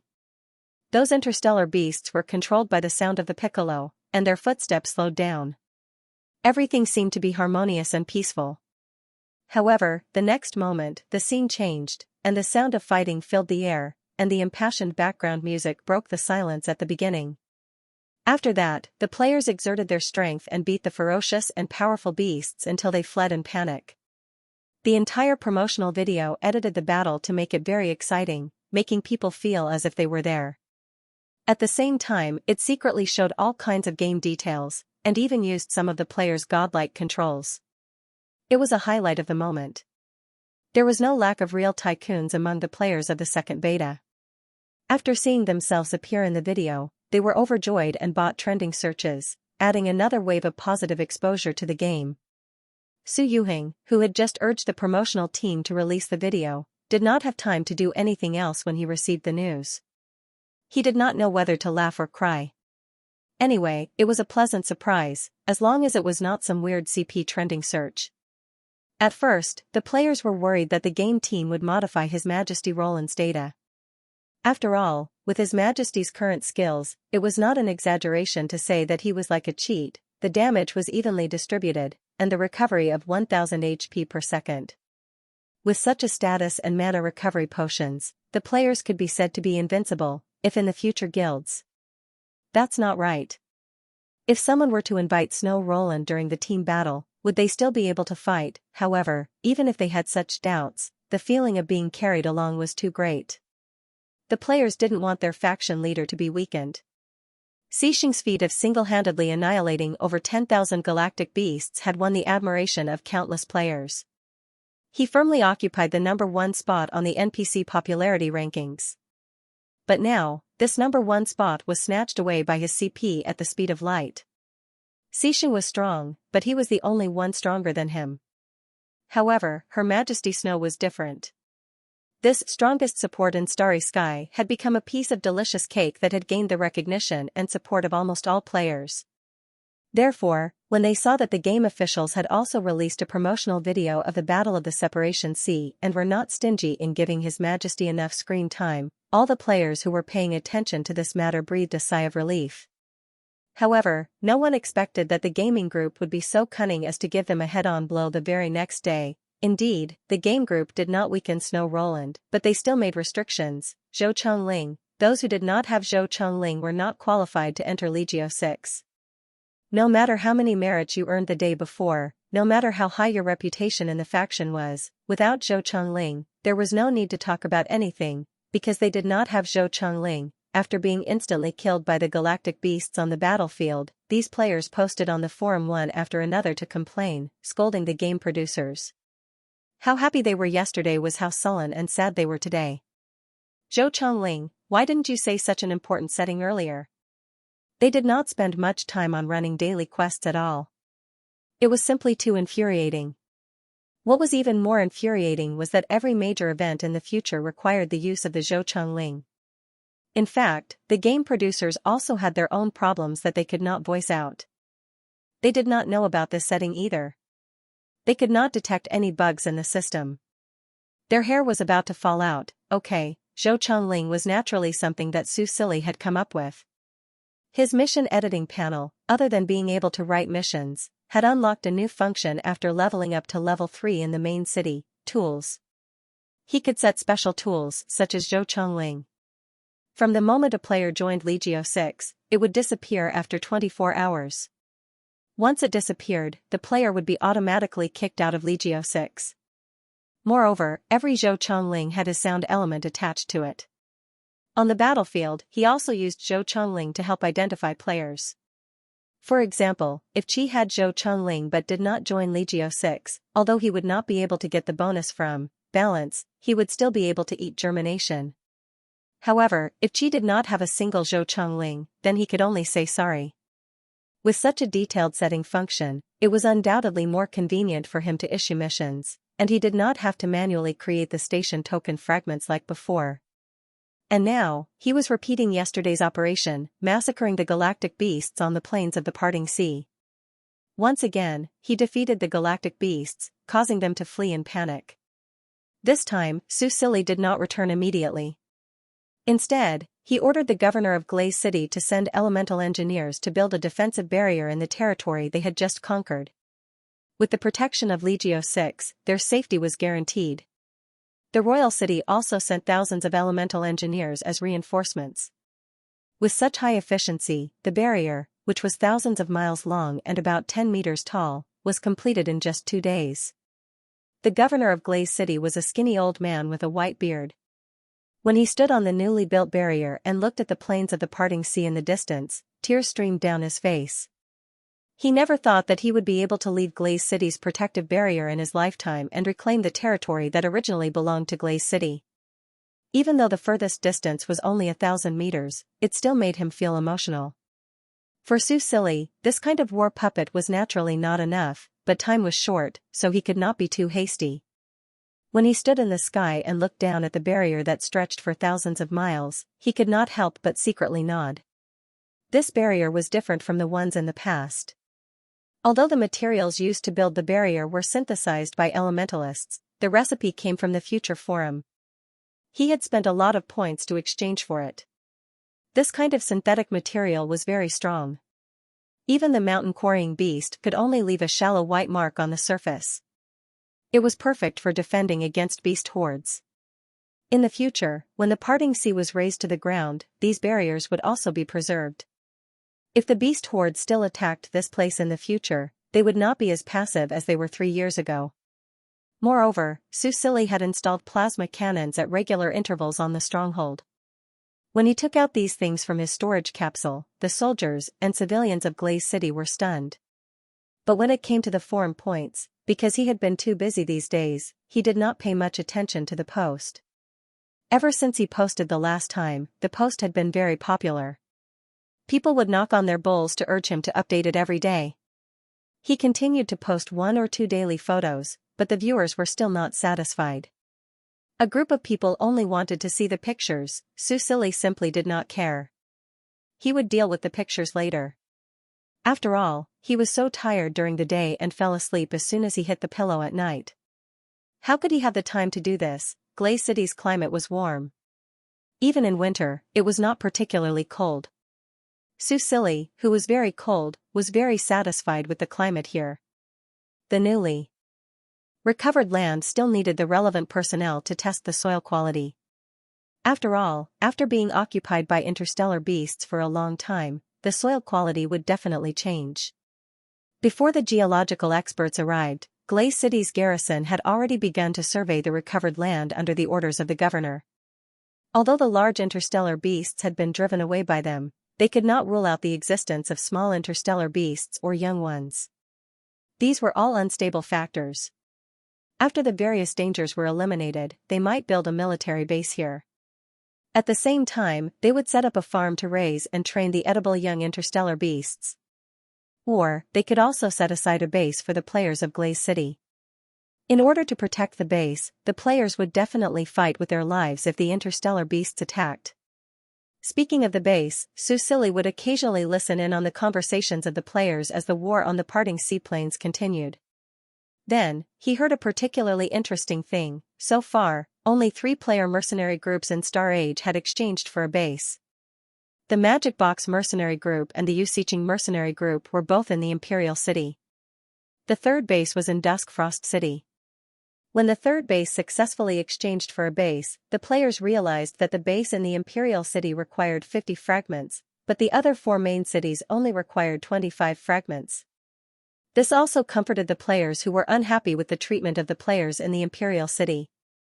In addition, now that the teleportation circle was officially opened, the advantage of the Imperial City was not as prominent as before. When the open beta came, the problem of unfairness should be reduced a lot. Interestingly, the mercenary group in Dusk Frost City did not build a base after exchanging for the land. Instead, they opened a hot pot restaurant. The way to eat hot pot naturally did not exist in the Roland Empire. It was strange enough to open a hot pot restaurant in a base, but it was loved by the NPCs in Dusk Frost City after just a few days of opening. It was said that the members of the mercenary group relied on the hot pot restaurant to increase their reputation to respect. Because there was an endless stream of customers every day, and there were even NPCs who brought their own ingredients, this hot pot mercenary group was honest and did not reject the NPCs who brought their own ingredients. They only earned a little from the location fee, but they did not expect to increase their reputation and favorability so easily. Now, because of the war at the parting seaplanes, Dusk Frost City no longer lacked interstellar beasts. Many NPCs imitated the hot pot mercenary group, and it was said that they had opened a hot pot, barbecue, and kebab street. Of course, in terms of taste, the NPC's kebab was slightly worse than the player's kebab, but since there was no queue, many people still went for the next best thing. What was even more amazing was that because of this joint war, the name of Dusk Frost Food Street had spread among the players in the main cities. They all agreed that after the war, they would definitely go to Dusk Frost City for a meal.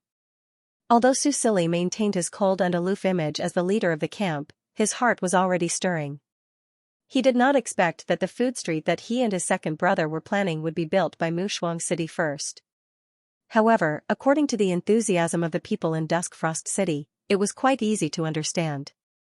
Therefore, after the battle, he sent Wen Jishan to replan the food street and spread the recipes that he asked Janice to develop to the people. He believed that as long as it was delicious, it would definitely shine. After about 3 or 4 days, most of the players did not have the World Weekly Order anymore. Seeing that the number of Legio 6 had decreased sharply, Susili finally accepted General Joyce's suggestion and allowed the NPC warriors to replenish the army. The efficiency of the well-trained NPC warriors was naturally incomparable to the players. After experiencing balance and germinal, and realizing that they did not have to worry about the attacks of the galactic beasts, they exploded with amazing combat power. The anger and depression that had been accumulating in their hearts for a long time were vented without reservation, turning into a storm of attacks that smashed towards the galactic beasts. By the time the day's battle ended, the majority of these NPC warriors had gained an epiphany and gained a promotion. This included even some of the ordinary warriors. These normal warriors had persisted in practicing quenching and meditation every day, and they did not expect that under the agitation of their emotions and the countless times they had listened to Germinal, they had directly broken through the shackles of normal people and elementalists. When Susili told them to report to the Elementalist College when they returned, these warriors still could not believe it. "Your Majesty, is what you said true? Could it be that there is a mistake somewhere? Can we really become elementalists? Are you sure you didn't see wrongly?" The warrior who had just charged forward like a god of death on the battlefield was now like a fragile child. His eyes were filled with confusion and disbelief. Susili could not help but laugh and scold them. "You don't even believe the words of a 3-star elementalist? Just go when I tell you to. You are probably the first batch of normal people to have matured among the basic spells in the country." This proved that the talent theory was wrong, or rather, as Susili had speculated before, as long as one had the blood of the Escher star, one would have talent. It was just that there were strong and weak talents, and through hard work, one could strengthen a weak talent. Such a good result was worth reporting. and Su Silly did not intend to hide it. With an example, the normal people would be more motivated to train. He immediately contacted Qiu Jing and asked him to arrange as soon as possible so that these warriors could do a live broadcast while they were doing the talent test. In the council hall of the palace. When Qiu Jing received the news, he was stunned for a while before he reacted. "Yes, Your Majesty. I'll arrange it right away." After hanging up the call, Qiu Jing quickly contacted Wen Jishan. Although he was very efficient in his clerical work and was highly valued by His Majesty and the Marshal, in the end, he was just a normal person without any elemental talent. When he was the Marshal's adjutant, he was already envied by others, and it was even more so when he was promoted to governor. In the end, although he survived and completed the task given to him by His Majesty, he did not want others to know about the bitterness. But just now, His Majesty gave him the most real hope. There really were people who had succeeded after practicing the basic spells. There was no one in Roland who did not want to become an elementalist. Although the warriors had not undergone the talent test, Qiu Jing did not doubt the authenticity of this matter at all, because as long as His Majesty said so, it must be true. After ending the call with His Majesty, he did not immediately contact the media, but called Wen Jishan. Brother Ji was also a normal person, and he believed that after hearing this news, he would be as happy as him. On the other side, Su Silly naturally heard the strangeness in Qiu Jing's voice. Qiu Jing's voice was even a little choked, as if he was about to cry. This also made him decide to find time to go to the council hall and play the flute for him and Wen Jishan to stimulate their elemental affinity. To be honest, the fact that he could be so free and do his own thing every day was greatly thanks to these two capable ministers. He could not imagine what kind of disaster it would be to lose them, so it was better to help them become elementalists as soon as possible so that they could live longer. As he thought so, he collected his thoughts and saw that the players were comforting the warriors. Probably because they saw the warriors crying, they thought that the warriors were in trouble and wanted to take the opportunity to curry favor with them and see what kind of mission they could get. The players had always been good at taking advantage of the situation. On the other hand, the honest and kind warriors were very touched by their comfort and shared their joy with them. With this explanation, the players felt that they understood more about the background of the Star Age. At the same time, they could not help but complain. Compulsory education, the game team really knows how to talk nonsense. After all, friendship was different after all. Seeing how they got along so well, Su Silly also felt happy. At least this time, there would not be a tragedy like what was recorded in the future forum, where the players attacked the city. In the end, the group of people laughed and returned with a full load of rewards. The next day, the NPC warriors who had broken through were replaced with a new batch of warriors. It was still super efficient, like a bulldozer that wiped out all the galactic beasts in sight. Those players who had not stopped their daily routines since the start of the second beta, even after the battle at the Separation Sea began, still insisted on completing their daily routines after the battle every day and received 6 World Weekly tokens. They also became the object of envy of the entire server, and Little Vegetable was one of them. She originally thought that the leveling speed in the first 3 days was fast enough, but she did not expect to be even faster in the last 2 days. Now, her level had reached level 28. It was hard to imagine that a week ago, she was only in her teens. Moreover, in addition to healing stream, she also learned offensive water skill from the new NPC warrior. After being frozen, the water skill's lethality was still very high. This was a class that could be used to attack and defend, and she could even be a healer. This made her regret choosing the water elementalist class completely change her mind. Of course, happy days always passed faster. In the blink of an eye, 7 days had passed. Legio 6 was completely devoid of players, and the NPC warriors had also figured out a more efficient way to push monsters. After a week of sweeping, the galactic beasts on the plains were scared out of their wits. Now, they ran away as soon as they saw humans, and even avoided them as soon as they smelled them. Now, even without the buff from Su Silly's status, the army dared to advance to the plains. For the first time, they crossed the Separation Sea plains and arrived at Glaze City from the Imperial City without suffering any losses. At this point, the Separation Sea plains had recovered 2/3 of the land. There were still a few groups of galactic beasts wandering on the remaining land, but they were no longer a threat to them. General Joyce did not even dream that things would go so smoothly. The key was that this time, no one was killed or injured, although injuries could not be avoided in battle. After all, some galactic beasts were poisonous and had all kinds of strange attacks. No one died. Because of the equal distribution of damage and the germinal organization's effect, they did not die immediately. Furthermore, the team had the water healing division, which could heal almost 99% of injuries, so it was not easy to die. After this battle, Susili's reputation in the army was pushed to a new height. Although there was still a certain distance between him and conviction, it was still a good thing. After a busy week of fighting every day, Susili was so tired that he was numb. The players could still adjust the realism, and with the game system's automatic coding, he really endured it. Therefore, when Su Yuhing advised him to slow down a little, or he would really not be able to hold on, Susili agreed without much thought. Now that there were no players participating, it was easy for the game team to find fault with him. It was better to wait for the players to collect enough weekly tokens, and he could also take the opportunity to rest.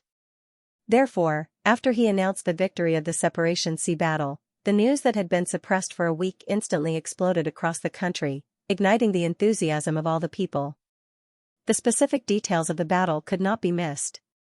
Whether it was Susili's skills or the racial characteristics of the players, these were all military secrets. There was no need for Susili to remind them. The traitor incident in Orchid Moon City had only happened a few months ago, and the minister still remembered it clearly. The shame of half of Orchid Moon City's high-level combat power being infiltrated had not been washed away, and the traitor had not been caught yet. Naturally, they would not be stupid enough to provide information to the traitors. Although only the victory was announced, it was enough for the whole country to celebrate for 3 days and 3 nights. Susili did not attend the celebration banquet. After the battle, he slept for an entire day and night. Although he did sleep during the battle, in his dreams, he was either playing the flute or seeing the broken limbs of interstellar beasts flying everywhere. His mentality was completely different from the mentality after the battle. When he woke up, it was already the morning of the 3rd day. It was as if he had come back to life. When Xixing brought him breakfast, he directly pushed him down. Unfortunately, the two were not intimate for long before they were interrupted by the sound of the communication device. It was the liaison officer of the Star Alliance, Adrian. Susili had to let go of Xixing. Under his helpless and loving gaze, he got up and obediently ate breakfast. Then, he answered the call request of the liaison officer. "Good day, Your Majesty." On the light screen, Adrian's figure appeared. "Previously, you asked me to pay attention to the situation of Dr. Ding Mingyu. Today, the Flanda Interstellar Federation has concluded." Susili suddenly became interested. "Oh? What did they say? Are they going to save him?" Although it had been a week or two, he did not know if the old man who was kidnapped by the Xingdao and his poor sister were still alive. Adrian's expression showed some regret. "I'm sorry, the liaison officer of the Flanda Interstellar Federation sent a message saying that they refused to help." "Refusing help? Why?" Susili was surprised to hear Adrian's words. Didn't Dr. Ding Mingyu say that he had mastered very powerful technology? Although he had been identified as a traitor, now that they knew his whereabouts, they should at least capture him, right? Susili frowned and felt that something was wrong. Adrian nodded and sighed. The upper echelons of the Flanda Interstellar Federation think that this might be a trap. As long as Dr. Ding Mingyu can't prove his innocence, he's a traitor to the Federation. His words can't be trusted, and they won't fall for it. Finally, they asked me to thank you for your kindness. In other words, they're letting Dr. Ting fend for himself and ignoring his information? According to the official answer, that's right. What he meant was that Flanda wouldn't do anything on the surface, but it was hard to say if they would secretly send someone to take a look. Does the Star Alliance not plan to intervene? Susili asked again. Adrian shook his head and said, "This is the decision of the Flanda Interstellar Federation. According to the rules, the Star Alliance won't actively interfere unless it involves other countries. The Star Alliance was just an intermediary organization after all. It didn't have the power to restrict or command the domestic politics of the Alliance unless it involved the interests of other countries." Susili nodded, but he still felt that the Flanda Interstellar Federation's attitude was a bit strange. With Flanda's overall strength ranked second in the entire galaxy, why would they need to secretly carry out a rescue operation? If Qingdao really dared to kill the hostage, wouldn't they incur the wrath of Flanda, as the #1 manufacturing country in the galaxy, especially in the field of arms and technology? Flanda had a lot of say in the entire galaxy. Therefore, the possibility of a private rescue operation should be relatively low. Otherwise, it wouldn't be in line with the style of a superpower. This Dr. Ting probably offended someone and was set up, right? It was possible that he was kidnapped by Qingdao, or it was the result of someone else's plan. Of course, this didn't exclude the possibility that he was lying. Susili guessed and didn't want to be a busybody. Liaison Adrian, thank you for bringing me the news. Coincidentally, I was just about to contact you. I might need to order another batch of supplies soon. Susili sent him the shopping list. If you have any more storage capsules in the future, please keep them for me.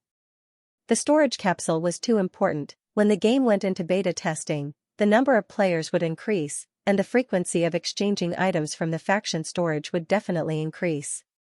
He still had time now, so he had to store more items in his storage capsule. However, the 20 or so storage capsules that he had bought previously were now filled with interstellar beasts. It would take some time to clear them all out. Furthermore, each storage capsule was only 2,000 cubic meters in size. 20 of them added up to only 40,000 cubic meters. Yes, the storage capsules could be stacked and combined.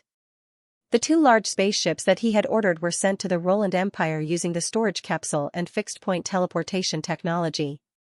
A large spaceship took up almost a quarter of the space. Susili felt that it was not enough. He had to buy more just in case. Hearing Susili's request, Adrian didn't know whether to laugh or cry. Your Majesty Roland, although the space compression technology has matured, the storage capsule is still very precious. I took a huge risk to sell all the stock to the Roland Empire in one go, and I broke the rules to get it for you. Susili frowned. So you mean I won't be able to buy storage capsules from GAL in the future? Not exactly, but you'll have to line up in the future. Adrian smiled bitterly and suggested, or you can choose to buy a dimension button as a replacement. With the popularity of the mech, the technology of the dimension button had matured. Although one button could only store one mech, and it couldn't store more than one mech like the storage capsule, it was much more cost-effective. A 5x5x10 dimension button only cost 5 million universe credits. Compared to a 10x10x20 storage capsule that cost 120 million, the dimension button was undoubtedly much cheaper and more popular among ordinary people. Susili listened to his introduction and nodded. The dimension button was quite useful, so he could buy it. Then how many slots does Roland have? He now understood some of the rules. The materials purchased through Star Alliance would be discounted, but each country had a limit. Your country has a limit of 100 dimension buttons this year, Your Majesty Roland, replied Adrian. Susili curled his lips, but didn't say anything more. Roland was ranked second to last, so it was normal for it to have a small quota. Even the countries at the bottom of the rankings might not be able to handle so many dimension buttons. However, once the genius competition ends, perhaps the situation will change. Thinking of this, Susili was happy. He smiled at Adrian and said, okay, then give me 100 dimension buttons. Adrian looked at him and hesitated for a moment before asking, may I ask, Your Majesty, why are you buying so many dimension buttons? With Roland's situation, they probably didn't even have a single mecha, right? Susili was in a good mood, so he answered honestly, to store some miscellaneous items. Adrian didn't quite believe this answer. Although the dimension button was cost-effective, it wasn't cheap. It was usually only used to load mechas and some large equipment. Very few people used it purely for storage, unless they were very rich. However, the Roland Empire didn't seem to be very rich. Not long ago, they even needed the help of Star Alliance. However, Adrian tactfully didn't ask any more questions. Okay, I understand. After the two finished talking about business, Adrian said, I listened to Your Majesty's new song not long ago. Your voice is still so beautiful, it's intoxicating. Susili had experienced being praised in person, so he wasn't embarrassed. He smiled and thanked Adrian. Then he heard Adrian say, "Speaking of which, a lot of fans who listened to your new song recently sent us emails." Sue Silly paused. They listened to his song and then went to look for Adrian? What kind of operation is this? He listened to Adrian continue. They are all old people from Xianxia. Some of them even emigrated from the Roland Empire. Many of them had previously donated some materials and funds to Roland, so they contacted us. It's probably because the Roland folk song you sang evoked their memories, so they sent a letter to ask about the situation of the Roland Empire. Sue Silly listened to Adrian's narration and felt a little emotional. Before the catastrophe, there were many countries on Xianxia. The elementalists who left the planet came from various countries. After the natural disaster, they were all trapped outside while all the countries on Xianxia were annihilated in the calamity. Only the Roland Empire was left struggling at death's door. These people who were trapped outside made a lot of contributions to the Roland Empire and the tinder of Xianxia's civilization. Even the survivors of the countries who had some enmity with Roland put aside their past grudges and worked for the Roland Empire for decades. Later on, they slowly lost contact with each other, probably because they were old or gradually disheartened. Calculating the time, the youngest of these old people who were still alive and still had their old memories were at least 140 years old. They were much older than his grandparents. Sue Silly couldn't help but sigh. It had been more than 100 years, but these old people still remembered their homeland. It was very rare. Then Sue Silly wanted to ask if they were doing well, but he stopped himself.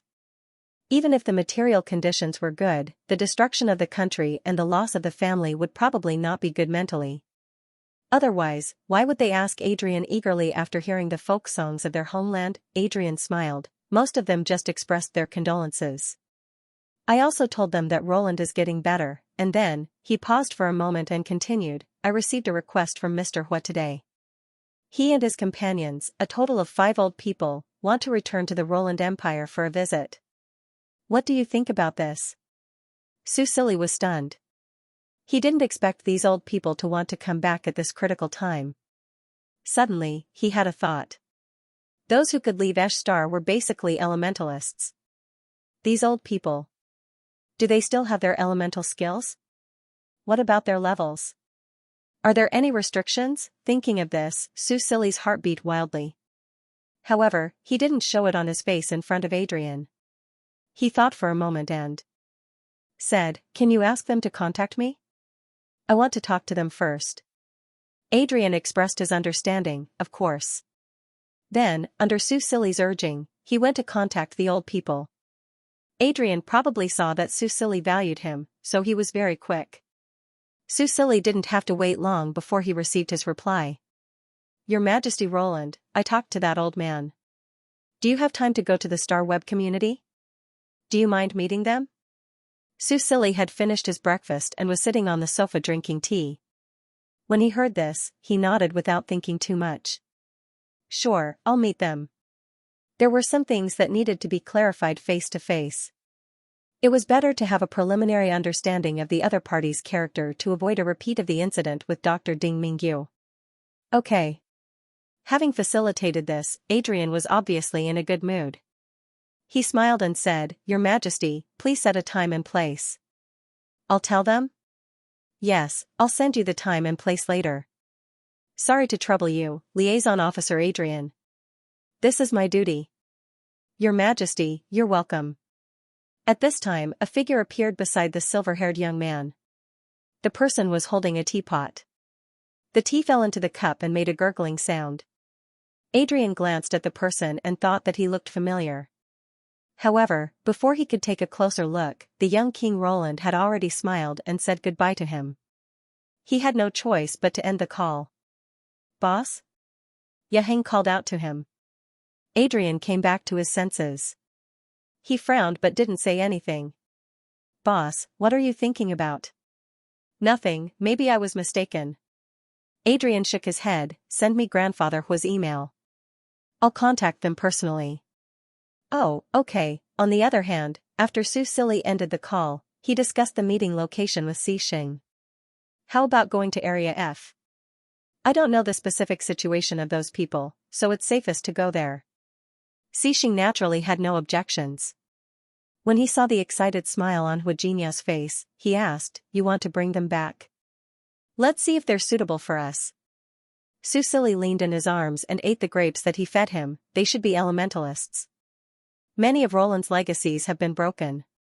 It would be great if we could invite them back to teach and educate people. He was puzzled before. Roland's legacies had been broken. Even if new ruins were discovered after the main city leveled up, the legacies would appear in those ruins. However, just like the legacy of array masters, did they have to rely on NPCs to become mentors? However, knowledge and ability needed to be accumulated. For example, Su Lin was only a beginner array master apprentice. When he promoted this kid to be a mentor, he was so scared that he almost cried. Now, this puzzle was slightly solved. Perhaps those mentors with special life professions were still wandering outside.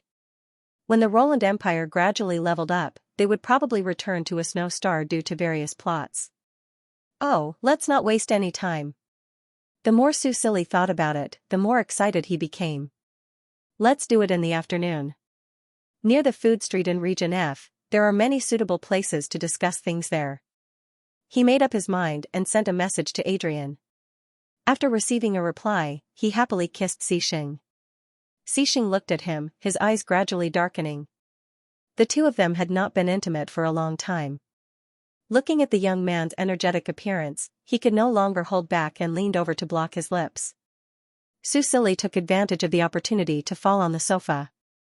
The two of them played together until the appointed time. Then, they reluctantly entered the secret room and lay down in the game cabin. In order to avoid exposing their identities and exposing that they were the behind-the-scenes bosses of the Fox family, they naturally could not use their previous appearances. Xixing had black hair and black eyes. He wore a black mask and adjusted his age and height to match the real world. He looked more calm and domineering. Susili still maintained the characteristics of the House of Roland, but changed his hair and fox mask into a pure white mask without any decorations. The two of them, one in black and one in white, looked quite good together. Susili looked at each other's new appearances and nodded with satisfaction. Then, he reached out to Xixing. Xixing held his hand and led him into the Star Web community. District F. This was one of the busiest places on the Star Web.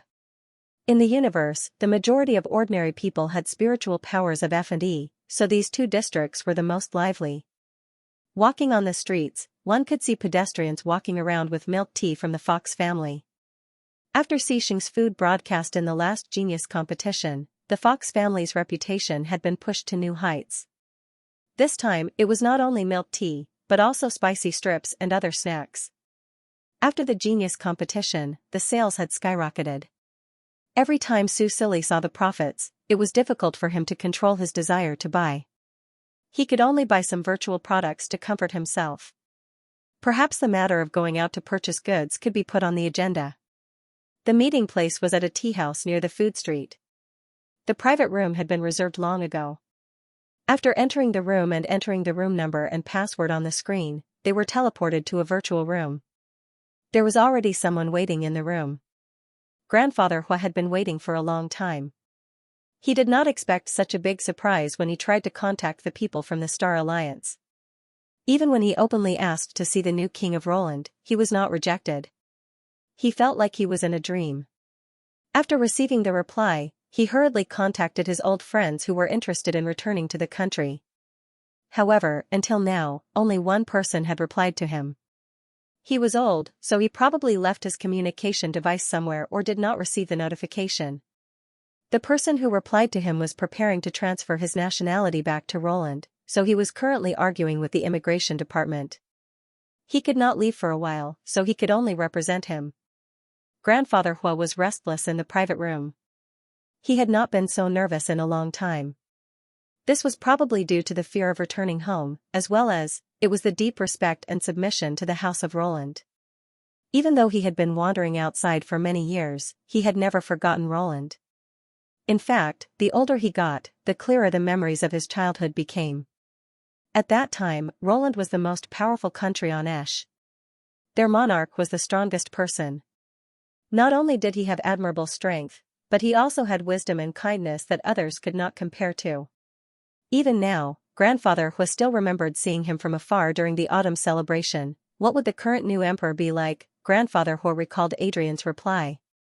He could only vaguely imagine a young man in his early 18s. As for the rest, he could not imagine more. 18 years old, he was younger than his grandson. Although he was already an adult according to Roland's situation, Grandfather Hua was used to interstellar standards. He still felt that 18 years old was too young. His old friend who had decided to emigrate was now on the agenda. She had even started to book a spaceship. However, Grandfather Hua was very different from her. He was a little worried that they would cause trouble for others if they went back, or that the empire did not need them at all. Grandfather Hua was immersed in his own thoughts. He could not help but sigh. However, he heard a voice behind him. "Are you Grandfather Hua?" A clear and gentle male voice made Grandfather Hua have a good impression of him before he even saw him. When he turned around, he realized that there were two more people in the private room. He instinctively stood up. The person with black hair and black eyes made him feel suffocated just by feeling his aura. However, his gaze was quickly attracted by the person wearing a white mask. "I am Hua Zhen. May I ask who you are?" In fact, there was no need to ask because one needed to have permission to enter the private room. The identities of the two people were obvious. Under his gaze, the young man took off his mask and smiled gently at him. "I am Snow Roland. This is my marshal, Xing." Su Silly did not put on any airs in front of an old man who was dedicated to serving his country. He faced him as a junior. The old man seemed to have used a realistic image. His hair was slightly white, and he looked kind. He had the temperament of a scholar. Su Silly had a good first impression of him. Grandfather Hua looked at his face and tears welled up in his eyes. When he realized that he had lost his composure, he wiped his eyes and bowed to Su Silly. This was an ancient Roland salute. It was rare that he still remembered it. When Su Silly helped him up, he said, "Sorry, you look so much like the late emperor." Su Silly did not mind. After sitting down across from him, he asked him to sit and talk. "The late emperor you are talking about should be Roland XI. He was not my father. If you count, he should be my great-grandfather?" "My father, he passed away half a year ago. I inherited his will and am now the 15th emperor of Roland." Grandfather Hua nodded quickly. He looked emotional and a little sad. In the past 100 years, the throne of Roland had changed so quickly. It was easy to imagine how difficult it had been. "Your Majesty, I am very grateful that you took time out of your busy schedule to see me.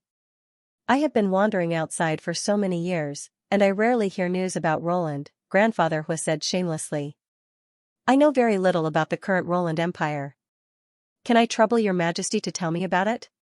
Su Silly naturally did not refuse. He did not avoid the important points and dwell on the trivial points. Instead, he told Grandfather Hua about the difficulties that the Roland Empire was currently facing. Su Silly could understand if he chose not to come back because of these difficulties. However, if he came back despite knowing the difficulties, then he would have to respect him. It was easy to add flowers to embroidery, but difficult to provide timely help. Old Master Hua took notes of their conversation as he listened to them. The Roland Empire, the situation was much more serious than he had imagined. There was a large-scale beast tide 3 years ago, which directly led to the death of 3 members of the royal family. Countless people and cities were sacrificed as well. Grandfather Hua was very sad when he heard the story. Even the Star Network warned him to control his emotions.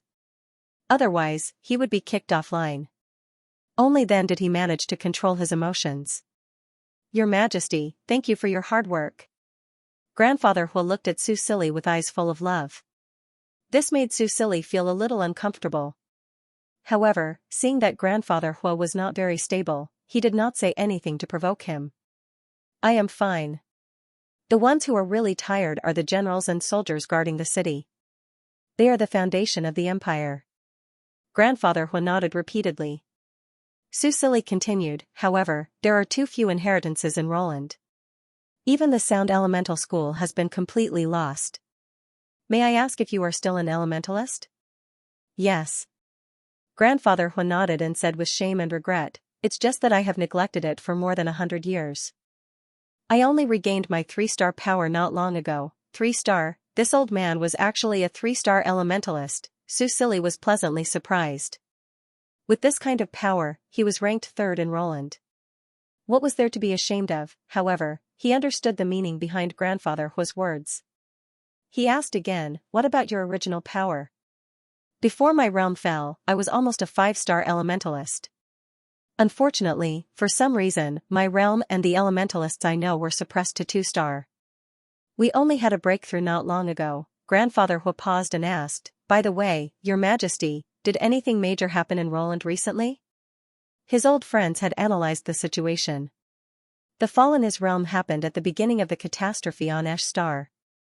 Could the rise in his realm be related to his homeland, something major? Susili quickly understood what Grandfather Hua wanted to know. He told Grandfather Hua about his upgrade to a main city and the removal of the level seal. Grandfather Hua gritted his teeth.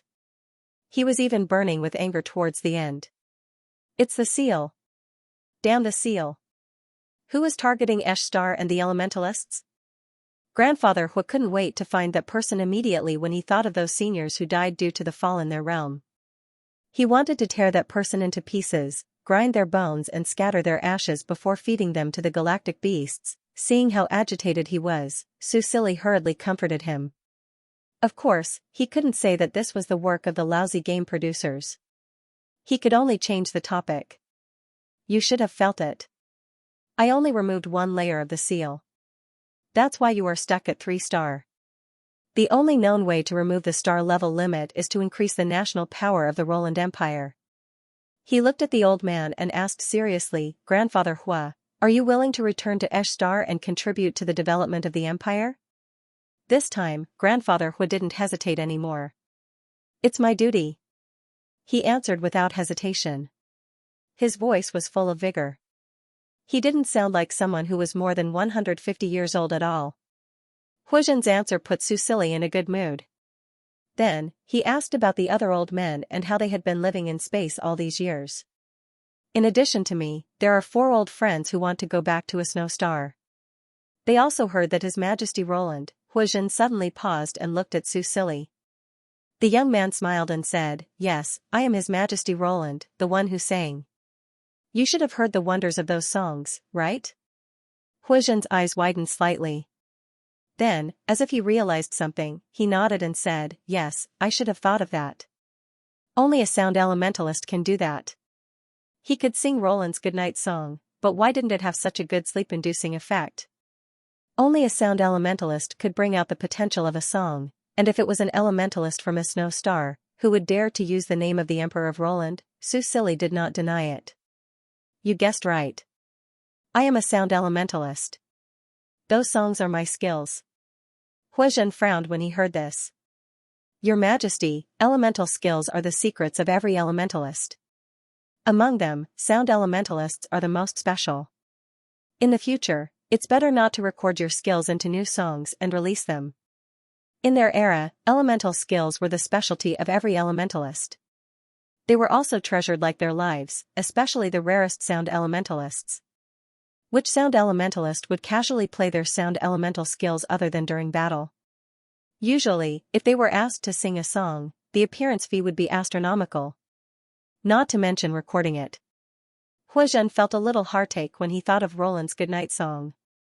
In the beginning, the singing fee was only 0.1 universe coin per month. However, he also understood that since His Majesty could come up with such a method to generate income, it was obvious that Roland had reached the point of no return. Huizhen could not bear to tell him about his old situation. Looking at Huizhen's solemn expression, Susili inexplicably felt like he was back in the past, facing the old professor who taught him vocal music. He smiled stiffly and nodded. Yes, I won't do that again. Anyway, the 3 ballads and a few original songs were enough. He didn't need to earn money from singing now. He could treat it as a hobby and wait until he had the inspiration. The old man was very satisfied with this answer. He continued to praise, Your Majesty's voice is very beautiful. Every time we hear it, it makes us feel as if we have returned to our homeland, to our hometown. As he spoke, his eyes became moist again, but this time, he controlled his emotions. Among the few of us, only Ina and I were born in Roland. She was also the one who suggested returning to Roland. She was also the one who was most determined to return to serve. She is now communicating with the people in the immigration department. If she returns to Roland according to the original plan, regardless of whether you are willing to accept us or not, Ina will probably stay regardless. Old Master Hua said half-jokingly. Su Silly quickly said, with Roland's current situation, the Empire will naturally welcome you and your teachers if you are willing to come back. Why wouldn't we accept you? Hearing him call them teachers, Grandfather Hua's heart moved. He looked at Su Silly more gently and lovingly. We are all old bones. It's good that your majesty doesn't mind. Then, he continued. Except for Ina and me, the other three are from other countries on Esh. Some were once friends of Roland, and of course, some were enemies. Speaking of this, he paused slightly. Su Silly waved his hand and said, this is all in the past. It's meaningless to mention it again. Roland was able to survive all these years because of the help of other countries. As far as I know, before the accident, the countries were already discussing the merger of alliances. Grandfather Hua was overjoyed to see that he didn't hold any grudges. That's right. In order to better explore the stars and reduce internal friction, the ancient countries on Esh intended to unite and develop together. Who knew? Recalling that time, Grandfather Hua was a little nostalgic and excited, but as he spoke, he only felt sad. Su Silly poured him a cup of tea and waited for Grandfather Hua to calm down. Grandfather Hua continued, the three of them also want to go back to Esh to have a look. We know that it's not easy to go back. Although we didn't say it out loud, we all have a tacit understanding. If Roland needs us, we will definitely stay. 3-star elementalists, in our era. Grandfather Hua paused slightly and glanced at Su Silly. He changed his words and said, there is still a lot of room for improvement. Su Silly understood what he meant. After all, he was ashamed that he had only recovered to 3-star. In that era, 3-star elementalists were not worth mentioning. Grandfather Hua's euphemism made him a little dumbfounded. Yes. He nodded and said, but because of the seal, 3-star elementalists are considered the top combat power in Roland today. Grandfather Hua was obviously a little emotional. He gritted his teeth at the seal. This has nothing to do with His Majesty. His Majesty has already done very well. In my lifetime, I must find out who put such a vicious curse on Esh Star and avenge all the heroes who sacrificed their lives. Of course, Su Silly couldn't tell him that it was the lousy game producer who did it, so he could only curse along. The 5 of us have all recovered to 3-star strength. Grandfather Hua sighed. We were already on the verge of death and were just waiting for the day when we would leave this world forever. I didn't expect to be able to recover our strength before we died, and our lifespan increased by another 100 years. We weren't sure before, but now we know that this is the kindness of His Majesty and Roland. We will never forget it for the rest of our lives. Personally, my combat skills may be rusty, but my knowledge and experience are engraved in my blood and bones. When I return to Roland, I will spend the rest of my life teaching all I have learned to the young elementalists of the Empire. They are the seeds of the elementalist civilization, and I will never take what my teachers taught me and what I have learned on my own to the grave. As the words gradually became more impassioned, the old man seemed to look 10 years younger. Su Silly nodded repeatedly as he listened with a smile on his face. He was indeed a teacher who had been wandering outside. He must invite him back, 3-star strength, 4-star and 5-star knowledge, and years of experience living in an alien civilization. When they returned to Roland, they would definitely bring about a pleasant change. At least, the players would have a teacher to learn skills. Over the years, we have also accumulated some resources outside. Ina has made great progress in material research with her alchemy skills. Otherwise, she wouldn't have refused to let them go in her current country. If the Empire needs us, we don't mind helping. Su Silly was a little touched, but he smiled bitterly. The old man must think that Roland was too poor, so he said that, right? But he couldn't be blamed for thinking this way. After all, even the Emperor was reduced to singing. It was indeed a little tragic. More than half a year ago, Roland was indeed so poor that they couldn't even afford 10 million universe credits as a league fee. Not for the time being. If there is a need in the future, I won't hesitate to ask for your help. Susili didn't immediately refuse and smiled faintly. Seeing that he didn't want to force him, the old man nodded and didn't continue to insist. Susili was already attracted by the information revealed in the old man's words. You said that Ms. Ina is good at alchemy? Yes. The old man nodded. Ina is a famous alchemy genius in Roland. She also created a lot of interesting things, such as the improvement of the elemental carriage, elemental cannons, and elemental pistols. She is really amazing. Susili was fascinated. To be honest, the inheritance of the elemental alchemists is also broken. If Ms. Ina can continue the inheritance, that would be great. If that's really the case, Ina will definitely want to grow wings and fly back when she knows. Haha, that would be Roland's good fortune. Susili and the old man talked happily. Xianxia listened silently and refilled their tea from time to time. Although he was silent, the old man didn't ignore his existence. Although the marshal was very restrained, when he inadvertently met his black eyes, he still had an inexplicable feeling of fear. Instead of being surprised, he was happy. It seemed that Roland was not completely defenseless, and he could see that the little king and the marshal were very close. There shouldn't be any animosity between the king and his subjects, so he was a little relieved. Although His Majesty was young, he was very good at controlling his subjects. Susili didn't know what the old man was thinking, but after a long talk, he had some understanding of the lives and careers of several future mentors. In addition to the elemental alchemist Ina, he was most interested in the elemental chef Archibald from the So Empire.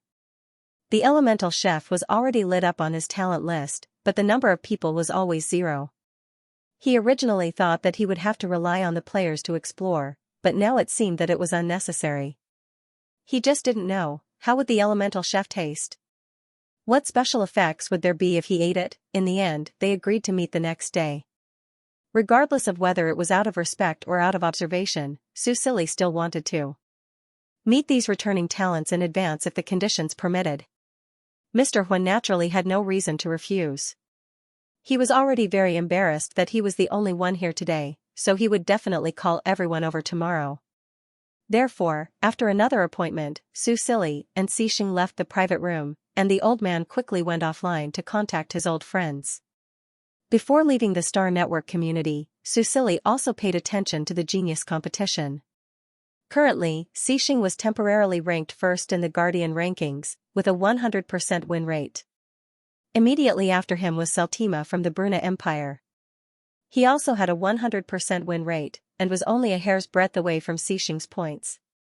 The Bruna Empire was ranked first in the GAL in terms of overall strength. Although they had fewer planets than the Flanda Interstellar Federation, their military strength was stronger. It was said that the two countries had once fought a war, and Flanda was beaten to a pulp. Later on, they gave in politically and economically. However, because Flanda was a large manufacturing country and had a high level of welfare, it was more attractive to immigrants. This Seltima would definitely fight with Xianxia in the future. Brother Xiang, do your best. Susili finished looking at the rankings and patted Xianxia's shoulder. He thought for a moment and said, "It's okay even if you're second. Don't feel pressured."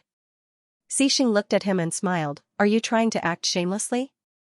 Susili tried to play dumb. "No, I'm just worried that you'll feel too burdened." Xianxia smiled. With his black hair and black eyes, he had a different charm than usual.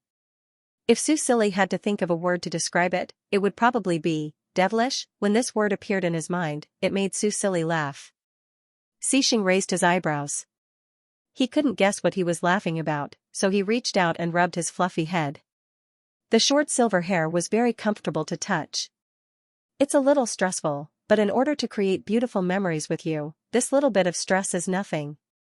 Hearing him speak so righteously, Susili couldn't help but spit at him. What beautiful memories, what kind of beautiful memories would a two-person hologram be? He decided to ignore him. After returning to the virtual room, he ordered Xiao Wu to check the nearest underground exchange near AI Shuexing. The materials he planned to purchase would definitely have to be registered if he bought them through official channels. He might not even be able to buy them, but the underground exchange didn't have this concern. You're going out?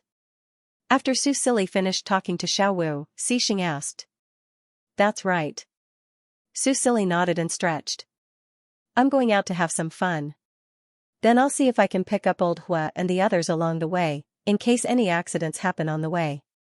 Dr. Ting's incident was a little strange, but it didn't rule out the possibility that he wasn't lying. If old Hua and the others were also kidnapped by the Xingdao, then Su Silly would vomit blood. So to be on the safe side, it was better for him to pick them up personally. Xixing naturally didn't object. Recently, Ollie had lost weight because of the war. It was time for him to rest for a while. The two discussed some details together, then they left the virtual room and gathered Wen Jishan, Qiu Jing, and a few other trusted ministers. After knowing Su Silly's decision, the ministers naturally disagreed, but, was there any use in disagreeing? Putting aside the great support of the marshal for His Majesty's performance at the Battle of the Lycée had fully proven his strength. In Roland, the strong were respected. Now, in the entire country, no one dared to openly oppose His Majesty.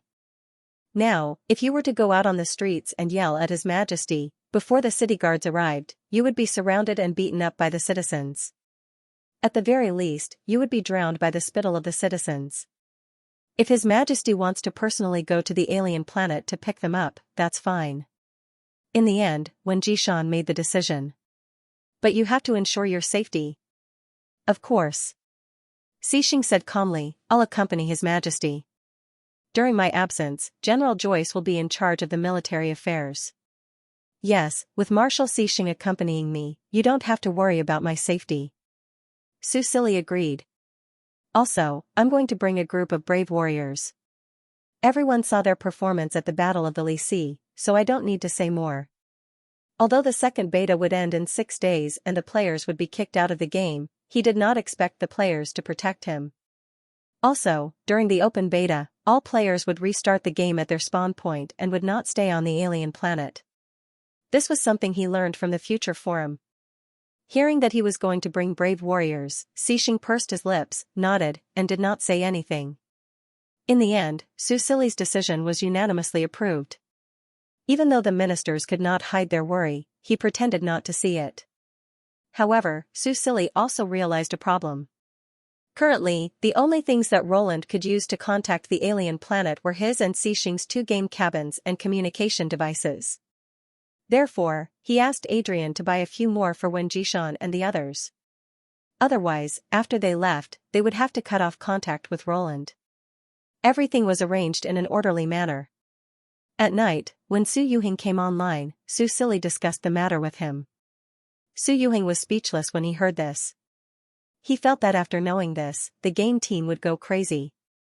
Because according to the original plan, the players would only enter the galaxy in the second expansion pack. The first expansion pack was naturally to develop the Roland Empire and conquer Escher Star. Then, there would be a big update at the right time to usher in the second expansion pack. But now, his brother had directly moved this matter forward by at least 1 or 2 years. Even he could not stand it when he heard this, let alone the game team that was always thinking of deleting the files and starting over. Su Silly also knew that this news was a bit exciting for his second brother, so he smiled and said, after the open beta, we won't bring players out. It's still in the second beta, so it's considered an early announcement to show the theme of the game Star Age. When the time comes, you and Big Brother can take the opportunity to promote the game. Star Age, from the name, the game's background was interstellar, but the choice of the entry point. It could not be said that it was a failure, but it did deviate from the main theme. This was also what had been criticized by the players in the early stages. When he browsed the old posts on the Future Forum, he often saw such complaints. Of course, the game developers had their own considerations. After all, holographic games were epoch-making, and there were no previous cases that could be used as reference, so it was understandable that the game team did not dare to take too big of a step forward. But for the players, this arrangement obviously did not satisfy them. If it wasn't for the high quality of the game, and the fact that it was the only holographic game on the market, they would have encountered a Waterloo in the beginning. His words made Su Yuhing fall into deep thought. Advance announcement? It didn't seem impossible. If it was really like what Xiaoli promised, and they would not bring players into the galaxy after the open beta, and only let players experience it in advance during the closed beta, it would be a good gimmick. Moreover, the effect of the Battle of Lehigh was actually quite good. Because the battle was broadcasted for nearly 7 days, the daily traffic in the Star Forum directly doubled.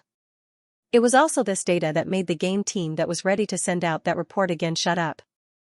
In the end, Su Yuhing nodded. Okay, leave 3 spots for me. His mercenary group was now developing, and Bai Feng was helping him manage it. He also had a good friend who was helping him. He was a hands-off leader, and these 2 deputy leaders were working very hard, so of course he had to help them fight for this kind of benefit. No problem. Su Sili naturally agreed without hesitation. As long as he could get past his second brother, then he would definitely set foot in the galaxy, and no one would be able to stop him. Also, Su Yuhing looked at him and said hesitantly, "You and Xixing take it easy, don't be too flamboyant."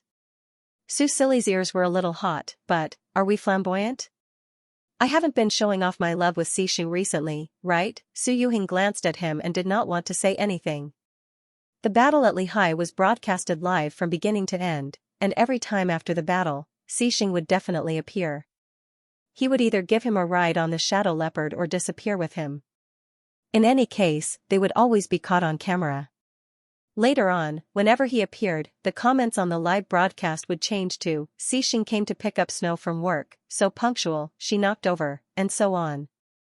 The popularity of the couple also rose, and no one could shake it.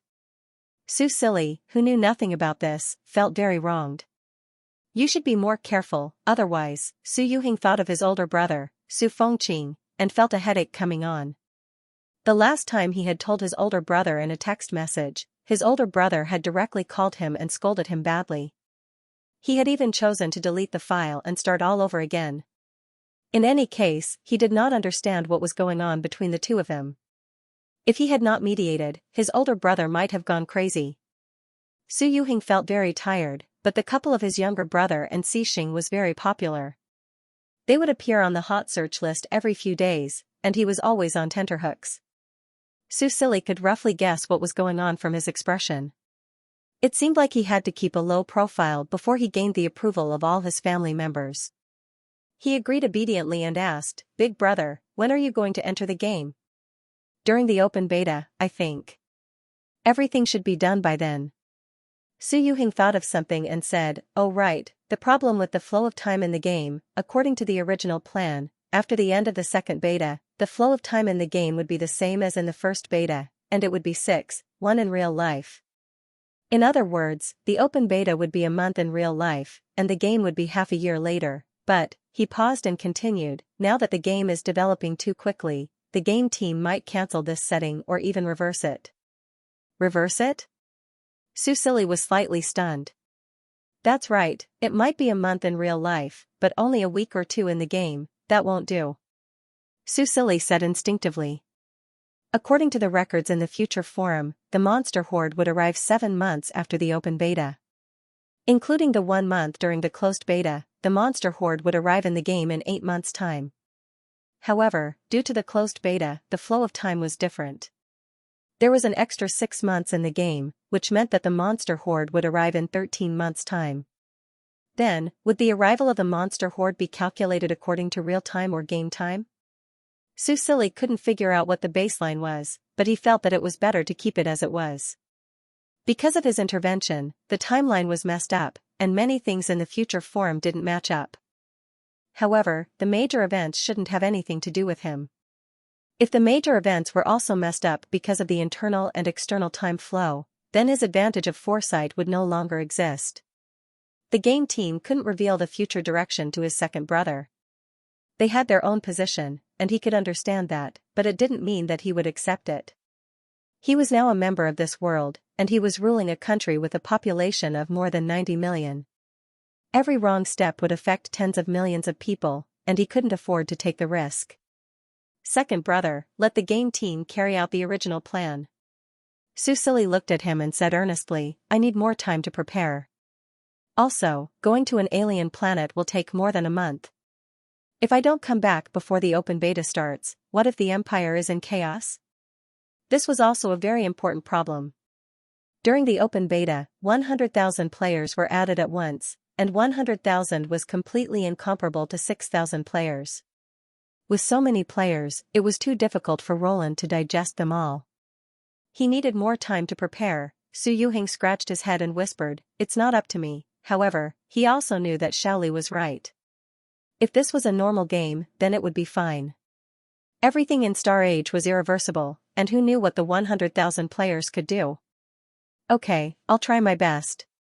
In the end, Su Yuheng couldn't stand his younger brother's pitiful eyes and had to agree. If it really didn't work, he would ask the Yin and Yin families to help, but whether or not you can get it depends on your luck. Okay, second brother, I believe in you. Su Silly grinned, and there was no trace of the pitiful look he had just now. Seeing him like this, Su Yuheng couldn't help but laugh. Ever since they reunited, he didn't know what to do with his younger brother. He knew that he was pretending to be pitiful, but he still agreed. The two brothers chatted for a while before he logged off. Now, with the help of the Yin and Yin families, the Su family's crisis was about to be resolved. Su Yuheng was busy every day and had been online much less recently. It should be ready during the open beta. The development of a gaming pod suitable for middle-aged and elderly people was nearing completion. It could be put into use after the testing was successful. At that time, their family would be truly reunited. Watching his figure gradually disappear, Su Silly pursed her lips slightly. Her gaze fell on the empty bedroom, and finally, she sighed faintly. If he followed the original plan, it would be another half a year before he could see his second brother, his big brother, his parents, and the rest after the second beta test ended. Thinking of this, he could not help but feel a little lonely. The only fortunate thing was that no matter what, it was only a month in reality. At least his parents didn't have to wait any longer. There was a rustling sound behind him, and then a pair of arms wrapped around him, enveloping him in a familiar warmth. Ollie. Xixing leaned against his shoulder and called him gently. When Su Yuheng came to find Su Silly, Xixing tactfully left the bedroom and waited for him to leave before coming back. Su Silly leaned against him, turned his face sideways, and rubbed his cheek longingly. "Did you hear everything?" he asked. Xixing paused. "No, you don't like it." In the past, he would still eavesdrop, but not anymore. Su Silly curled his lips into a smile. He felt a little lonely because his companionship and gentleness seemed to have faded a lot. He said, "There are still a few more days before Brave Warrior leaves." "Like last time?" "Yes, she can only come back after a while." Xixing paused, withdrew his arms slightly, and hugged him even tighter. "Even if my second brother isn't here, you still have me." Su Silly did not say anything. Instead, he held his hand. The man's palm was still rough and covered in scars. He lowered his head and kissed it deeply. "Yes, I still have you." Xixing felt the young man's kiss on his palm. He felt as if the young man had kissed the tip of his heart, making his entire soul tremble. He quietly enjoyed this rare warmth. Then, he heard the young man's voice again. "The next time the summoning array is activated, other than my second brother, my other family members will be here too. Brother Sheng, you have to be prepared." When he did not hear a reply, Su Silly could not help but turn around. He saw Xixing in a daze and somewhat flustered. He did not know what kind of psychological trauma his second brother had left in him. When he heard that other family members would be coming, the usually calm and collected Xixing was frightened to this extent. Su Silly was a little amused. He gently touched Xixing's cheek and said firmly, "Don't be nervous. As long as I insist, they will respect me." Xixing was not comforted. He had just told him to be prepared. He thought for a moment and asked, "Other than my second brother, how many family members do you have?" After being asked this question, Su Silly could not help but count with his fingers. "Grandpa, Grandma, Dad, Mom, brother, second brother, and my sister-in-law. But she has already divorced my eldest brother. I don't know if she will still come to see me. Then there are my nephews and nieces. When their school holidays start, they will probably come too. That's about it." The other relatives were more distant. After so many years, they probably would not specially enter the game to see him, a substitute. However, even so, Xianxia's expression had already changed. He had a rough life. He did not have any family members since he was young, and he had never thought of looking for them. Whether it was in the previous world or this world, the word family was extremely foreign to him. All his gentle emotions came from his God, but his God did not teach him how to get along with so many family members. Seeing that he was at a loss, Xianxia thought for a moment. He held Xianxia's face and forced him to look into his eyes. "Xianxia, you don't have to worry. I am here. My family members are all very, very good people. I like you, so they will definitely like you too." Xianxia looked into his gentle purple eyes. He felt all the anxiety in his heart instantly disappear under the gaze of such a pair of eyes. He took a deep breath and regained his composure. "Yeah." He lowered his head and pressed his forehead against Hu Jinyao's. "Ollie," Xianxia raised his chin and gently kissed his warm lips. He stopped the rest of his words at the bottom of his throat. The tips of their tongues touched and intertwined. All the melancholy and uneasiness melted into this intimate touch. In this strange world, perhaps it was the best arrangement of fate that they could know each other and be together. The night gradually deepened. The next morning, Xianxia and Xianxia went to yesterday's tea house as agreed. There, they saw 4 other elderly people besides grandfather Hua. As the only woman present, Ina looked the youngest. She didn't look like she was more than 100 years old. She looked at most 40 or 50 years old, but they didn't know if that was the case in reality. When she saw them appear, she obviously couldn't hide her excitement. The other 3, on the other hand, looked more reserved. But from the changes in their eyes, they were not calm either. "Greetings, Your Majesty." "Greetings, Lord Marshal." Grandfather Hua stood up. This time, he still followed the ancient etiquette. He did not take advantage of his seniority and set an example in front of his 4 companions. Ina saw this and quickly stood up. She pulled the people next to her to stand up as well. The 3 elderly people who were not from Roland looked at each other. In the end, they followed grandfather Hua and bowed. Yesterday, Hua Zhen had already told them his decision. He had also sent the contents of his conversation with the little king to everyone. They had more or less made a decision in their hearts. "Teachers, you don't have to be so polite. Sit down." Xianxia helped them up and then sat down in the main seat. This seat was specially reserved for him, so he didn't refuse. Xianxia stood behind him, guarding. "I've already told grandfather Hua a lot of things yesterday. I think he has also told you about the current situation in Roland. May I ask what your final decision is?" Ina rushed to answer, "I must go back. Your Majesty, for so many years, I've dreamed of going back, but too many things happened in between. I also made too many concessions. It wasn't until I was about to die that I realized and regretted, I should have gone back a long time ago. Back then, I promised my teacher that no matter what, I would continue the legacy of alchemy. But I didn't do it. I thought that I might have to leave this world with regret for the rest of my life. But I didn't expect that you would remove the level restriction and let me regain my 3-star strength. My lifespan is also back. This is God giving me another chance. This time, no matter what, I must go back to Roland. Even if I die there, it can be considered as returning to my roots." Hearing her confession and seeing her resolute expression, Xianxia's heart was moved. He quickly said, "If teacher is willing to come back, Roland will definitely not refuse." Then, he looked at the other 3 elders. These 3 were not born in Roland. He could understand that they didn't want to contribute to Roland. But in the end, he still had to fight for it. The 3 of them looked at each other. An elder with a long white beard said, "Your Majesty of Roland, Old Hua has already conveyed our situation to you. We can go back to a snow star to serve Roland.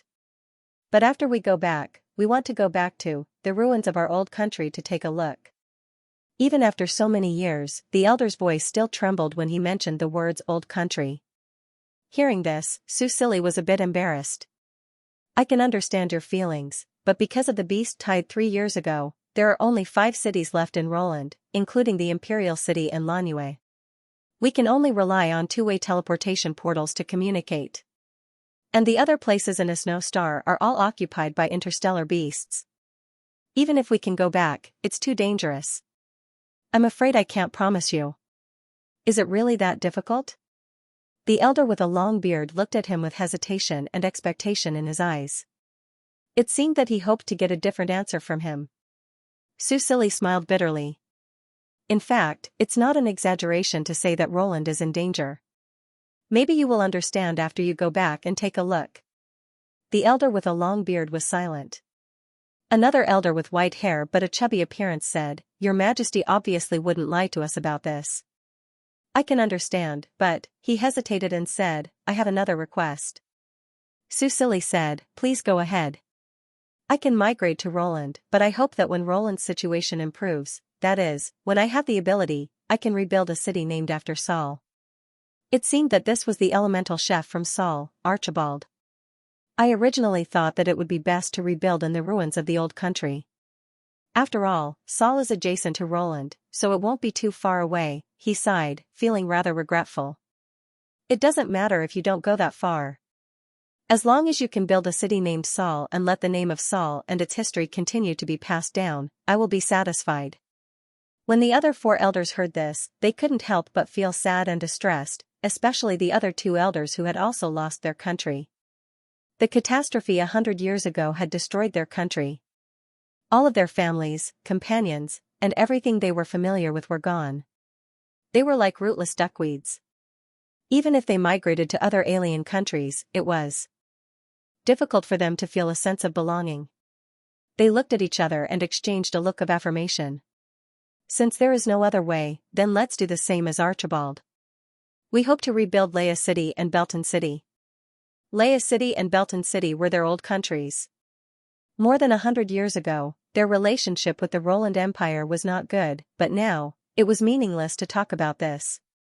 Susili thought for a moment and said, Actually, Roland's situation is better now. We just launched a war not long ago and recovered a small part of the land. Although it may take a long time, one day, we will clear out the interstellar beasts on Esh Star and restore the glory of Roland.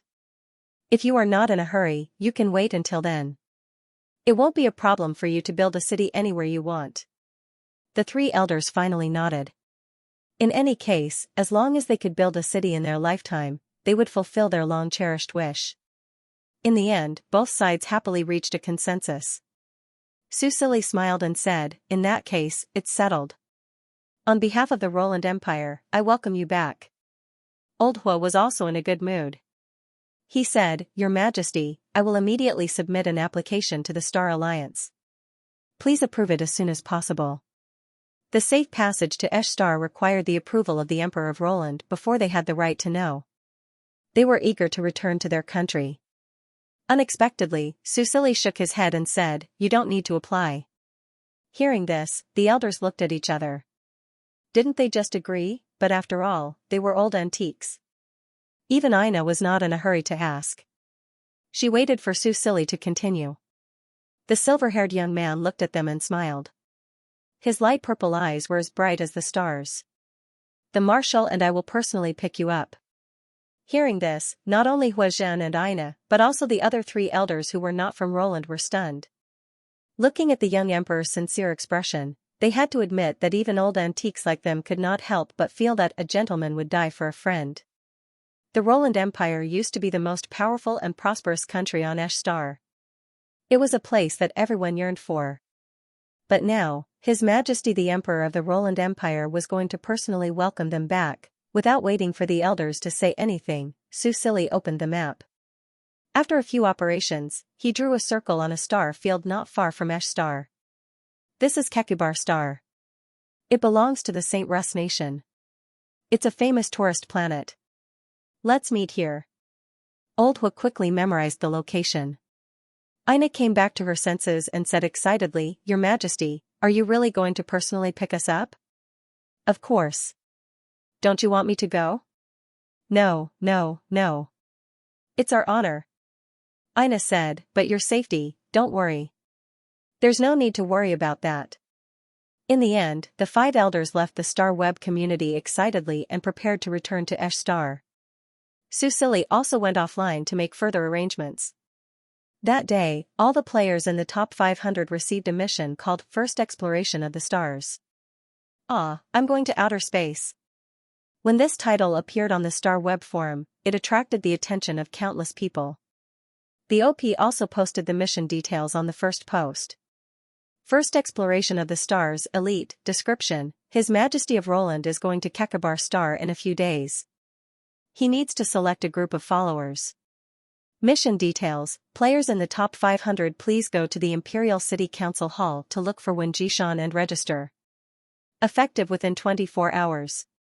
Mission reward: experience points, faction reputation. Once this mission was posted, it undoubtedly caused an uproar. I'll go. Are we really going to outer space? Oh my god, how do we go? Of course we're going to take a spaceship. Damn, I'm in the top 600. I'm just a little bit away from the top 500. Bro, what do you think the top 501 will think? Ha, I'm suddenly comforted. In the Star Web forum, countless posts were discussing this matter. All the players were looking forward to this trip, waiting for the lucky goose to be chosen for the live broadcast. As for the gaming group, under Su Yuhing's warning, they were mentally prepared this time. In fact, no matter what unpredictable things happened in the game, they felt that it was normal. Other than monitoring at all times, what else could they do? Stop it? Look at the players on the Star Web forum. Would they dare? Weak, helpless, and pitiful. JPG.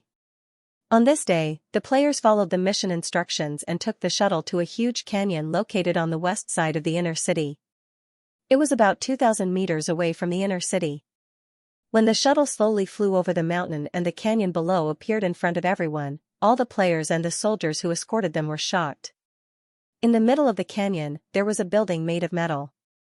Under the sun, the metal surface shone with a dark light. Not far from this building, there was a large spaceship. However, compared to this metal building, the spaceship was even smaller. Looking down from the top, some people were busy in the canyon. If one looked closely, they would find that these busy people were actually robots. Some players could not help but check the information of the building. There was no level restriction for checking the information of the building. A few lines of small words slowly appeared on the top of the building. Xiaowu's military factory, level, LV3, status, work. While the players were still in shock, Su Silly also saw the military factory below from the control room of the shuttle. It was a majestic building made of metal. Hidden in the canyon, it was like a lion in hibernation, waiting to break out of the mountain one day and shake the world. Su Silly didn't expect that Xiaowu would make this place look like this in such a short time. He remembered that the last time he was here, this was still the most basic metal processing factory. It didn't occupy such a large area, and it wasn't built so majestically. But, wouldn't it be too wasteful to only use it to make transportation? He sent the spaceship here because Xiaowu said that spaceships were also vehicles, so he wanted to study it. Maybe it could be used to make spaceships in the future. Su Silly was about to open the interface of the factory to take a look when his communication device suddenly rang. Brother, it was a message from Xiaowu. The shuttle was piloted by a pilot, so Xiaowu didn't appear in front of outsiders. Isn't my factory cool? Su Silly smiled slightly and typed a reply. Yes, it's cool. Xiaowu, do you like it, brother? Su Silly, I like it. Xiaowu is very impressive. Xiaowu, Xiaowu likes it too. It's not that impressive. There are still many things that haven't been built yet. We have to wait for a while. Xiaowu, it'll be more impressive when the time comes. Su Silly looked at his reply and felt that the current Xiaowu didn't have the mechanical feel of an artificial intelligence at all. Just by talking like this, he would think that the other party was a child who had made some achievements and was eager to share them in front of adults. There was nothing wrong with this. Looking at the factory below, he could look forward to what Xiaowu would do in the future. The shuttle slowly descended. The players and NPCs escorted the shuttle and gathered in an open space. A robot greeted them. Welcome, handsome brothers and sisters, to Xiaowu's secret base. Please line up behind me and don't wander around. The robot's head was square, and the electronic screen showed caret. Its voice wasn't mechanical at all. It had a cute child's voice and was very human-like. However, this kind of prompt couldn't restrain the players very well. As soon as it finished speaking, a player crossed the line of the open space. The next second, with a burst of electric current, the player twitched and fell to the ground, instantly turning into an afro. Seeing this scene, the other players who were about to move quickly retracted their feet. What the F***ck? What's going on? Then, under everyone's gaze, another robot wearing plastic gloves walked towards the player who had violated the rules. It grabbed his ankle and slowly dragged him back to the open space. Only then did his twitching stop. At this time, the guiding robot spoke again, "Handsome brothers and sisters, don't run around, or you might step on Lei. So silly." Xiaowu is awesome. Standing at the door of the cabin, Su Silly nodded in relief as he looked at the players in the open space who instantly became obedient. As for the player who was electrocuted, he had already gotten up again. Obviously, the electric current didn't cause much damage. It only caused a numbing effect. However, the hair on his head that had been blown up would not be able to recover in a short while. Su Silly walked down from the cabin. The surrounding players and royal guards all made way for him. The players, who had been obedient, looked at him and then at the guiding robot. They looked like they were watching a show. Is His Majesty also going to follow behind the robot? In the end, a shadow suddenly loomed over them. Everyone looked up and saw a unique and cool-looking hover car flying over without them noticing. Under the pressure of Mount Tai, they all moved aside. They watched the hover car slowly descend and precisely stop in front of Su Silly. The car door opened, the stairs automatically lowered, and then it rolled down the red carpet. It was just short of some sparkling special effects. The guiding robot's voice sounded again. "Your Majesty and Mr. Marshal, please get on the car. Don't tire your feet." All the players, F***ck, is this kind of differential treatment okay? Su Silly didn't know whether to laugh or cry. Since when did Xiaowu like to do this kind of fancy stuff? He instinctively turned his head and glanced at Xixing. Xixing smiled slightly, bowed, and made a pleased gesture. His posture was elegant and respectful. Su Silly looked at the top of his head and shook his head in amusement. He had no choice but to get on the hover car first. This scene was completely captured by the players' cameras. Watching the two of them get on the hover car and fly toward the spaceship and then be taken in by the spaceship, the bullet screen was flooded with comments. "Ah, I hit it. CC is real. Ha ha ha, this is the prestige. This hover car is so cool. Can I buy it in the shop?" Then, with all kinds of complicated feelings, the players lined up behind the guiding robot and walked in the direction of the spaceship. They didn't dare to do anything that crossed the line. In fact, most of them felt that it was very novel. It wasn't that they hadn't seen the intelligent robots of the Mercenary Association before, but they had a business-like attitude. This was the first time they saw a guiding robot. Speaking of which, they were already very surprised that Roland had a spaceship. Based on their experience in the first and second beta, the current main storyline of the game should be dealing with interstellar beasts and building a country. Although there were some high-tech details, such as shuttles and hover cars, according to their understanding, these were all alien technologies and were not produced in Roland. Some people even speculated that they would have to build their own spaceships in the future. As for when they would be able to pilot mechas, it would probably be a few expansion packs later. However, they didn't expect that Roland had such a military factory hidden in it. It looked very high-tech. The pure metal manufacturing process was completely different from Roland's. But Xiaowu's military factory. Who was this Xiaowu? The players lined up behind the guiding robot. At this time, the player at the front of the line couldn't help but ask under the encouragement of his teammates, who is Xiaowu? The robot at the front of the line was originally facing the front, but after he asked the question, it turned 180 degrees to the back. Then, with the carrot emoji, it moved backward without any obstacles and said, "It's Master Xiaowu." The player was speechless. Do you know that it's very scary to suddenly do this? However, his teammates didn't understand his feelings and kept urging him in voice chat. He had to continue asking, who is Master Xiaowu? Master Xiaowu is the administrator here. Oh? The administrator of this base? Then who is the owner of this base? Could it be some hidden boss or powerful NPC? The robot didn't answer immediately. It just looked at the player quietly with the carrot emoji. It was obviously a smiling face, but the player vaguely felt a trace of contempt. Huh? What's the situation? Finally, the robot said in a tone as if it didn't want to answer this retarded question, but it had to answer. Of course it's His Majesty Roland. Okay, Susili had already boarded the spaceship. While waiting for the pilot in the control room, he couldn't help but say a few words to the little artificial intelligence, telling it not to bully the players too much. Xiaowu very obediently replied, oh, okay.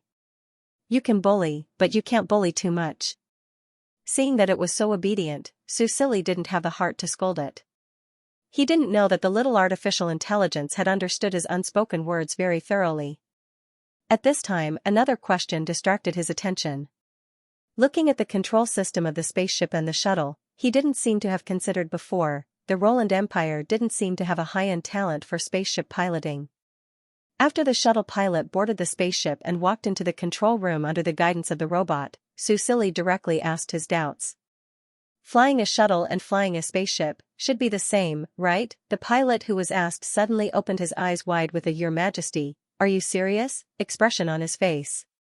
The two systems were definitely different, and interstellar travel, they didn't have any experience at all. Wasn't the purpose of letting them follow the team this time to learn and accumulate experience? The pilot's face turned pale and looked like he was about to collapse. Susili quickly said, I'm just asking, the spaceship has an autopilot function, I won't let you directly control it. It was just that during interstellar travel, it was inevitable to encounter unexpected situations.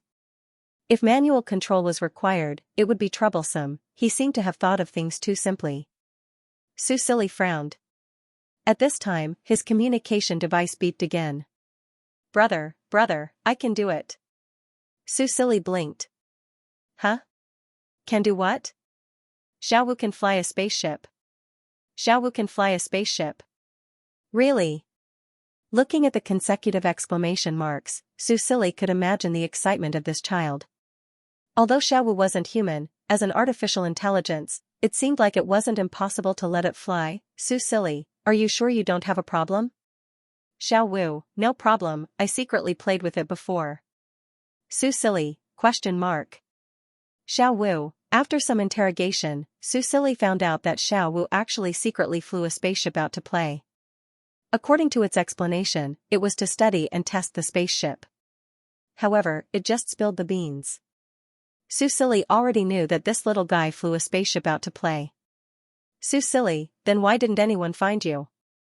Logically speaking, the Imperial City wasn't that big with such a large spaceship. If it really flew out, it was impossible that no one saw it, right? A line of text carefully appeared on the communication device. Xiaowu, I installed a cloaking device Susili. Where did you get the technology? Xiaowu, just, the star web.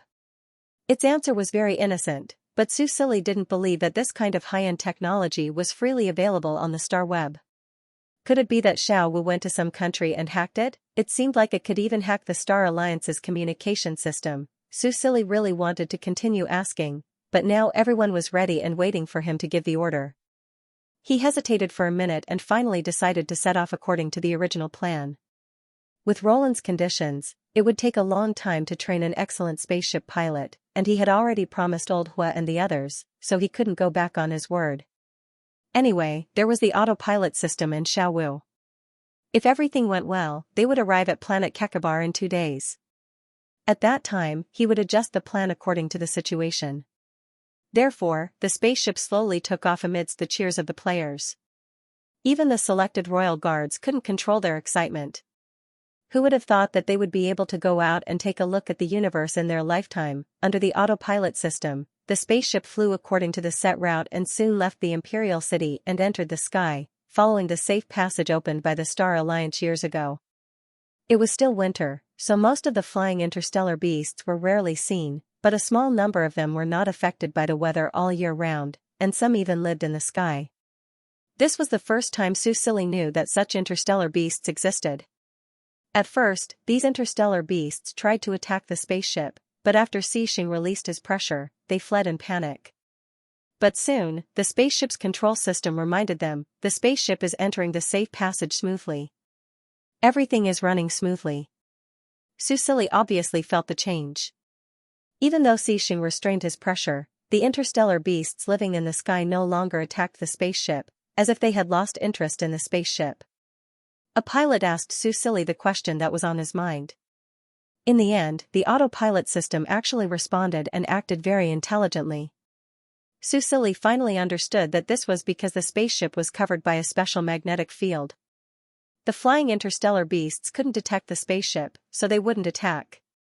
As long as the spaceship kept moving along the safe passage and didn't deviate from the path, there wouldn't be any problems. The pilots had never flown a spaceship before, and they had never done interstellar travel, so they cherished this opportunity very much. After hearing the explanation of the spaceship system, they all lowered their heads and took notes. Susili looked at them, then looked at Xiao, who was disguised as the spaceship system. He thought about it and didn't disturb them. Forget it, it's fine like this. The border of the Roland Empire. With the arrival of winter, the forest was covered with a thick layer of snow, and the temperature was getting colder by the day. Cyrene left the warm underground cave and shuttled through the forest like a breeze. Her figure was getting farther and farther away from the cave. Only in such cold weather would she dare to take the risk to travel such a long distance without worrying about being discovered by the beasts on the way back. Moreover, her strength had been constantly breaking through recently, and she was close to 3-star, which gave her more confidence. In the dead of winter, the forest was very quiet except for the sound of a small number of beasts. Cyrene quickly flew past. She planned to go to the abandoned base to see if she could find anything useful. If possible, she would see if she could repair the base station. If the base station could be repaired, her communication device would be able to receive and send out signals, and maybe she could contact the Imperial City. She believed that Roland was definitely not destroyed, and this was the belief that supported her. The recent removal of the level limit also gave her more confidence. At this moment, a few screams came from the sky. Cyrene reacted quickly and quickly hid herself behind a tree trunk. After confirming that there was no danger, she looked up in the direction of the sound. In the sky, she could see a few giant beasts. She knew that they were the void beasts that lived above the clouds. They were the real overlords of the sky, and they had a very bad temper. Even the most powerful flying beasts on the ground had to retreat when they encountered them. But what was going on today? This group of lawless beasts, what were they hiding from? Cyrene narrowed her eyes to distinguish. Suddenly, her eyes slightly narrowed, and her heart began to beat wildly. That's, she did not care about the possibility of being exposed. She nervously raised her hand and turned on the recording camera of the communication device, aimed at the distant sky, and then continuously enlarged the image. The high-definition camera from an alien, even if it was a product 3 or 4 years ago, its performance was still very good. When the outline of a spaceship vaguely appeared in the image of the communication device, Cyrene's eyes suddenly turned red. It's a human spaceship. Is it from the Star Alliance? Or, is it a citizen of Roland? The next moment, she flew out without any hesitation, turned into a gust of wind and rushed to the sky. She was so fast that she could even hear the sound of a sonic boom. Cyrene rushed into the blue sky like an arrow. In her eyes, there was only a small black dot in the sky. Whether it was the huge and ferocious void beasts or her own safety, she had already thrown them to the back of her mind. Faster, a little faster, but the distance between her and the small black dot did not decrease. Instead, it seemed to be increasing. Cyrene gritted her teeth and madly burned all her magic power. The leather rope tied behind her head had already fallen off. Her short silver hair fluttered in the air and hit her face with a piercing pain. But Cyrene did not care about this at all. The void beast found her and rushed over with a roar. Cyrene did not slow down at all. She brushed past the void beast's wings and rushed into the sky. Hurry up, let her go a little faster. It was already the 4th winter. She missed her father, her 2 young brothers, and the people of the Empire. She wanted to go back. She wanted to go back even in her dreams. Wait for me. I'm here. Father. My brother and I are here. Seeing the spaceship getting closer and closer, she could gradually see the outline, but the magic power in her body was quickly depleted. Cyrene roared helplessly and angrily, like the cry of a wild beast. "Father!" In the end, she reached the top. Cyrene's heart was full of unwillingness. She could clearly see the dark outer shell of the spaceship. She could clearly see the dazzling light released by the tail of the spaceship, but no matter how hard she tried, she could not squeeze out a trace of magic power.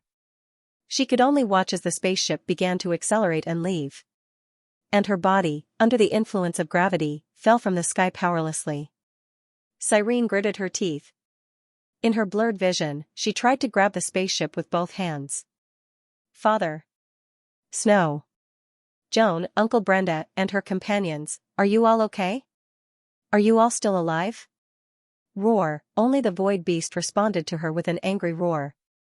The void beast that she had just dodged finally turned its huge body and rushed toward her aggressively. In the control room of the spaceship. Entering acceleration mode. "Huh?" Xiao Wu, who had been playing the role of the autopilot system, suddenly exclaimed softly. Su Silly was just thinking about his next itinerary when he heard the sound and looked up. Before he could ask, the roar of an interstellar beast came from afar. "Is there an interstellar beast attacking the tunnel?" He turned to look at Xixing. Xixing nodded and closed his eyes. When he opened them again, his pupils had turned dark gold. At the same time, mysterious patterns of light appeared on his handsome face. In the sky, Cyrene still had her back to the ground. She looked at the spaceship one last time with deep affection and finally gave up the pointless chase. She turned around and stared at the galactic beast that was charging towards her. She was holding a broken sword that glowed with a green light. Her short silver hair was blown to the back of her head by the strong wind, and there were still tears of despair in her beautiful purple eyes. However, the woman's expression had already returned to calmness and determination. She tried. Although she did not succeed in the end, and she had to bear the price of failure, at least now she could confirm that Roland was not destroyed. Since that was the case, she could not die here. The wind supported her. The rich wind element was her closest companion. Even if her magic power was exhausted and she could not go up anymore, she could still control the speed of her fall. However, she did not slow down. Instead, she turned into a meteor and dove down. Even if her power was like an ant trying to shake a tree in front of the huge flying galactic beast, she could not sit still and wait for her death. The hilt of the full moon sword in her hand lit up. As more and more energy accumulated, the blade that was only half left stretched to its most perfect state again.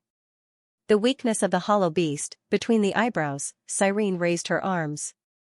She knew clearly that the full moon sword only had enough energy for one last attack, so she had to succeed. She was highly focused and her eyes were fixed on the galactic beast in the middle below, so she did not notice that the signal light on the communication device suddenly flashed. Probably because they did not expect that she would choose to attack, the three flying galactic beasts that were chasing her suddenly stopped. This was an opportunity. Poof, the full moon sword pierced between the galactic beast's eyebrows. The galactic beast struggled violently because of the pain. Cyrene held the hilt of the sword tightly. Her body swayed in the air like a kite. In the end, under the huge force, the short sword broke away from the galactic beast's eyebrows, and her whole body was thrown out. Her body fell to the ground at an even faster speed. She could only desperately control the wind element to slow down the momentum, but something that she could not understand happened. She heard the whine of the galactic beast. Cyrene opened her eyes with difficulty and saw that the three galactic beasts were falling from the sky one after another at a faster speed than her. One by one, the galactic beasts turned into meteors and crashed into the ground, raising a huge amount of dust and causing the galactic beasts in the forest to flee. Cyrene's eyes showed a trace of confusion, and at this time, her body finally reached its limit. Her consciousness gradually faded. Before she completely fainted, she seemed to hear an electronic beeping sound. The galactic beast's screams were earth-shattering. Even though the spaceship had entered the acceleration channel and was breaking through the atmosphere, as a sound elementalist, Su Silly could still vaguely hear a little movement. He kept looking at Xixing and waited for the golden pattern on his face to disappear before asking, "Is this Thunder's fury?" That attack dealt at least 200,000 damage, and he jokingly called it death by staring. Xianxia nodded slightly. To him, taking care of 3 powerful galactic beasts in one go seemed like a piece of cake. You can use it without seeing the target? Xianxia asked curiously. Yes, it's the same for spirit lock.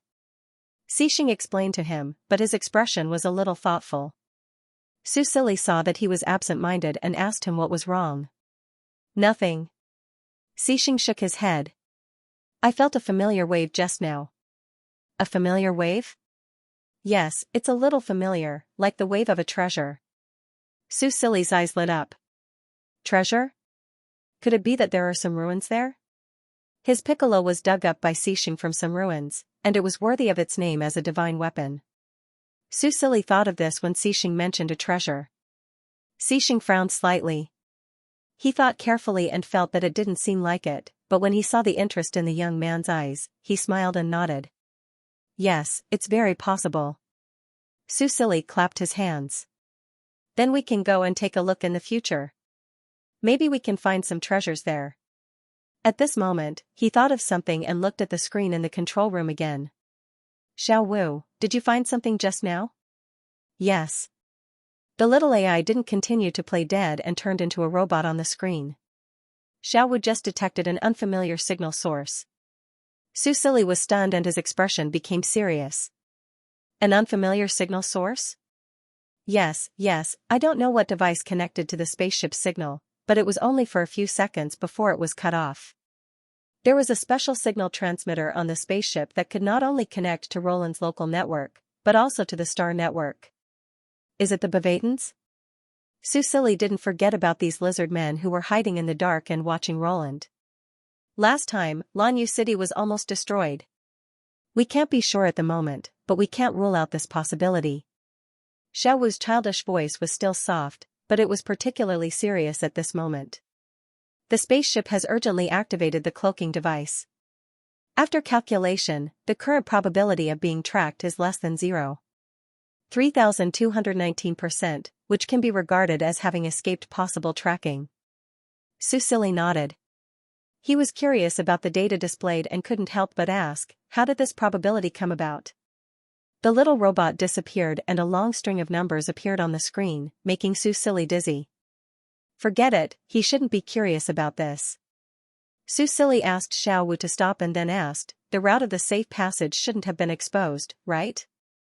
Yes, after discovering the abnormality, Xiao Wu has already adopted an emergency response plan. After driving the spaceship around a few times, the cloaking device was activated and they entered the safe passage again. In terms of anti-detection, Xiao Wu did a good job. Xianxia was very satisfied and praised the little robot, making Xiao Wu very happy. What Xiao Wu didn't tell him was that before the unfamiliar signal source was cut off, it had already sent a clone over. Now, it had completely lost contact with that clone. Therefore, it didn't say anything. It was waiting for the clone to come back, and if it could be retrieved, then it would give its brother a surprise. The dark spaceship followed the passage opened by the GAL and finally broke through the strange and terrifying magnetic field around a snow star and entered the safe space. Xianxia couldn't help but be attracted by the scenery outside.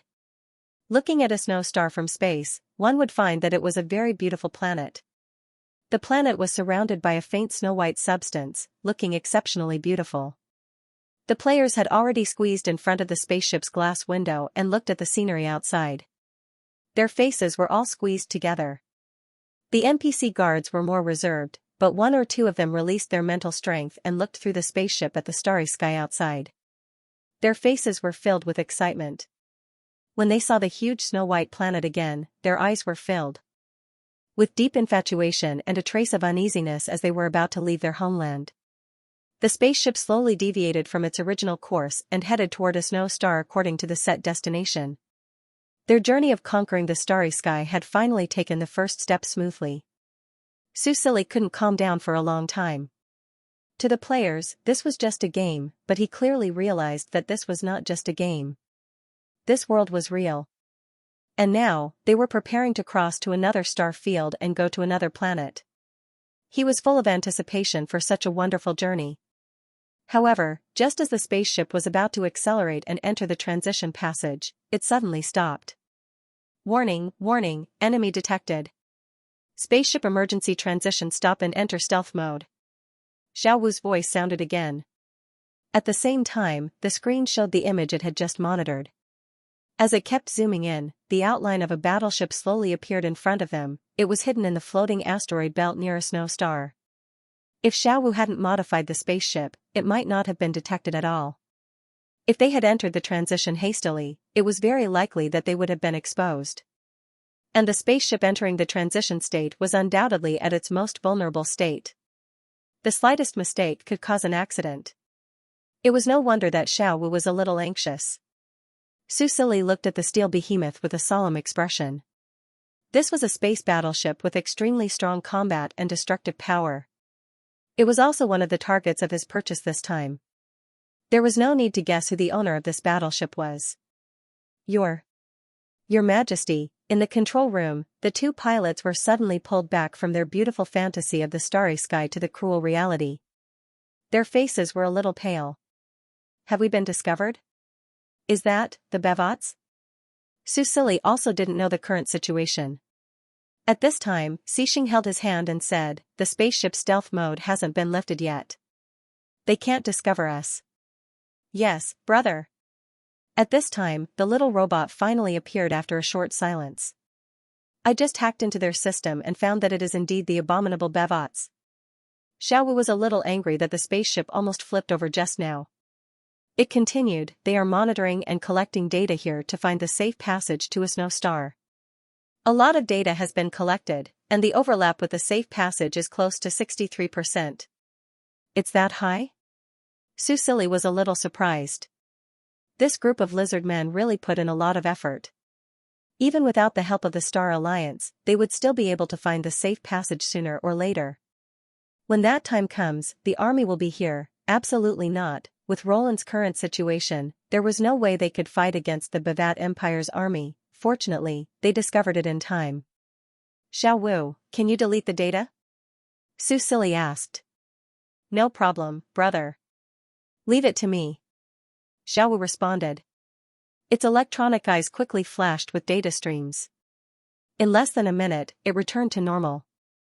Brother, it's all deleted. According to the communication records, they have already sent a part of the data back to the headquarters, but the overlap of that part of the data is not high. It's only 16%. If you want to delete that part of the data, Xiao Wu needs to hack into Bevat to do it. Su Silly quickly said, not for the time being. Xiao Wu, if our spaceship enters warp, will the stealth mode be removed? Yes. During warp, the spaceship can no longer remain invisible. That's why Xiao Wu made an emergency stop just now. Looking at the spaceship hiding in the shadows, Su Silly hesitated for a moment and looked at Xixing. Before he could speak, Xixing already asked. Your Majesty, do you need me to do something? How could he allow others to sleep peacefully on his bed? The entire AI Shueshue planet was his territory. It was fine if there were some small vermin on the ground, but now there was a huge spaceship eyeing his home. If he didn't teach them a lesson, how could Su Silly be willing to leave with his tail between his legs? Do you have the confidence to destroy that spaceship? He asked. Xixing's strength was unquestionable. In the future, he could even destroy planets. Now, a spaceship shouldn't be a problem, right? I can do it. Brother. Let me do it. Before Xixing could answer, Xiao Wu's excited voice sounded. The way the two pilots looked at the holographic screen had already changed. Is this really the spaceship's AI system? This function is too terrifying. Su Silly's attention was once again attracted by Xiao Wu. Xixing pursed his lips and looked at the little robot unhappily. However, the little robot didn't notice and was still immersed in its excitement. You can do it? Su Silly asked strangely. Xiao Wu can destroy that spaceship? Is it activating the spaceship's self-destruct mode? Yes, yes. Brother, let me try. The little robot actually started to act coquettishly. I want to play. I want to beat bad guys. And watch the fireworks. Su Silly was confused again. He knew about beating bad guys, but watching the fireworks? Could it be Bavat KT-524887 battleship. Although the serial number of the battleship was very long, in fact, the Bavat Empire only had a total of 3 interstellar battleships. This was already quite an impressive achievement. As a country that was ranked in the top 200 in terms of overall strength, although the lizard men worked hard to develop their military strength, the basic conditions were still there. As an old neighbor of Xianxia planet, the Bavat Empire had always wanted to expand. In fact, they had been coveting this planet for a long time. However, 100 years ago, there was a powerful elementalist. 100 years later, there was a special environment formed by a natural disaster. Their plan to invade Xianxia planet had never been successful. However, the lizard men did not give up on this plan. Even if Xianxia planet was not as beautiful and rich as it was 100 years ago, it was still very attractive to them. No matter what, this was a planet with a very low development rate. There were no annoying elementalists now. As long as they could defeat the remaining 5 main cities of Roland, everything would be fine. It was as good as picking it up for free. The one thing the lizard man did not lack was patience. Whether it was to disintegrate the Roland Empire from the inside or to send troops to invade from the outside, they firmly carried out every method. Even the old people who did not want to go to war had now shut their mouths. Xianxia planet was such a big cake, the weak Roland did not deserve to have it. Xianxia planet should belong to the Bavat Empire, and those arrogant descendants of the elementalists should become their slaves and contribute to the development of the Bavat Empire. The lizard men were ambitious, and the Bavat Empire's people who were lurking around Xianxia planet to collect data had already regarded Xianxia planet as theirs. Therefore, when they found that the data they collected and analyzed for more than 10 years had suddenly disappeared, the lizard men were stunned. Disappeared? How could so much data disappear? The commander was furious. Sir Commander, our system seems to have been hacked, those data were deleted. The commander wanted to calm down, but no one could remain calm when they were informed that the project they had been working on for more than 10 years, and they had finally made a breakthrough recently, was suddenly deleted. A bunch of trash. Don't you have a backup? Sir, the data was too large, it was deleted while it was still being copied. Hurry up and fix it. I order you to get all the data back immediately. The commander was going crazy. Don't you know how important this data is? You are using your future and life as a joke. The lizard man in charge of data management was so anxious that he was sweating profusely. His face was pale, and he almost fainted. Sir Commander, could it be that the Roland Empire discovered us, so they deleted our database? The commander directly hit him and sent him flying. Caught off guard, the lizard man directly smashed into the metal wall, leaving a shallow dent, and then fell to the ground with a thump. The commander was still angry. Roland discovered us, hacked our data, and deleted it? With Roland's technological level, do you think it's possible? Why don't you say that they fired at us directly? Reporting to Commander, our communication system has been controlled. At this time, the warship's controller shouted, "We have lost contact with the outside world." Sir, what should we do now? Why was it controlled? Who controlled it? Can it be recovered? Hearing this, the commander's heart beat wildly, and he did not have the leisure to scold his subordinates. We are working on it. The other party is very strong, an expert we have never encountered before. What is the other party's purpose? Did they leave any clues? No, but the other party deleted all the data related to AI Ziffing. It is very likely. Before he could finish, the other lizardmen screamed, "Sir, look." What is that? The commander quickly went to the window and looked in the direction pointed by his subordinate. His expression instantly became strange. What was that? 1,000 meters away from them, an ordinary civilian spaceship without any markings had appeared silently. It was strange and abrupt. Could it be that the expert on the spaceship was attacking them? But if they wanted to use a spaceship to fight against their warship, wasn't they overestimating themselves? Although ordinary civilian spaceships looked exquisite and beautiful, when compared to battleships that were armed to the teeth, it was like a big fat man dressed to the nines who insisted on showing off his figure in front of a well-trained and muscular man. The two were not comparable at all. The lizardman commander wanted to breathe a sigh of relief, but some kind of intuition made his alarm bells go off, and a chill ran down his spine. Then, under his gaze, the seemingly ordinary civilian spaceship suddenly opened small windows in the hull. The speed was so fast that all the windows were completed in just 1 second. Then, mechanical arms reached out silently, setting up different types of weapons that were equally lethal. The densely packed cannon muzzles glowed faintly in the light of the stars, and were aimed at them just like that. The commander's scalp went numb for a moment, and he quickly entered a tense state. "Damn it, this is an ordinary civilian spaceship. What kind of bully is this?" the commander shouted almost subconsciously. "Where is the defense shield? Why isn't it activated? Do you bunch of trash want to die?" "Sir, the defense system and attack system of the warship are also controlled by the other party." His subordinate trembled and said, "We're finished, King." Before he finished speaking, the commander saw the densely packed cannon muzzles outside the window lit up with incomparably bright light. It was impossible to look directly at them. He didn't have time to leave any last words, and the other party didn't have any intention of negotiating with them. The huge energy light wave drowned the space warship they were so proud of, and everything was melted away. Not even a trace of residue was left.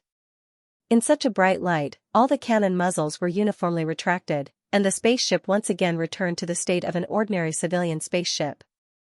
Susili looked at the result in front of him. "This is Xiaowu's fireworks? Brother, isn't this firework beautiful?"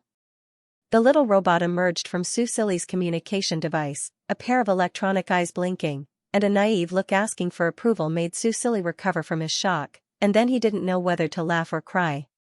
"It was beautiful, but how did you do it?" Susili asked it. "Among the things I gave you, there shouldn't be so many weapons, right?" Although he was in the spaceship, he had just extended his spiritual power and saw all the cannons. They were so densely packed that he felt a chill down his spine, and it also subverted his understanding.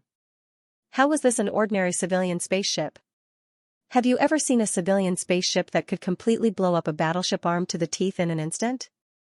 My factory made it. Xiaowu said truthfully. "I collected some designs on the star web and felt that they seemed to be very useful. Then brother just happened to buy a spaceship and promised to lend it to me for research. I just made a small modification to the spaceship." A small modification. Susili looked at the fireworks in the distance that had not dissipated, and his smile couldn't help but be a little stiff. If this was just a small modification, then a more thorough modification, how terrible would it be? "It's too dangerous." Susili's expression was solemn, and he said to Xiaowu, "You can modify it, but you can't play with it casually. If you want to play with it in the future, you have to get my permission, understand?" The little robot glanced at his expression, lowered its head and looked at its fingers, and softly said, "Oh." Susili looked at it, and finally reached out his finger and touched the little guy's shadow, as if he was stroking the top of its head. Under the gaze of the little robot's bright electronic eyes again, he smiled and said, "But this time, you did a good job. This firework is very beautiful."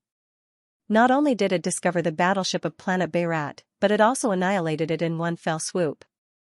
To be honest, Susili didn't think before that Xiaowu could play such a big role.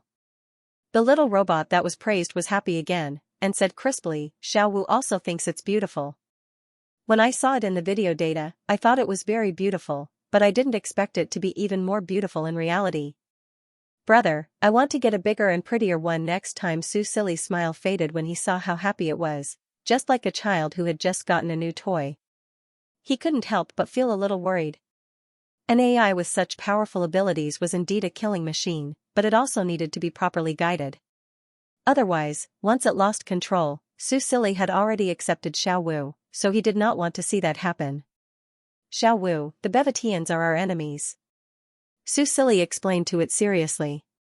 "Roland has never provoked them, but they have tried to divide Roland time and time again, inciting the people to rebel. Now, they have even stationed a warship near Esh Star. Their ambition is obvious. Against the Bayrats, we naturally can't be merciful, so if you turn them into fireworks, Big Brother will support you." Xiaowu quieted down and raised its electronic eyes. It looked at him in confusion, but it could be seen that it was listening very seriously. Susili patiently said to it, "But when facing other people, if they don't show any hostility, then we have to maintain goodwill. First, we have to see if we can become friends with them and establish a good relationship. Maybe in the future, they will become our support. In short, unless it's a special situation, try not to turn them into fireworks, understand?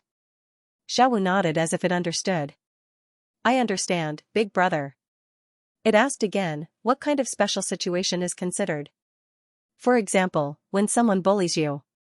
Su Silly said, if you can't determine, you can ask me, Xing or second brother before you act.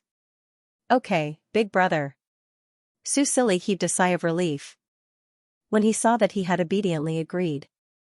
At this time, the little robot looked at him cautiously and asked, Big brother, you're not angry with me, right? Angry? No. He shook his head. Perhaps it had sensed something, but the little robot was silent for a while before suddenly saying, Little Five will never hurt big brother. Su Silly was slightly stunned. He looked at the virtual image of the little robot and felt more and more that this artificial intelligence that he had created had grown to such an extent. He did not feel fear because of this. Instead, he curved his lips and said gently, Yes, big brother believes in you. The little robot looked up at him. Its facial features should not have shown any expression, but he could feel that the little guy was observing him. Perhaps it felt his sincerity, but Xiaowu quickly became happy again. Yes. Its childish voice was especially soft and cute. At this time, its voice suddenly became serious again. A UFO has been detected approaching quickly. It is expected to arrive in 5 minutes. The overall condition of the spaceship is good, but the energy storage is low. The normal time for the transition is 2 minutes and 36 seconds. We can leave before the UFO arrives. Big brother, should we start the transition? UFO? Su Silly nodded. Let's go. Don't be discovered. Okay. The little robot buried its head into his communication device. Then, the entire spaceship began to operate again. In the cabin, the players were still looking at the big fireworks outside and discussing. Oh my god, what was that just now? I don't know. The opposite side suddenly exploded. What suddenly exploded? We fired at that side. Didn't you see a ship hiding there? No, it should be a battleship. It's super cool. Yes, a battleship. I just took a picture of it. I thought my eyes were playing tricks on me and wanted to take a closer look, but it was gone with a bang. And a bang. Sound can't be transmitted in the universe. Did you return all your junior high physics knowledge to the teacher? This is a rhetorical technique, understand? Oh, it means that your physics was taught by a language teacher. Some people began to quarrel as they talked. The surrounding players ignored them and continued to focus on the big explosion outside. After all, the top 500 players were basically high-level players and were more sensitive to such events. What's more, watching such a shocking scene up close, even if they could not see the full scene, just the aftermath of the explosion was shocking. Is Roland's military strength that strong? They even have a military factory and a spaceship, it shouldn't be that bad. Then why are they still besieged by interstellar beasts? Am I the only one who is curious about where this thing that was hit came from? There should be people inside, right? Why did they just hit it without saying anything? The players were discussing enthusiastically. Su Yuhing, who was sitting in the last row, turned pale and finally calmed down. Just get used to it, there's no need to make a fuss. He thought numbly. Brother Yu, what do you think? Who is inside that battleship? Bai Feng said, will it be related to the future main storyline of Star Age? Su Yuhing was silent. Now the main storyline of the game had reached the point where he, who had seen the detailed information, could not spoil it. If it was Xiao Li's plan, he could still say something. It should be from planet Beirut, Su Yuhing guessed. Planet Beirut? You mean the aliens that those traitors were loyal to? Bai Feng immediately connected the dots. That's right, sneaking around here and being killed by Roland without saying anything, it's most likely a battleship from planet Beirut, but, are you sure it's a battleship? So brittle? After hearing what he said, the players who were sure it was a battleship before were not so sure now. After all, they had never seen what a battleship from Star Age looked like. Then it probably wasn't a space battleship, otherwise, why would it be like a piece of paper, and they were so close, but the other party didn't even notice them and just stood there stupidly without any defense. Now, it was blown up into nothing and had no resistance at all. After some analysis, the players quickly overturned their previous guess, and their understanding of Roland's military level was pulled back to a higher level than before. The other party should be a spaceship like theirs, and it was very brittle, and it was defeated in an instant. It seemed that Roland was not that weak after all. I wonder what planet Beirut looks like. The officials didn't even release a brief introduction, a player complained. Su Yuhing listened and couldn't help but frown. This was something from the second expansion pack. How could it be released now? At this moment, the spaceship started again, and the players who had just unbuckled their seat belts quickly returned to their seats and fastened themselves under the system prompt. The spaceship smoothly entered the transition channel. When it disappeared, the aftermath of the explosion of the planet Beirut's battleship was still there. After a few minutes, a spaceship tore through the darkness and drove over from a distance. This was a very beautiful spaceship with a colorful hull, and Voyager written in graffiti. It was flamboyant and full of personality. It seems that the winner has left. In the control room of the spaceship, an enchanting and gorgeous woman looked at the aftermath of the explosion and said with interest. On the other half of the screen in front of her, the image that was accidentally captured by their surveillance equipment was playing. Probably because it was a little far away, the image was not very clear, but it was still possible to distinguish what happened at that time. In the image, there was a large civilian spaceship that looked like a model that was produced by the Flanda Interstellar Federation. Other than its dark color, there was nothing special about it. However, after only a second, the honest fatty instantly bared his sharp fangs. The dense array of cannons were aimed at a battleship in the corner. That's right, almost everyone on the Voyager could recognize that this was also a product of Flanda, but it was a high-end war machine that was priceless. However, such a battleship was destroyed by a civilian spaceship in less than a minute, and it did not even send out a distress signal. At least, the Voyager did not intercept the relevant signal. It was unbelievable. Who was the person who modified the spaceship? There was actually such a master, and she encountered one. The woman looked at the empty space and asked the person next to her, "Can you find out the direction of the black spaceship's transition?" Her subordinate was about to answer when someone beside her interrupted. "Yelena, don't complicate things. We have to get to planet Kakabor immediately, or it will be too late." It was a scar-faced man.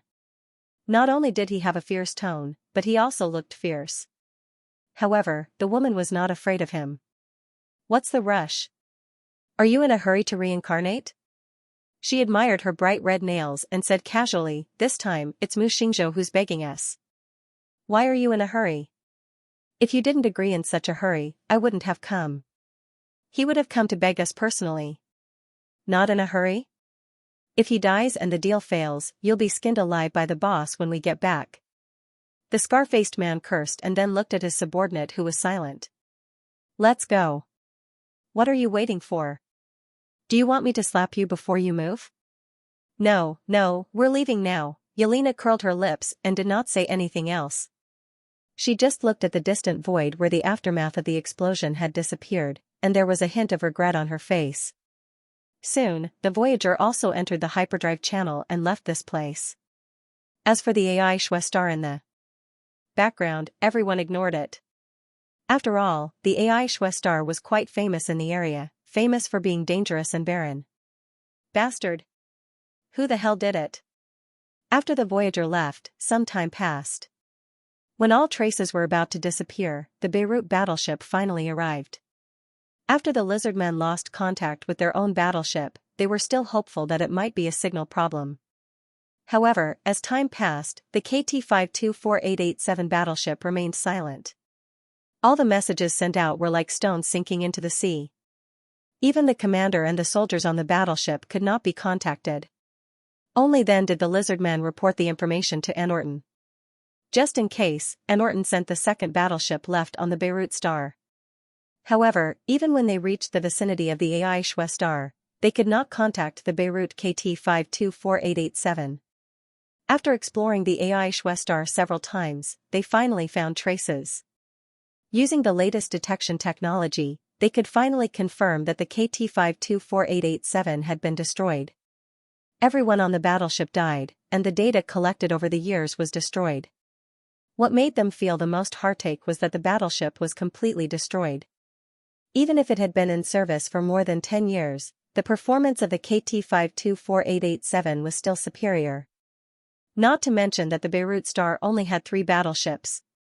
Now that one of the battleships was silently destroyed, it was a heavy loss. When the commander reported this unfortunate news to Anne Orton, there was no doubt that they immediately suffered the wrath of their leader. The commander of this operation could not answer their leader's question at all. The disappearance of the Beirut KT-524887 had become an unsolved mystery. There were no traces left at the scene. Beirut, do you think I can accept such a weak and ridiculous explanation? Anne Orton said coldly. His yellow-green eyes stared at the commander, full of murderous intent. If you can't find any clues, then you don't have to come back. The Beirut Star does not need useless people. Your Majesty, I think it might be the Roland Empire. The commander could only bite the bullet and say.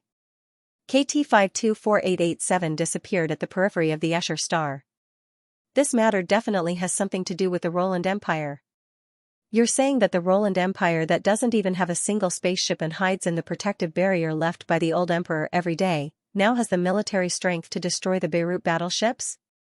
Anne Orton's words made the commander break out in cold sweat, but he could only insist, we can't rule out this possibility. Anne Orton snorted coldly. His attitude softened a little, but there was a hint of doubt in his yellow-green eyes. Could it be that the Roland Empire really had the strength to rule the universe? Was this possible? Could it be that the Roland Empire's recent battle on the coastal plain was using battleships? But where did the Roland Empire get the funds and channels? At this time, the commander suddenly said excitedly, Your Majesty, we just detected traces of a transition jump nearby. According to the test results, the opponent is likely to have escaped in the direction of the Kekabar star. Should we chase? Anne Orton pondered for a moment and said, Send a team to take a look. Don't act rashly before confirming the target. The rest of you, drive the battleship back. A battleship cost at least 10 billion universe credits. The current Beirut Empire could not afford to lose it, so Anne Orton cautiously did not order the battleships to chase. But this grudge must be avenged. As for how to confirm the target? The Beirut Empire had its own special way of identifying the murderer. As long as it was within a certain range, anyone who was stained with the blood of the Beirut Empire would not be able to escape. Susili had no idea that after they left, there were actually 2 groups of people chasing after them, one after the other. But even if he knew, he would not be worried about anything now. After all, he had too many trump cards in his hands now. After his shortcoming of piloting the spaceship was fixed by Xiao Wu, he no longer had any worries. Space travel was dry and boring. The players were trapped in the spaceship. After being allowed to move freely, they excitedly explored the spaceship. Because of the uniqueness of the adventurers, Susili did not even arrange a room for them. Instead, there were no restrictions on food and drink, and he also divided the living area for them. Due to the nature of the players, Susili also did not isolate them from the NPCs. Whether it was the adventurers or the NPCs, they were all escorts of the team. The excuse was to let them get familiar with each other and improve their relationship. It was also convenient for the players to increase their favorability and perhaps trigger some mission. What he did not expect was that in less than half a day, the players and the NPCs of the Royal Guards were in a mess. Because it was too boring, some players used elemental skills to synthesize items and played cards and mahjong on the spaceship. At first, they were stopped by the NPCs because it was too noisy. Then they were really addicted. They had never come into contact with this kind of game before. Once they started playing, they were addicted and could not stop. In addition to being amazed at the intelligence of the NPCs in the game, the players happily played cards and mahjong with the NPCs while increasing their favorability and asking for information. The working environment of the Royal Guards was very simple. Although there were some secrets that could not be revealed, most of the questions that the players asked were things that everyone knew, so they did not mind telling them. In the end, the players really did find out a lot of background information and gossip about Roland. For example, Roland had been receiving assistance from the Star Alliance. Many of the advanced technologies were alien products. For example, many of these products came from a country called the Flanda Interstellar Federation. For example, after experiencing an assassination, Marshal Cixing had been living in the palace to protect His Majesty the Emperor. The CP fans did not expect that they would be able to get sweets like this. Therefore, the relationship between the Emperor and the Marshal must be real. Of course, this was what the CP fans were concerned about, but the other high-end players thought of other things.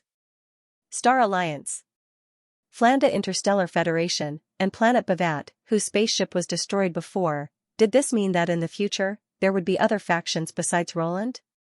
If that was the case, then it would be fun. When they were playing cards, there was a live stream. Many Cloud Nation players speculated along with the players. Of course, there were also players guiding them. It had to be said that this game was so magical. The livestream was different from other games.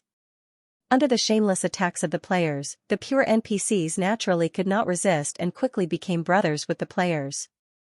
After all, the heroes had done a lot for the Empire, so the guards naturally had a good impression of them, so they did not guard against them. Even the purpose of this trip was accidentally revealed by one of the guards. This news quickly spread among the players and was even posted on the Starry Sky forum, causing a lot of discussion. Roland is about to welcome a new life profession mentor. It is estimated that the new profession will be released in the open beta. Let's wait and see. The Starry Sky. Exploration should be the prerequisite mission for the new life profession. After completing the mission, we can learn the new profession. I wonder what the mission reward will be. So, this trip to Kekabor is to bring the mentor back? The new profession is so exciting, I love it. The Starry Sky forum was very lively. Everyone was discussing the new life profession. There would be more than one mentor this time, so there would be many more choices. Every player was excited. Of course, some people were worried. Don't be like the weaponsmiths. Stupid planner. Yes. The weaponsmith's apprentice mission is not something that can be completed by humans. Stupid planner, come out and take a beating. I think I saw someone complete it. Wow, who is this big shot? Has he really been forging for a month? Did he just focus on forging for the entire second beta? After that, the topic gradually changed, and no one asked the planners anymore. However, the planners were also confused about the new life profession this time. They only found out after checking. Damn it, Snow Roland did not go to Kekabor to show off the interstellar theme. She was really going to pick up the life profession mentor. Little Mr. Sue's words could not be trusted at all. In the cabin, the players and NPCs were in full swing, but Sue Silly and Cixing were hiding in the room, remotely commanding Roland's construction issues. Now that Roland had added a device to connect to other planets, he could directly contact Wen Jishan and the others. Sue Silly's goal was to upgrade to a level 4 Imperial City by the time they returned. Because he had the territory interface, he was able to command twice the result with half the effort. His efficiency was so high that even Wen Jishan was amazed. Time passed quickly. Finally, after 2 days of sailing, they arrived at Kekabor. The wind whistled, and a bonfire burned in the underground cave. The flickering flames brought some warmth to the cold underground cave in the dead of winter. When Cyrene woke up, she found herself lying on a stone bed covered with hay. She saw the orange light of the fire and the dark shadow in the corner. She had just woken up, and there was still a trace of confusion in her eyes. At this time, the sound of wheels came from outside the stone room. Her expression turned serious, and she subconsciously touched her waist, but she felt nothing. "Are you looking for this?" A cold and gentle male voice sounded.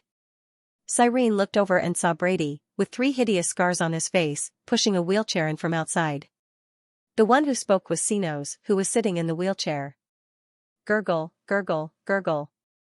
The crudely made wheelchair was not very stable when it moved. Cyrene watched her brother come to the side of the stone bed. Sinos was holding a sword hilt in his hand. It was her full moon sword. At this moment, even the last half of the blade was broken, and only the hilt was left in his hand. This sword was given to her by her father on her 15th birthday. Now, like her most beloved Roland, it was broken and would never be whole again. Cyrene suddenly felt a lump in her throat.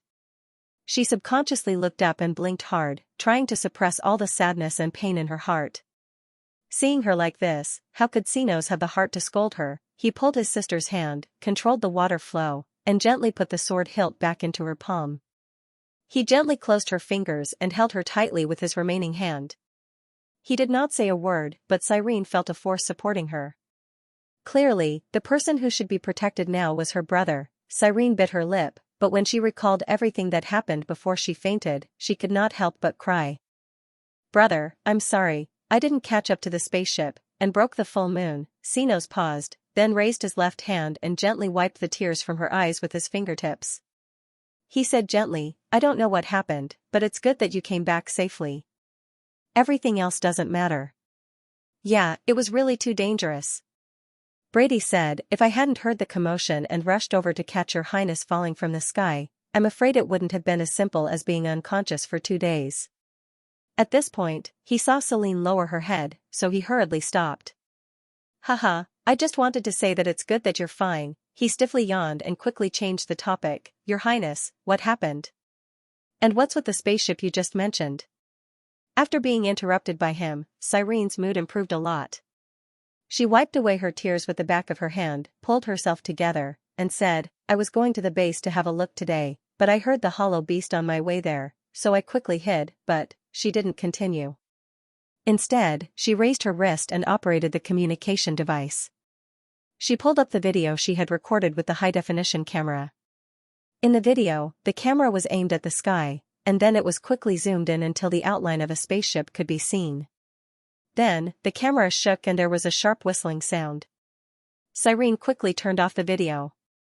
"Brother, I found a spaceship," Cyrene said. "They probably passed by here to use the safe passage." This area was not far from the original border of Roland, and the exit of the safe passage was open nearby. "Brother, the Empire is really still here. There's a new spaceship now." Cyrene excitedly shared this good news with them. Roland originally had a spaceship donated by the elementalists who were wandering in outer space, but it was destroyed by flying interstellar beasts during the Beast Tide 3 years ago. Until today, Cyrene still remembered that scene. Even at the last moment, the people on the spaceship didn't choose to be deserters. Instead, they activated the self-destruct device and perished together with the interstellar beasts that besieged them. "Your Highness, can you play that video again?" After listening to Cyrene's description, Brady didn't show much excitement. Instead, he frowned and asked. Cyrene's expression became serious, and she played the video again. Then, at Brady's request, she played it again. After 3 or 4 times, she looked at Xinos. "Your Highness, what do you think?" Xinos also had a serious expression. He frowned as he looked at the frozen image and said, "There's no logo on the spaceship." Brady nodded. At this time, Cyrene also noticed something. She muttered, "You mean?" Brady looked at her and couldn't bear it, but in the end, he said, "This is probably not Roland's spaceship," but, he paused and didn't continue. Cyrene had already guessed it. "You mean the Bavad Empire? How is that possible?" Her voice slowly lowered because she knew that the possibility of this spaceship belonging to the Bavad Empire was very high. What Cyrene hated the most in her life, other than interstellar beasts, were the lizard men who coveted Roland. Even if Roland didn't perish 3 years ago, it was still in a precarious situation. Under such circumstances, how could the lizard men, who were always up to little tricks, let go of such a good opportunity? Could that spaceship really be Bavat's? "Your Highness, look at the paint style of the spaceship. It's completely different from Roland's usual colors. This pure black heavy metal style is more like Bavat's group of lizard men." "Nonsense." Before Brady could finish his words, an angry child's voice suddenly sounded in the stone room, directly interrupting him. Brady and Cyrene looked at each other. The next moment, one of them activated a wind shield to cover the 3 of them, while the other pulled out a heavy sword from the shadows. They protected Xinos in the middle. "Who is it? Who's talking?" Cyrene looked at the stone room vigilantly. This was her room, built by the surviving Earth elementalist. Other than a stone bed, a stone table, and a cabinet, there was almost no furniture in the room. It was clear at a glance. They scanned with their psychic power, but did not find any enemy. Their question was not answered, as if they were just hallucinating. However, it was possible for one person to hallucinate, but how could 3 people hallucinate at the same time? Brady looked at Cyrene, then at Xinos, hesitated for a moment, then continued to look at the image projected by Cyrene's communication device. He deliberately said, "This spaceship should be from Bavat. Only those ugly lizard men would make such an ugly design." "Nonsense. You're from Bavat, your whole family is from Bavat." The angry child's voice sounded in the stone room, and in the image projected by Cyrene, a small robot appeared.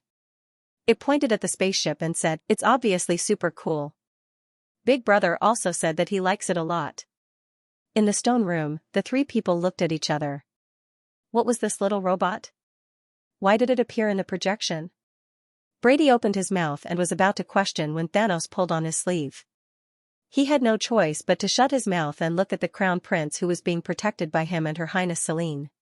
Xenos shook its head at him, then stopped the restless Cyrene, and controlled the wheelchair to move closer to the projection. His light purple eyes looked at the little robot, and he said gently, "Hello." The little person who was jumping up and down calmed down. It tilted its head and looked at him, and responded, "Hello." Seeing that they could communicate, Xenos was relieved. He looked at it and asked, "You just said that your big brother also likes it a lot. Who is your big brother?" Regardless of tone or behavior, this little robot was like a child, and he tried to use this method to open the topic.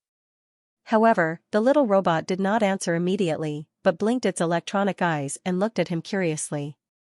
"You look like my big brother," the little robot suddenly said. Xenos' heart skipped a beat. "Oh? Really?" "Yes. How do I look like your big brother?" "Hair and eyes. He also has long silver hair and purple eyes. I want to look like him in the future." The little robot's tone was innocent and pure, and the last sentence was even more confusing. However, Xenos and Selene could still hear the difference in his voice. Cyrene glanced at Xenos and suppressed the excitement in her heart. She heard him ask, "Your big brother is Snow?" How did you know?" Xiaowu looked at the three strange humans in front of him and asked curiously. At the same time, Roland's starry sky slowly moved out of its flight path, and under the guidance of Kachabar's guiding aircraft, it smoothly docked at the designated location in the harbor. The pre-booked sightseeing spaceship was already waiting for them. As a tourist planet, Kachabar's service was quite good, but for the safety of the passengers, there were some rules that had to be followed. For example, the passengers' means of transportation, whether large spaceships or small shuttles, could only be docked at designated locations, and then landed on Kachabar's spaceship. Generally speaking, this type of sightseeing spaceship was free of charge. Only during peak passenger flow, if you wanted to cut the queue, you could pay a certain fee. During the landing process, you could also change your route temporarily, but this was a fee. Su Silly only brought 500 players and 50 royal guards with him this time. Li Jiu did not come along. As the third most powerful person in Roland, he needed to stay in the imperial city and protect Xiaoqiong and the others. With less than 600 people, one small spaceship was enough.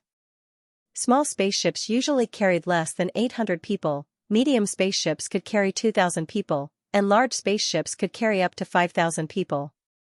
Su Silly's large spaceship could only carry so many people, which was a little overkill. However, the small spaceship's movement range was much smaller. Basically, each person had a fixed seat, and there was no room for them to stay in. It was more than suitable to be used as a sightseeing spaceship. After disguising himself, Su Silly put on contact lenses to cover his distinctive lavender eyes, tied up his long hair, and put on a wig. Only then did he lead everyone onto the sightseeing spaceship. The players were naturally very interested in his new look, but because of the favorability system, they had learned their lesson and only dared to discuss it in the live chat channel. Su Silly pretended not to know and walked to the front, sitting in the first row alone with Xing. The sightseeing spaceship had been modified. After passing through the atmosphere and entering a stable flight path, the metal plates on both sides of the spaceship slowly moved away, revealing a specially made transparent glass wall that allowed them to see the scenery outside clearly. Even the floor under their feet could become transparent, but Su Silly did not choose this service. After all, some players were afraid of heights. Even now, some of them were too scared to move. If they were to sit on the glass, they would probably be so scared that they would immediately log off. In this regard, Su Silly was very considerate. As it was his first time traveling to another planet, he was full of anticipation for this trip to Kekabar. Old Hua and the others had already set off, but due to the distance between the galaxies, it would take half a month to get there. Archibald, who lived the furthest away, would need 2 months to get to Kekabar. Actually, it was already very fast. Interstellar travel was a long journey, tens of thousands of light years away. A month or two was really nothing. During this time, Susili planned to stay in the underground market every day to see if he could pick up anything good. Kekabar was not only the largest and most prosperous tourist planet in the nearby star fields, but its underground market was also very famous. It was one of the best in the entire galaxy. The underground market was also known as the black market. For a long time, a set of rules had been established. For Susili, who did not want to reveal his identity or his source of funds, this was definitely a good choice. In addition, he had Xiao Wu. After he successfully obtained a few anonymous accounts, the little artificial intelligence had already helped him erase all traces. Now, these accounts had hundreds of billions of universe credits in them. They were just waiting for him to squander them all in the black market. When they arrived at the hotel, Susili checked in and disbanded the team. He let the others have fun on their own. If it were not for the fact that he wanted to stop Wen Jishan and the others, he would not have brought so many people. After all, Xixing was already more than enough to deal with thousands of soldiers and horses. Furthermore, his level was higher than all the other guards. After giving the order, Susili and Xixing walked to the elevator under the guidance of the waiter. Instead of an elevator, it was more appropriate to call it a teleportation platform. This was because the slightly raised platform was only 1 square meter in size. There were no obstructions around it, but when the passengers walked up, they would disappear in less than a second. Susili swiped the room card and walked in with Xixing. All he heard was a notification saying, "Entering room 2505. Then, the world started to spin. When he opened his eyes again, he was already in the luxurious suite that he had booked. Susili looked at the gorgeous, exquisite, and exotic double suite, then turned to look at the man standing beside him. He couldn't help but smile. Could this be considered a true two-person world? In the hotel lobby, some of the players had already used their reputation to exchange for a room card from the faction storage. Now, they excitedly went upstairs to enjoy themselves. The other players did not exchange for a room card. It was not that they did not want to, but because they did not have enough reputation, they could only walk around and familiarize themselves with the environment. Then, they would see if they could receive any missions. The hotel that Susili stayed in was of the highest standard in Kekabar. The people who came in and out were all famous nobles from various countries. From the way they dressed, the players looked out of place. Ha ha ha, the host looks like a country bumpkin. Look at the door, an octopus is coming in. It's really an alien planet. Isn't Starry Age too detailed? Don't tell me they've already mapped out the entire galaxy? I love it. Only I think, even Octopus Bro looks better than the host. Deng Jianan looked at the bullet screen and was speechless. Did he want to dress like this? This was already the best-looking commoner clothes in Roland, okay? Any higher standards would require custom-made clothes, and only nobles could wear them, therefore, this had nothing to do with his aesthetics. He was being targeted by the game team, as a win-type player who had received the relief mission at the beginning. Deng Jianan had earned a lot of money through this mission. He was not short of money. In the second beta, he was considered to be doing very well. As a new second beta player, he was able to squeeze into the top 500 on the leaderboard. He could be considered one of the best among the second beta players. However, as he stood in the luxurious and noble Kekabal hotel, he deeply felt his poverty. He hesitated for a moment and did not immediately check in. Instead, he asked the staff where he could buy clothes. He was then told that he could use the virtual fitting room in the hotel room to try on the clothes. After he chose to pay, someone would deliver the clothes to his door. Deng Jianan was mercilessly mocked in the live broadcast room again. He could only thank the staff and obediently check in.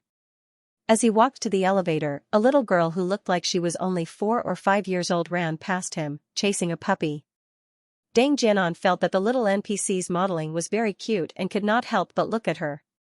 When the little girl almost fell, he subconsciously used the wind element to support her. The little girl laid on the ground and looked up blankly, as if she was wondering why she did not feel any pain when she fell. Woo, what a cute little girl. Host, quickly go and show some love. Dang Jianan also liked children. Under the urging of the bullet screen, he quickly walked to the little girl and bent down to help her up. At this moment, a group of people walked to the elevator. One of them looked at Dang Jianan with a thoughtful expression. Then, under the urging of his companions, he walked to the corridor. Dang Jianan did not notice. He helped the little girl up and helped her tidy up her skirt. Then, he asked, "Little girl, did it hurt?" The little girl was a little wary at first, but after hearing his words, she blinked and said, "Huh? Are you also from planet Earth?" "What? Planet Earth?" Dang Jianan was confused. "I'm not from planet Earth." "Then how do you know planet Earth language?" The little girl looked at him with a face of surprise. Dang Jianan then realized that this should be the translation system that came with the game. Although he spoke Chinese, it seemed to be automatically translated into the alien language. "I learned it," he said shamelessly in the face of the little girl's curious eyes. "Wow, then you're so good." Dang Jianan accepted the little girl's admiration and the bullet screen's disdain. He looked at the little girl and asked, "Little girl, are you alone? Where are your parents?" After being reminded, the little girl seemed to remember something. She looked around and then pouted. "Mommy. Mommy is gone." "Woo, big brother, I want mommy." Seeing that she suddenly cried, Dang Jianan was at a loss. There were also NPCs who looked like security coming over. Just as he was about to comfort her, a system notification suddenly popped up. Ding. Successfully triggered the elite mission, lost planet Earth, ding. As you have not joined Planet Earth faction, Planet Earth is not an ally of Roland Empire, you cannot accept this mission. Damn. There are different factions, could it be that he could change factions? There were many people in his live streaming channel who came to watch interstellar travel. Many of them were second beta players who stayed on Esh Star. Seeing this mission notification, the bullet screen went wild. The second beta players and cloud players were discussing. So this game had faction gameplay, however, there was only one country on Esh Star, the Roland Empire. Many of them did not realize this. Different factions should have different gameplay. It would be fun if he could join another faction. At this moment, he realized that the system notification was not over yet. You can make the following choices: 1. Reject this mission, 2. Give up your identity as Roland Empire and join the Planet Earth faction. Looking at these two options, Dang Jianan touched his chin. So, players could only have one faction identity? According to the previous mission notification, if they were in different factions but were allies, they could do the allied faction mission. Broen, try the second option. Yes, yes, yes. If you join the Planet Earth faction, you will probably be born on Planet Earth. Bro Shaoan, do you see the rocket launcher in my hand? If you choose the second option, I will throw 1,000 of them at you. In the bullet screen, everyone was egging him on. Some even offered money to tempt him. Dang Jianan secretly rolled his eyes and couldn't be bothered with them. Did he look like someone who was short of money? 1,000 rocket launchers were enough to make him give in? Dream on, he switched to the live streaming channel and said softly, "If I betray Roland, not to mention the possible punishment, are you going to deliver food to the villages near Lexi Village? One must finish what one started." Moreover, he had feelings for Roland. He had friends who played together and NPCs whom he was familiar with. For example, Peter from the tavern, Li Lei who brought him into the mercenary association, and the villagers from Lexi Village. How could he give them up so easily? Dang Jianan's mind was very clear. Although he was very curious about where planet Earth was and what benefits he would get from joining, he still chose 1. Give up the mission. When he made his choice, the security guard had already come over to ask about the situation. He explained and helped to bring the child to the front desk. Planet Earth language was too niche. The hotel could not find a waiter or robot who could master it. When the little girl's mother came over, Dang Jianan, as the translator, unexpectedly received a thank you fee from the hotel. Although it was not much, only 1,000 universe credits, It was a huge amount for Deng Jianan. After all, in the faction storage, one universe credit cost 100 exil dollars. When the hotel was interested in hiring him as a translator, Deng Jianan hesitated. After all, this money was a little easy to earn. But when he remembered that there were only 2 days left in the game, he suppressed this idea. After rejecting the hotel's offer, he continued to take the elevator. As soon as he was teleported into the room, someone in the bullet screen said that they saw a player changing faction on the Starry Sky forum. Deng Jianan quickly opened the forum, and when he saw the punishment for changing factions, he suddenly felt very lucky that he firmly chose Roland. End of Chapter 150. Don't forget to subscribe, like, and share the video to support the channel.